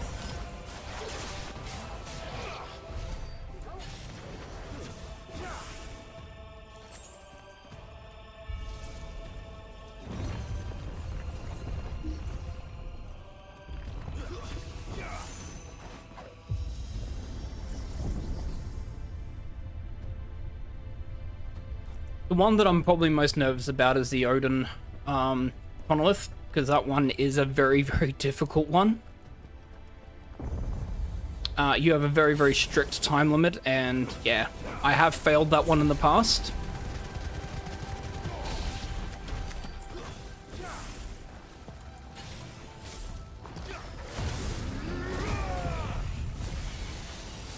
The rest of the Chronoliths are fairly easy. Titan's probably the easiest one outside of Phoenix.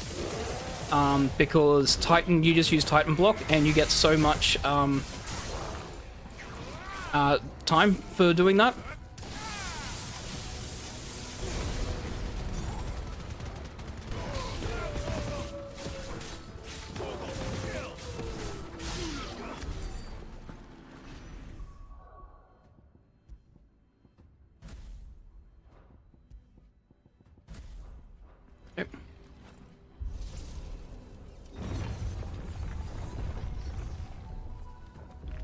Oh, actually, no. I want Wicked Wheel still.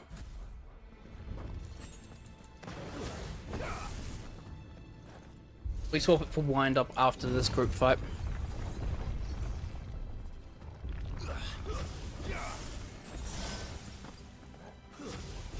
Got a 2-stage group fight coming up. First and foremost is we're going to have a bunch of enemy spawn on a couple of platforms. We'll have 2 lightning bombs that will spawn in, plus another set of enemies. We're going to be using Flames of Rebirth to start with. We'll try and get both lightning bombs in a Giga Flare, and then wrap up with the remaining enemies with an ignition to the door after this fight.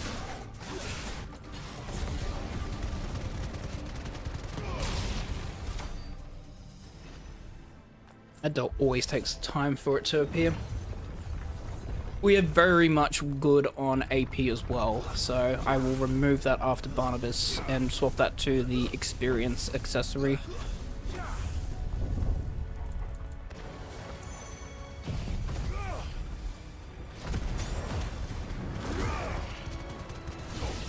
Okay, so that automatically gets rid of them.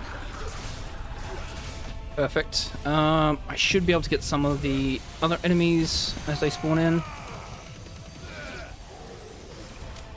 That's all good. I would rather actually do this. There we go. Okay. Ah, he still lived. That's right.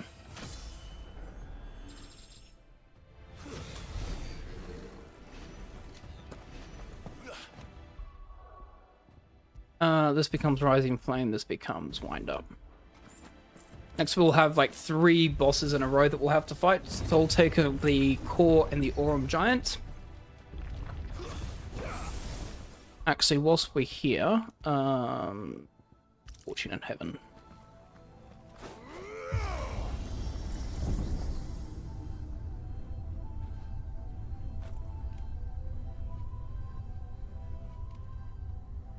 Grab the experience increase where we can, because our AP is very much solid. I don't need any more AP.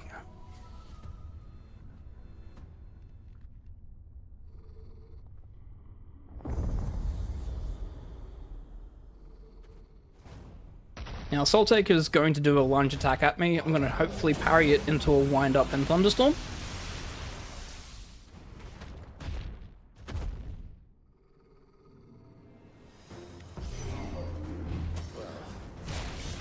No, missed.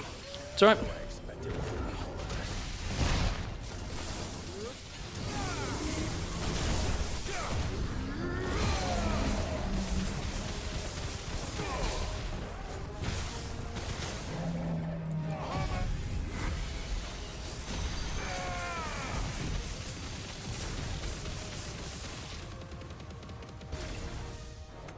Yeah, since I didn't get the parry, didn't get the insta kill, but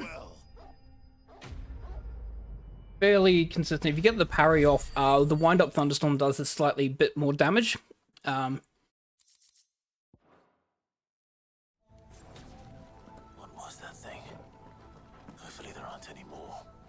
One of the good benefits, though, is that the cutscenes that we're skipping, the game still technically recognizes how long the cutscene length is, and therefore will keep charging our the cooldowns on our abilities, which is why we have most of them back already.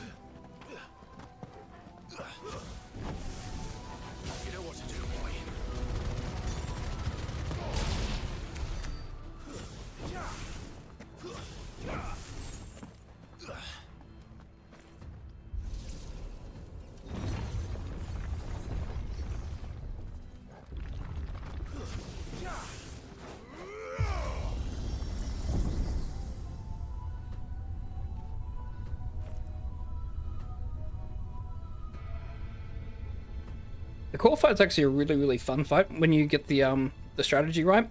Basically, what we're going to be doing is trying to trigger the multi-laser attack as early as possible and use Mega Flare version, the V2 level 2 Mega Flare.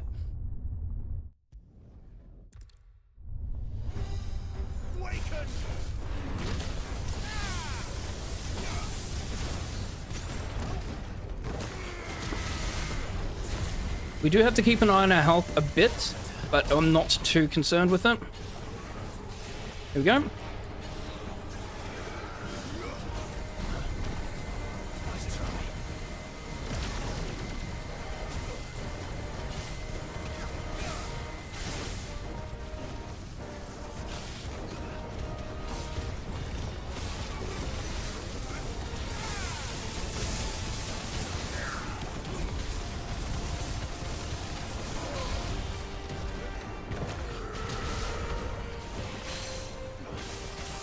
And the good thing with this is that you can actually do this fight without using Giga Flare.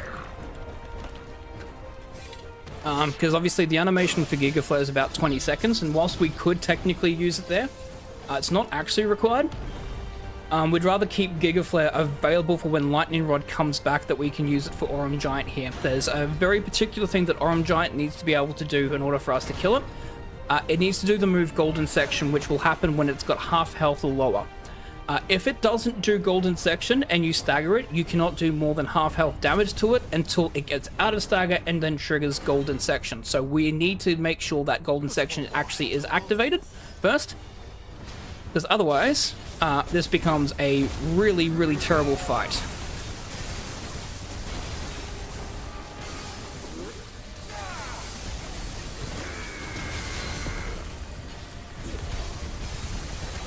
Here it is.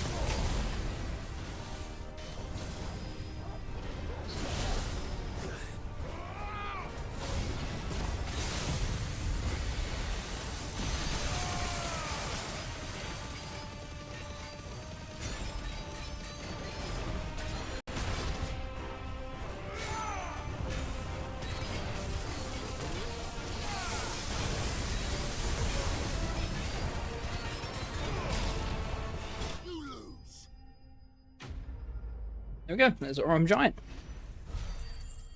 Now we face Odin. Or Barnabas.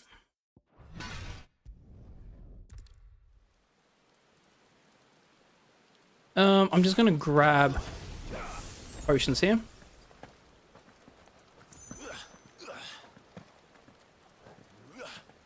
Just so I can restock it and just be close to full health. Again, not that this fight is too dangerous, especially because I have more potions and high potions than we normally have because of the extended space from the side quest that we did earlier. If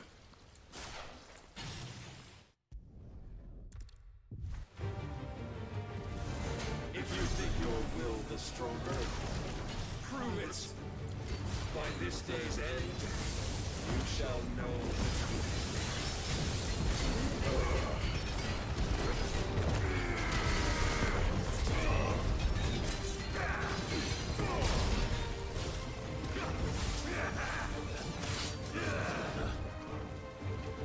Just trying to get him into a position here. There we go.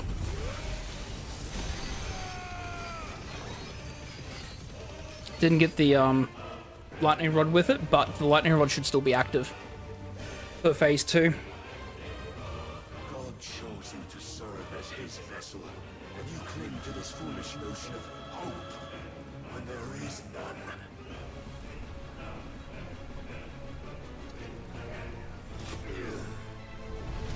Fuck.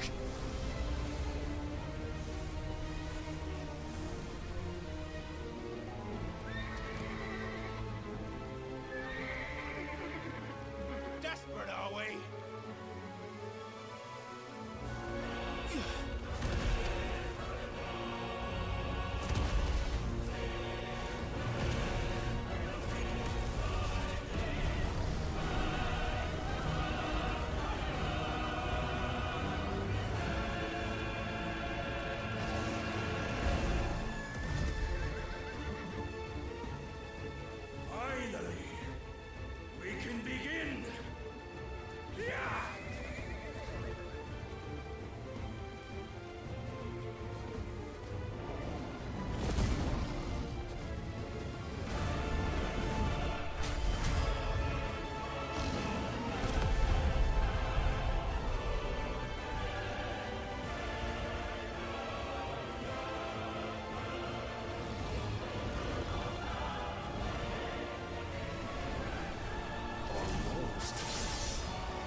Apologies, my room's heating up again, so I'm just putting the air conditioning on just to cool it down a bit.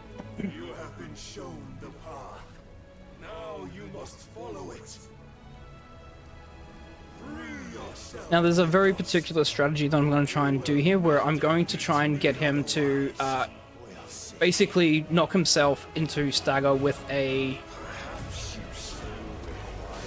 blinding steel.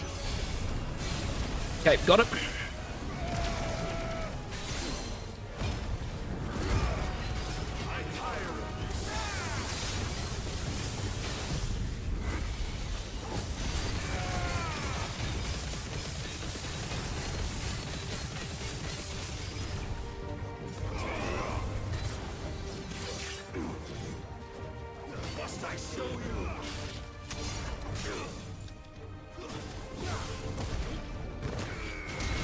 It's a very, very precise dodge there that I did at the start. So I went forward, I then activated the lightning rod, and then I did a mega flare dodge, basically. Did mega flare dodge twice to get the mega flare V2, limit break, lightning rod move, so I can get him into a giga flare. When you turned your back on us. When you turned your back on the truth, Barnabas. And that gets through that phase very quickly. As weak as your god believes.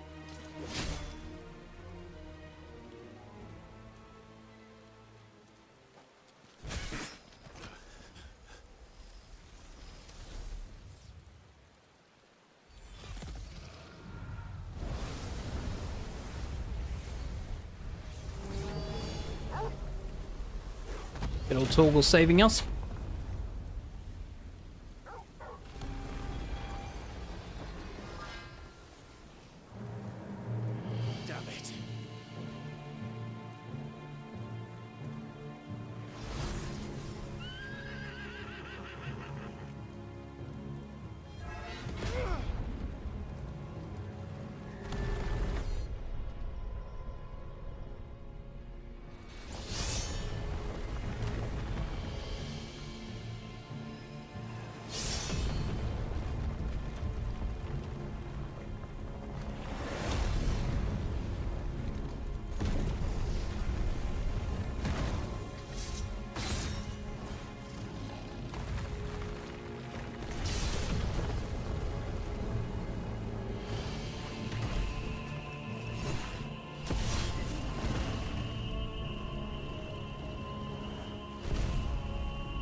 What are you waiting for?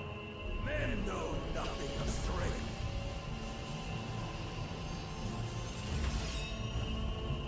What you will.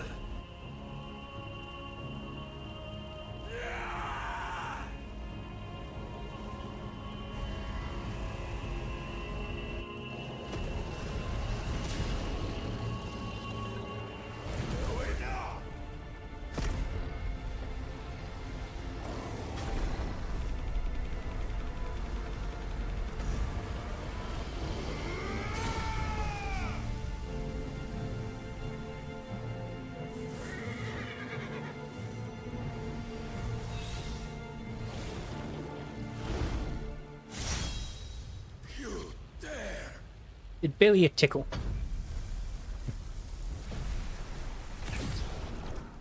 Could it be you have made a weapon of your weakness? My apologies.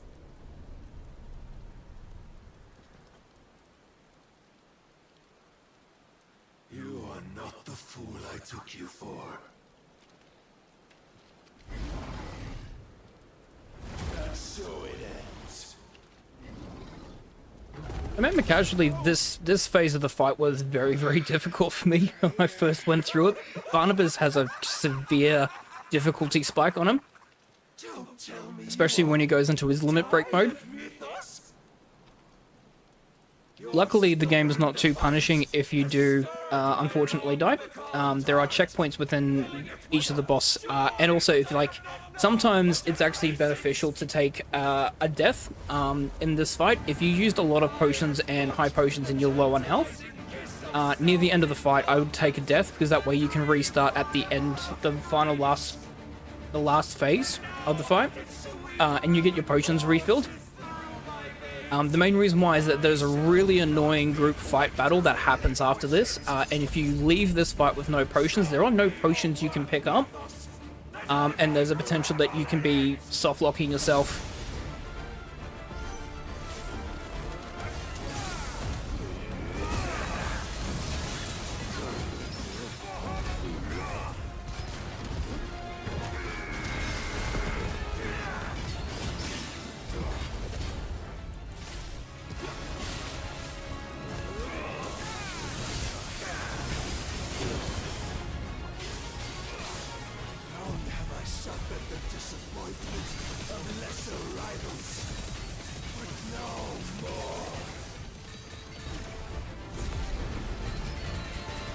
It's quieting.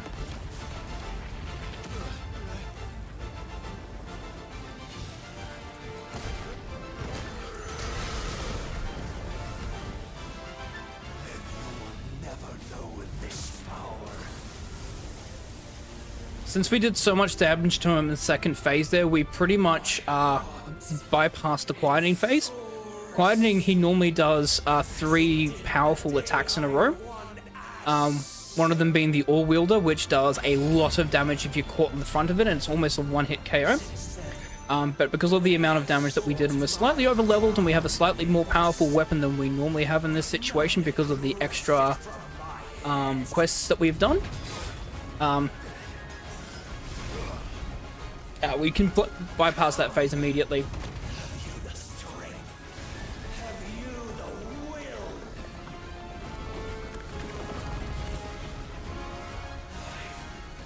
Let's wait till I can target him.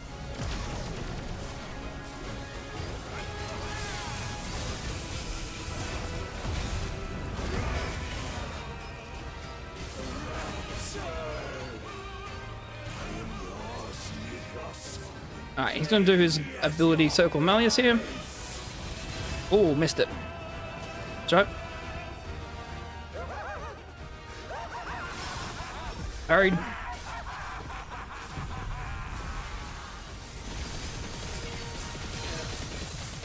It's a little precise, that one.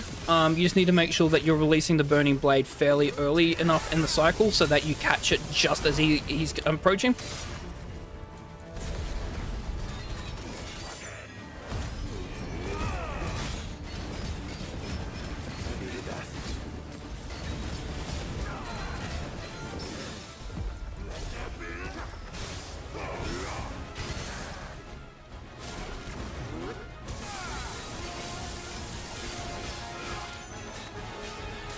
This is what we like to call a dumb stagger, because you can't actually beat him whilst he's in stagger mode. Because the cutscene has to play, and the cutscene can only play if he's not in stagger.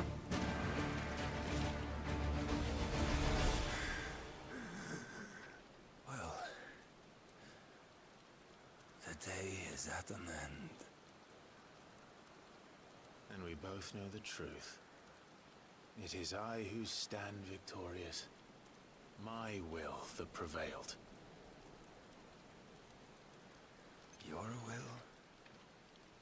No. It was his. Clive Rossfield.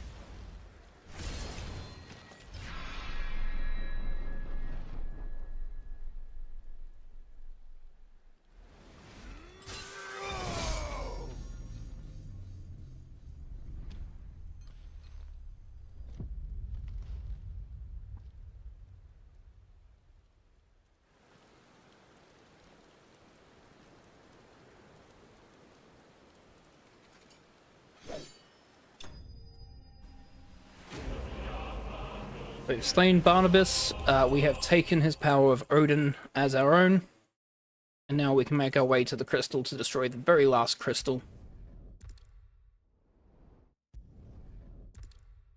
So with Odin, with Barnabas dead, the barrier blocking our way to the crystal and Waloed has disappeared as well. Joshua has basically got the message that Gav's back home and all safe, and he's going to join us so we can do our last push towards the crystal.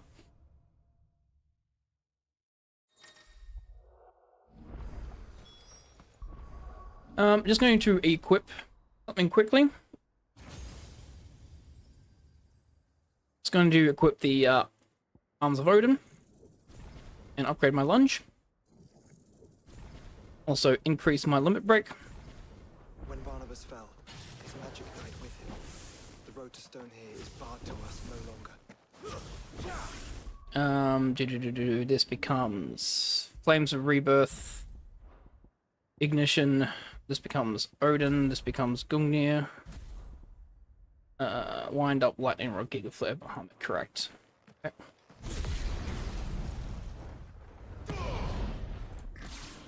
It is unfortunate, as much as I would love to. If I was going to do an all cutscene run, I think the run would be about 40 hours. I do recommend watching all the cutscenes, especially all the side quest cutscenes, especially the end ones, because there is a lot of story that happens. It's very, very touching.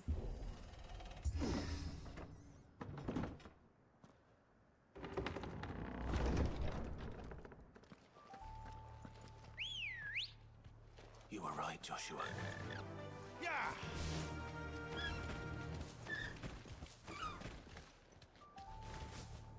Bodies up ahead. We're going to pick up this side quest here because we don't come down this pathway. We won't be completing this. The main reason why is that on the way to complete this mission, there is a notorious mark that is actually very annoying to deal with.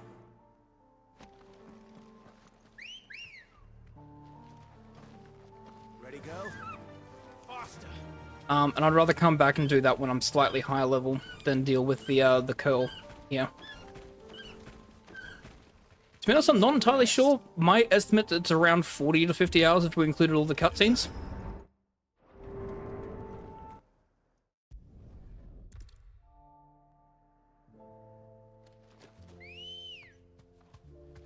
Come on. Fly, Ambrosia.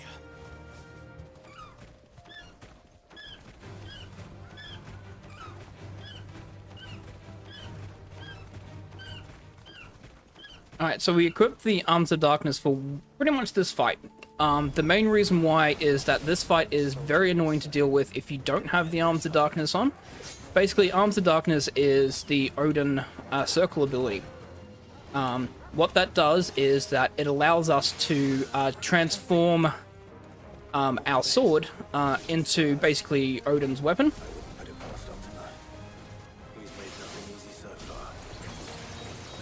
Using a combination of Gungnir and this, we can fill the Santozuken bar up massively. And then unleash it. Instantly wipe out pretty much everyone. Of course,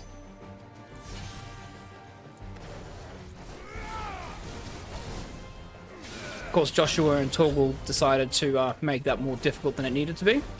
Luckily, we've got upgraded lunge, so we can jump up here very quickly.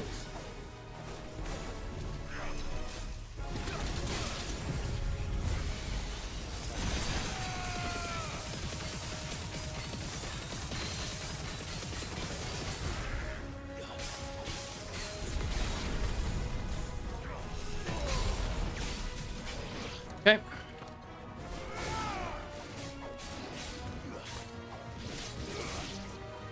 Alright. That's the first two phases down. Now we have the Orcish Warlord. The Orcish Warlord actually can be really annoying because they do love to teleport everywhere. And then, yeah, you have to spend an eternity chasing them down. We kind of won't want them to teleport. We kind of want them to stay in the same place so we can get close to them.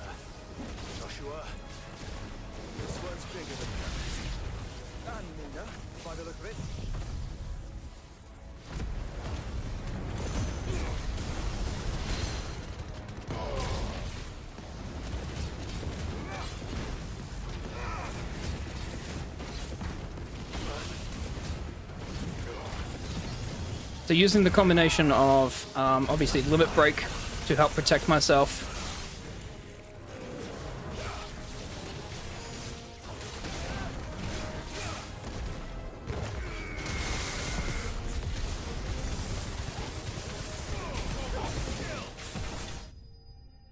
Also using Flames of Rebirth there in that fight to get rid of the smaller enemies and do as much damage as I can to that.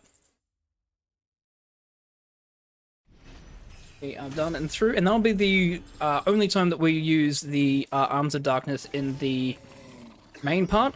We will be using it obviously when we do the Chronolith, but for 5,000 AP it is very expensive.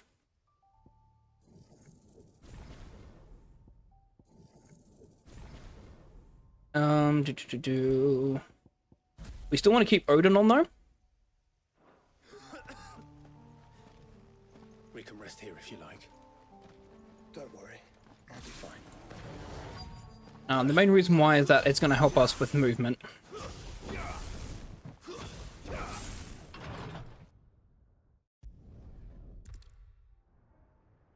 Namely, this movement.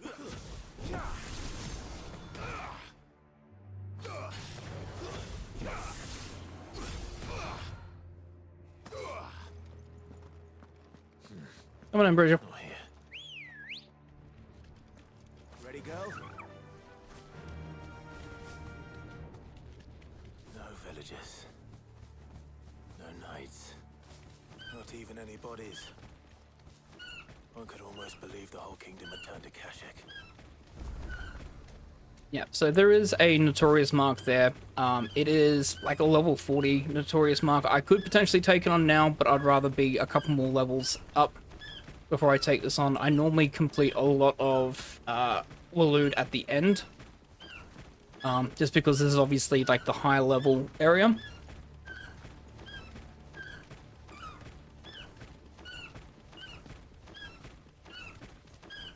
We will come back for this because there's a couple of missions that we need to wait till it unlocks as well anyway, so we will be coming back here. There's a couple of missions that are up actually near where the tower is up there. There's a really, really good side quest there in regards to a branded girl and what was happening to the branded people of Waloed. Everything about this place bothers me. There's a couple of missions here in the small town that we're just running past. And then there's the graveyard up there that we will be seeking in regards to a registry of bearers that were living in Waloed as well. So we'll be back here with a lot of side quests, and there's a couple of Notorious marks here as well. I think there's 3 of them that we will need to do, as well as the Odin Chronolith as well.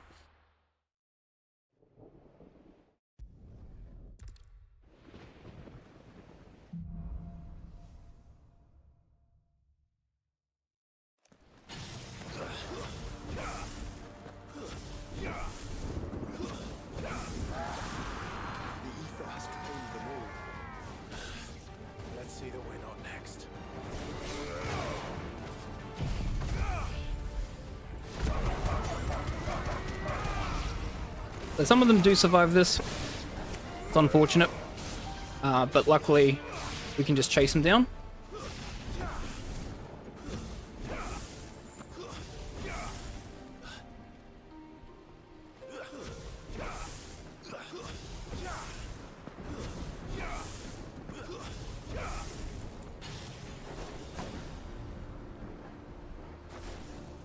It's just a couple of steps away.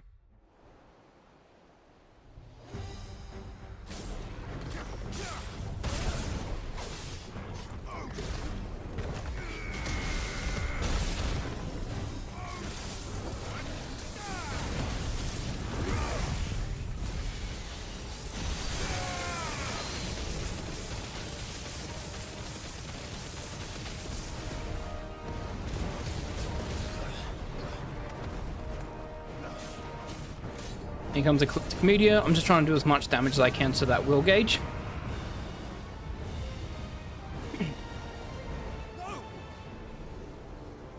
Stand back! I'll conjure a ward!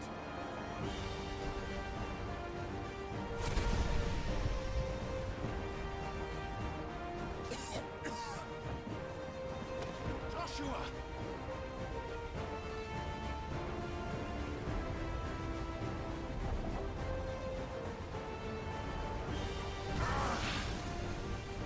Desperate times. Clive, no! Trust me, And your shield, remember?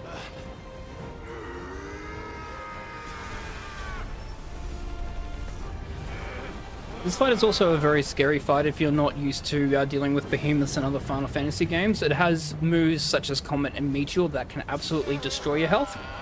But as we know with Lightning Rod, any damage that it does to the Lightning Rod, it takes massive amounts of will and HP damage, so we do abuse that when it does do a Meteor by putting out a Lightning Rod, so we can have it rinse through its will gauge.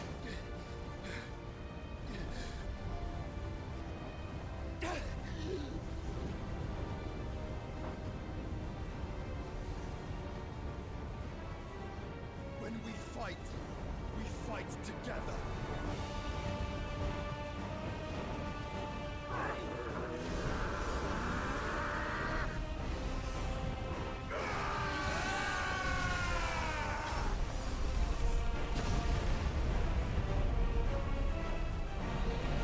The other thing as well is that in this phase, Behemoth actually launches a very, very powerful attack at the start, Maelstrom.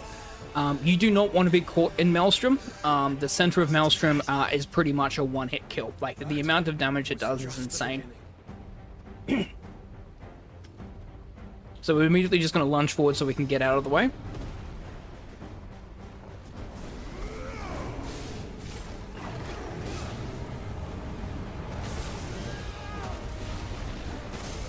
There we go. So that way we can get the stagger off.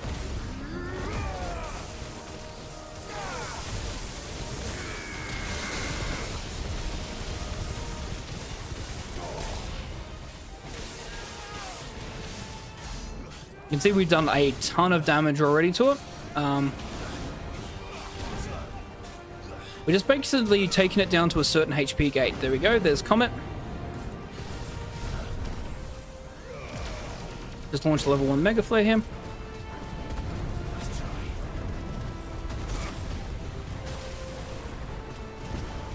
So there's a couple of combination moves that it must do.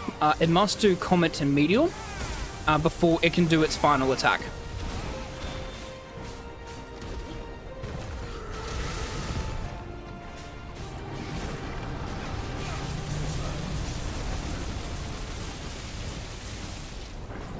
There we go.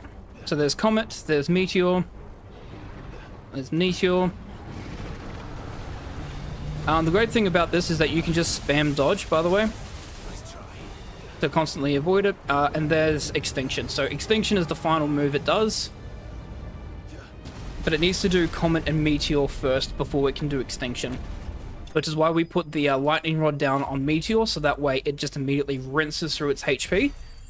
And to set up the Extinction finish.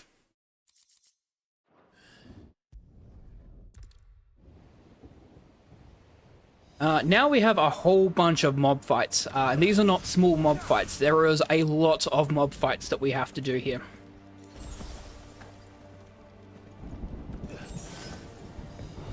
Which is why we have Flames of Rebirth and Ignition pretty much on Phoenix.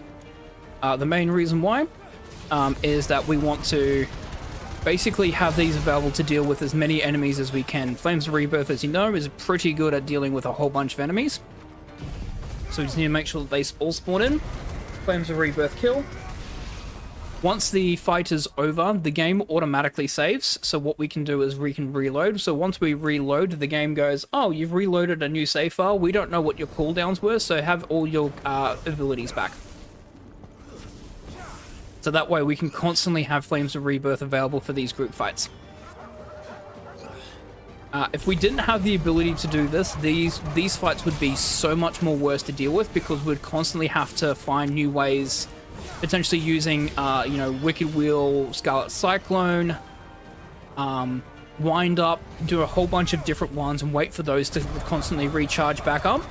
Whereas having Flames of Rebirth be able just to be reloaded and have back with a full cooldown and ready and available means we can just quickly reload, take a couple of seconds to do that, move on to the next fight, Flames of Rebirth again.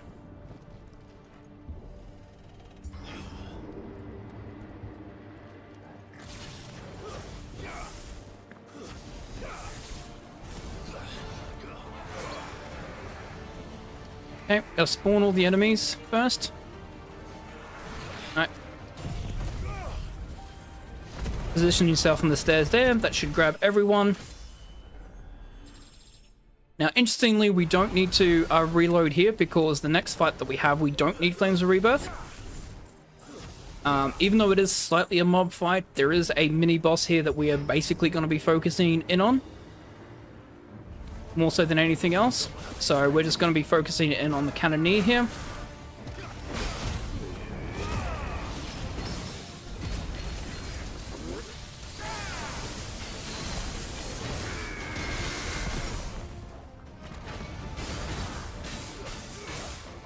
We're going to do a lot of damage to him anyways, that we don't actually need to use Giga Flare at all, but we are going to reload so we can get Flames of Rebirth back.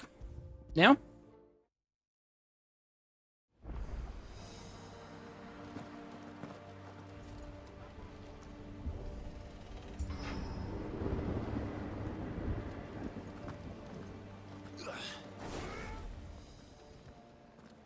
Once we step onto that bridge, we'll be easy targets. Then we better move quickly.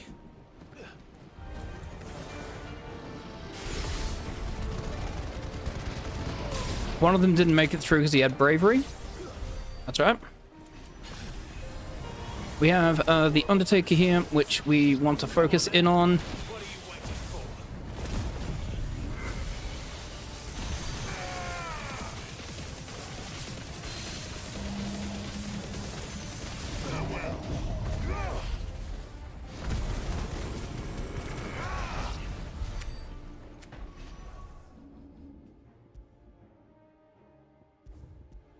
Cover all that back.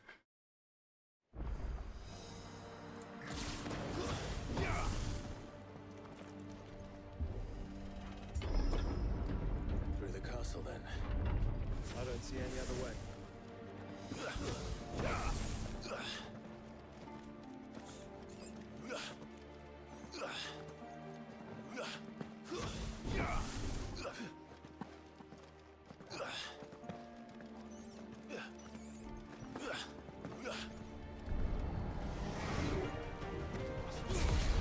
To ignition this group so we can get rid of them and spawn the last group.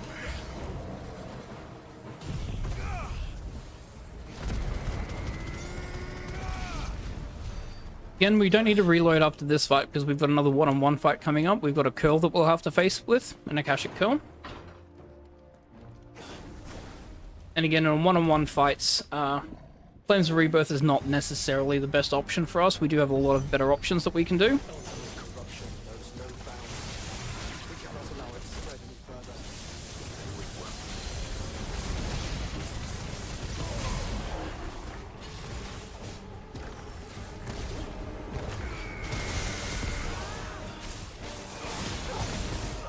Again, we're so overpowered at the moment, we don't need to use Giga Flare and waste the 20 seconds for the Giga Flare. We can just do an aerial combo at the end of there, so we can save Giga Flare for later.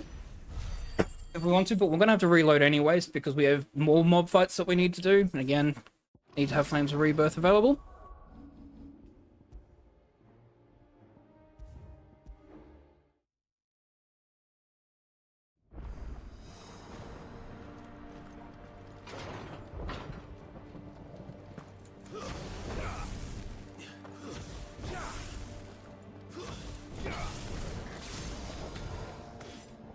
Get the angle there.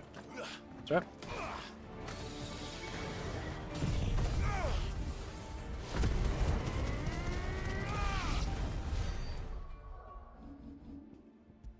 And you can see the experience accessories definitely coming into its own here, because we're at level 41 already. The leveling is very, very, very skewed. The closer you get to level 50, like, it exponentially increases the amount of experience that you need to level up. So we're not going to get many. We'll get close to level 45 or level 46, and that'll be about it.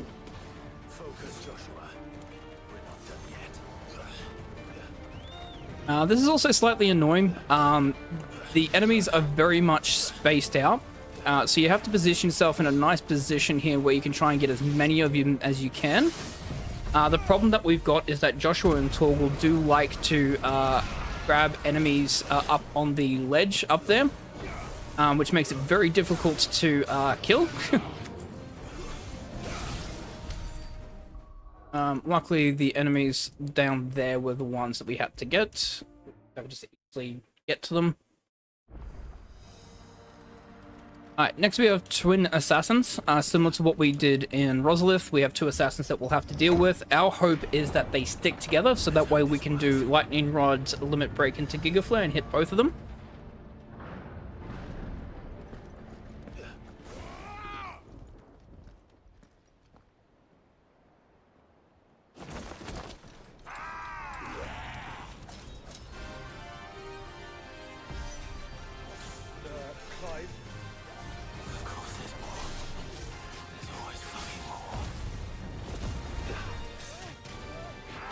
They're not sticking together.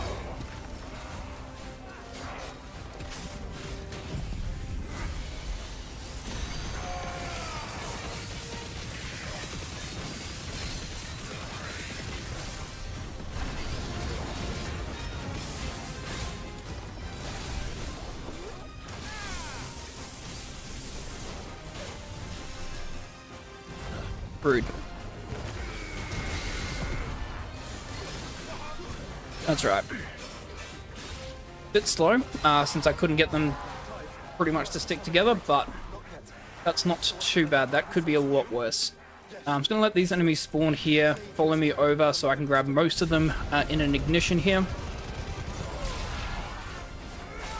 And get as many to spawn as possible. Alright, so new enemies are spawning. I'm going to try and lure those two over. There's two more will spawn here. Okay, should be good.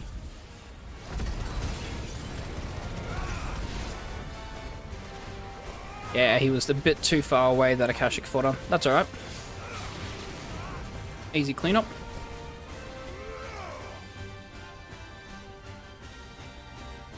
Alright, we've got one last Akashic Warlord here.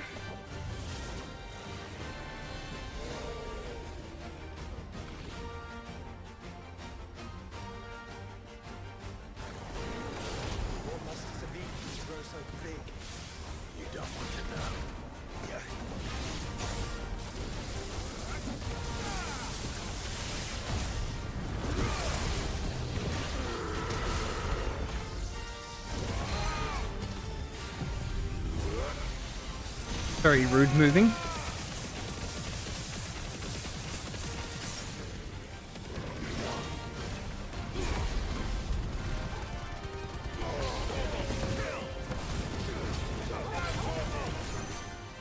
Then we'll finish him off with a thunderstorm.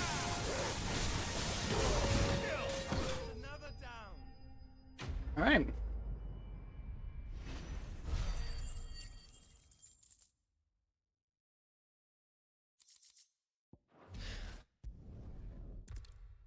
With 5,336 ability points, you would assume that there would be stuff that I could buy with it. Really, there's not much.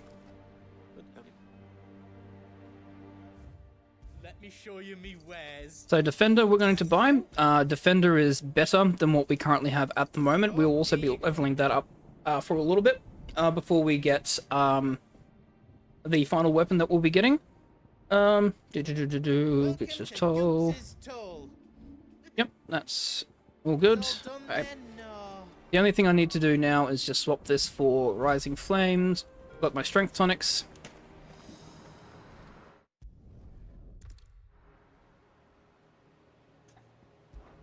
We fought long and hard. Alright, so we're going to make our way into the crystal to break it and finally end the crystal's curse of Valencia. However, Ultima is not going to go down without a fight and brings us into an interdimensional rift to challenge us. We walk very, very slow whilst we're in here, so hopping is the best option. Just double checking, it's flames, rising flames there, good. This is actually, these cutscenes are amazing because it talks about the history of the world that Ultima formed and what his ideal vision of the world is. Basically, a world filled with mindless drones that just listen and obey and serve him, like any malevolent god wants.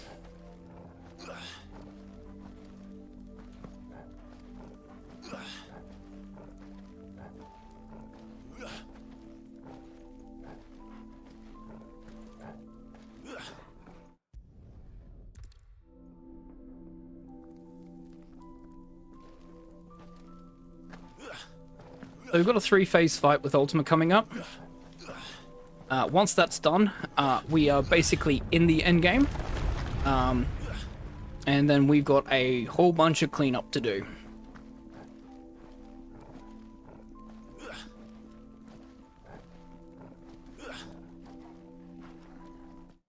The cleanup itself will take roughly 4 and a bit hours to do, and then we'll have like a 25 minutes at the end.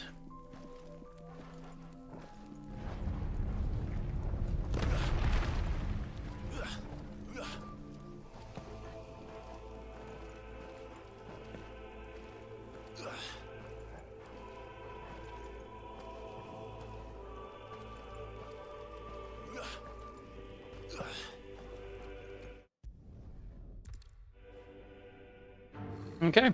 Bow down, offenders, hearts be stained.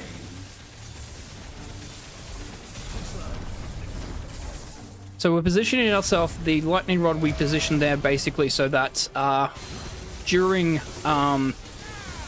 those laser attacks it's constantly hitting. Ow. Reviga's not good.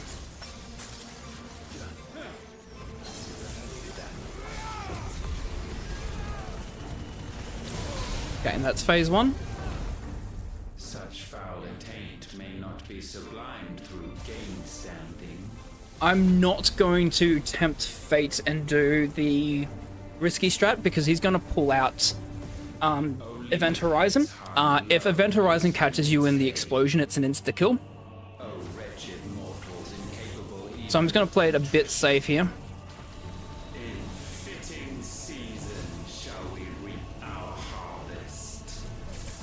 Nah, I missed it. That's right.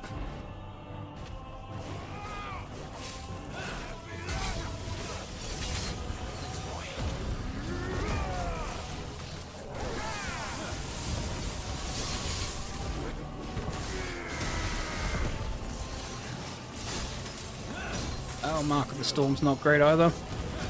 Yeah, I'm just gonna emergency Giga Flare here. Whenever in doubt, emergency Giga Flare to do damage is always good, so long as you've got them in your scope.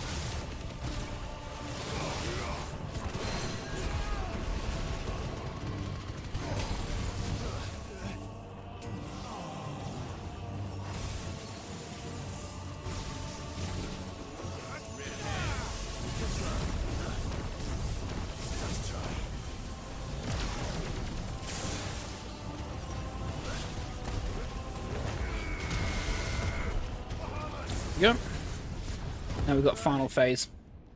Gifted this chance, and still you would raise your hand against the Lord. What now? The darkness bends.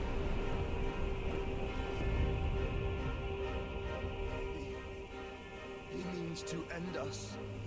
It wouldn't be the first time. But let's make it his last. Your fate is inexorable. Surrender the vessel unto the darkness. Surrender it unto us.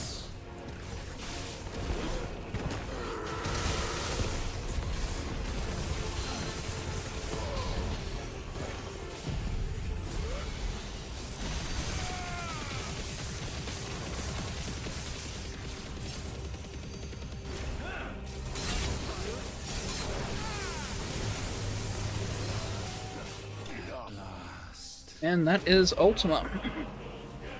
Well, the first Ultima.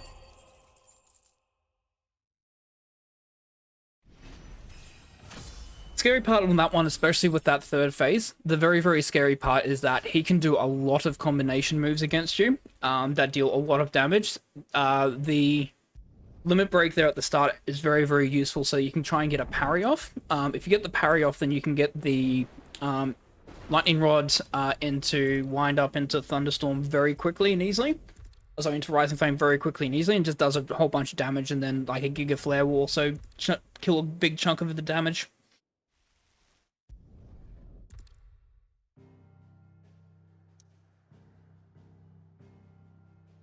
Okay. So now that we've destroyed the last crystal, Ultima, in the last act of defiance of the god that he is, creates Origin, which is basically a gigantic mother crystal that was deep within the earth, which is basically his home, and he's challenging us to fight there. And I'm going to need Otto's help. There's something about it. I feel like it's...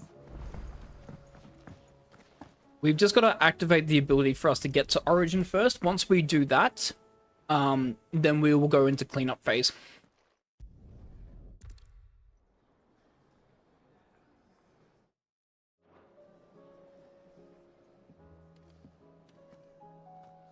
Joshua seemed upset.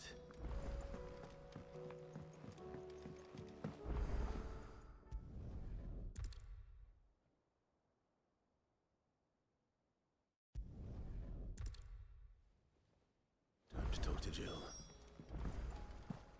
So we're going to make our defiant last stand against Origin, but before we do that, we'll clear up all the other side quests and the notorious marks. But Joshua, Dion, and I are going to take the last ditch effort of trying to stop Ultima, and leaving Jill and Torgal behind. So they will not be joining us on our final fight. But until then, we've got cleanup to do. Okay. First and foremost, we go through all the missives that we've got here. Okay. So we start with Humble Request.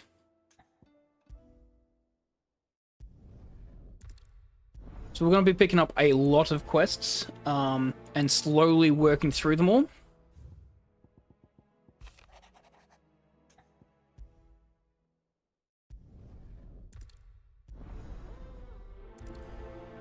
I'm going to open up my interactive map here, so I can keep track.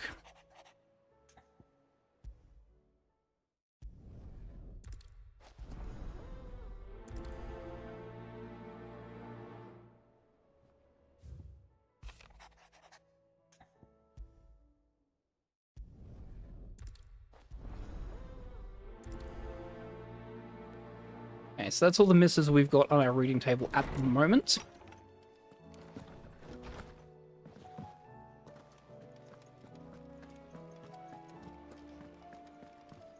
Oh, that blast!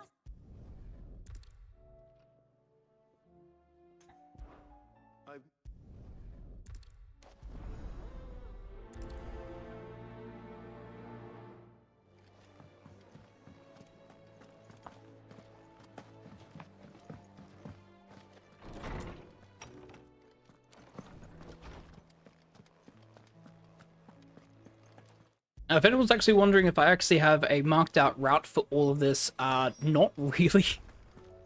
I'm pretty much just trying to link all the routes that I can together, so picking up quests that are linking close to one another, and then trying to pick up and complete as many of them as I can. Certain quests are going to be locked behind other quests being completed, so things such as Gav's mission, where you have to collect a silver chocobo feather, that's locked behind both Jill and Torgal's mission being completed. Dion's, which is the final mission meet, requires every other mission to be completed before you can do Dion's mission. So it's all about trying to link all the different quests together. Basically, once we get all of these, you'll go to the main map and you'll just see like a whole bunch of green around. The other thing that we also need to have a look at as well is the notorious marks. Some of them are only available once certain quests are completed, because you actually have to fight the monster that will end up spawning. Why would Doris insist on going alone? Maybe call.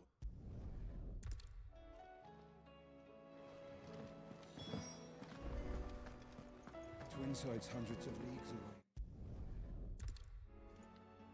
The only other main quest that would be interested in is Blacksmith Blues 4, because it will unlock more weapons for us that we can use, but basically we would only ever create that for the endgame.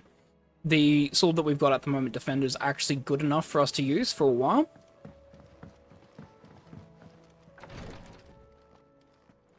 You nearly collapsed back.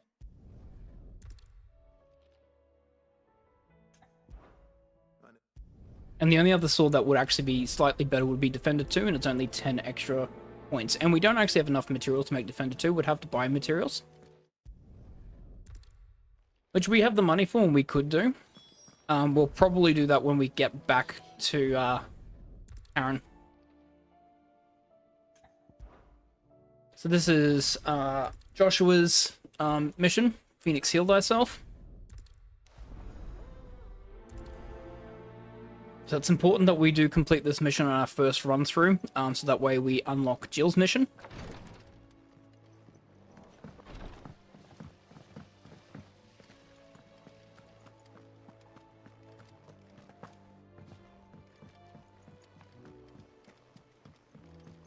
What do you reckon?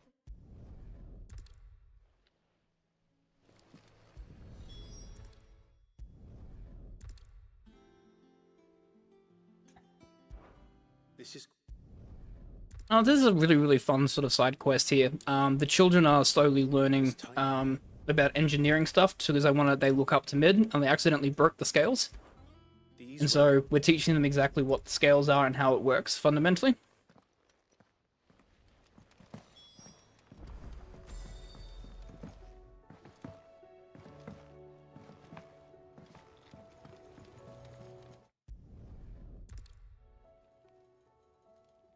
This quest, Even Weirder Science, will increase our potion bags to its maximum level. So we'll have 8 potions, 5 high potions, and 4 strength tonics that we'll be able to carry.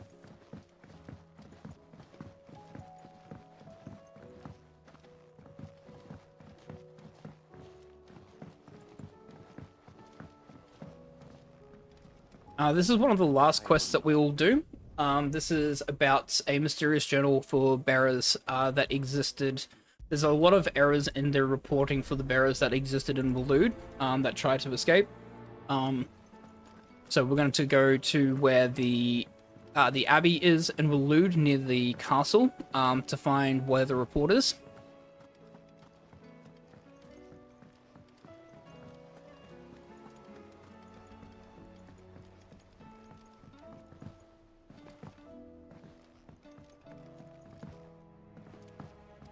Is Torgal's mission. Torgal is looking a bit sad because he wants to go back to Rosaria, back to where we used to play when we were younger.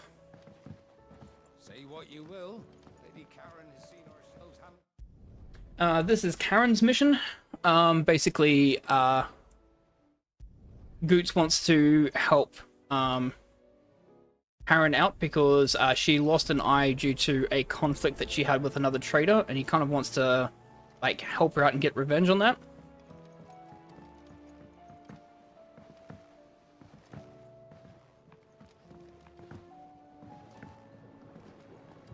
This is the other potion upgrade that we'll get, so this will make the most potent potions.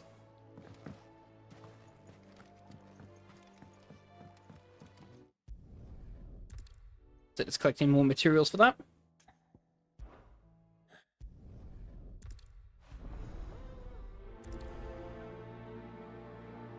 So we'll need to find and beat Carrot, the orange marble. I'm gonna walk back to the hideaway so we can complete some more of the quests.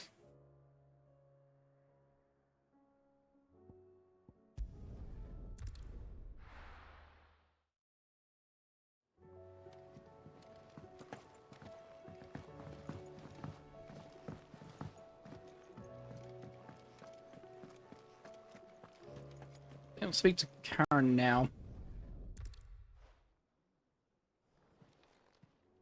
Clive, go on then. Just fill those up. The other thing I'm gonna get. Find a better price than that. Where's my clutch mark?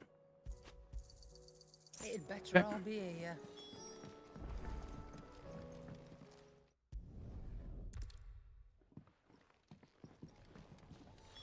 Talk to Blackthorn. Do I owe the honor? Well, thanks for it, dear. My best work, but it'll do. Yeah. Fine.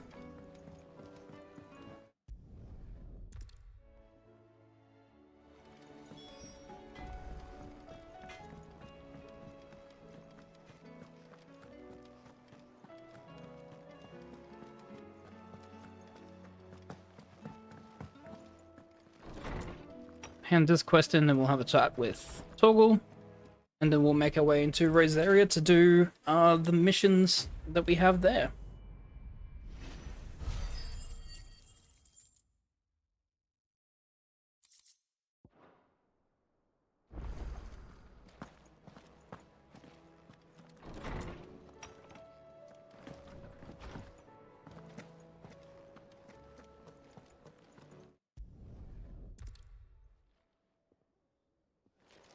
Alrighty.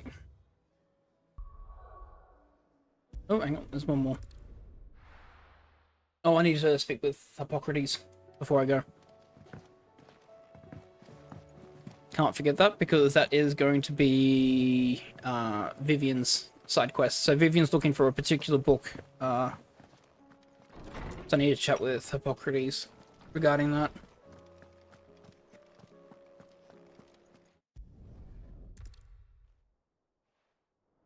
Alright, that should be everything. Yes, it is. Good. Alright. Gonna head to Martha's Rest first. Gotta pick up some more quests whilst we're here. Somewhere nearby. Assuming she's still here.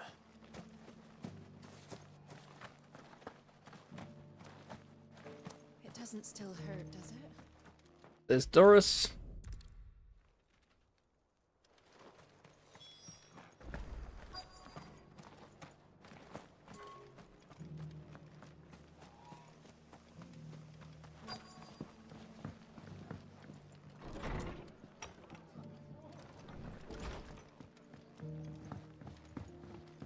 My lord, Marquis. There's Rutherford, who is our Uncle Byron's, I believe, associate. Martha has a quest for us, basically in Eastpool. Basically, we're going to try and rebuild Eastpool so people can live there. All right, Sir Wade. Let's hear your plan.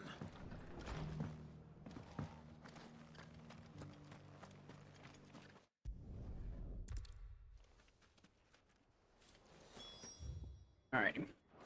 Inn's full. Don't bother. Eastpool.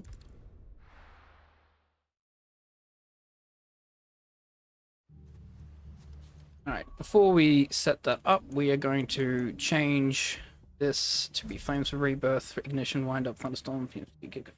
Yep. So this is basically going to be the loadout that I'm going to be using for most of the cleanup. It's a pretty good variety. Obviously, Flames of Rebirth, Ignition, very good at bringing in enemies. If we need to fight individual single enemies, then obviously we have, you know, Wind Up, Giga Flare available as well. If need be, we also have Lightning Rod that can also help with dealing with a bunch of group of enemies by setting it up between them all. What's that thing doing here? Doesn't matter. It goes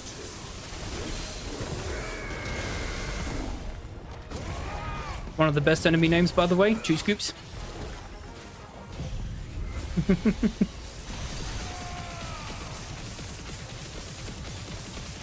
finished. Pretty much the combination of those 6 abilities is what's going to carry us to basically clear up a lot of the side quests where there is a bunch of you know, enemies that we need to face, but also it's going to be very, very useful for us Tell Martha the good news. In regards to the notorious marks that we'll also be doing as well.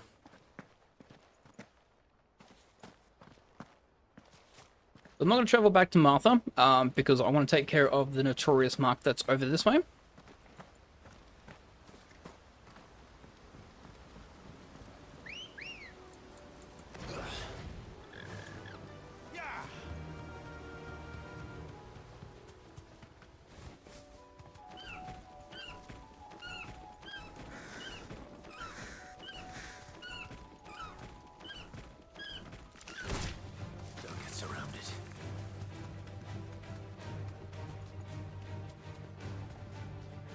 Here we go. Be safe. So Belphegor. Basically, it's just a wyvern fight, just with some more dangerous fire attacks. Wild wyvern.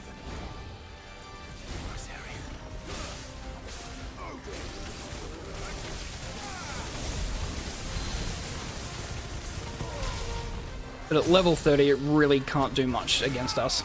So even if it's a B grade, since it's level 30.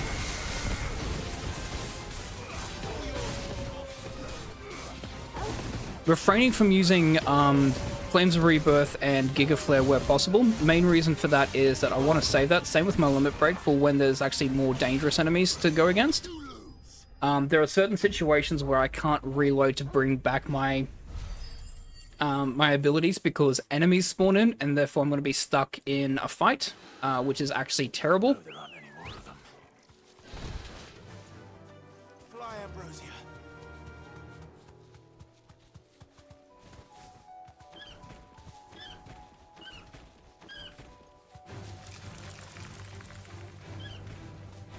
Oh, Ambrosia lost dash.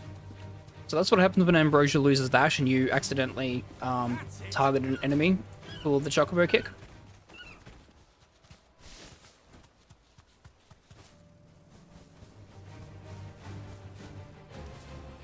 Oh. Come on, Ambrosia. Come on, Ambrosia.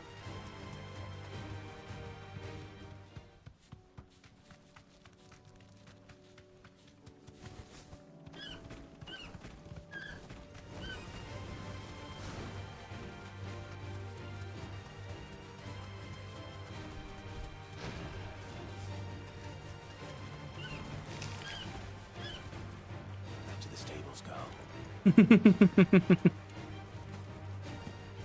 was very nice of them to give a second character their own game.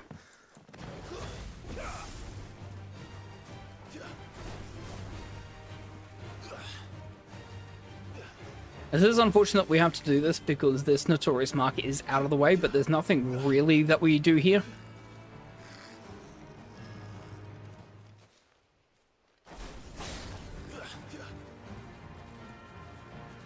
And you can't unfortunately ride Ambrosia because it's considered a town for some reason.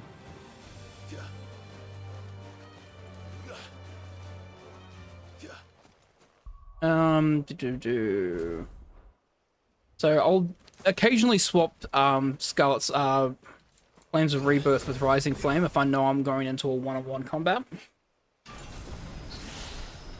So that way I can deal as much damage as we can. So this is our first S rank.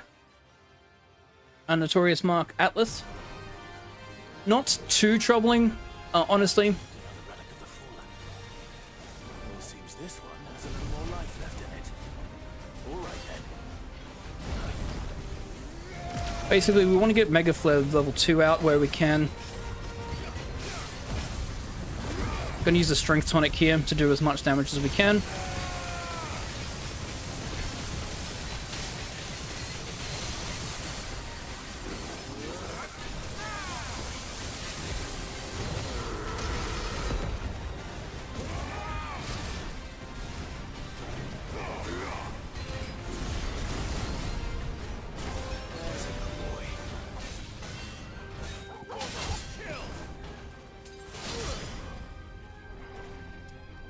Unfortunate.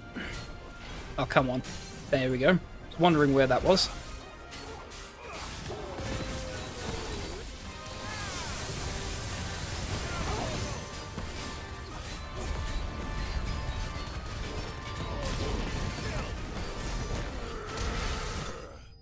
So even as an S rank at level 45, since we're level 42, we're not too low on levels.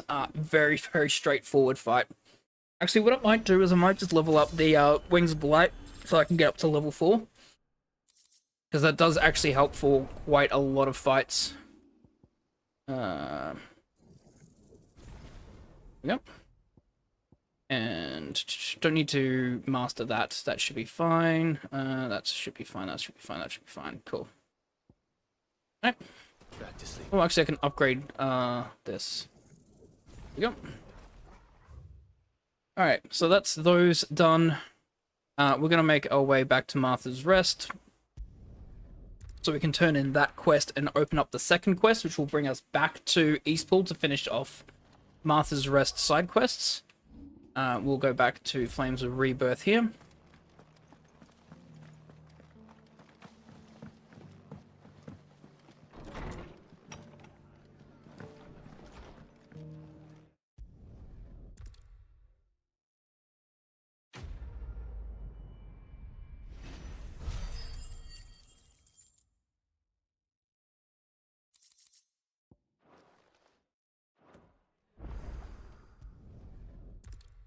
Oh, thank you so much.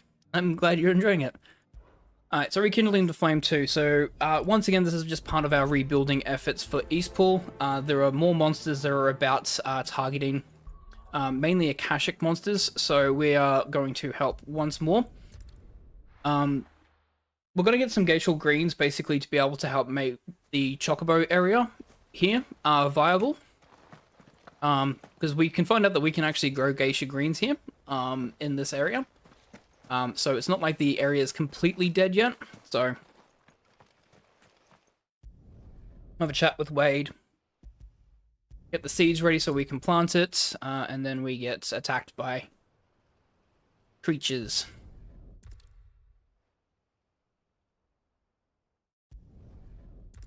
And here it comes. So we're going to start off with Flames of Rebirth here. Since we've got level 2 Flames of Rebirth, we get to do extra additional damage.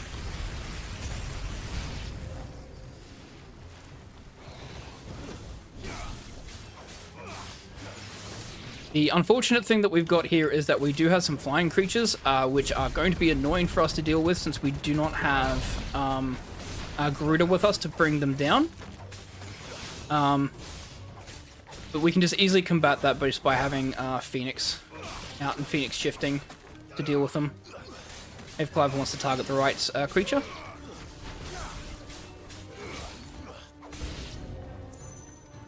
Okay.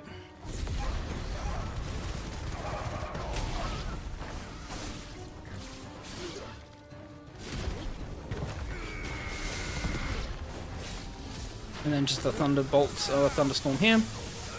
There we go.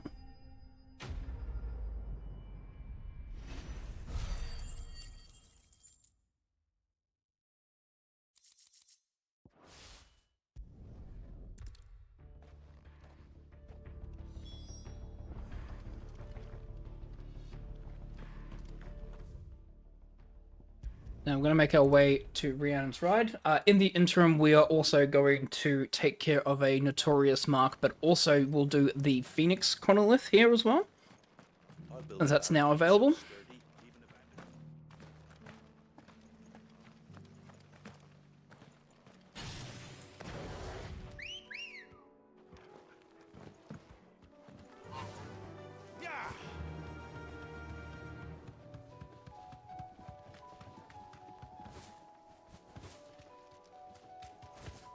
Yep.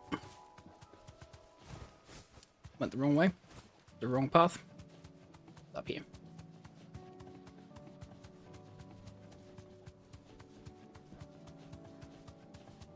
Yep, there he is. The Minotaur, Notorious Mark.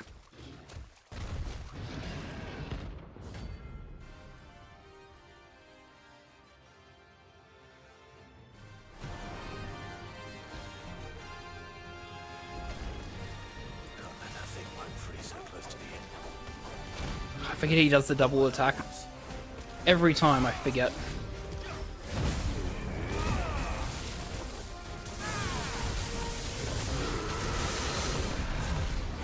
Basically, same opening combination that we're going to be using for a lot of these fights. It's pretty much the rinse and repeat.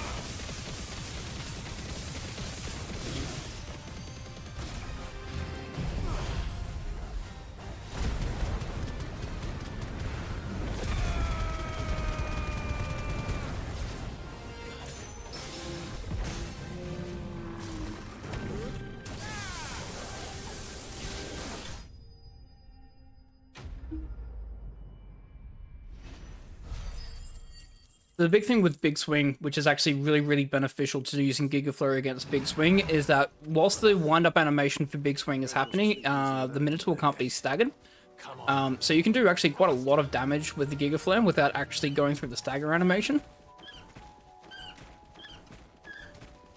And because Giga Flare slows down time as well quite considerably, it means that you don't have to worry too much about that causing any issues.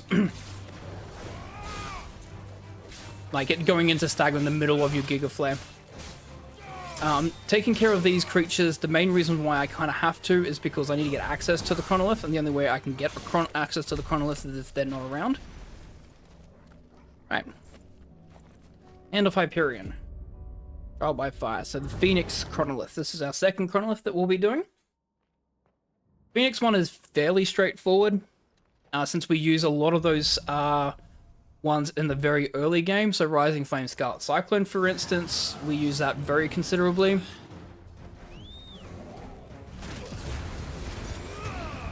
So obviously have a bit of knowledge as to how we can deal with this. Ow.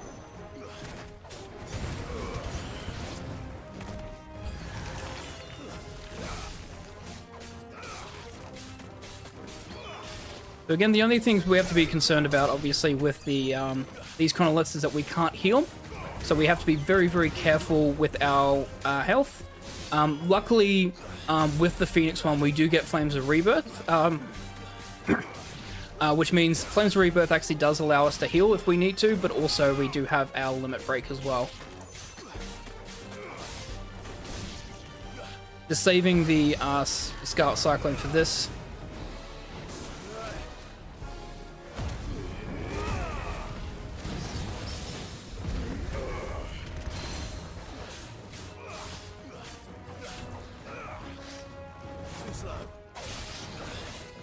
Obviously, countering enemies by perfect dodging, for instance, increases time as well. How much depends on how many times you've done it previously.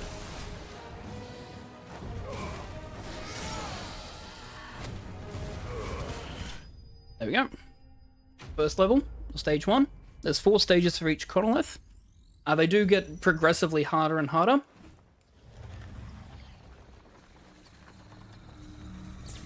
This one should be Heatwave Scarlet Cyclone.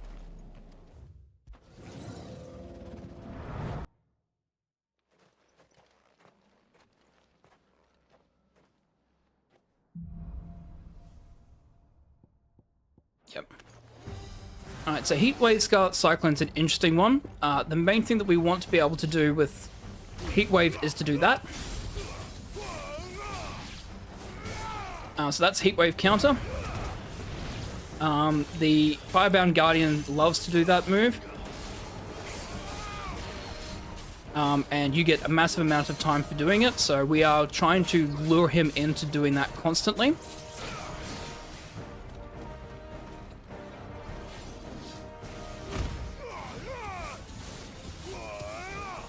Does a lot of damage, and also adds a lot of time to the level as well.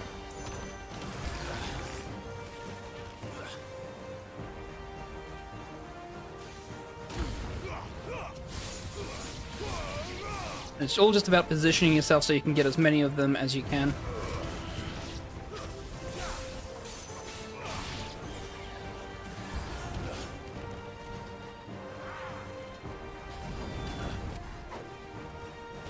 Nice try. That's fine, I'll take the Rocketeer to the face there. Hoping the Wasps are going to attack, or he's gonna... There's the Fireball. Waiting for that one.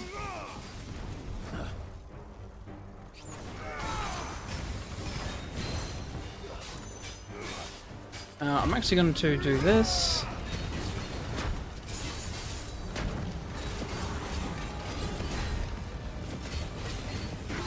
Main reason why is that Cannoneers, those attacks are really bad for the with the Cannoneer. And I wanted to take as little damage as possible with the super armor.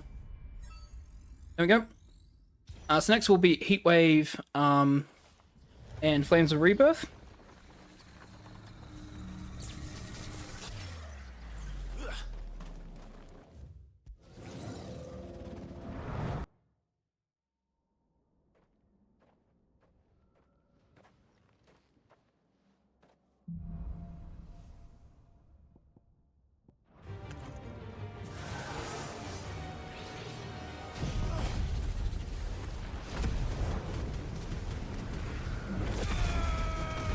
Just doing this immediately to get rid of the bugs. The problem with the moose enemies is that their magic attacks are very difficult to counter with Heatwave. So I just tend to just unleash so I can have it recharged.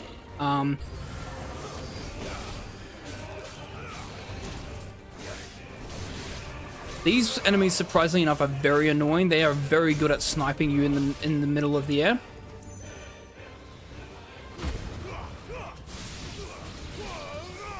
There we go. Heatwave out. Alright, so the Lich is actually really good for Heatwave because the Lich does like doing the a far away attack like that one,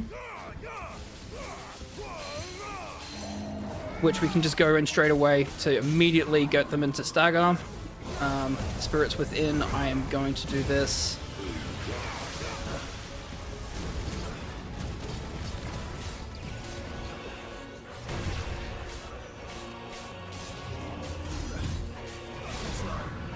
Okay, so that gets rid of the Lich. And we've just got the Undertaker to go.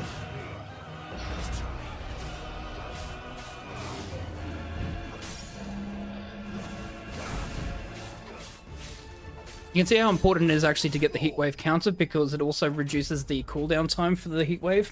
So obviously I just did a regular Heatwave in that fight and it took ages, but not in any major risk of losing time in this one, especially if you just... The Heatwave counter is actually very generous. You do go earlier than you think to be able to counter it. So long as the flame of your sword interacts with a projectile, then you'll get the counter. Alright, so we've got Rising Flame, Flames of Rebirth for this one.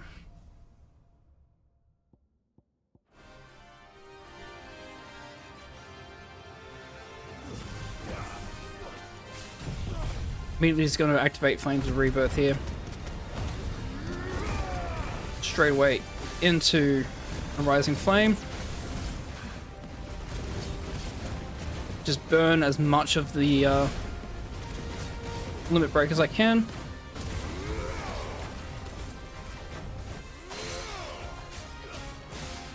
So the good thing with Rising Flame is how quick the cooldown is on it.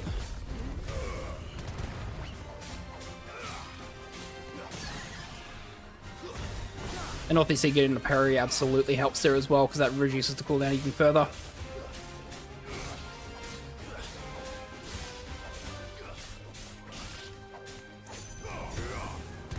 Getting the Rising Flame right at the end of the stagger to maximize the amount of damage I can do.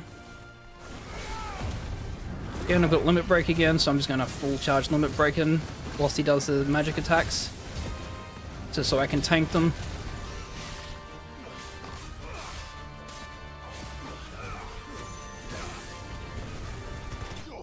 And there we go. That's the Proctor slain. That is the Phoenix Chronolith completed.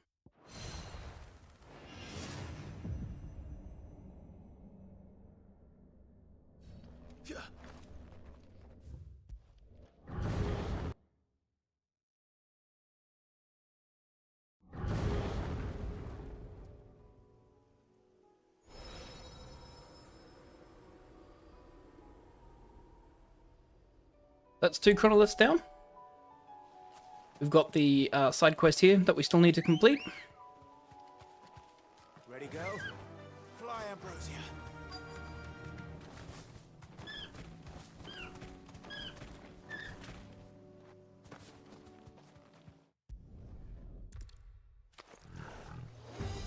Got a Bandicoot.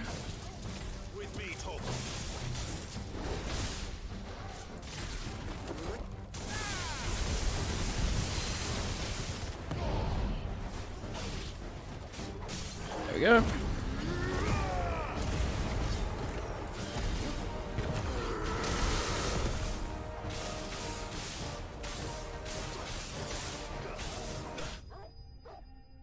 Fairly straightforward.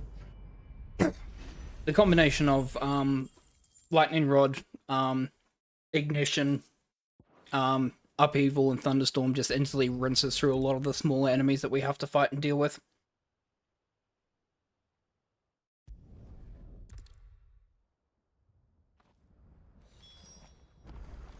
We'll go back, speak with Martha.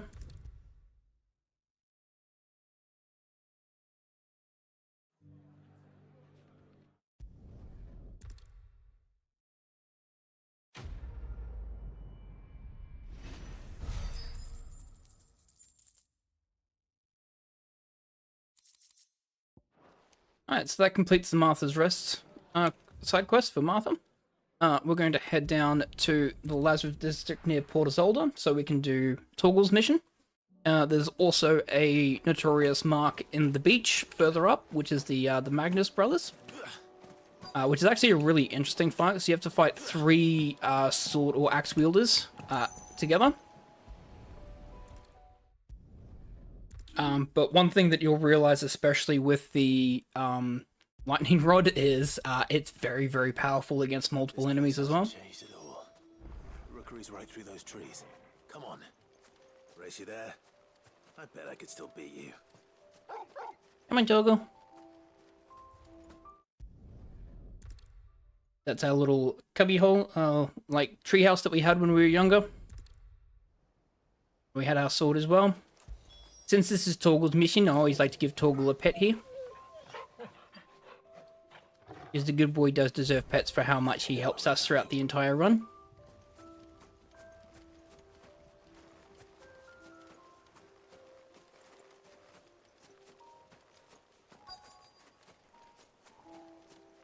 We can see the capital there in the distance, reminiscing of the past.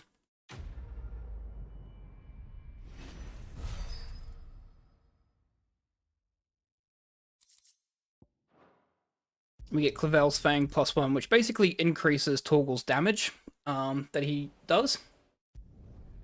Unfortunately, we don't use it. Torgal's damage isn't really quite necessary for us to equip it. The ones we have at the moment, the Ignition, the +12, or sorry, +13, and the Experience Boost is definitely much more worth it. But it's a very nice piece of equipment to have if you do want to like boost Torgal's attacks. I'll make our way over here, where the 3 Magus brothers are. Be safe.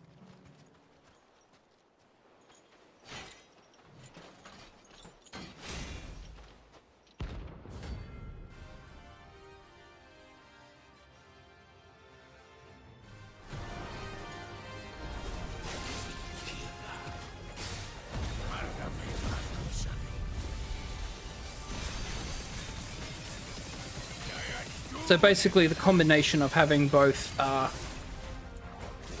the lightning rod out as well, we're going to have Ignition come through and hit all of them here.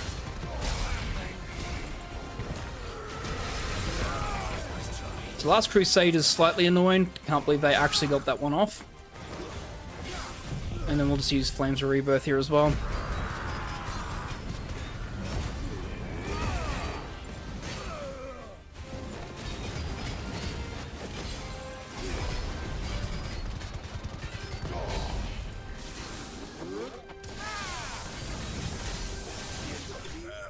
There we go.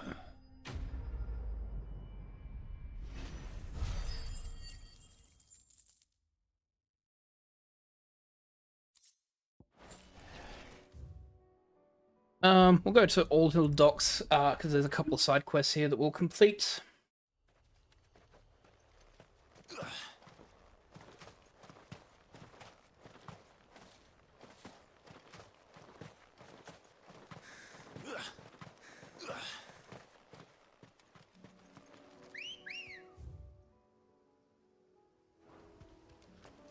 Alright, so I'm going to take a very, very particular route coming up this way. The route I'm going to take in particular is I'm going to avoid an encounter. Because if I take this encounter, I get teleported all the way back to the hideout. So I'm just going to take a far right berth here. Because I want to take the other side quest that I have up here. And then I can come back and finish that side quest that's there.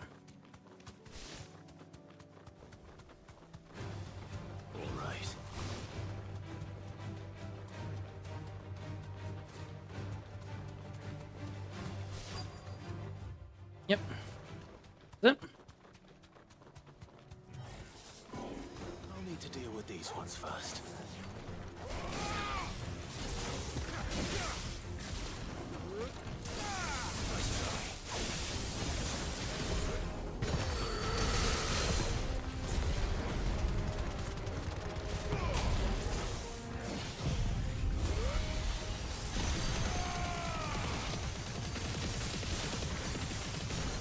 Yeah.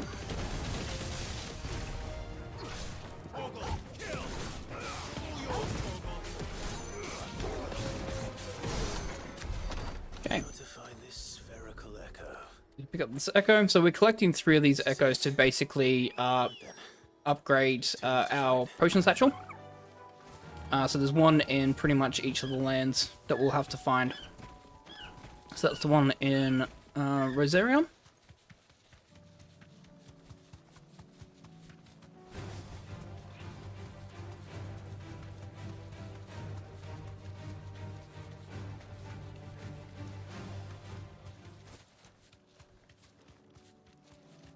Come on.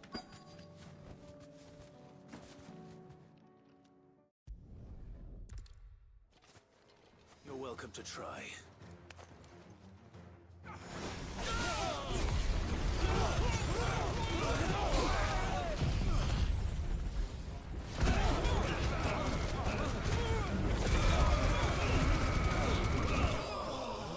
Edition Flames of Rebirth pretty much deals with them.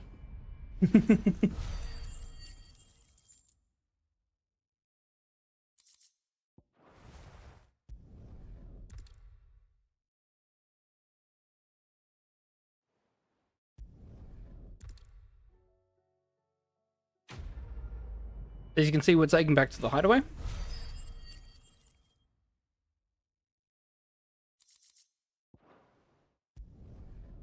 Some of those missions are like that, where they automatically do send you back. Now, it's sometimes annoying, but on the positive side, that there are some quests that become available as a result of doing this. So we can clean up some more side quests, pick up some more side quests that we can pick up throughout the land as well.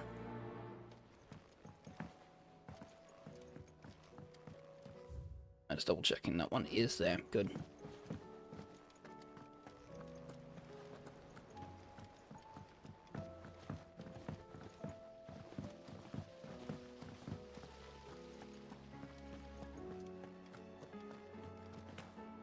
The only ones that I will most likely use Return to Quest Owner for would be the potions ones, because the botanist is so far away in regards to where the rest of everyone is in the hideaway, so it's just quicker and easier just to return to Quest Owner from him.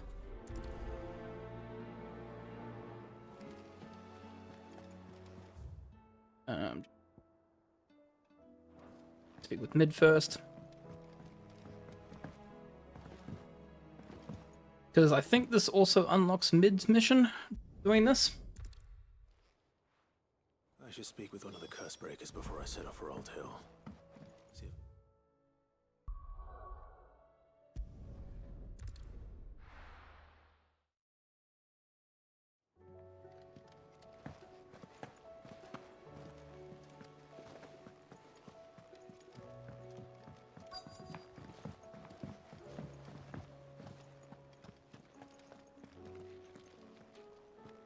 Yep, there's Renown.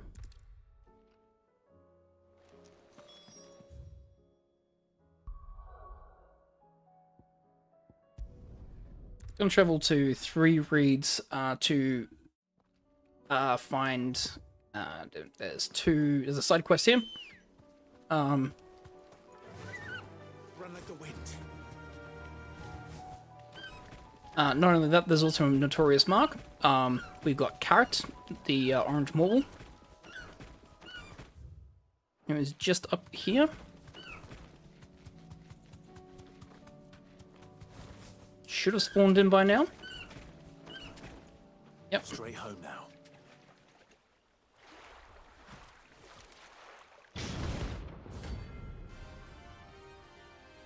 Because this is also required for the potions.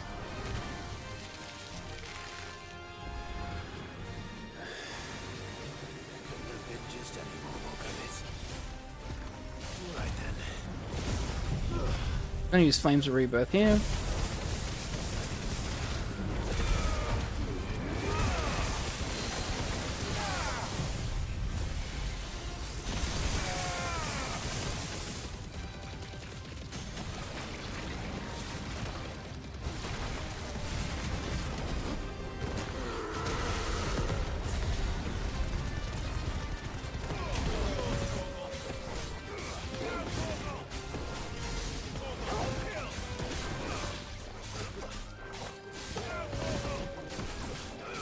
They're gonna dive on the ground. Just need to be careful. Here comes Acid Rain.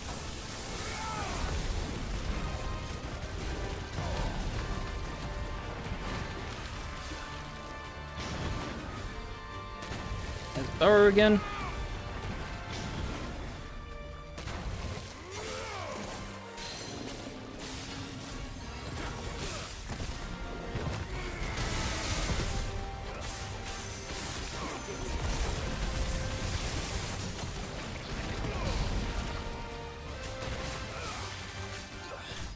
And there's Carrot.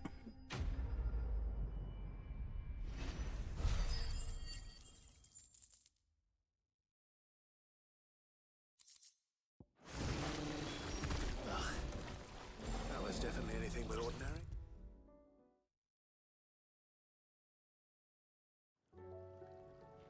So going back to Nigel here, because obviously the pathway back to him is very, very long. It's just quicker just to actually accept the return back to him and then go back to Rosaria.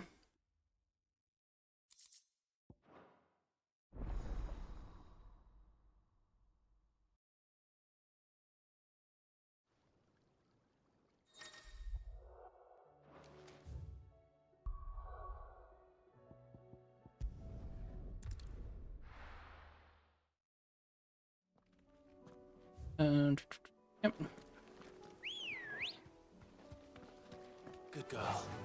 Run like the wind.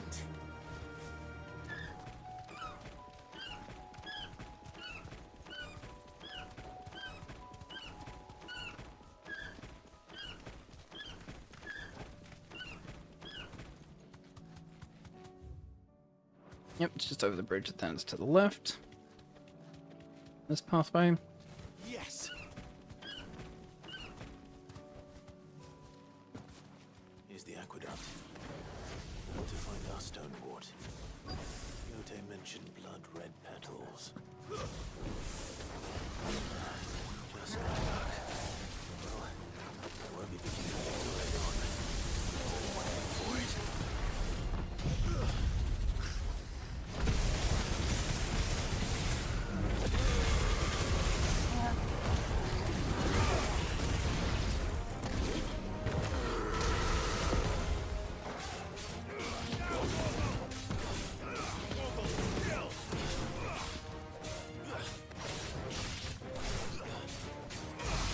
Alright. The petals, this way.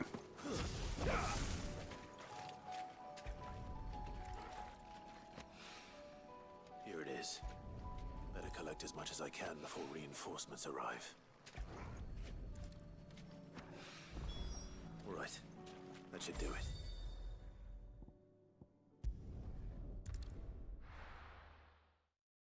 Go back here. Complete this mission mid. Gonna be very particular with where I stand to collect this because there is actually a goblin over there. So if you get too close to them, it will actually spawn a fight. After what happened here, it's a miracle there was any left at all.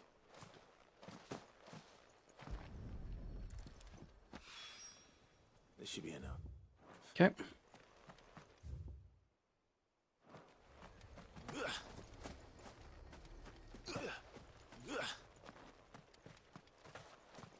And then we've got one last Notorious Mark to do.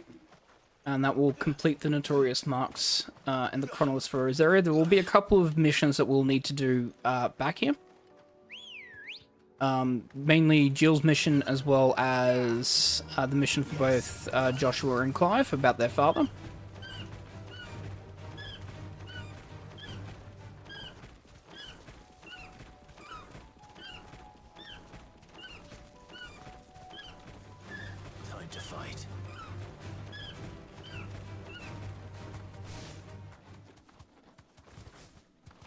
This one should have spawned. You deserve a Yep. rest. Here we go. This is the last notorious mark in Rosaria. Will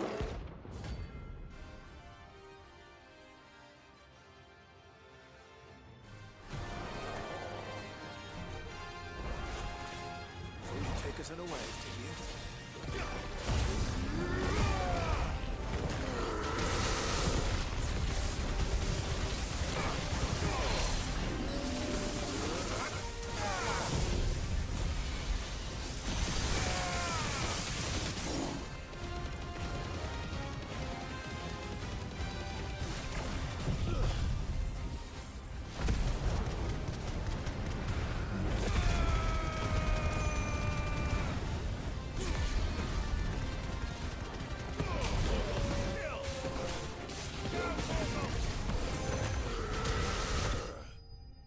Alright.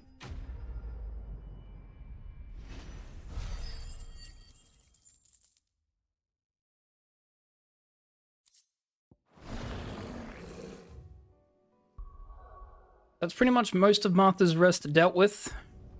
Gonna make our way through to Dalamil. Mainly the Domekio Republic. There's a number of things we'll need to do here. It's not going to be easy finding one man in an entire republic. Let's hope someone here's seen something. These are the starts of Lubor's mission.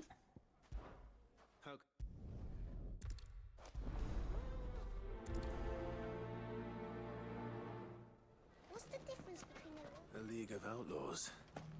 Sounds like we have some competition. Yep. Fine.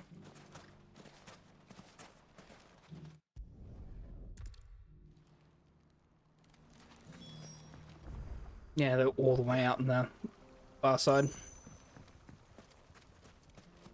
If those ne'er-do-wells want to band together, let them. There'll be no match for us. Good girl.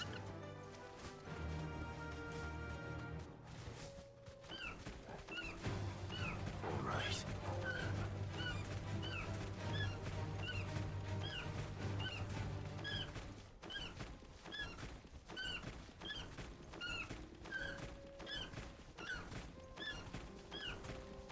That must be the camp Victor mentioned. Come on then, Toggle. That's him! The one who killed Locke and Fingers! Take his head off! I don't even know who Lock and Fingers are.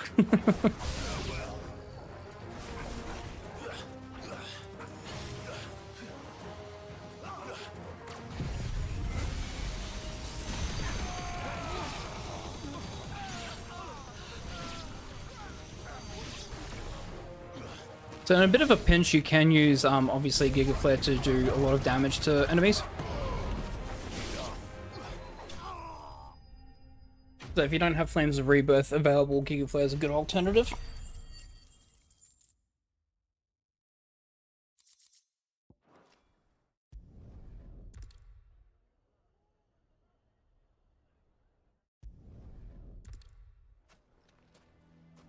And one of the reasons why we take that mission is because obviously we come all the way back to Dalamil, and which allows us to just immediately continue the quest, and then go to the next quest. Why the hell would Victor take the bearer's side?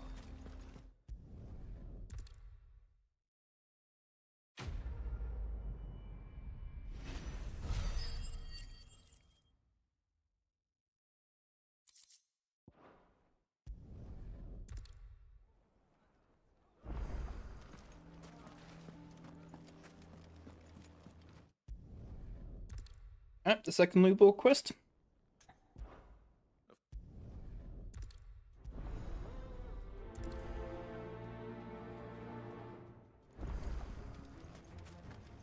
What's an... You have to listen to me. They're coming. You need to evacuate. So basically for these missions here for Lubor, the Akashic are still constantly targeting... Listen to me. We'll just have to do what we can without them. I should speak to Lord Further. They're still targeting Dalamil, so Lubor is trying to get people to evacuate, especially the children, to be in a much safer place, and he's thinking maybe the hideaway would be a better position, but no one's really kind of listening to him, so we're going to try and see if we can get further Conrad and Victor to work and telling people to evacuate.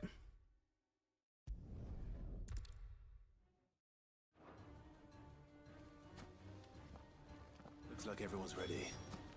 I'd better not keep them waiting.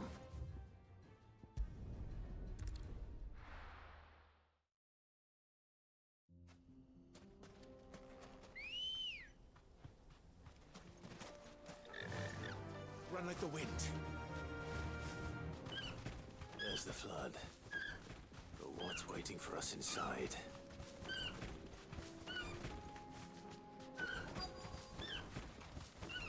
The unfortunate thing about this quest is that once this quest is over, we again go back to Dalamil. Can't leave a single one alive. Which actually would be it's actually kind of unfortunate. The main reason why is because there's actually a Chronolith here. There's the Titan Chronolith here. And I'd love to be able to pick that up and actually complete that. But since the game forces us back to Dalamil, then it's another trek back out here, which we will do quite quickly, but because there's no other missions that we do out here, aside from this one. Now this may seem a little bit slow. There we go, just waiting for them to spawn in. And lead this guy.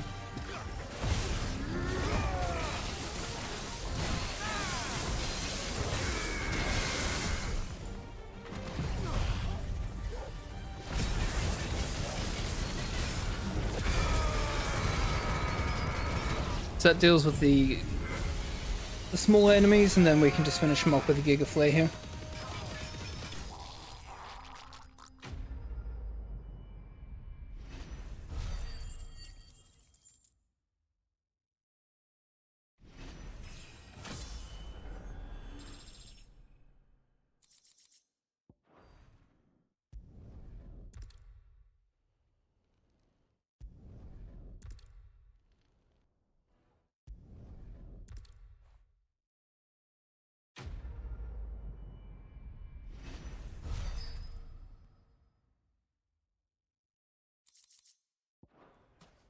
Alright, that is the Dalamil or Lubor's done. Gonna go quickly back over here to the Valkyrie Desert. I'm gonna quickly just go and do the Titan Chronolith, which will be our third Chronolith.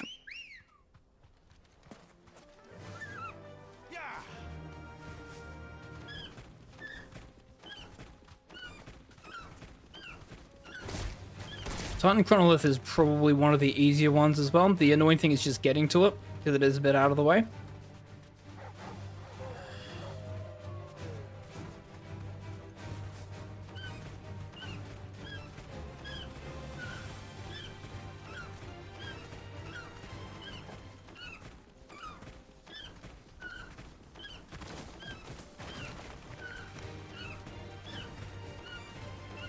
The thing about navigating this part of the desert, considering that there is a sandstorm, it's very difficult to see, is that you always have to go further right than you expect.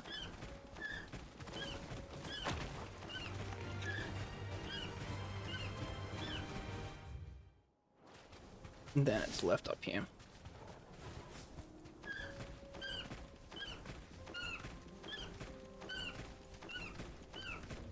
Be safe. Alrighty. Trial by Earth.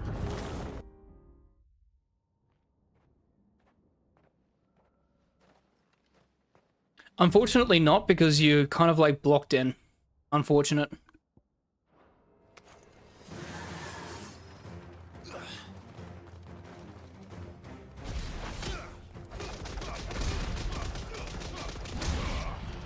The Raging Fist does quite a bit of damage.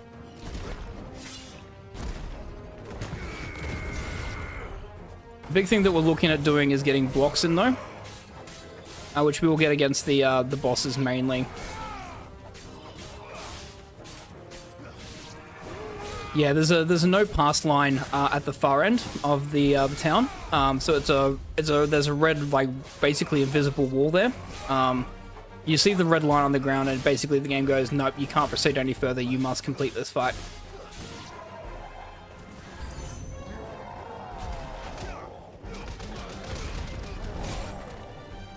Ow.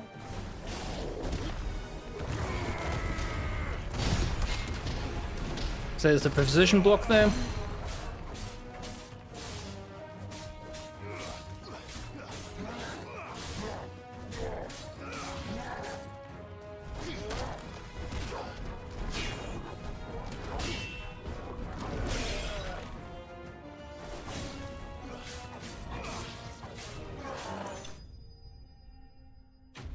Bit too early on those blocks.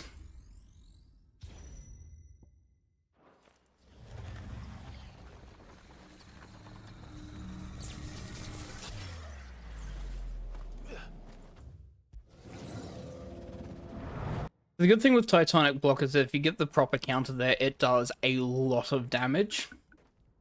So you can rinse through a lot of the mini bosses in this one very quickly.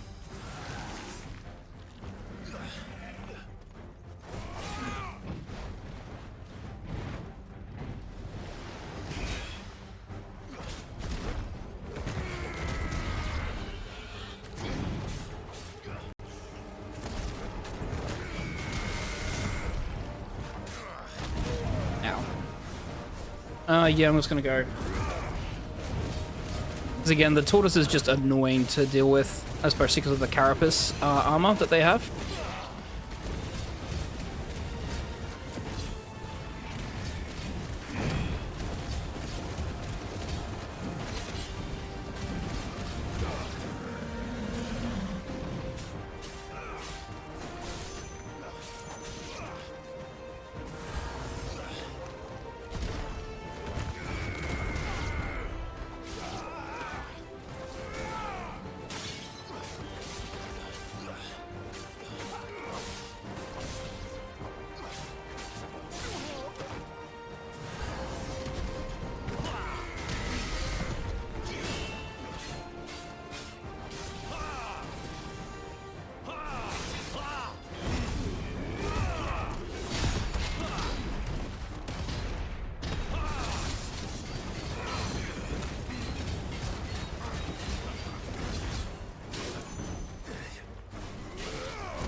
There we go.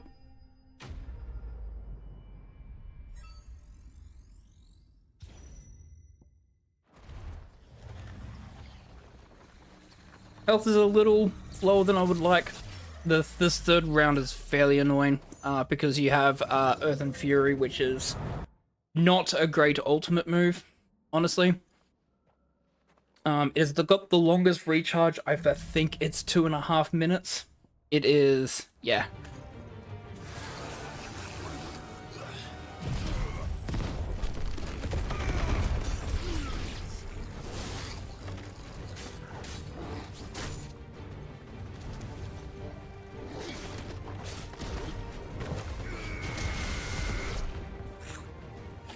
Yeah, I'm just gonna get rid of the mugger first because he's just annoying me now.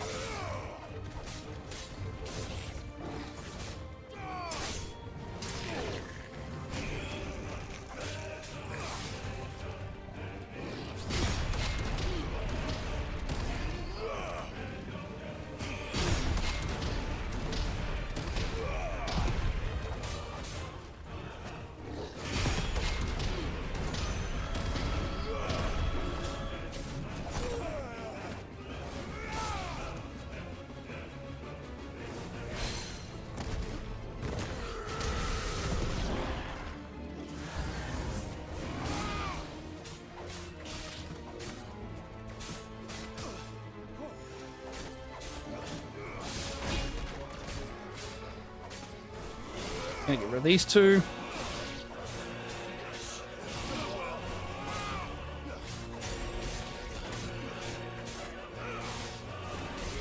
So this is one of the downsides of the Titan, is that they have very, very long cooldowns for a lot of their abilities, so you're kind of stuck just having to do aerial combos, which is slightly annoying.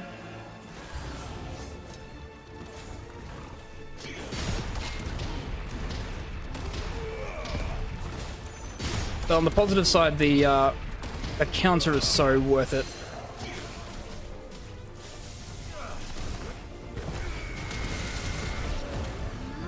That's emergency there.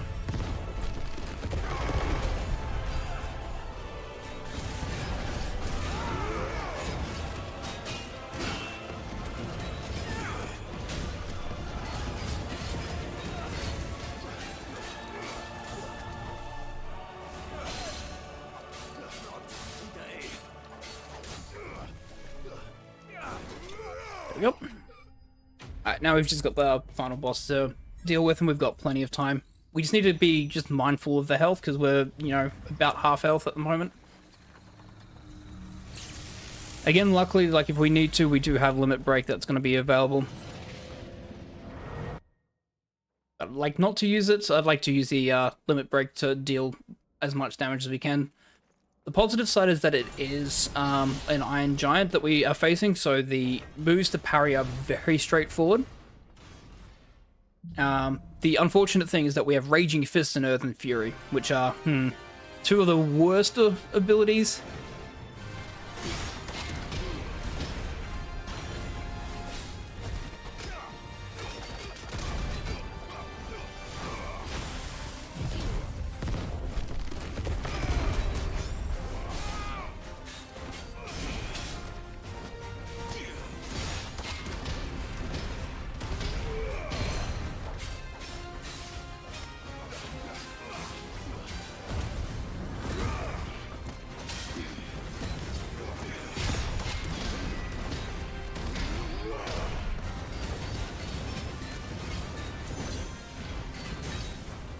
Okay.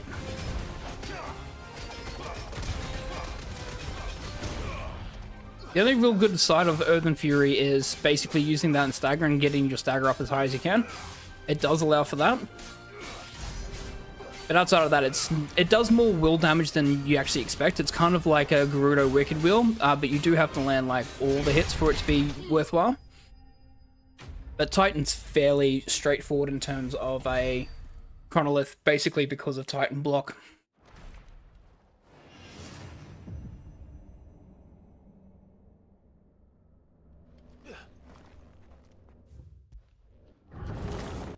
Alright.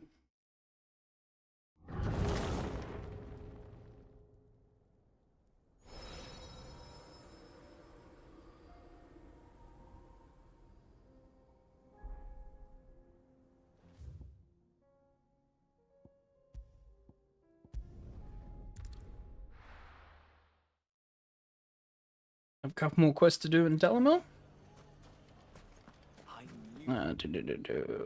Was right not to give up on Lubor. He'll make a ginger and ginseng. How about a few spicy sausages to So, shouldn't be too hard to find goods. You're all then. So now we have a bearer as a mare. As long as they enjoy the entertainment. You there? How would Yes. Could be I know some.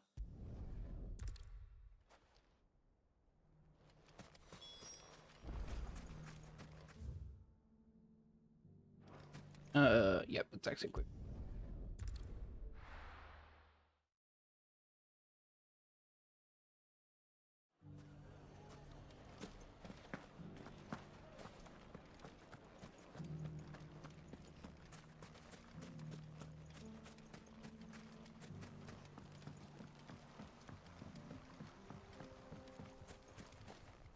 The bandit problem may be done and dusted, but I'll watch.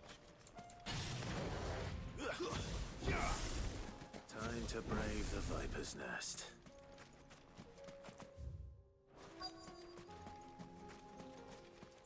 Yep.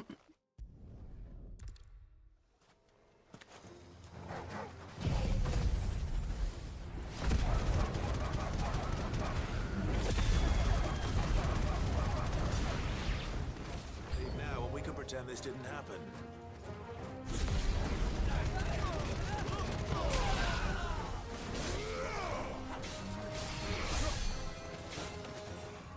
That's slightly annoying, so I need to get rid of him first, because he's curing them. And then we can wind up these two. Right.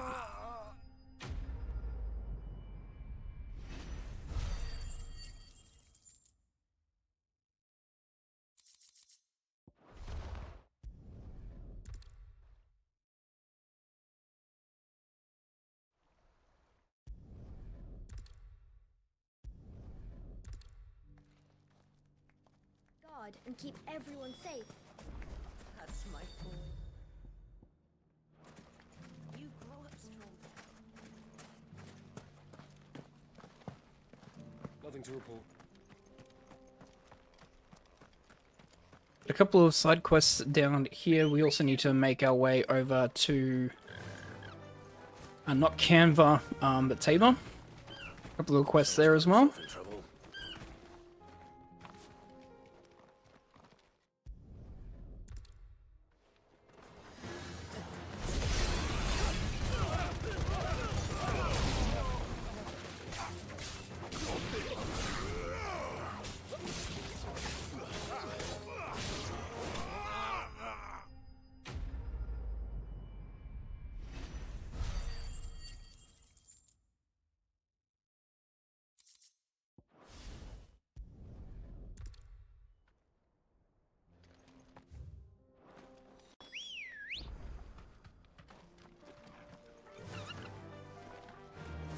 The reason why we went to Dalamul first compared to Sambrek is because there's a couple of missions here that we need to clear in Dalamul first, and then people will show up in Northreach. So the Dominican Republic gets done next priority, just so we can unlock people's locations in Northreach.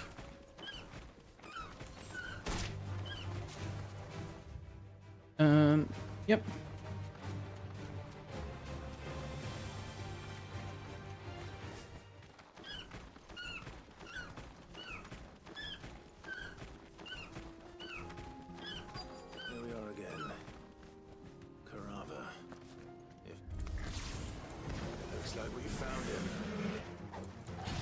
Another tortoise that we have to do.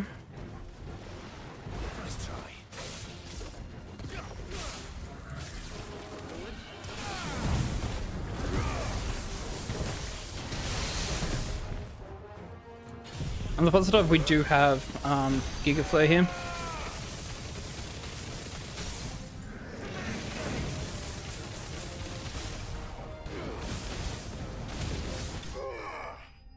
There we go. That's requirements for Mid's mission done.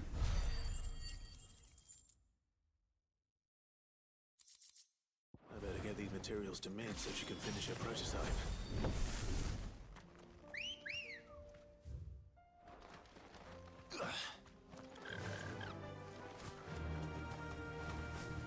I'm making my way over here for Blacksmith Blues 3, which we need to complete as well.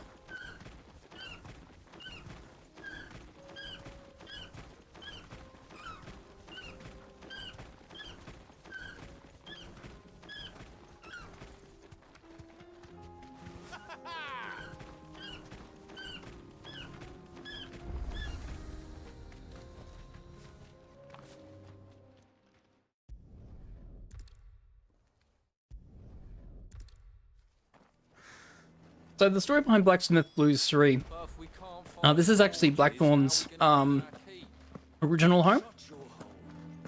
He's kind of having a bit of a falling out or a bit of dispute with Zoltan, who is like the current leader of the town in regards to the Forge.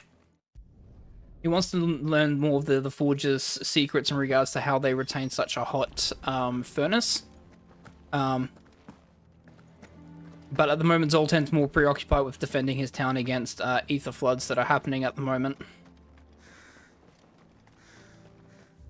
Blackthorn's at the front, not the back. That's Blacksmith Blues 4, he's at the back.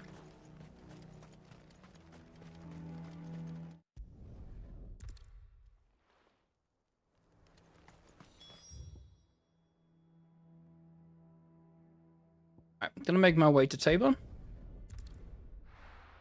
I'm going to pick up some of the missions here, because one of the missions here is the Cyril the Undying mission, which is actually very important for us to pick up, because it will require us to go to a town, and when we do that, we will actually open up the town, and then be able to do the other quests around.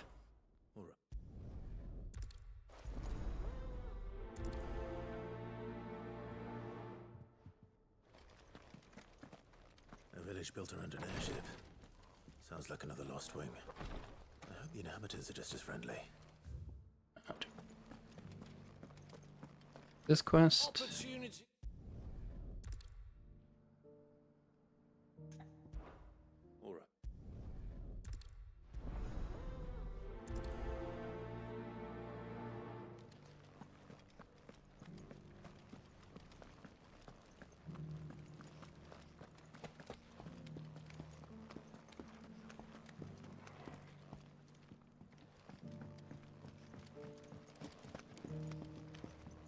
Take these stones to Canva and the rest of the boxes to Dalamil.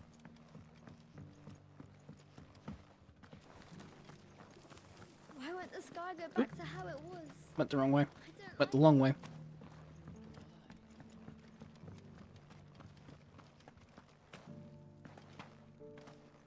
Yeah, Duty Undying, we're just going to find a town that's basically filled with the crew of the Undying, basically, that they sort of half worship Ultima, although they feel like that they're connected to Ultima's goal. Seal is trying to get them to talk some sense into them. And then, yeah, there's an Avis in Korava that we have to slay so we can get the materials for. This is basically just another search, like fetch quest, basically. We're just going to have a look at 3 tablets that talk about the history of the world, and we just have to answer some questions on it. How are those new boots treating you? They're fantastic. Soft as Phoenix. Here's the first one.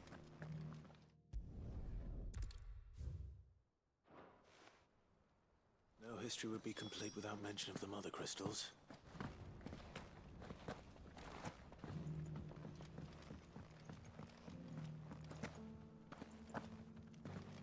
Basically, we just do a big loop around, go to the 3 tablets, and then answer the questions to make sure we were paying attention.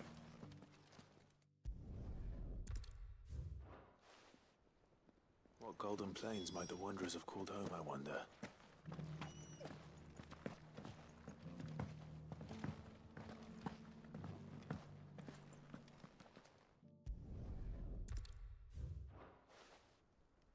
Farmers must have settled here in Tabor. I should speak to the old scholar before I forget everything I've read.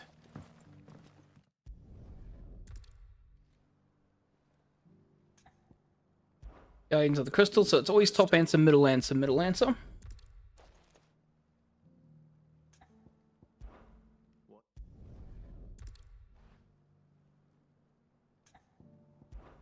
Shield?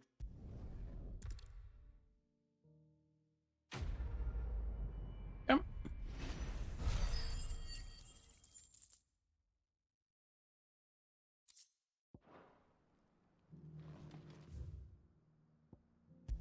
Go down to the Gilded Path, down here.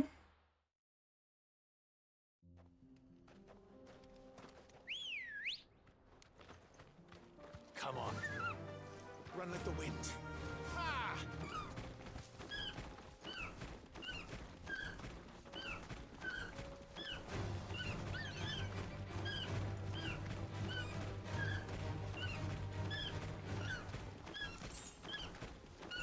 There's technically another mission here, which is to kill a very particular individual. There's that Helguru who always does that. Just dive bombs out of nowhere. There's a mission that we do as part of Clive and Joshua's journey with their father. Basically their father's will. That comes here to, we have to slay a griffin. But that's not too far away down the road, so we can quickly come back here. We've got Thanatos, another notorious mark here.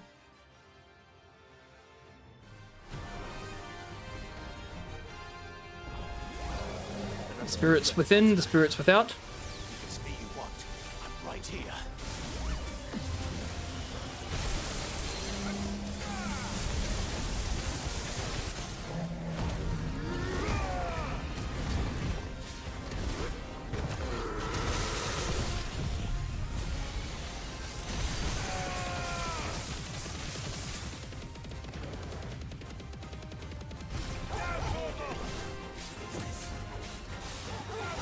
Use a strength tonic here because we'll just need it just for that little bit of extra damage.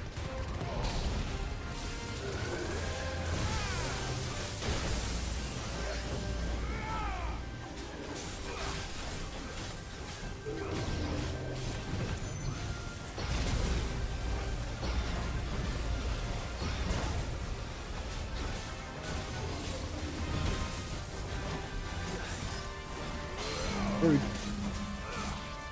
Just saving my abilities for the next couple of fights coming up.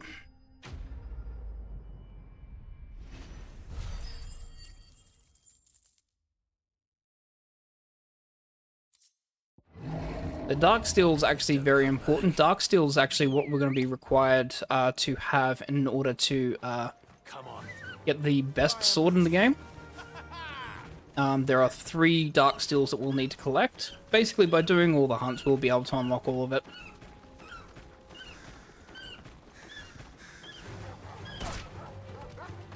That's it.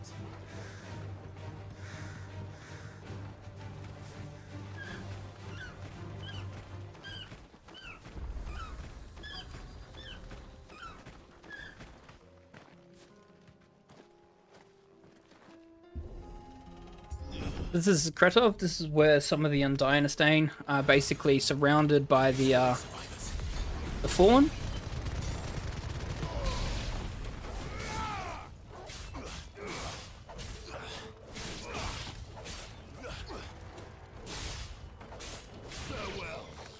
Okay.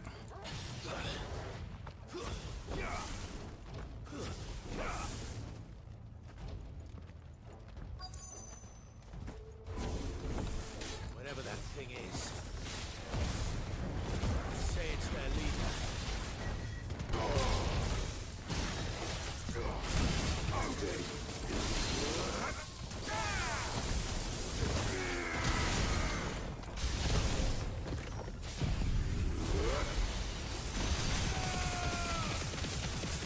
Alright, so a couple more enemies spawn. We'll just finish them off with Flames Rebirth.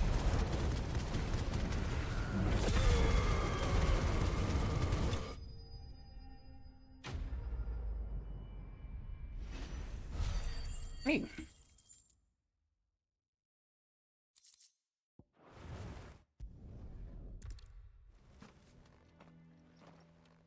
It's one thing to lay down your life for another, but for a survey, I suppose I'd better get this back to Cyril. I'm gonna open this up because there's a couple of side quests here. There's also a couple of notorious marks here as well in this area.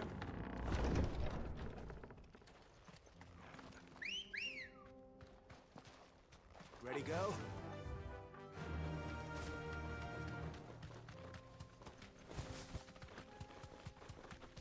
Slay the dreaded Avis in the fields of Karav, then we'll go to the notorious mark. You deserve a rest. Old he may be, but it looks like there's still plenty of fight in him yet.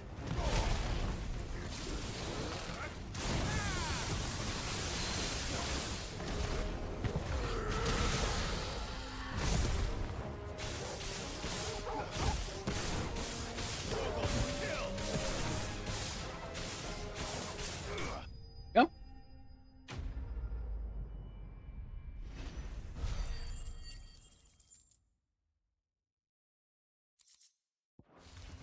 Got some Avis skin, got some talons as well. The sooner it's off my hands, the better. Fly, Ambrosia.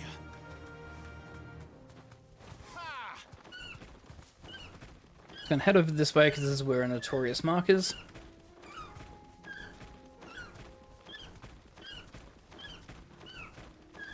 Probably one of the simpler notorious marks as well, I'm gonna be honest.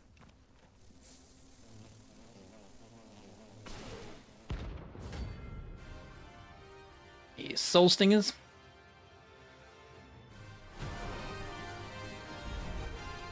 They don't look happy.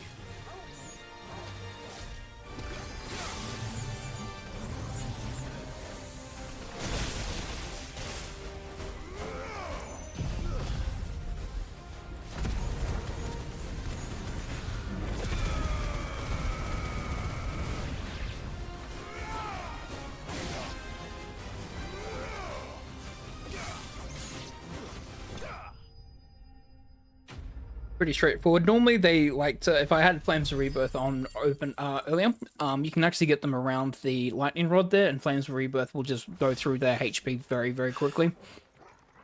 Since I had to wait for it to charge, they got acupuncture off, which they just fly in a formation around you and they just all dive bomb you.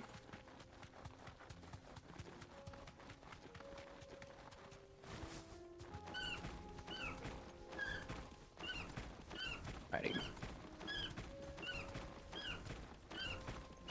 Got another axe wielder here that we'll be dealing with. There's another notorious mark. No holding back.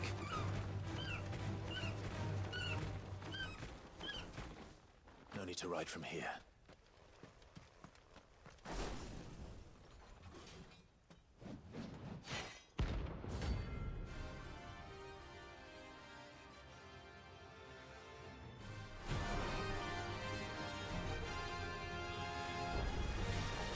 Not the gods forsaken soul, eh? Only those who have gifts. Go empty your pockets.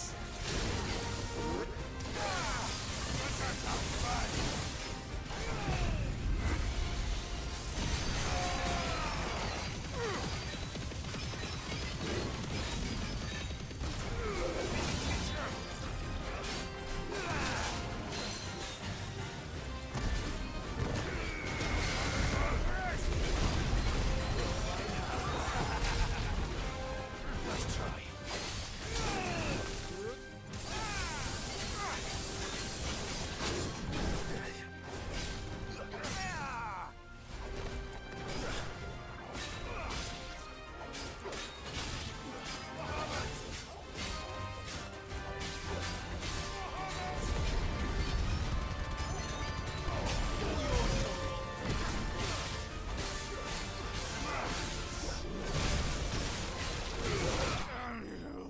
Yep.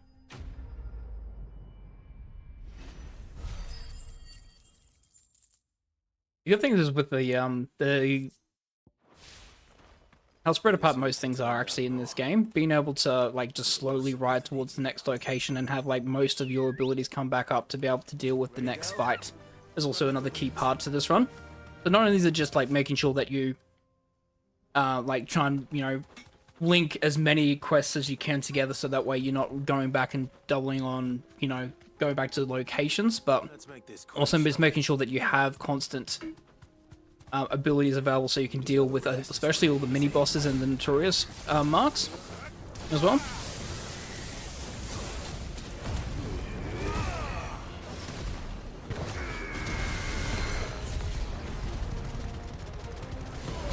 It's a lot of micromanagement, but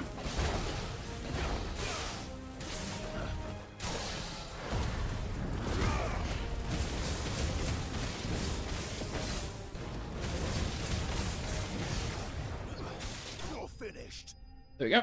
But like in that situation there, have Lightning Rod finish it off and keep Flames of Rebirth and Giga Flare available for my next fight, so I'm looking at doing. I dare say that would be enough for a decent set of bellows. Come on.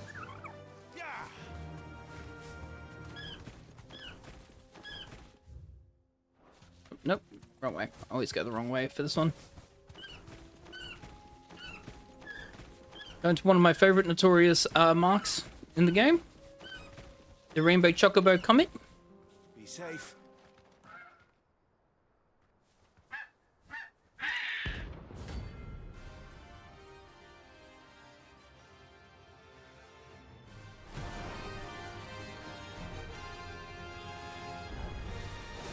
That's like no chocobo I've ever seen. Something tells me it won't be easily broken.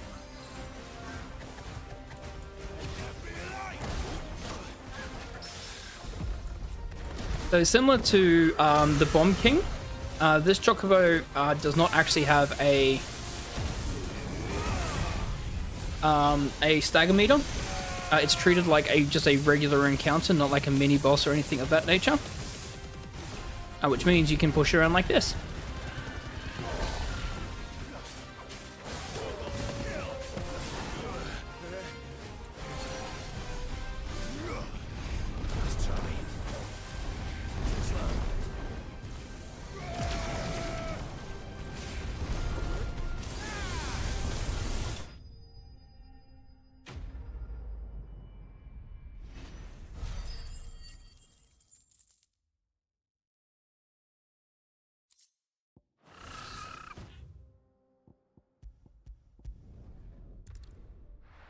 Okay.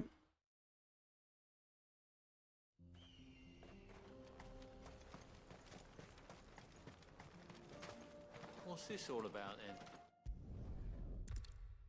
So delivered the salamander skin to Blackthorn so he can increase the heat within the bellows to make the forge much stronger.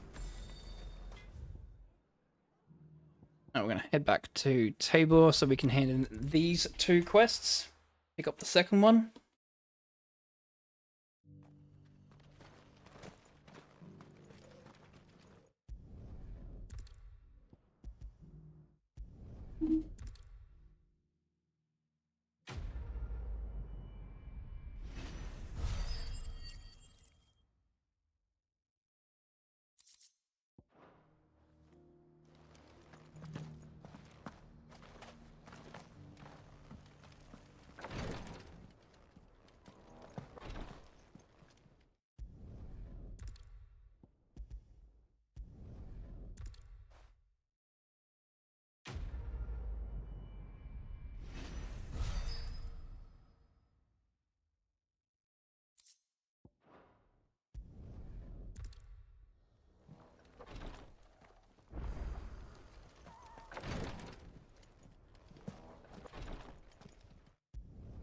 To pick up the second Undying request for Cyril.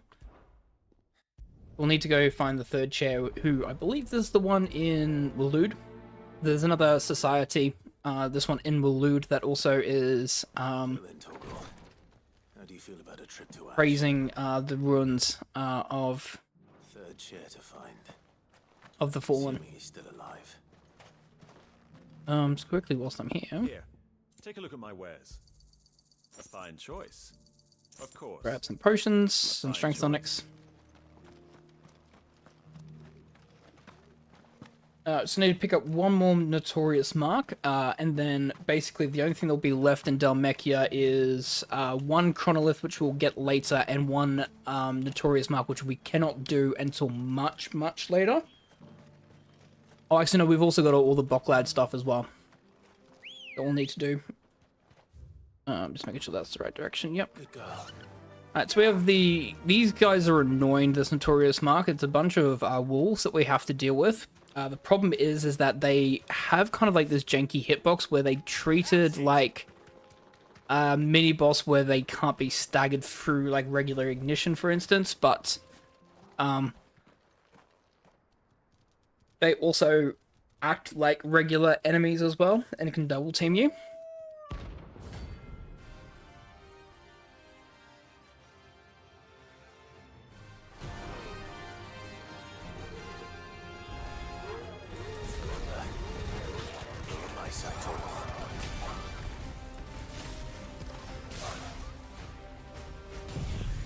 As you can see there, I grabbed a couple of them.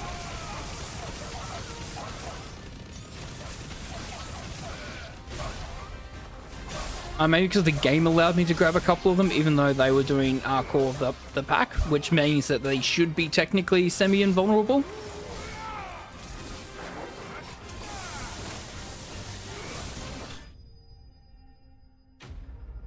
Still pretty easy to deal with, though. Just got to try and keep them as grouped together as possible so you can get as much of the ignition as possible, as well as a lot of the Giga Flare hits.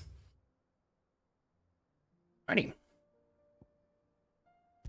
Gonna make our way to the Crojit Echoes so we can pick up the orb that's here.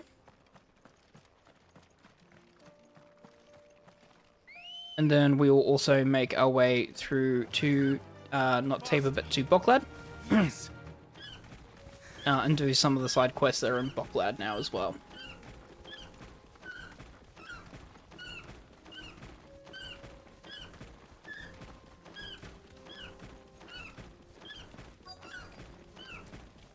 Be safe.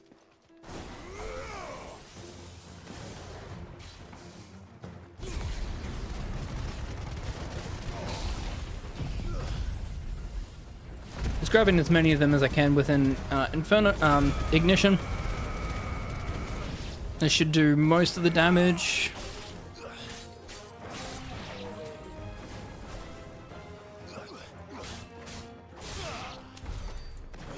Don't know how he got all the way over there, but Okay. 2 down. One more to go. Before that, though, we go to Bocklad Markets.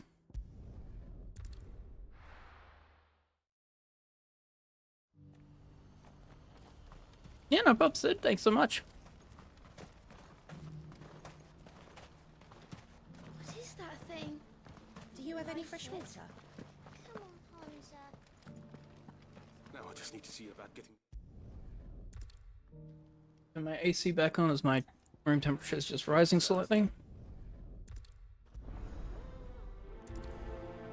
Alright, so bearer of good news. Basically, this trader basically had a successful batch of wine. He just wants to celebrate it with people that he knows.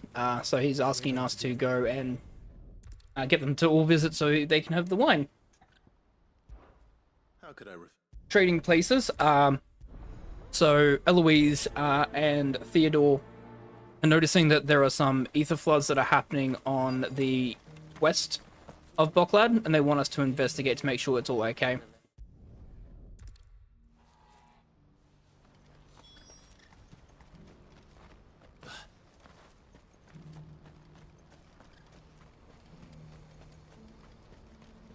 Do you see that too? Pardon me. We have this scholar here who wants to investigate the ruins, the fallen ruins that are just to the south of Bocklad. Who's going to get himself in some very sticky situations that we're going to have to help him out with.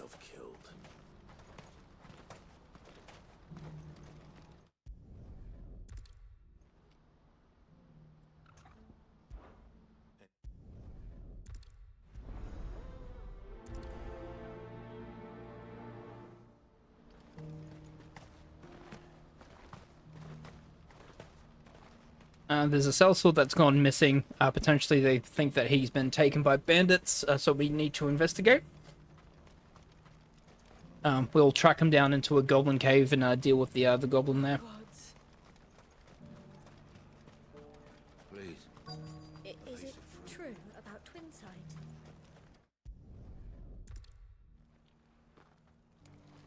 Look, everyone, just take what you need. Trouble at the gate? Refugees from the Dominion. Please. Have the tables. Hold on. I wonder if the innkeeper might spare a cup of that wine. Yep. So I've spoken to his 3 friends. We're going to enjoy a cup of wine, celebrate. Very easy fetch quest.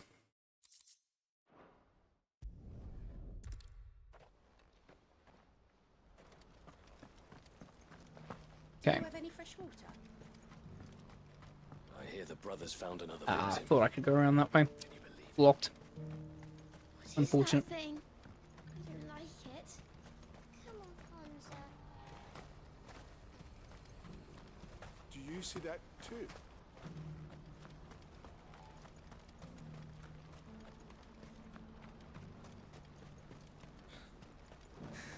What is it? Oh, please. Just make it stop. I'm scared.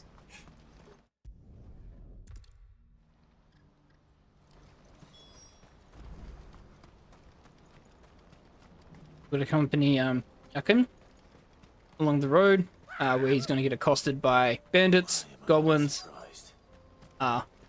fallen, droids, the whole shebang. Very, very easy. Just, yeah, since they're level 30, just an ignition to take care of them.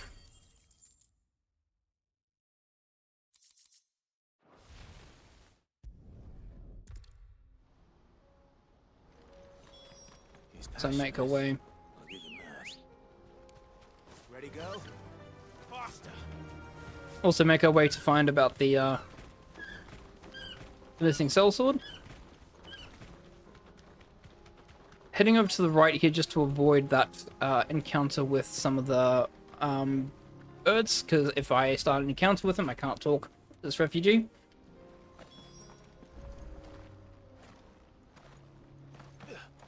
Now, traditionally, we would only come up here during any percent story to pick up the Ancient Sword, which will be in the box on the left. But obviously, since we've got the Defender +2, it's still the best sword that we've got at the moment. There's no need for us to pick up the Ancient Sword.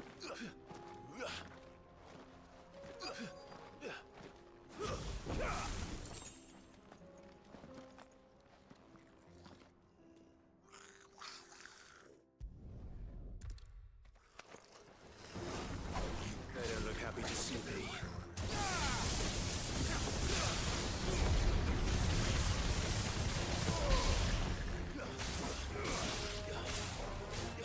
This feels like a very, very unfair fight. Apparently the Goblin Prince is not actually a bad thing. He's just trying to protect their cave from intruders. So as a result, we leave them alone.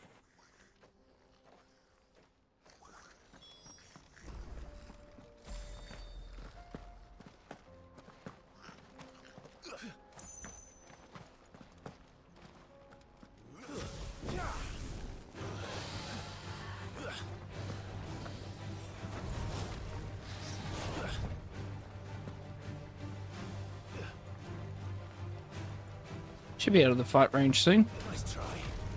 Nope. That's got a very big range. Alright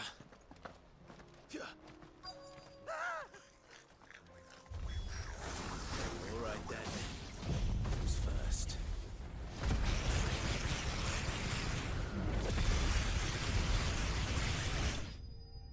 Pretty straightforward. Flames of Rebirth there does the trick on them.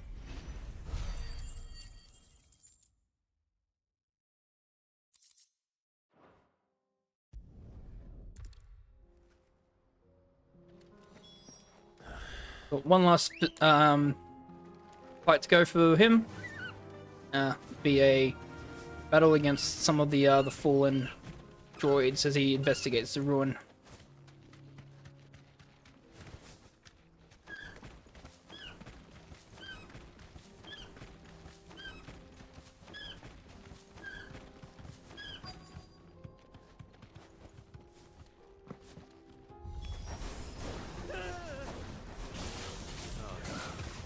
He's really got himself into trouble this time.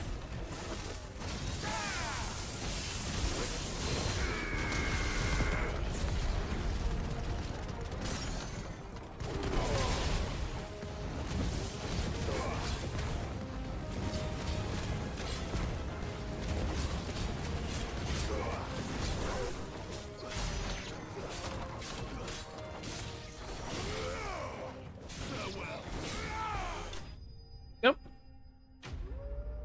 Then we'll make our way over to, I think it's built Hadjum, which is the town that's to the west of Boklad that is currently experiencing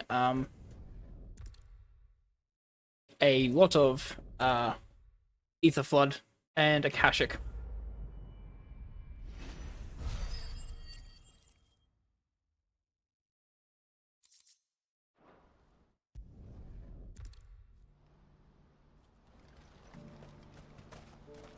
But here we'll turn in this quest as well.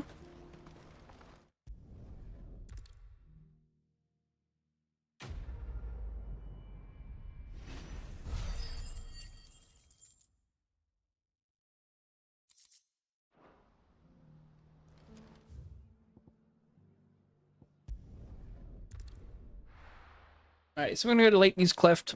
We also have a Chronolith here that we are going to do as well. Ready, go? This is I believe this is Garuda. Time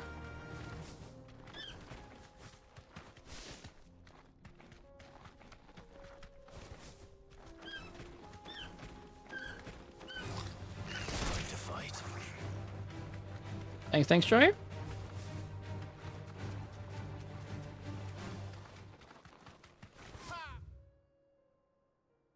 Yep.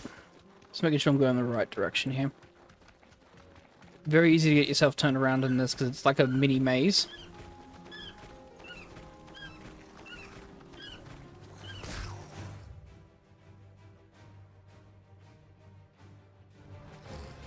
So it's this way.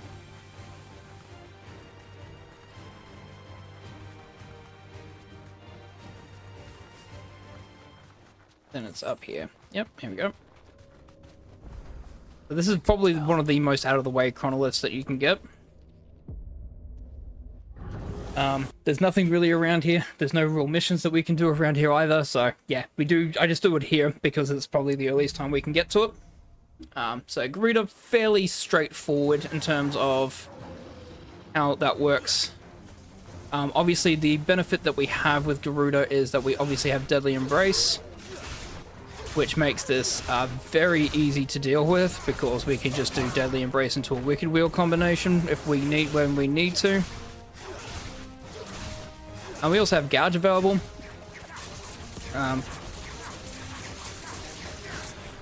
And Gouge is actually just fairly decent in terms of just being able to build up your limit break. Outside of that, it doesn't really do much damage. But very, very good if you need to charge limit break very quickly.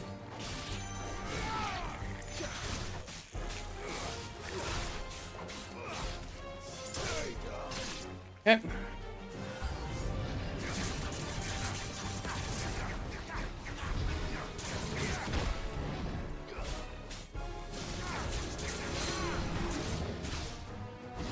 It's one of the only times that you'll see a speedrunner ever do that, because it's worth 15 seconds to do onto the time.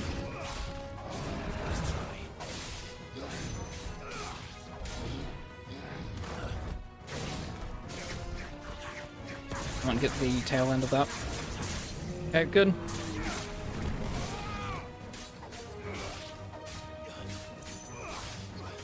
Alrighty. Of course it is.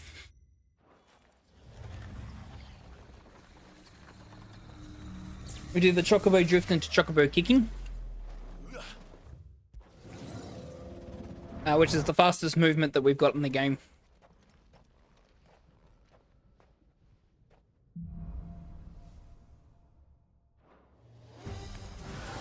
So this is Rook's Gambit and Wicked Wheel.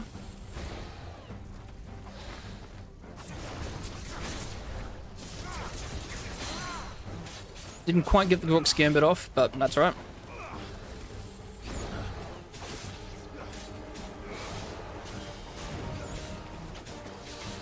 Trying to go for damageless here. If I do get damageless, well, it's actually really positive, because I think it's an extra minute that we get, and damageless on one round for Garuda is very... It's not necessarily difficult, but it's definitely welcome.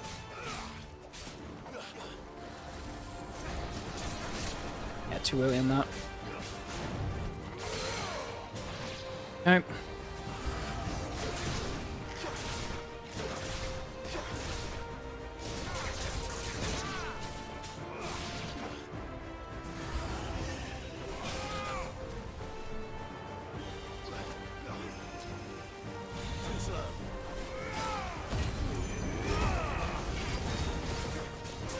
Nah, there goes the damageless. Just got hit by the magic attack there. Unfortunate. I mean, it is a bit hard to go damageless with enemies all around you like this. Mm. We're like, Absolutely. oh yes, let's spawn 10 mages around you at all cardinal directions. Have fun. No, I won't. Thank you very much. I'm just going to actually just do the Rook's Gambit here. No need to do the full one.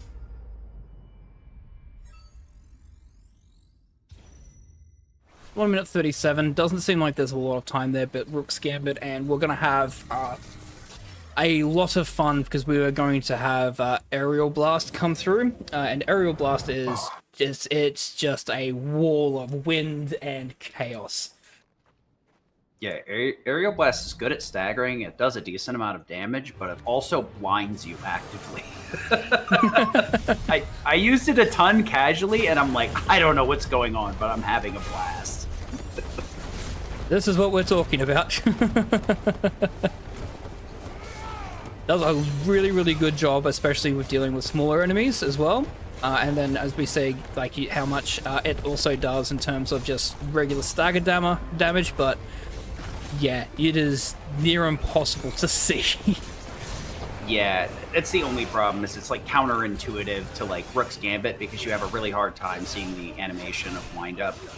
I was kind of hopeful that maybe when they did all the updates, that last patch, that they would like make this a bit more transparent, but I guess it never made it onto the needed buffs table, unfortunately. Can't complain though, they did a lot of changes that made a lot of other things way more viable. Just gonna save the Rook's Gambit for the boss, because we'll need to get a counter because we're running low on time.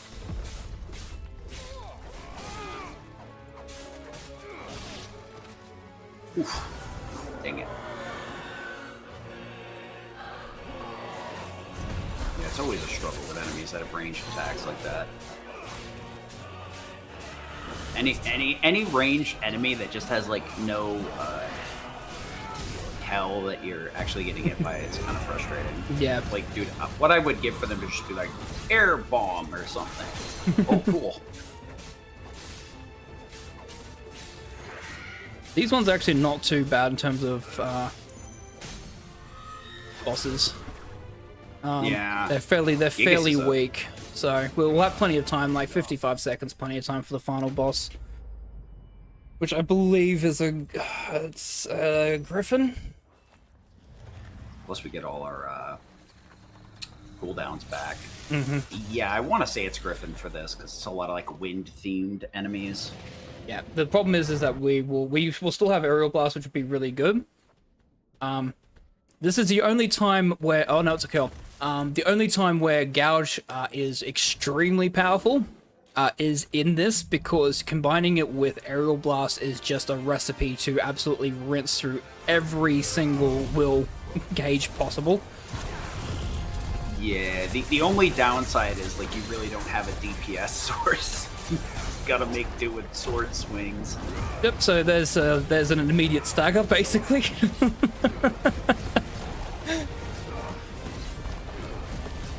So that's why I didn't use any of my limit break as well. So using the limit break here during the stagger, and then going back in.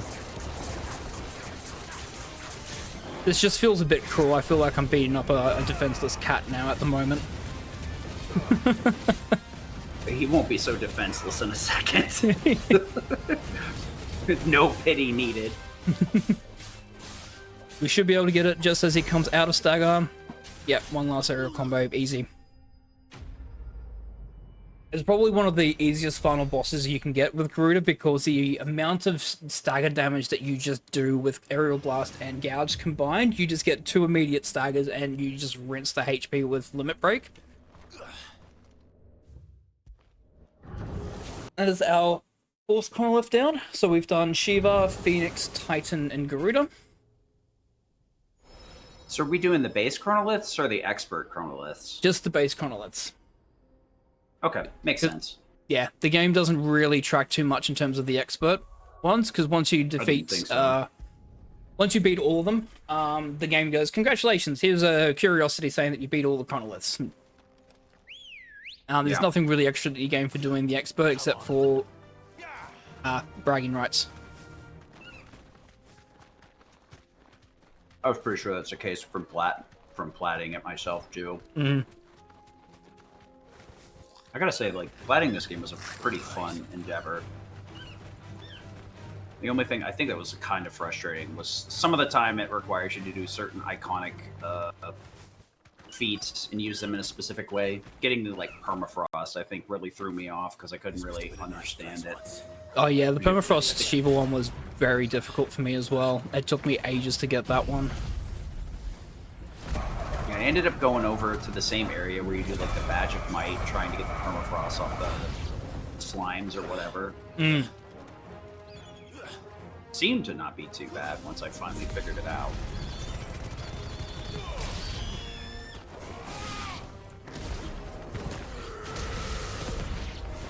Unfortunate. You never get to see Flames of Rebirth leveled up. It's so nice to see that. Mm-hmm. It's actually really, really important for this, because there's just a lot of enemies that just the single Flames of Rebirth just don't cut it. Even if you do Strength Tonic and Limit Break, they just won't cut it. So having the full expanded Flames of Rebirth is really, really good just to clear a whole bunch of enemies out. If you cancel the leveled up Flames of Rebirth with Limit, does it cancel the second explosion? Or Yes. does it do both? If you do it too early, if you do it on the first one, it doesn't do the second explosion. So you actually have to wait for the second explosion if you want to cancel it out. Yeah. Okay. That's Sometimes kind of what it's I good. thought, but yeah. I mean, there's plenty of places endgame in easy that or story that you can get away with that and just be like, boom.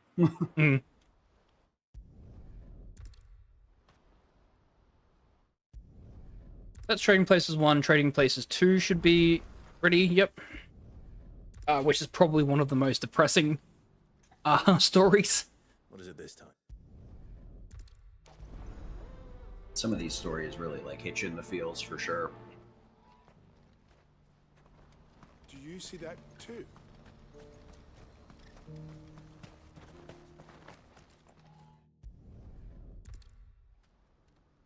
All right.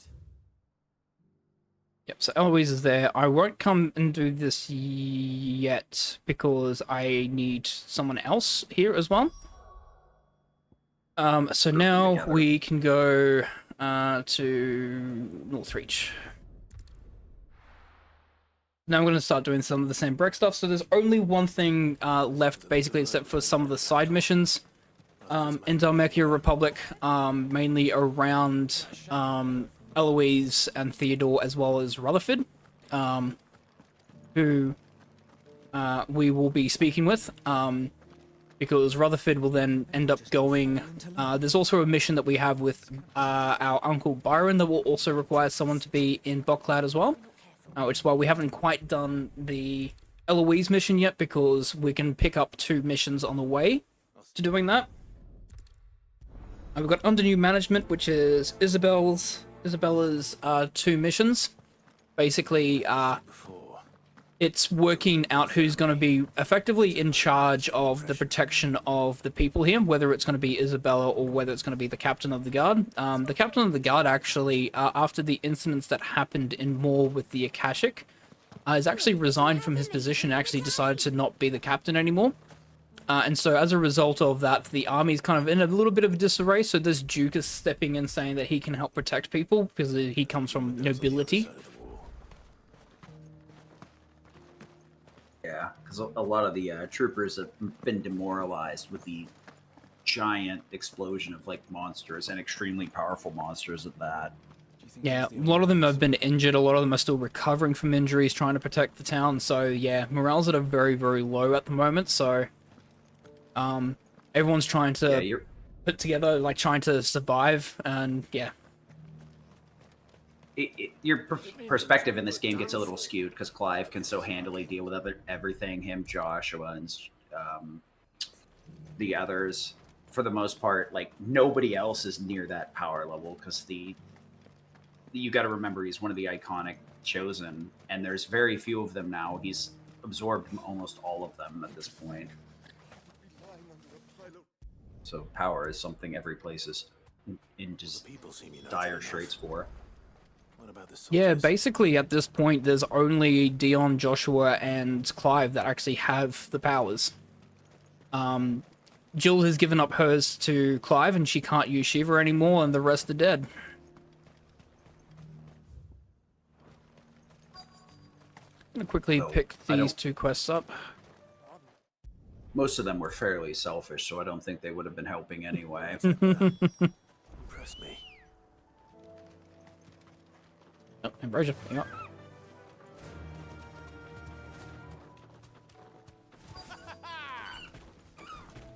Oh, I remember this quest. Good old Scout quest is amazing.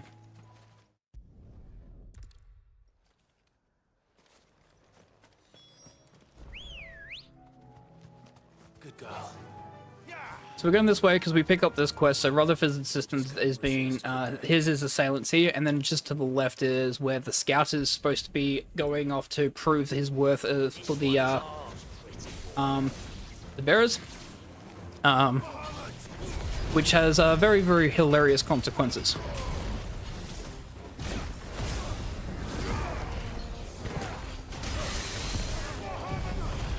Flames of Rebirth here. There we go.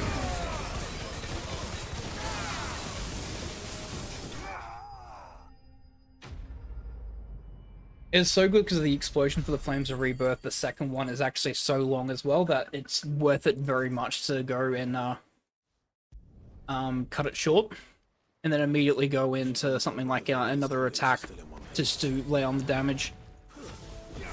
Because you really only need Flames of Rebirth to like clear all the other stragglers. It's really the bulky ones you got to focus on. So it's like, all right, man, it's better to just be able to throw out the little attacks on the big guy than full committing to double flames.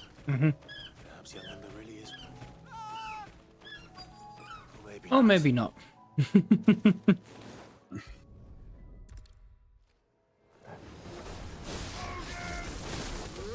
So I like it because Clive is so proud of the scout, because it's like, oh, look at all these, you know, dead Sembrek soldiers, etc. He must be doing a really good job, and then all of a sudden you just hear him yell. It's like, okay, well, he didn't do any of this. Okay, fair enough. This Avis is responsible for the death of those soldiers. I love the follow-up, too, after this, where the other guy's like, should we hire this guy or not? And then, like, you have the... You have, like, a couple of different options to, like, either glaze him or be like, nice, I wouldn't do it. I love the option where you're like, no, he's smart. He ran away when he knew he couldn't win and left the combat to somebody else. Pretty much. Like, I mean, that's true, actually.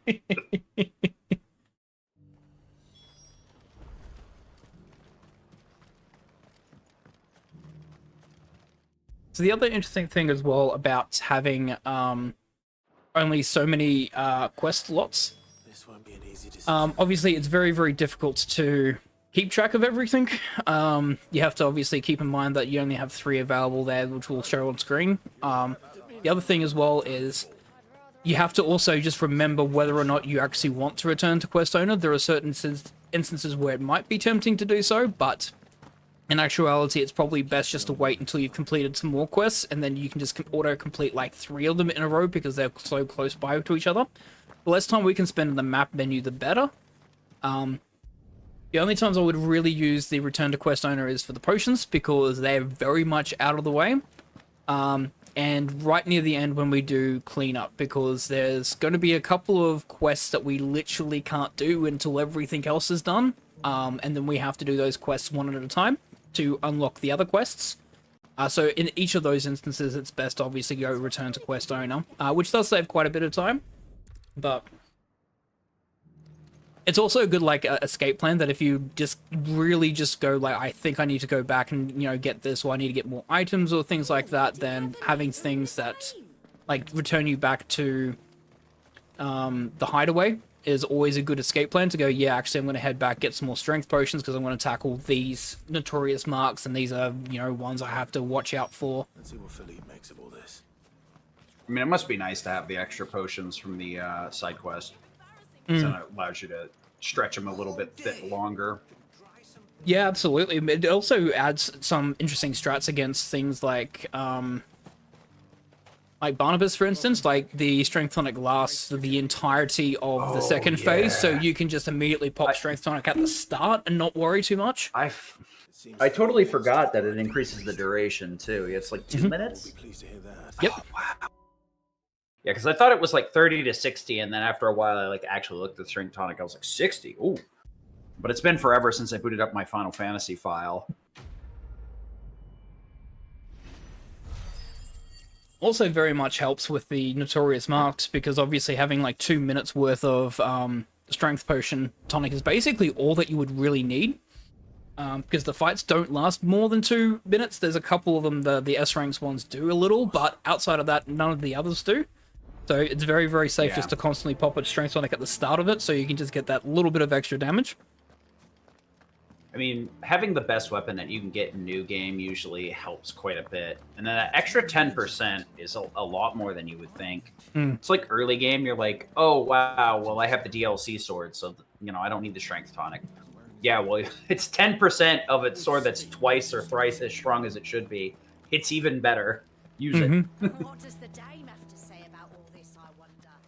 Under new management too, speaking with Philippe in regards to, again, who's going to be running basically Northreach, there is concerns of more Akashic showing on the south side this time. So we've been sent in to have a look at this and deal with them.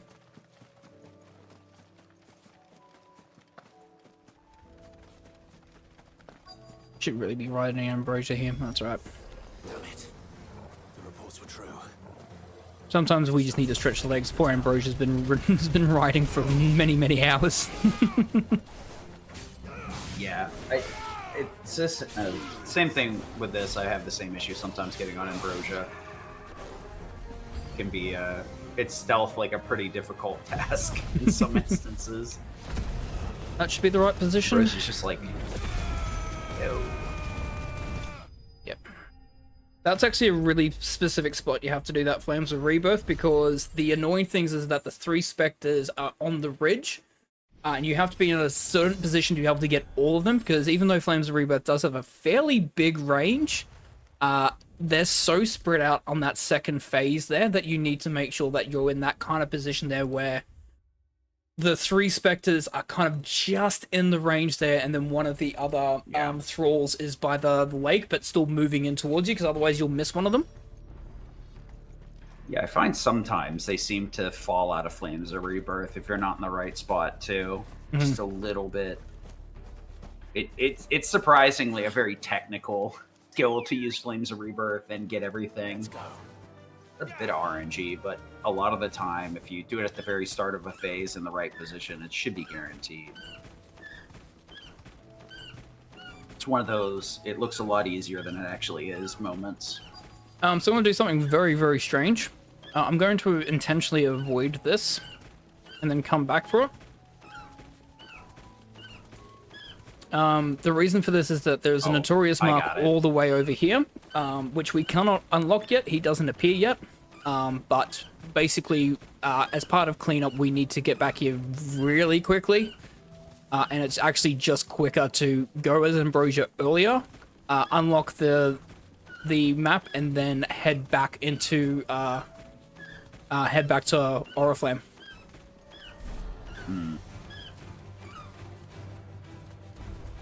There it is, Royal Meadow. Then we'll head back.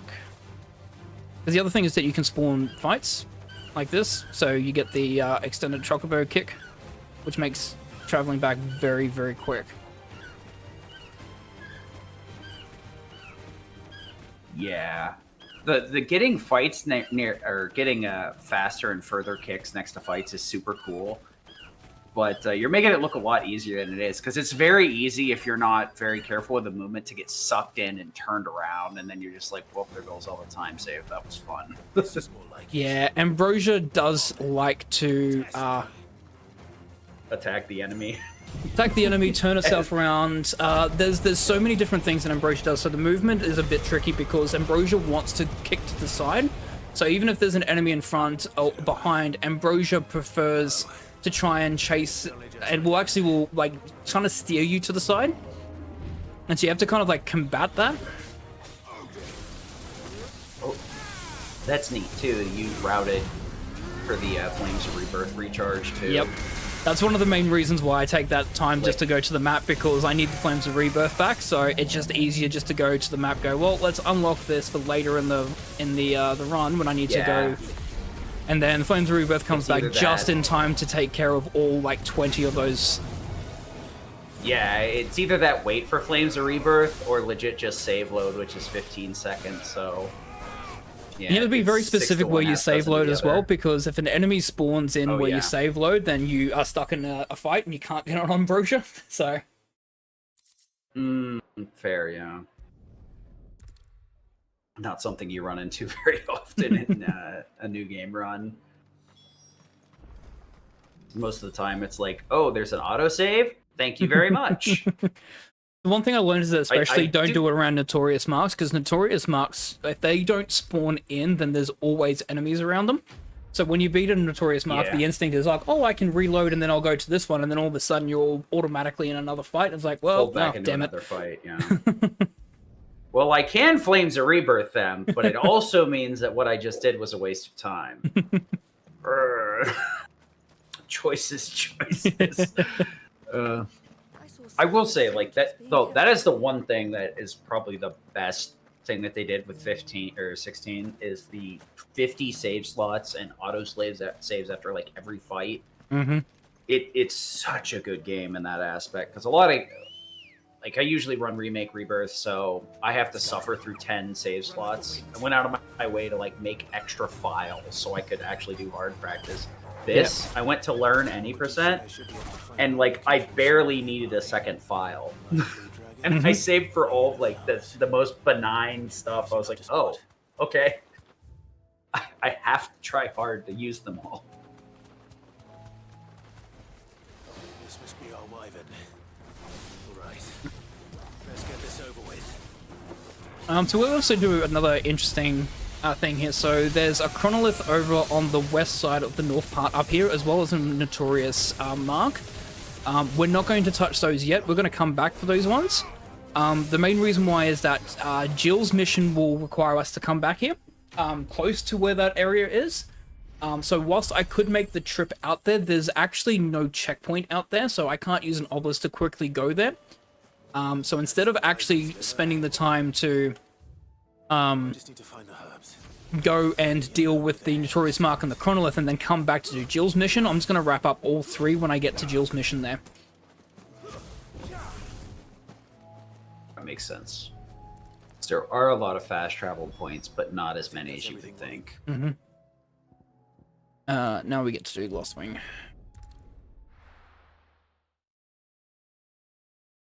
I'll be taking you all to a storehouse in the Bales. Leave anything you don't need. So this is a very, I was talking about certain Notorious Marks are not visible until certain quests are done. This is actually a good example of it for Great Justice 2. There's a Cannoneer Notorious Mark that actually spawns in the area where we fought Chirata right at the start of the game at like hour 1. The thing is that he does not spawn in until this mission is done. Bit of explanation behind that is obviously that, you know, they're defending themselves against an Akashic invasion of Akashic soldiers, and he's part of the Black Shields that are there to try and, you know, get rid of the bearers, etc. So he comes in after the Akashic swarm to try and take care of the bearers, but at that point they've already relocated here. So that's why he doesn't spawn in originally. So you actually do have to have this mission completed before you can do that Notorious Mark. And yep, so there's that. Go back to Lost Wing. There's the orb here. And I'm gonna kill some spiders. Spooters.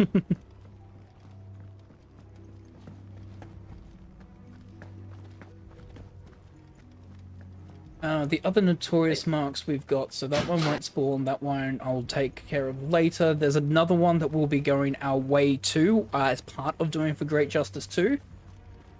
We have the hardest one, which is the level 50 dragon, which we'll need to go and do as well. We also have the Chronolith, which is the Ramu Chronolith.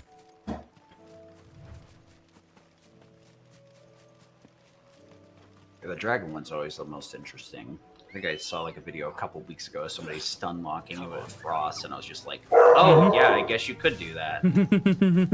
That's pretty neat. Just around here. The problem is that we'll also have to deal with the goblins as well, because they spawn in right next to the spiders as well, which is annoying. Rodrigo could have mentioned his spiders would be the size of curls. This should do it.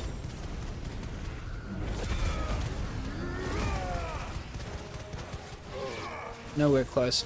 That's unfortunate. We're just gonna ignition here. We should be able to pick up the others.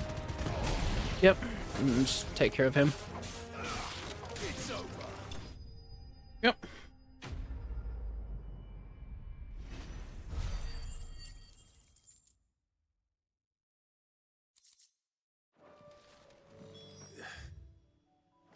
Hopefully one will be enough. Rodrigo will have prepared the other ingredients by now. Run like the wind. Gonna make our way over through this way up to the north, because then we'll have a form of Garuda. The Garuda spawns like Chirata, Zapata, etc. That's a notorious mark that's here. There they are.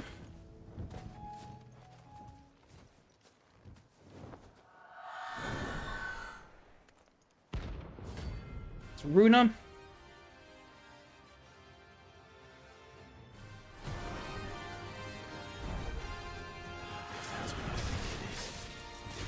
This isn't gonna be easy. It's definitely one of the easier ones to do because it's at level 27. I'm 45.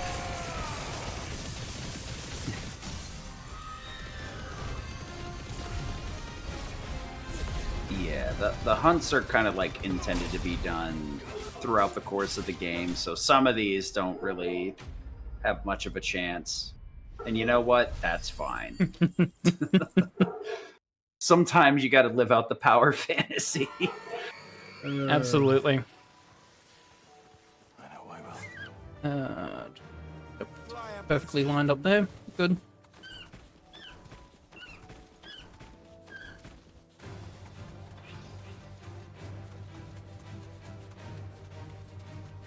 Despawn him. Got some more.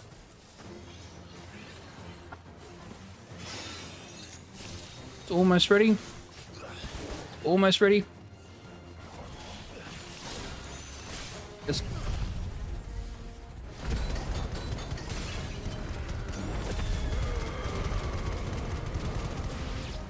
so yeah, the awoken bugs will always survive that, but they're very quick to fix up because Torgal normally takes care of one of them. Alrighty. Yeah. Twice your level, dang. Yep. Now you know what it's like to be me. So we're gonna make our way to the Northern River Gate here, so we can make our way to the Chronolith. This is why we set this up earlier. Level 45 with 4 limit break bars instead of, what was it, level 28 with 2 when we came here last time. Makes this a bit easier to deal with, especially because Ramuh unfortunately does not have a great circle ability, and the circle abilities is mainly what you need to be able to try and extend time as much as possible. Trying to see if I can just despawn these. Nope. Alright.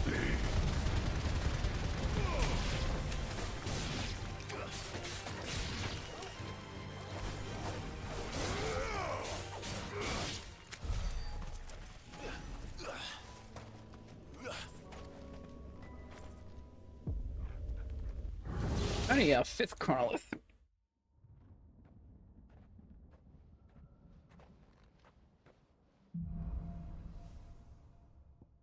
Starting off with Pile Drive and Thunderstorm. A lot more interesting since we have a DPS icon for this one.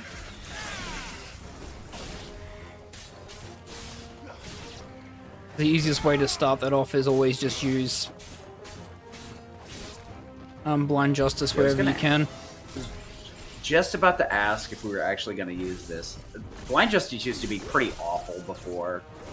They give it a pretty decent buff in the most recent patch. It's not super recent, but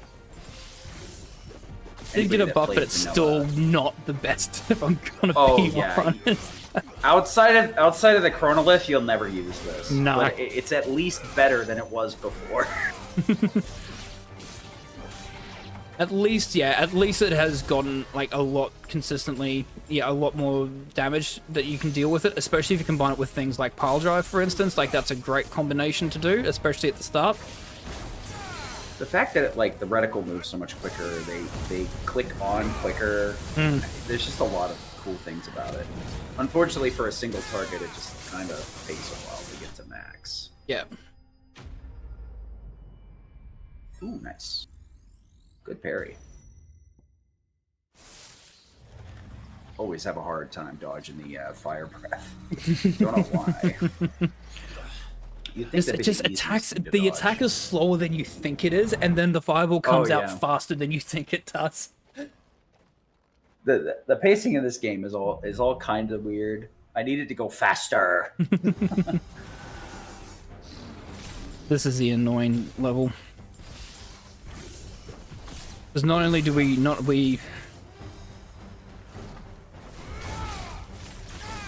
we go. I'll drive.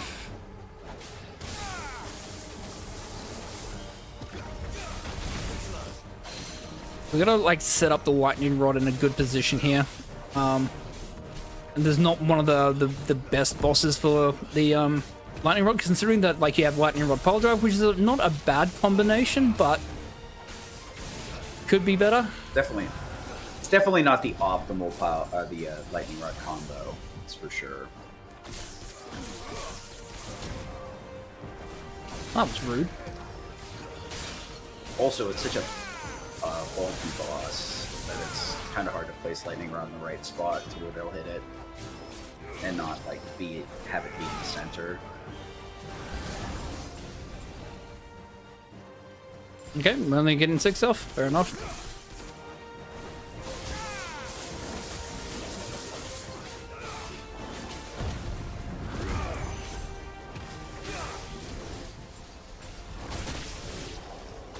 Oh boy. The slime, my favorite.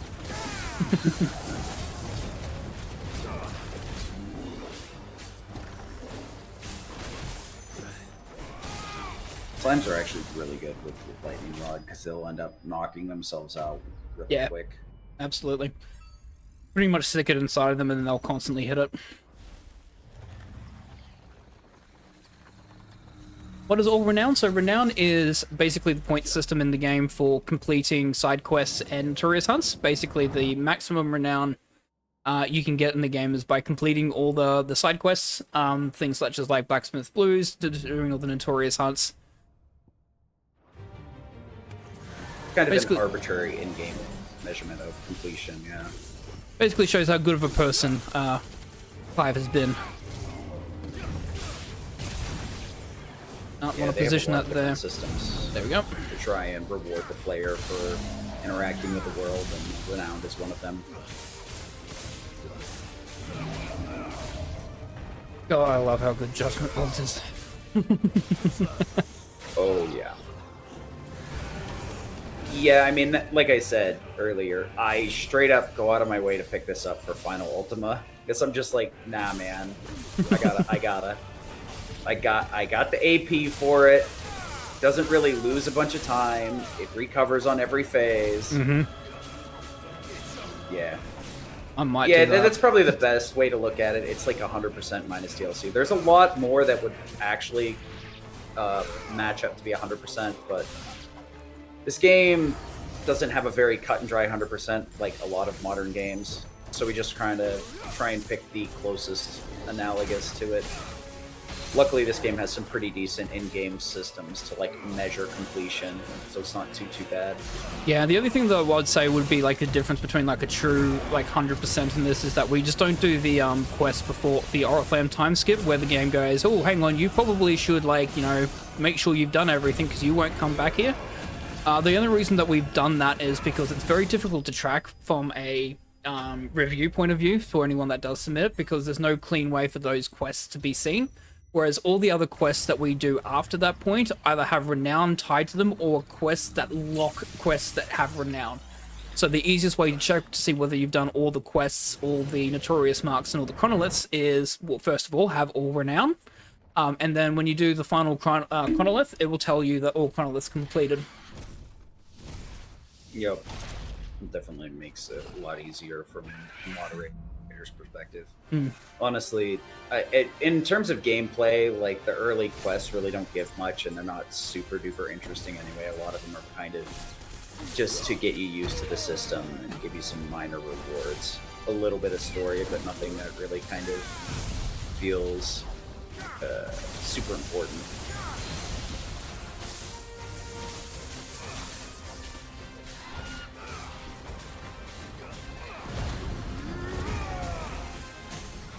He was going to do that attack too. See you. Can't believe he could see you with all those lightning orbs on his face. Looks like he's like a 19-eyed demon you see in an anime.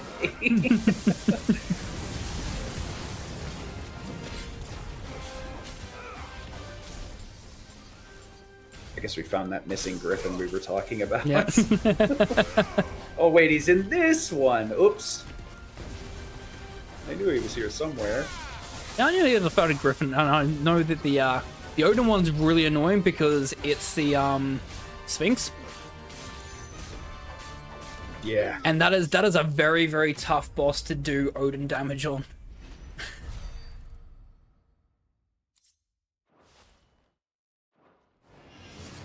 There we go. That's the 5th Chronolith done. So we only have Bahamut and Odin to go. Bahamut is in the north of Sanbreck, and we'll go to do that when we do Jill's mission, which is the second last mission in the second last quest in the game.